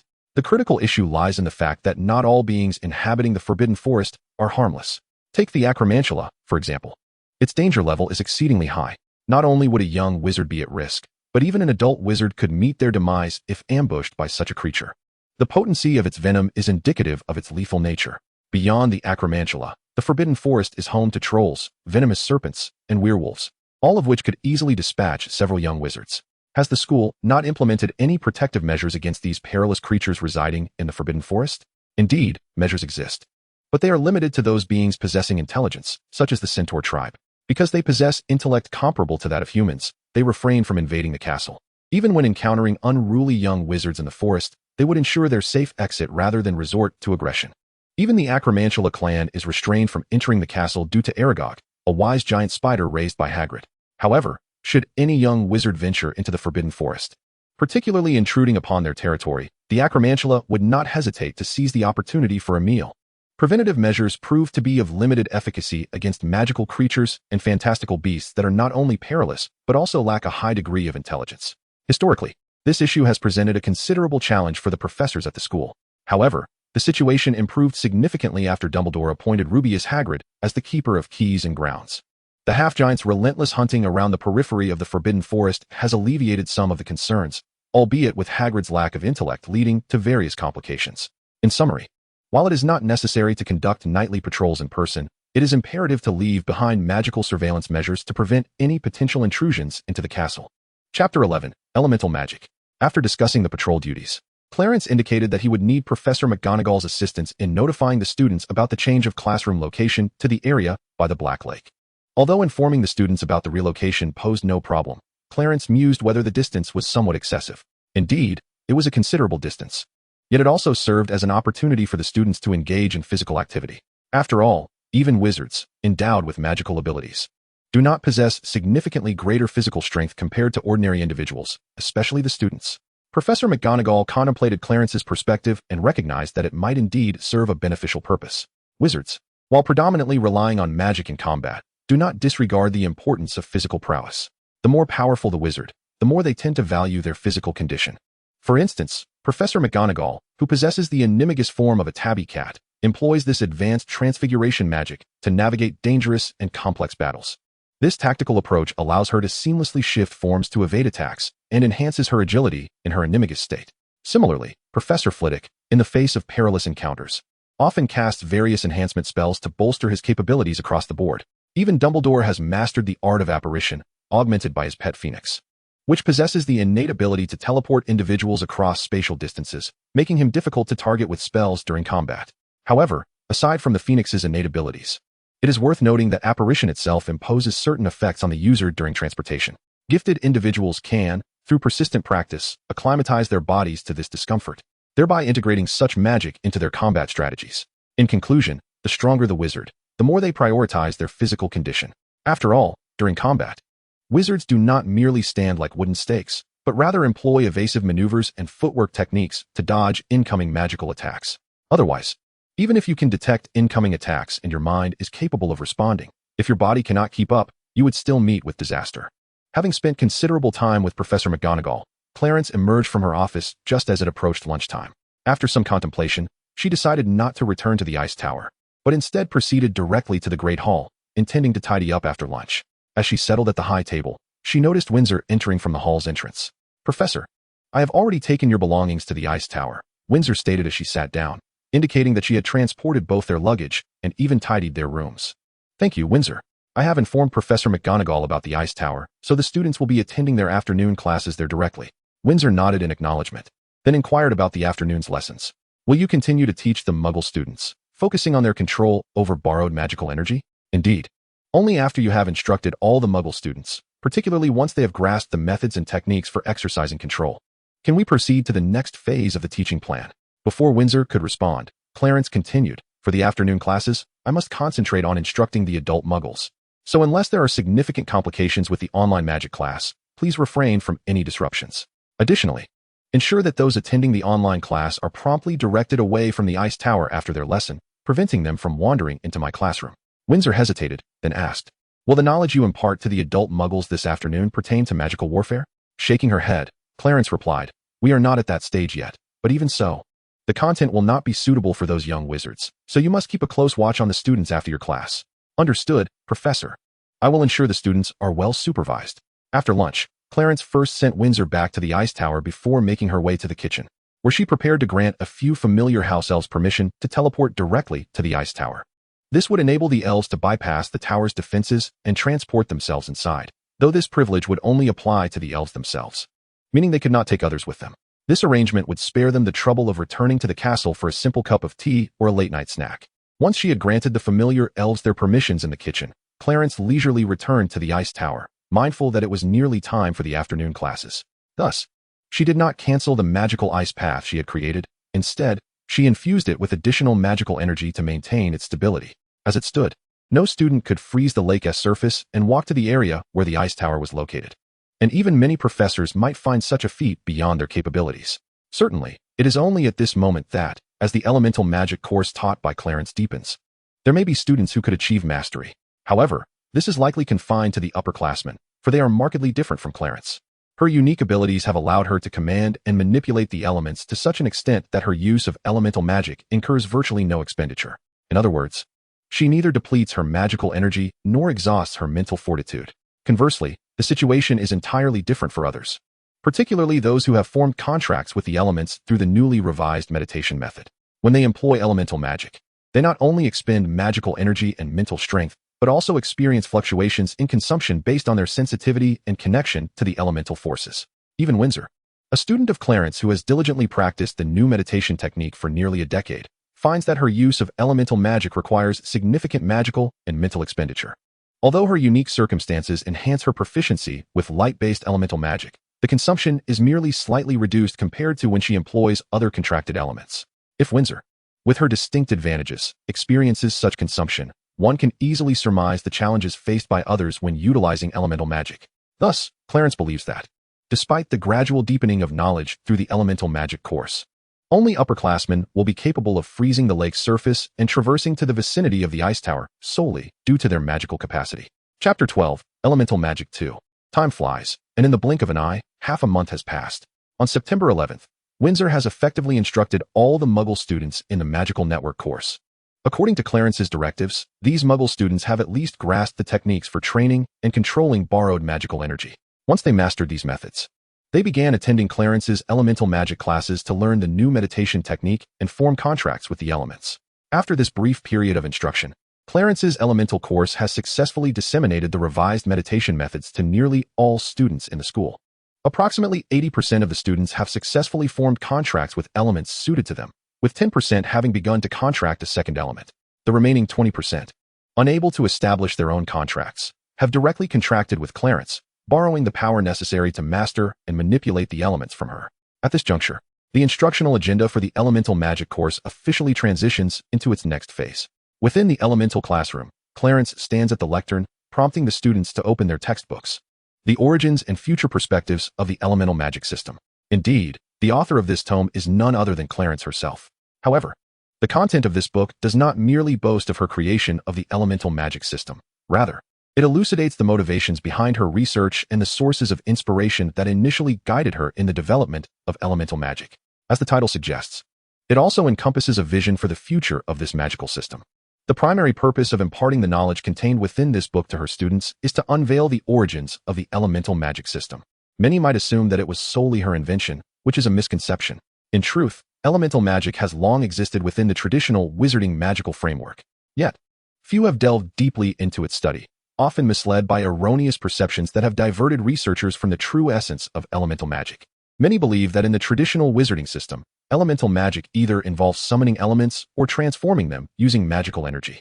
Others contend that it derives from the wizard's inner strength, That is, if a powerful wizard believes they can manifest an element, then their magical energy can be transmuted into that element. Alternatively, they may expend magical energy to convert something else into an element, such as air. These notions, when confined to the traditional wizarding framework, hold no inherent fallacy. For instance, consider the clear water spell, which has two applications. One is to summon clear water from an external source, while the other involves a wizard's resolute intent to forcibly alter reality, thereby transmuting their own magical energy into clear water.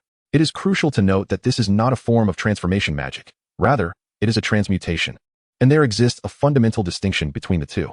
However, when situated within the elemental magic system, these interpretations become erroneous, as the elemental framework is governed by a fundamental principle, the creation of elements. This principle fundamentally distinguishes the elemental magic system from the traditional wizarding magical paradigm. In essence, the elemental magic of the wizarding system merely entails superficial manipulation and application of elements. In contrast, magic within the elemental system allows practitioners to delve deeper into the manipulation of elements, even altering the intrinsic qualities of the created elements. As for the characteristics of the elements, such knowledge delves into intermediate theoretical concepts of the elemental system, which are beyond your current studies. Thus, I shall refrain from elaborating further. Just as Clarence prepares to continue her lecture, she is interrupted by a student in the audience, who has raised a hand high. Miss Granger, do you have a question?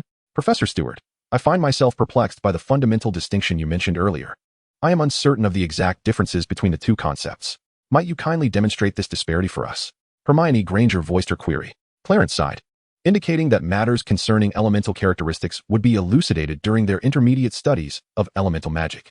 However, given that Granger sought a demonstration due to her confusion, he felt it inappropriate to decline. Very well, I shall take a moment to illustrate the concept. Let us employ fire as our medium. With that, she waved her wand, summoning a vibrant flame that floated languidly towards the students below, intending to mesmerize each one in turn. Attention, everyone. This flame is conjured through traditional magic, so please refrain from touching it to avoid burning your fingers. Once the flame had circled the audience and returned, she continued her explanation. You should have sensed the temperature of this flame by now. The students nodded in agreement, some even vocalizing their experiences. Now, let us transition to the realm of elemental magic concerning fire. Observe closely. With that, Clarence extinguished the previously summoned flame and conjured a new, typical elemental fire. He then maneuvered this flame around the classroom once more, exuding the same intense heat, appearing indistinguishable from the former. Next, I shall demonstrate an application of the fire element's characteristics. She then intricately altered the nature of the elemental flame at the tip of her wand, transforming it to embody traits akin to those of water while maintaining its fiery appearance. Guiding this newly transformed elemental fire towards the students, she stated, "This elemental fire has undergone a fundamental change, shifting from fire to a water-like essence without altering its external form, so you may safely touch it and explore its qualities." As the students eagerly extended their hands towards the elemental fire, gasps of astonishment erupted among them, particularly from those young wizards hailing from Muggle families who, upon touching the flame and experiencing its water-like nature, murmured incredulously about its impossibility and lack of scientific basis. Upon returning to the podium and allowing the flame to hover once more at the tip of her wand, Clarence smiled. Indeed, it defied the laws of science. But such is the essence of magic, elemental magic. Without dismissing the elemental fire, Clarence proceeded with the demonstration. If we consider that the previous transformation merely altered the essence of the fire element, rendering it akin to that of water, the subsequent step involves both amplifying and diminishing its inherent characteristics. Chapter 13, Elemental Magic 3. Once the original qualities of the fire element were enhanced, resulting in a sudden surge in temperature, Clarence refrained from directing it down to the students for close observation.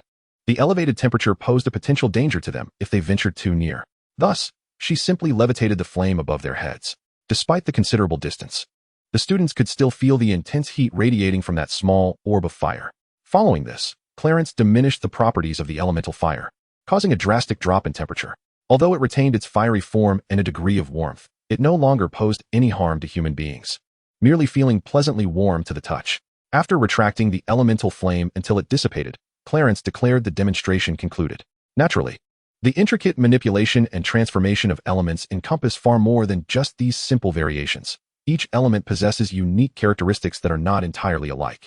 One can imagine, for instance, that if one were to maximize the properties of the aforementioned elemental fire, its temperature could rival that of molten lava.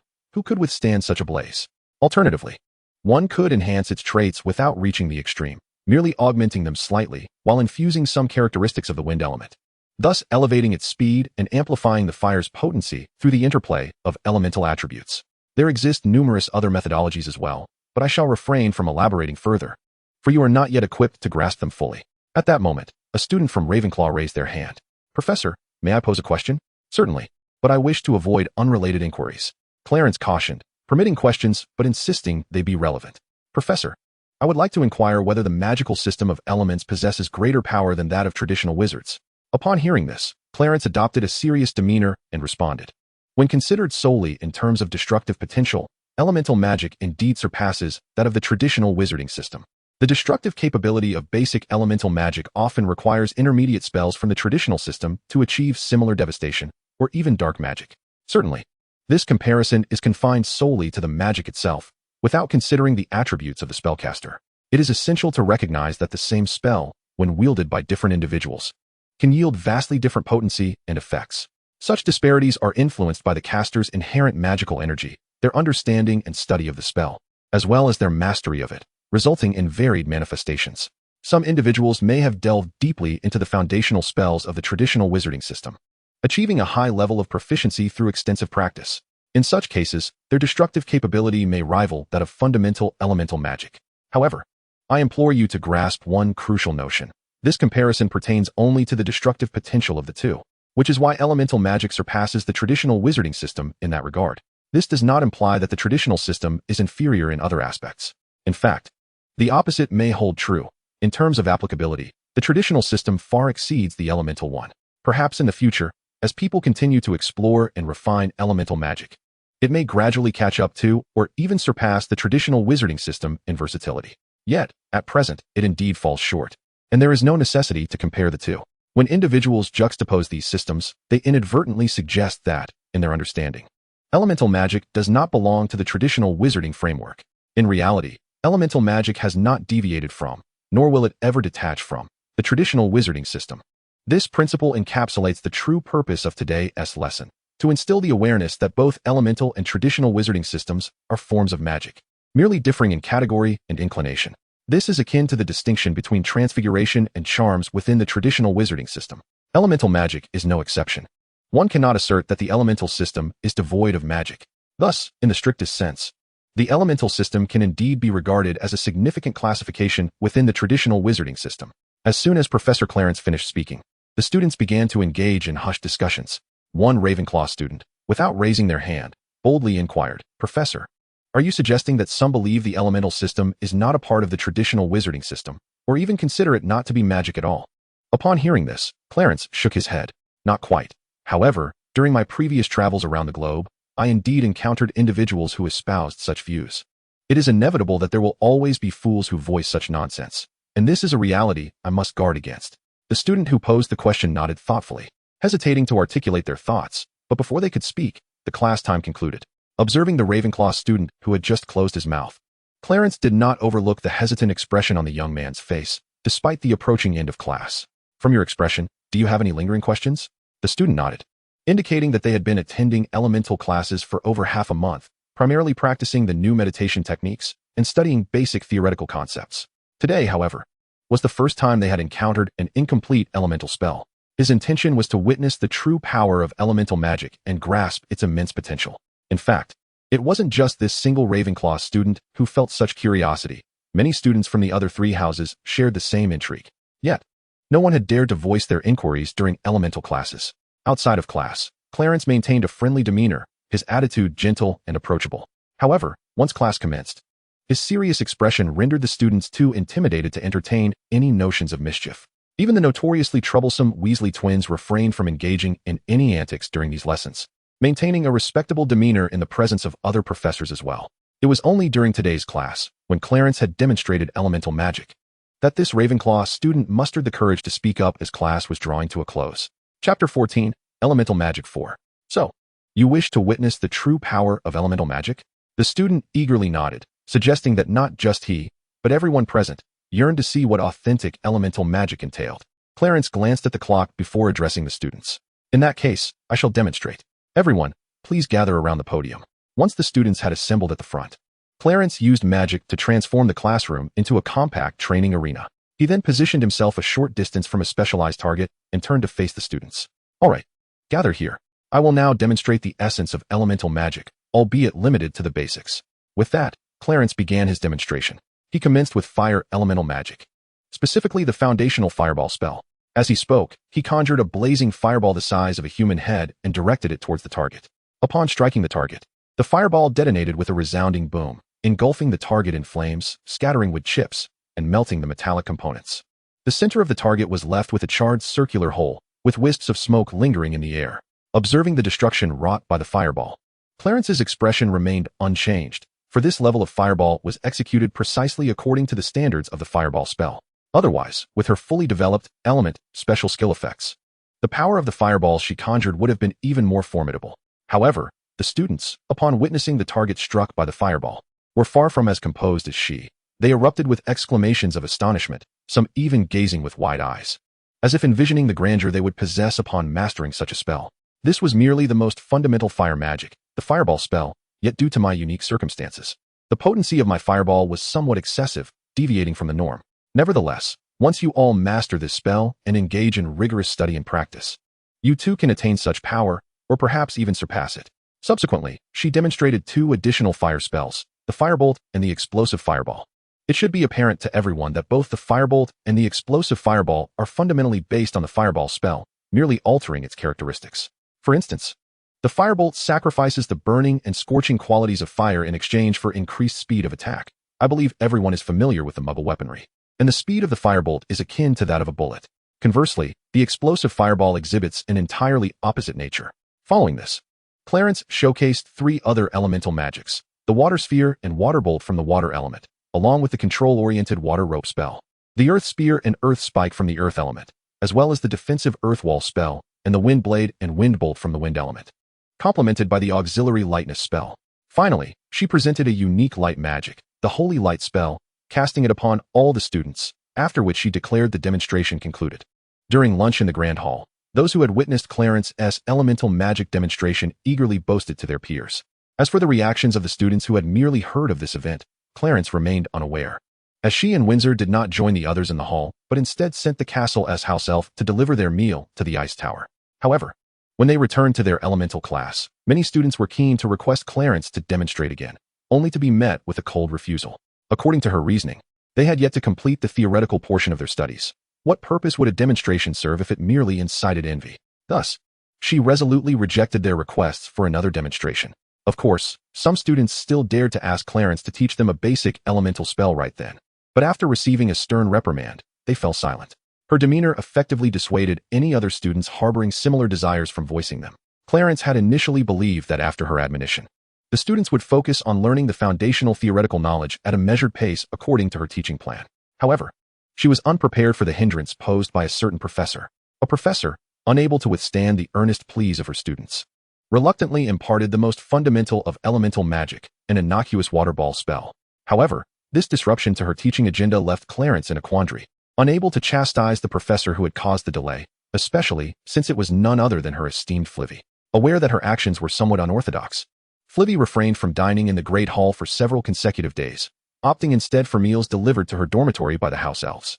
When the other professors became aware of the situation, particularly noting Clarence's frequent visits to the hall and her furtive glances towards Flivy's usual seat, they began to speculate. Flivy's absence did not go unnoticed, prompting some professors, including McGonagall, to approach Clarence for a discussion after lunch one day. Thanks to the intervention of several faculty members, the matter was eventually laid to rest. In truth, Clarence did not harbor any genuine resentment towards Professor Flivy. Despite the disruption caused by the unauthorized teaching of a basic elemental spell, it was merely the innocuous water ball spell, designed not for aggression but for sustenance and grooming. Capable of conjuring clean water in times of scarcity, serving as a foundation for more advanced water magic. Thus, the unauthorized instruction of this spell was not a grave transgression. Nevertheless, Clarence's concern stemmed from the fear that Flivy might, in her enthusiasm, teach the students other elemental spells. Given that Flivy had set a precedent, it was likely that other professors might follow suit, succumbing to the charm of the adorable young students with their pleading, glistening eyes, an appeal that few could resist, unlike Clarence, who remained resolute in her refusals. Thus, Clarence's repeated appearances in the Great Hall appeared to be a subtle blockade against Professor Flivy. aimed at signaling to her colleagues the severe implications of teaching students elemental magic without proper authorization. However, Clarence's worries were somewhat unfounded, as Flivy's curriculum, being focused on spellcasting, naturally encompassed the realm of elemental magic, which explained the students' requests for early instruction. The other professors, each engrossed in their respective subjects, were too preoccupied with their own syllabi to consider the teaching of elemental magic. Consequently, when the students learned that Clarence had been confronting Flivy over the premature instruction of elemental magic, it added a layer of understanding to their situation. I cannot help but feel a sense of sympathy for Flivy, as it appears that no one has sought his guidance in the art of elemental magic since then. Chapter 15, Complaints and Duels. Following Flivy's unilateral decision to instruct students, life at the school returned to a semblance of normalcy. This tranquility persisted for half a month, leading into October. The Elemental Magic class and the Magical Network class both commenced their subsequent phases of the teaching curriculum. The Elemental Magic class had completed the theoretical knowledge and thus began the formal instruction in the practice of elemental magic. Conversely, the Magical Network class also transitioned into the stage of practical application, although this practice was not focused on elemental magic, but rather on the traditional wizarding system of spells.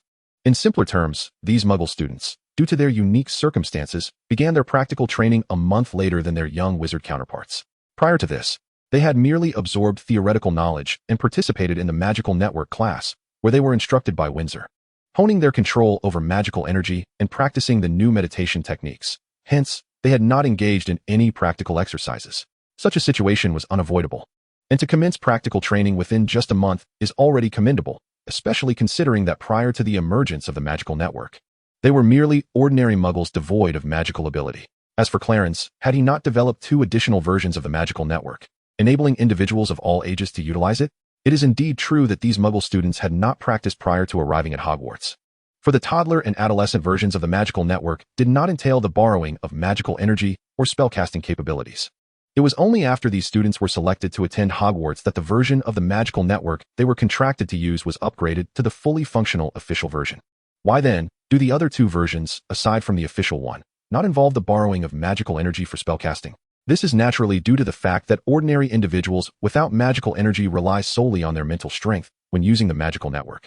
Excessive use or overexertion of one's mental faculties before reaching adulthood could result in dire consequences.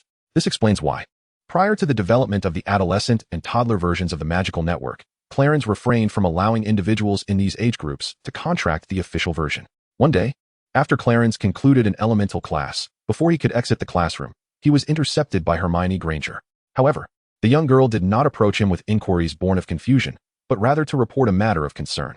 She informed Clarence that Harry Potter and Draco Malfoy had become embroiled in some conflict and had arranged to duel at midnight. Hermione relayed this information to Clarence with the intent of preventing these 2 from violating school rules. If I recall correctly, Miss Granger, you belong to Ravenclaw, while Draco Malfoy and Harry Potter are members of Slytherin. How is it that you are aware of their midnight duel? In truth, Clarence was more intrigued by how this young lady, already sorted into Ravenclaw, had any association with Harry, a Slytherin. Was it possible that she could excel academically over her Ravenclaw peers, yet still find the time to meddle in others' affairs? Professor, it's not just me who is aware of this. Nearly half the students in the castle know about it. Yet, not a single one has informed the professor, which is quite outrageous. Even if they are all Slytherins, breaking school rules by wandering the halls at night and engaging in a duel is unacceptable. After hearing Hermione's explanation, Clarence understood the background of the situation and why she felt compelled to report it. The duel between Harry and Draco was unremarkable. They simply could not stand each other, despite being from the same house. As their rivalry intensified, they ultimately agreed to meet for a duel that night. As for why Hermione, a Ravenclaw student, chose to intervene, it stemmed from her sense of justice as a diligent student who could not bear to see classmates flouting the rules, especially when it involved a dangerous duel. They had already learned quite a few spells, albeit basic ones, and any mishap could lead to injury. What was most shocking was that no one had informed a professor about this matter. Thus, Hermione felt compelled to report it to Clarence. I understand now. The next class will be for Slytherin and Gryffindor first years, and I shall inquire about the duel then. After receiving Clarence's response, Hermione's face lit up with satisfaction at the prospect of preventing her peers from making mistakes, and she prepared to depart the ice tower. However, just as she took a few steps, Clarence called her back. Miss Granger, wait. I need to ask for your opinion on something. Curious. The young lady turned back to Clarence, puzzled as to what could require her input. Let us head to my office first. We can discuss it there. Clarence led her to his office. Miss Granger, may I call you Hermione? Once seated, Clarence summoned a house elf to fetch refreshments and snacks. Of course, Professor. You may call me Hermione. Clarence placed the snacks and drinks that had appeared on his desk in front of her and proceeded directly to the point. Hermione, let us be succinct. I am aware of your commendable performance in various subjects, which has garnered praise from numerous professors for your intellect and eagerness to learn. Your exceptional aptitude in elemental magic, particularly demonstrated in your elemental studies, has prompted me to extend an invitation for you to serve as my assistant in this course. I wonder how you feel about this proposal. Of course, I recognize that you are merely a first-year student, and your primary focus should indeed be on acquiring knowledge rather than taking on the responsibilities of a professor's assistant. To that end, I am prepared to offer you some unique guidance and even compensation in terms of magical resources privately. Additionally, I have heard from Professors Flitwick and McGonagall that your pace of study has far surpassed that of most first-year students, and you are currently engaged in self-directed learning through books. Upon hearing this, the young lady hesitated, for as Clarence has noted, she is still a first-year student, and her emphasis should remain on her studies. Moreover, being in the highly competitive Ravenclaw house, coupled with her accelerated learning, necessitated careful consideration of her capacity for additional responsibilities. It is not merely a matter of time, but rather the need to assess whether she could physically endure the demands of being an assistant. However, upon hearing Clarence's mention of compensation, particularly the implications contained within his final words, her eagerness compelled her to nod in agreement without further deliberation. She could no longer afford to ponder whether she could manage the role of a professor's assistant. The young girl was, after all, exceptionally intelligent, especially within the rigorous confines of one of the most competitive houses. Let us not forget that within Ravenclaw, there exists a small private library, replete with an extensive array of books. While I cannot assert that its collection surpasses that of the school's library, the diversity of its contents is remarkable, housing many texts that reveal the hidden intricacies of the magical world. Thus, the girl has begun to comprehend the cold and harsh realities of the magical realm, understanding her position as a muggle-born witch within this society. In simpler terms, those like her, muggle-born witches, need not worry about basic magical resources while at the school. However, they remain at a disadvantage when it comes to advanced resources compared to those possessed by pure-blood and half-blood wizards. For instance, Hogwarts indeed boasts an extensive library, laden with numerous tomes, including a restricted section that contains profound magical texts and knowledge. However, given that it is a restricted area, students are naturally prohibited from entering. At least not those ordinary students who lack the privilege to gain access to such an exclusive domain. Consequently, the commonplace and diligent students are relegated to acquiring only the most widely known magical knowledge. In this regard, how could they possibly compare to pureblood and certain half-blood wizards? Once they graduate from school, they must rely solely on their own abilities to seek various magical resources. Unfortunately, muggle-born wizards, due to their origins, find themselves at the very bottom of the magical community, constantly facing disdain and exclusion, even falling short of half-blood wizards. Coupled with the knowledge gleaned from magical institutions, which is merely pedestrian, such individuals, even after graduation, possess little prowess or capability. This situation ensnares muggle-born wizards in a vicious cycle, struggling to survive in the magical realm while exhausting their efforts, leaving little room for advancement. In summary, magical resources are of paramount importance in the magical world, particularly regarding profound magical knowledge, which is utterly inaccessible to wizards of muggle descent who lack any foundational background. Even with the existence of the magical network, obtaining knowledge, especially magical knowledge, is fraught with various limitations.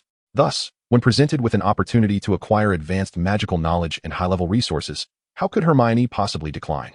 Moreover, the promise comes from none other than Clarence Stewart, the founder of the magical network and the elemental magic system. The reason for highlighting just these two accomplishments is that they have had the most significant impact and contribution to the world, not implying that these are her only notable achievements. Such an extraordinary figure offering this kind of promise is something only a fool would refuse.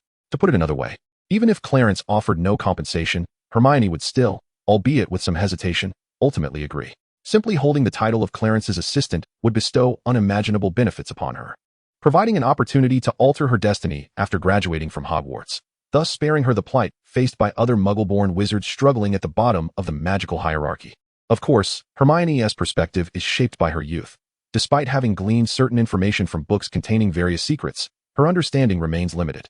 Therefore, she is unaware that the emergence of the magical network has already ushered in a profound transformation within the magical community, the most notable being the complete ineffectiveness of the statute of secrecy. It is undeniable that, in the previous magical world, the plight of muggle-born wizards occupying the lowest echelons cannot be entirely attributed to the statute of secrecy alone. However, the existence of the confidentiality law indeed exerts a considerable influence on the matter. For instance, Due to the necessity of adhering to this law, Muggle wizards, upon graduating from magical schools, find themselves with only two paths to choose from. The first option is to return to the Muggle world, where the Ministry of Magic will sever their wands, rendering them incapable of performing magic ever again, all while subjecting them to stringent monitoring. This means that even if one were to employ certain means to retain their wand, it would be futile, as the Ministry would closely scrutinize their magical fluctuations.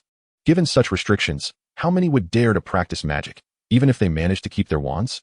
If one truly had the audacity to do so, they would not have chosen the path back to the Muggle world.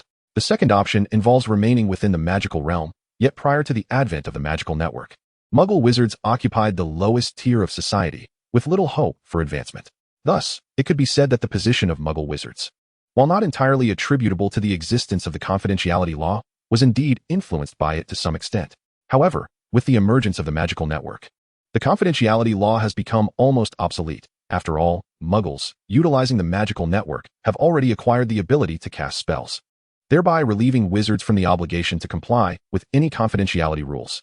Consequently, the status of Muggle wizards within the magical community has undergone a significant transformation, albeit only within the confines of the magical world. The reality remains that ordinary individuals and the magical realm have not yet fully integrated, which is primarily why Clarence chose to return to England to personally assume a teaching position at Hogwarts. Upon closer examination, when wizards confront the vast multitude of Muggles, the distinctions of blood status and Muggle heritage dissolve. After all, even wizards of Muggle descent are innately imbued with magical power. In contrast, Muggles can only access magic through the capabilities provided by the magical network, thus earning the title of sorcerers.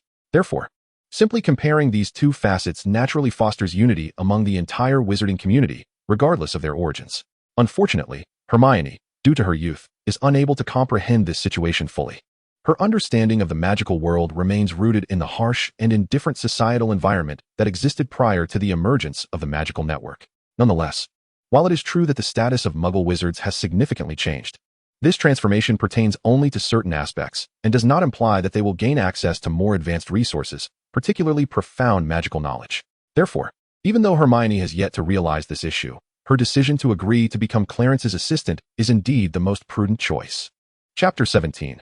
Complaints and duels. Upon receiving the girl's agreement, Clarence, seeking convenience, suggested that if she finds the commute between the castle and the Black Lake too cumbersome, she could reside within the Ice Tower, just as he and Windsor do.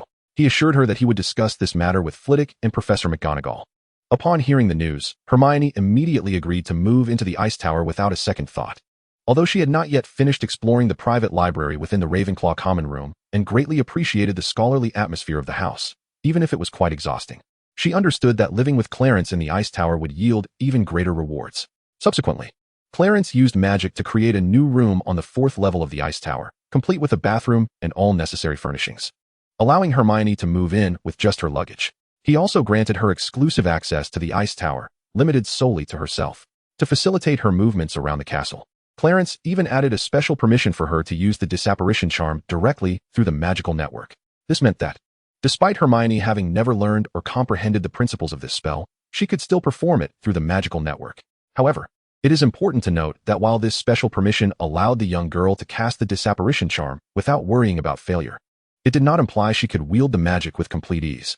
As previously mentioned, the disapparition charm induces a certain discomfort in anyone who attempts it, though those with a natural aptitude can gradually acclimate their bodies through practice.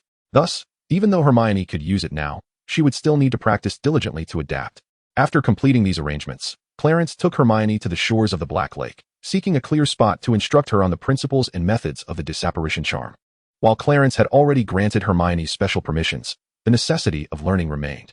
The reason is that, although she could utilize the magical network to cast the spell, she must first understand how to properly execute it, including how to set the destination and the limitations of the teleportation. Moreover, despite Clarence's confidence in the magical network's reliability and his belief that he would not revoke Hermione's special permissions, relying on the network could never compare to truly mastering the spell. This was the underlying motivation for Clarence's desire to teach Hermione. Once they reached the lake's edge, Clarence began to elucidate the intricate principles of the disapparition charm and its application. I have already granted you special permissions within the magical network, allowing you to use this spell freely without fear of failure, as the network ensures that the charm will not fail under its protection. However, I wish to convey to you that even if you possess the ability to wield this magic, an inherent discomfort will accompany its use. It is essential that you engage in continual practice to acclimatize yourself to this sensation until you have mastered it completely. Furthermore, while you may transport others alongside you, it is crucial to understand that certain locations impose restrictions. For instance, within the grounds of Hogwarts Castle, there exists a limitation on apparition. Fortunately, our circumstances are rather unique, allowing us to perform this magic freely here. Yet this privilege does not extend to the Ice Tower, where only those with explicit authorization may apparate. Thus, while you may transport yourself directly, you cannot bring others along. Subsequently, Clarence guided Hermione in employing the features of the magical network to execute her first apparition. The initial attempt left the young girl feeling quite disoriented, and it took her some time to recover. It was only through Clarence's application of healing magic that she began to feel somewhat better. As he handed her a piece of chocolate, Clarence continued to gently pat her back. Do not be afraid. This reaction is entirely normal. With more practice, you will grow accustomed to this discomfort. Have a piece of chocolate. It may alleviate your unease. Whether it was the sugar from the chocolate, the recent healing spell, or a combination of both. Hermione quickly regained her composure after indulging in the treat. Noticing the time, which indicated the approach of the second morning class, Clarence advised Hermione to remain here to practice at her own pace, reminding her not to forget to return to the dormitory to pack her belongings. Before leaving, he took care to impart a final piece of wisdom, explaining that she had yet to truly master apparition, as her success thus far relied solely on the magical network's assistance. Although with continued practice, she could eventually achieve proficiency independent of that aid. At present, she had not genuinely learned the spell. Therefore, she should refrain from instructing others, as they do not possess the same privileges of using the magical network for apparition. Should she attempt to teach someone without appropriate supervision, a mishap could result in disastrous consequences, including the possibility of a fatal split, an outcome beyond her current capacity to remedy. This caution was offered because it would be impossible to conceal her eventual ability to perform apparition at school, inevitably attracting the attention of others eager to learn from her. Thus, Clarence's admonition served as a reminder to Hermione of the inherent dangers associated with this magic and the importance of not sharing it indiscriminately. The gravity of his words startled the young girl, prompting her to assure him that she would never teach the spell without prior permission. Upon recognizing the gravity of the situation, Clarence nodded in agreement and prepared to return to the Ice Tower. En route, he utilized the magical network to send a message to both McGonagall and Flitwick, succinctly recounting Hermione's predicament. Upon his return to the elemental classroom within the Ice Tower, Clarence surveyed the arrangement of the room. After a moment's contemplation, he decided against altering it with magic, considering that the upcoming lessons would also involve practical applications. Thus, he retained the classroom's training-like layout, merely waving his hand to repair and enhance the already damaged targets. As he reinforced the targets, he mused that with the students increasingly mastering fundamental elemental magic and engaging in continuous meditation, the destructive potential of their spells had grown considerably. The current intensity of the targets might no longer be suitable for the students' practice. Moreover, relying solely on straightforward attacks against the targets would be insufficient. Chapter 18, The Duel. The students were in a phase of learning and self-development, irrespective of their year. Even though elemental magic possessed formidable destructive capabilities in moments of peril, if one could cast spells swiftly, they could indeed seize the initiative, vanquishing threats with the sheer force of elemental magic. However, this did not imply that they could engage in stationary offense without the necessity of defense or evasion. Ironically, the immense power and terrifying destructiveness of elemental magic could easily lead one to become entranced by its might, consequently neglecting the essential skills of defense and evasion. This was not conducive for students who were in the process of shaping their identities. Clarence, having recalled Hermione's earlier complaint regarding the duel agreement between Harry and Draco, conceived an idea to enhance the students' combat techniques. He considered establishing a duel club akin to the one originally organized by Lockhart in the narrative. Despite Lockhart being an utter buffoon, his concept had merit. However, in light of elemental magic's destructive force, Clarence felt it imperative that if a duel club were to be established, students should not be permitted to use elemental magic during their duels. A misstep could result in injuries that might leave no opportunity for rescue. Hence, he would first need to consult with Flitwick and Professor McGonagall before making any final decisions. As this thought crossed his mind, Clarence recalled another matter. Previously, during the Hogwarts Express journey, he had mentioned to Snape that Hogwarts, as a testing ground, might one day transition into a military academy related to warfare, or at the very least, incorporate combat-related subjects into its curriculum. He remembered that after the school year commenced, Dumbledore had entrusted this matter to Professors Flitwick and Snape, hadn't he? Clarence shook her head, dismissing further contemplation on the matter. For her primary purpose in coming to Hogwarts was not this issue, but rather to educate the Muggle students. Thus, matters concerning the school's transformation or the introduction of combat courses were of little concern to her. Having set aside this thought, Clarence sent a message to Flitwick via the magical network, expressing her desire to discuss the establishment of a dueling club before lunch. Her current vision entailed creating a dueling club to instruct students in combat techniques. However, the use of elemental magic would be restricted within this club, as its lethality and destructiveness rendered it unsuitable for dueling contexts. As for whether Clarence was apprehensive about the potential bad habit of students not employing elemental magic in dangerous situations due to these restrictions, she felt little concern.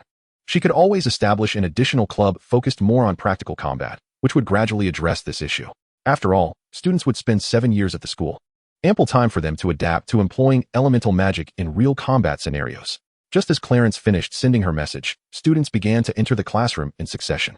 Once everyone had gathered, Clarence ascended to the podium. However, before commencing the lesson, she cast her gaze towards the Slytherin section, locating Harry Potter and Draco Malfoy. "Before we begin class, I must address a matter," she announced. "Harry Potter and Draco Malfoy, please rise and answer my query." Upon seeing them stand, Clarence inquired with a peculiar tone regarding the rumored duel. "I have heard that you two intend to duel at midnight tonight." The duo's eyes widened in surprise at the revelation that she was aware of their plans. "Professor, how did you find out? Did someone report us?" Draco exclaimed, immediately bowing his head, not wishing Clarence to witness his expression, though his tone betrayed a hint of resentment. He contemplated confronting the informant after class to settle the score. Seeing Draco's demeanor, Clarence couldn't help but chuckle in exasperation. Did it require a report? Nearly half the school was aware of this during the last class, and by now, I dare say everyone knows. So, Mr. Malfoy, rest assured, your professor is not deaf. Upon hearing Clarence's words, it was not only Draco who trembled, even Harry Potter, who had been keeping his head down, felt his body quiver in response. It is evident that none of you anticipated that the matter of your duel would escalate to such proportions, reaching a level of notoriety that nearly the entire school is aware of. Clarence paid no heed to the reactions of the two youngsters, instead pressing on with his inquiry. "I care not for the grievances that led you both to contemplate this duel. I have but one question. If you are both resolved to engage in combat, why choose the cover of night rather than the light of day? Furthermore, why designate the trophy display room as your battleground? Do you believe that such a choice will imbue you with greater honor? Your actions will only serve to bring shame upon that place. Therefore, I implore you to answer my question. Why set the duel at the stroke of midnight? Or are you, until now, oblivious to the school regulations?" Observing the two who hung their heads in silence, and casting a glance at the other students who remained quiet in fear, Clarence softened his tone somewhat. "If you are intent on a duel, there is no need to wait for midnight and endure the arduous trek to the trophy room. After this class, I shall personally oversee your engagement. Now, please take your seats." Once the two had settled down, Clarence did not commence the lesson immediately. Instead, he broached the topic of his intention to consult Professor Flitwick about establishing a dueling club. At this announcement, most students in the classroom widened their eyes in astonishment, while the more combative among them flushed with excitement. The previously tranquil classroom erupted into a cacophony of chatter. "Silence." Clarence called for order before proceeding to elucidate the reasons and objectives behind the establishment of the dueling club. "The purpose of creating such a club is rooted in a concern that you may become enamored with the formidable destructive power of elemental magic, thereby neglecting the essential techniques of combat, rendering you mere stationary spellcasters. I do not deny the overwhelming potency of elemental magic. Indeed, if your casting speed is swift enough to eliminate your adversary before they can strike, then considerations of combat technique become moot. However, the harsh reality is that you are not capable of executing spells with such rapidity, nor can you dispatch your foes in a single blow or evade the dangers that lie ahead. Until your abilities reach the level I have described, for your own safety, it is imperative that you learn and hone your combat techniques. Thus, remember clearly, the true reason for establishing the dueling club is not merely to provide an outlet for your abundant energy or to resolve conflicts. Now, let us commence the lesson." Following the announcement, Clarence disregarded the students' internal musings and instructed them to focus on the targets at the far end of the room, continuing to practice the various elemental spells he had taught them previously. Due to the fact that not all students have contracted a second elemental affinity, Clarence organizes the instruction by grouping students with the same elemental affinity together, teaching them different types of magic accordingly. Naturally, those students who have contracted two elements practice both types of magic. However, the focus remains predominantly on the first contracted element. After all, the element that one contracts first is the most suitable, while the second one tends to be comparatively inferior. The key point for all of you is to carefully perceive the consumption of your magical energy and your control over the elements. Do not concern yourselves with increasing the flow of magical energy or condensing the elements. Rather, focus on reducing the output of your magical energy. The goal is to successfully cast spells while minimizing energy expenditure. While simply channeling magical energy into a spell to enhance its power is effective, the true measure of mastery lies in the ability to reduce energy input while still achieving successful spellcasting. With Clarence's thorough explanations and the influence of her unique skills, many students began to grasp the importance of minimizing magical energy input, prompting a number of them to experiment immediately. Some students, endowed with exceptional talent, succeeded after merely 1 or 2 attempts, while others, possessing more modest abilities, found the practice challenging but ultimately achieved success after several tries. Even those with lesser talents managed to release spells, albeit with a somewhat dishearteningly low success rate, after numerous attempts influenced by Clarence's special skills. As the class concluded, the students showed no intention of leaving. Clarence instructed them to step aside in the classroom, then conjured a dueling platform for practice. Once she reached the center of the platform, she gestured toward the 2 students. "What are you waiting for down there? Aren't you supposed to duel? Hurry up, and don't waste everyone else's time." With such a prompt from Clarence, Draco and Harry Potter had no choice but to step up onto the platform, forcing themselves to endure the awkwardness of their classmates' gazes. "Come here," Clarence beckoned them closer. "I trust you both understand the rules and etiquette of dueling?" This question was directed at Harry Potter, as Draco, being the heir of the Malfoy family, was expected to be well-versed in wizarding dueling customs. However, Harry's upbringing had left him unaware of such matters prior to his arrival at Hogwarts. It remained uncertain whether he had encountered any information about dueling since joining Slytherin House. Clarence remained uncertain, which prompted him to inquire. However, Harry Potter's response, while nodding in acknowledgement, indicated that he possessed only a vague understanding of the matter, particularly regarding the etiquette of dueling. Clarence elaborated on the rituals surrounding wizard duels, both before and after the match. Once he perceived that Harry had grasped the basics, he instructed both participants to take their positions on opposite sides of the platform, preparing to officiate the duel. Naturally, before announcing the commencement, he reminded them sternly that the use of elemental magic was strictly prohibited during the duel. It seemed that Clarence had somewhat overestimated the 2 young wizards, for their duel descended into a spectacle that was painfully awkward to witness. Initially, their confrontation exhibited a semblance of formality, clearly revealing that Draco had a slight edge over Harry in the application of magic. Yet, this advantage was marginal at best. In a strategic shift, Harry seized the opportunity while Draco was casting a spell, abandoning decorum to launch a close-quarters assault. Consequently, when engaged in close combat, Draco found himself utterly bewildered. In a flustered state, he failed to cast any spells and was struck by a punch. After receiving the blow, Draco appeared dazed, holding his wand in confusion, unsure of how to retaliate. It was only after Harry delivered a kick that he regained his composure, disregarding spells entirely, and lunged toward Harry with reckless abandon. Thus, the nature of their duel devolved into a chaotic exchange reminiscent of 2 inexperienced combatants flailing at each other. Anticipating such a turn of events, Clarence sighed internally as he waved his hand, using his magical prowess to forcibly separate the 2. "I trust you gentlemen have not forgotten your identities," he admonished. "While there may be wizards who revel in close combat, it is evident that neither of you fits that mold. Therefore, I implore you to remember that you are wizards, not muggles. No, wait, modern muggles have acquired some magical abilities themselves, so perhaps they can be considered sorcerers. Thus, do not behave like trolls, swinging your fists in a duel. Even trolls know to wield a stick as a weapon. Now, pick up your wands once more." After Clarence's scathing remarks, the 2 finally began to engage in their duel as proper wizards, employing spells to attack one another. Unsurprisingly, despite their newfound understanding of spellcasting and the ability to evade incoming attacks, their efforts were utterly disorganized, relying solely on instinct rather than any coherent strategy. Witnessing this, Clarence's resolve to establish a dueling club solidified further, even though Draco and Harry were merely first-year students. It was clear that cultivating structured combat techniques should not be an urgent priority. If the world were in a state of normalcy, there would be no need for haste. Waiting until they reached the 2nd or 3rd grade to begin learning genuine combat skills would be entirely sufficient. However, the pressing issue lies in the fact that the world is far from peaceful. Despite Clarence's prolonged global expedition with Windsor, spanning several years, it would be a grave misconception to believe that tranquility has returned to the world. On the contrary, the frequency of supernatural occurrences has surged. The existence of the magical web has endowed ordinary individuals with the capacity to confront these supernatural crises. In Chapter 20, Duel 3, Clarence managed to extricate herself from the American Knights subbase, embarking on a journey around the globe with Windsor. Thus, even first-year students must commence their training in combat techniques to enhance their practical abilities in this turbulent world. Ultimately, it was Draco who employed a minor curse to completely subdue Harry Potter. Clarence, with an impassive demeanor, declared the victor, a conclusion that did not surprise her in the least. The Malfoy family's deep-rooted heritage, coupled with the myriad resources Draco has been afforded since childhood, Particularly the magical knowledge at his disposal far surpassed what Harry, orphaned and dependent, could compare to. Had James and Lily not perished, the outcome of this duel might have been markedly different.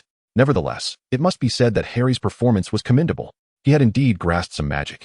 Unlike the original narrative where, upon being sorted into Gryffindor and under the influence of that foolish Weasley boy, he struggled for an entire year to master even a few decent spells.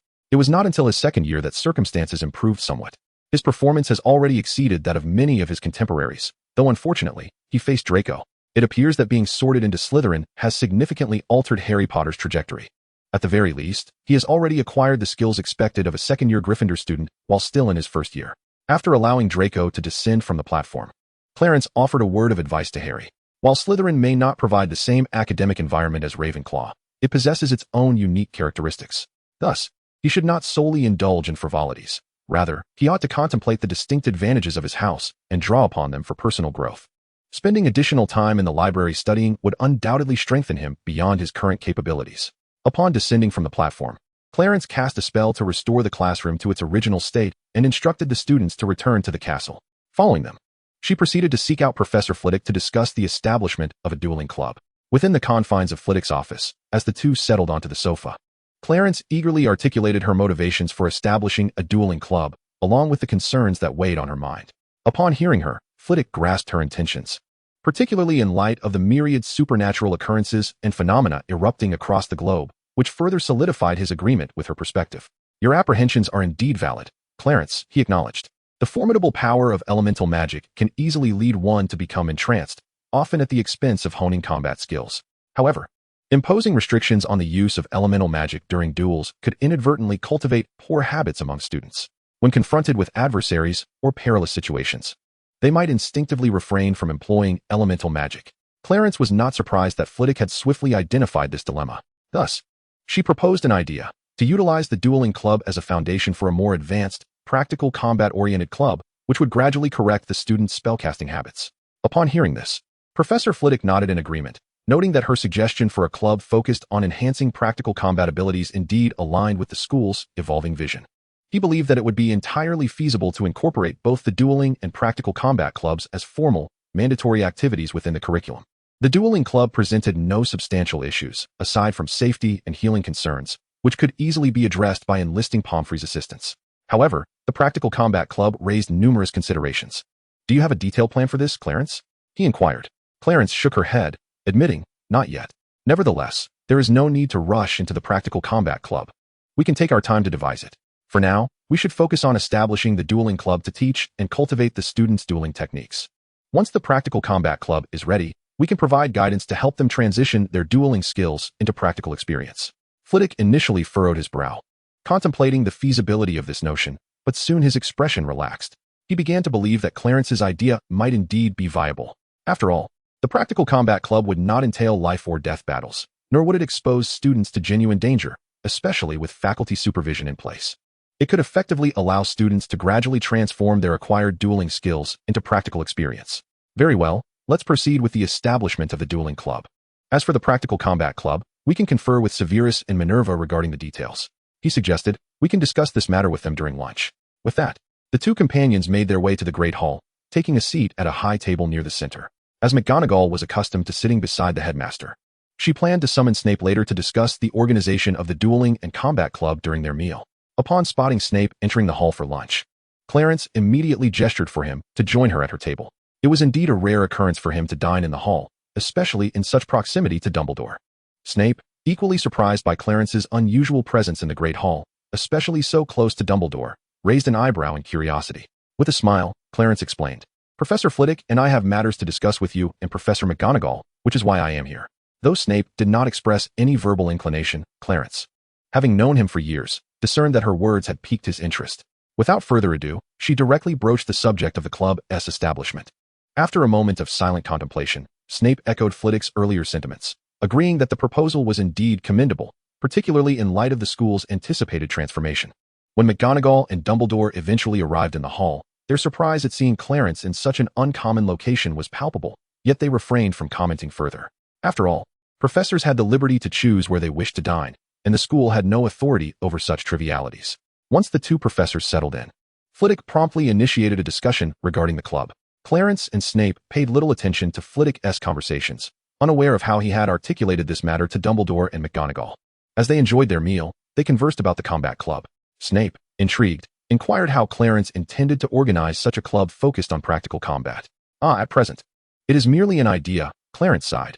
As for the specifics of implementation, I lack a detailed plan. She then reiterated to Snape what she had previously conveyed to Flitwick, indicating that there was no need to rush regarding the combat club. The priority was to successfully establish the dueling club first.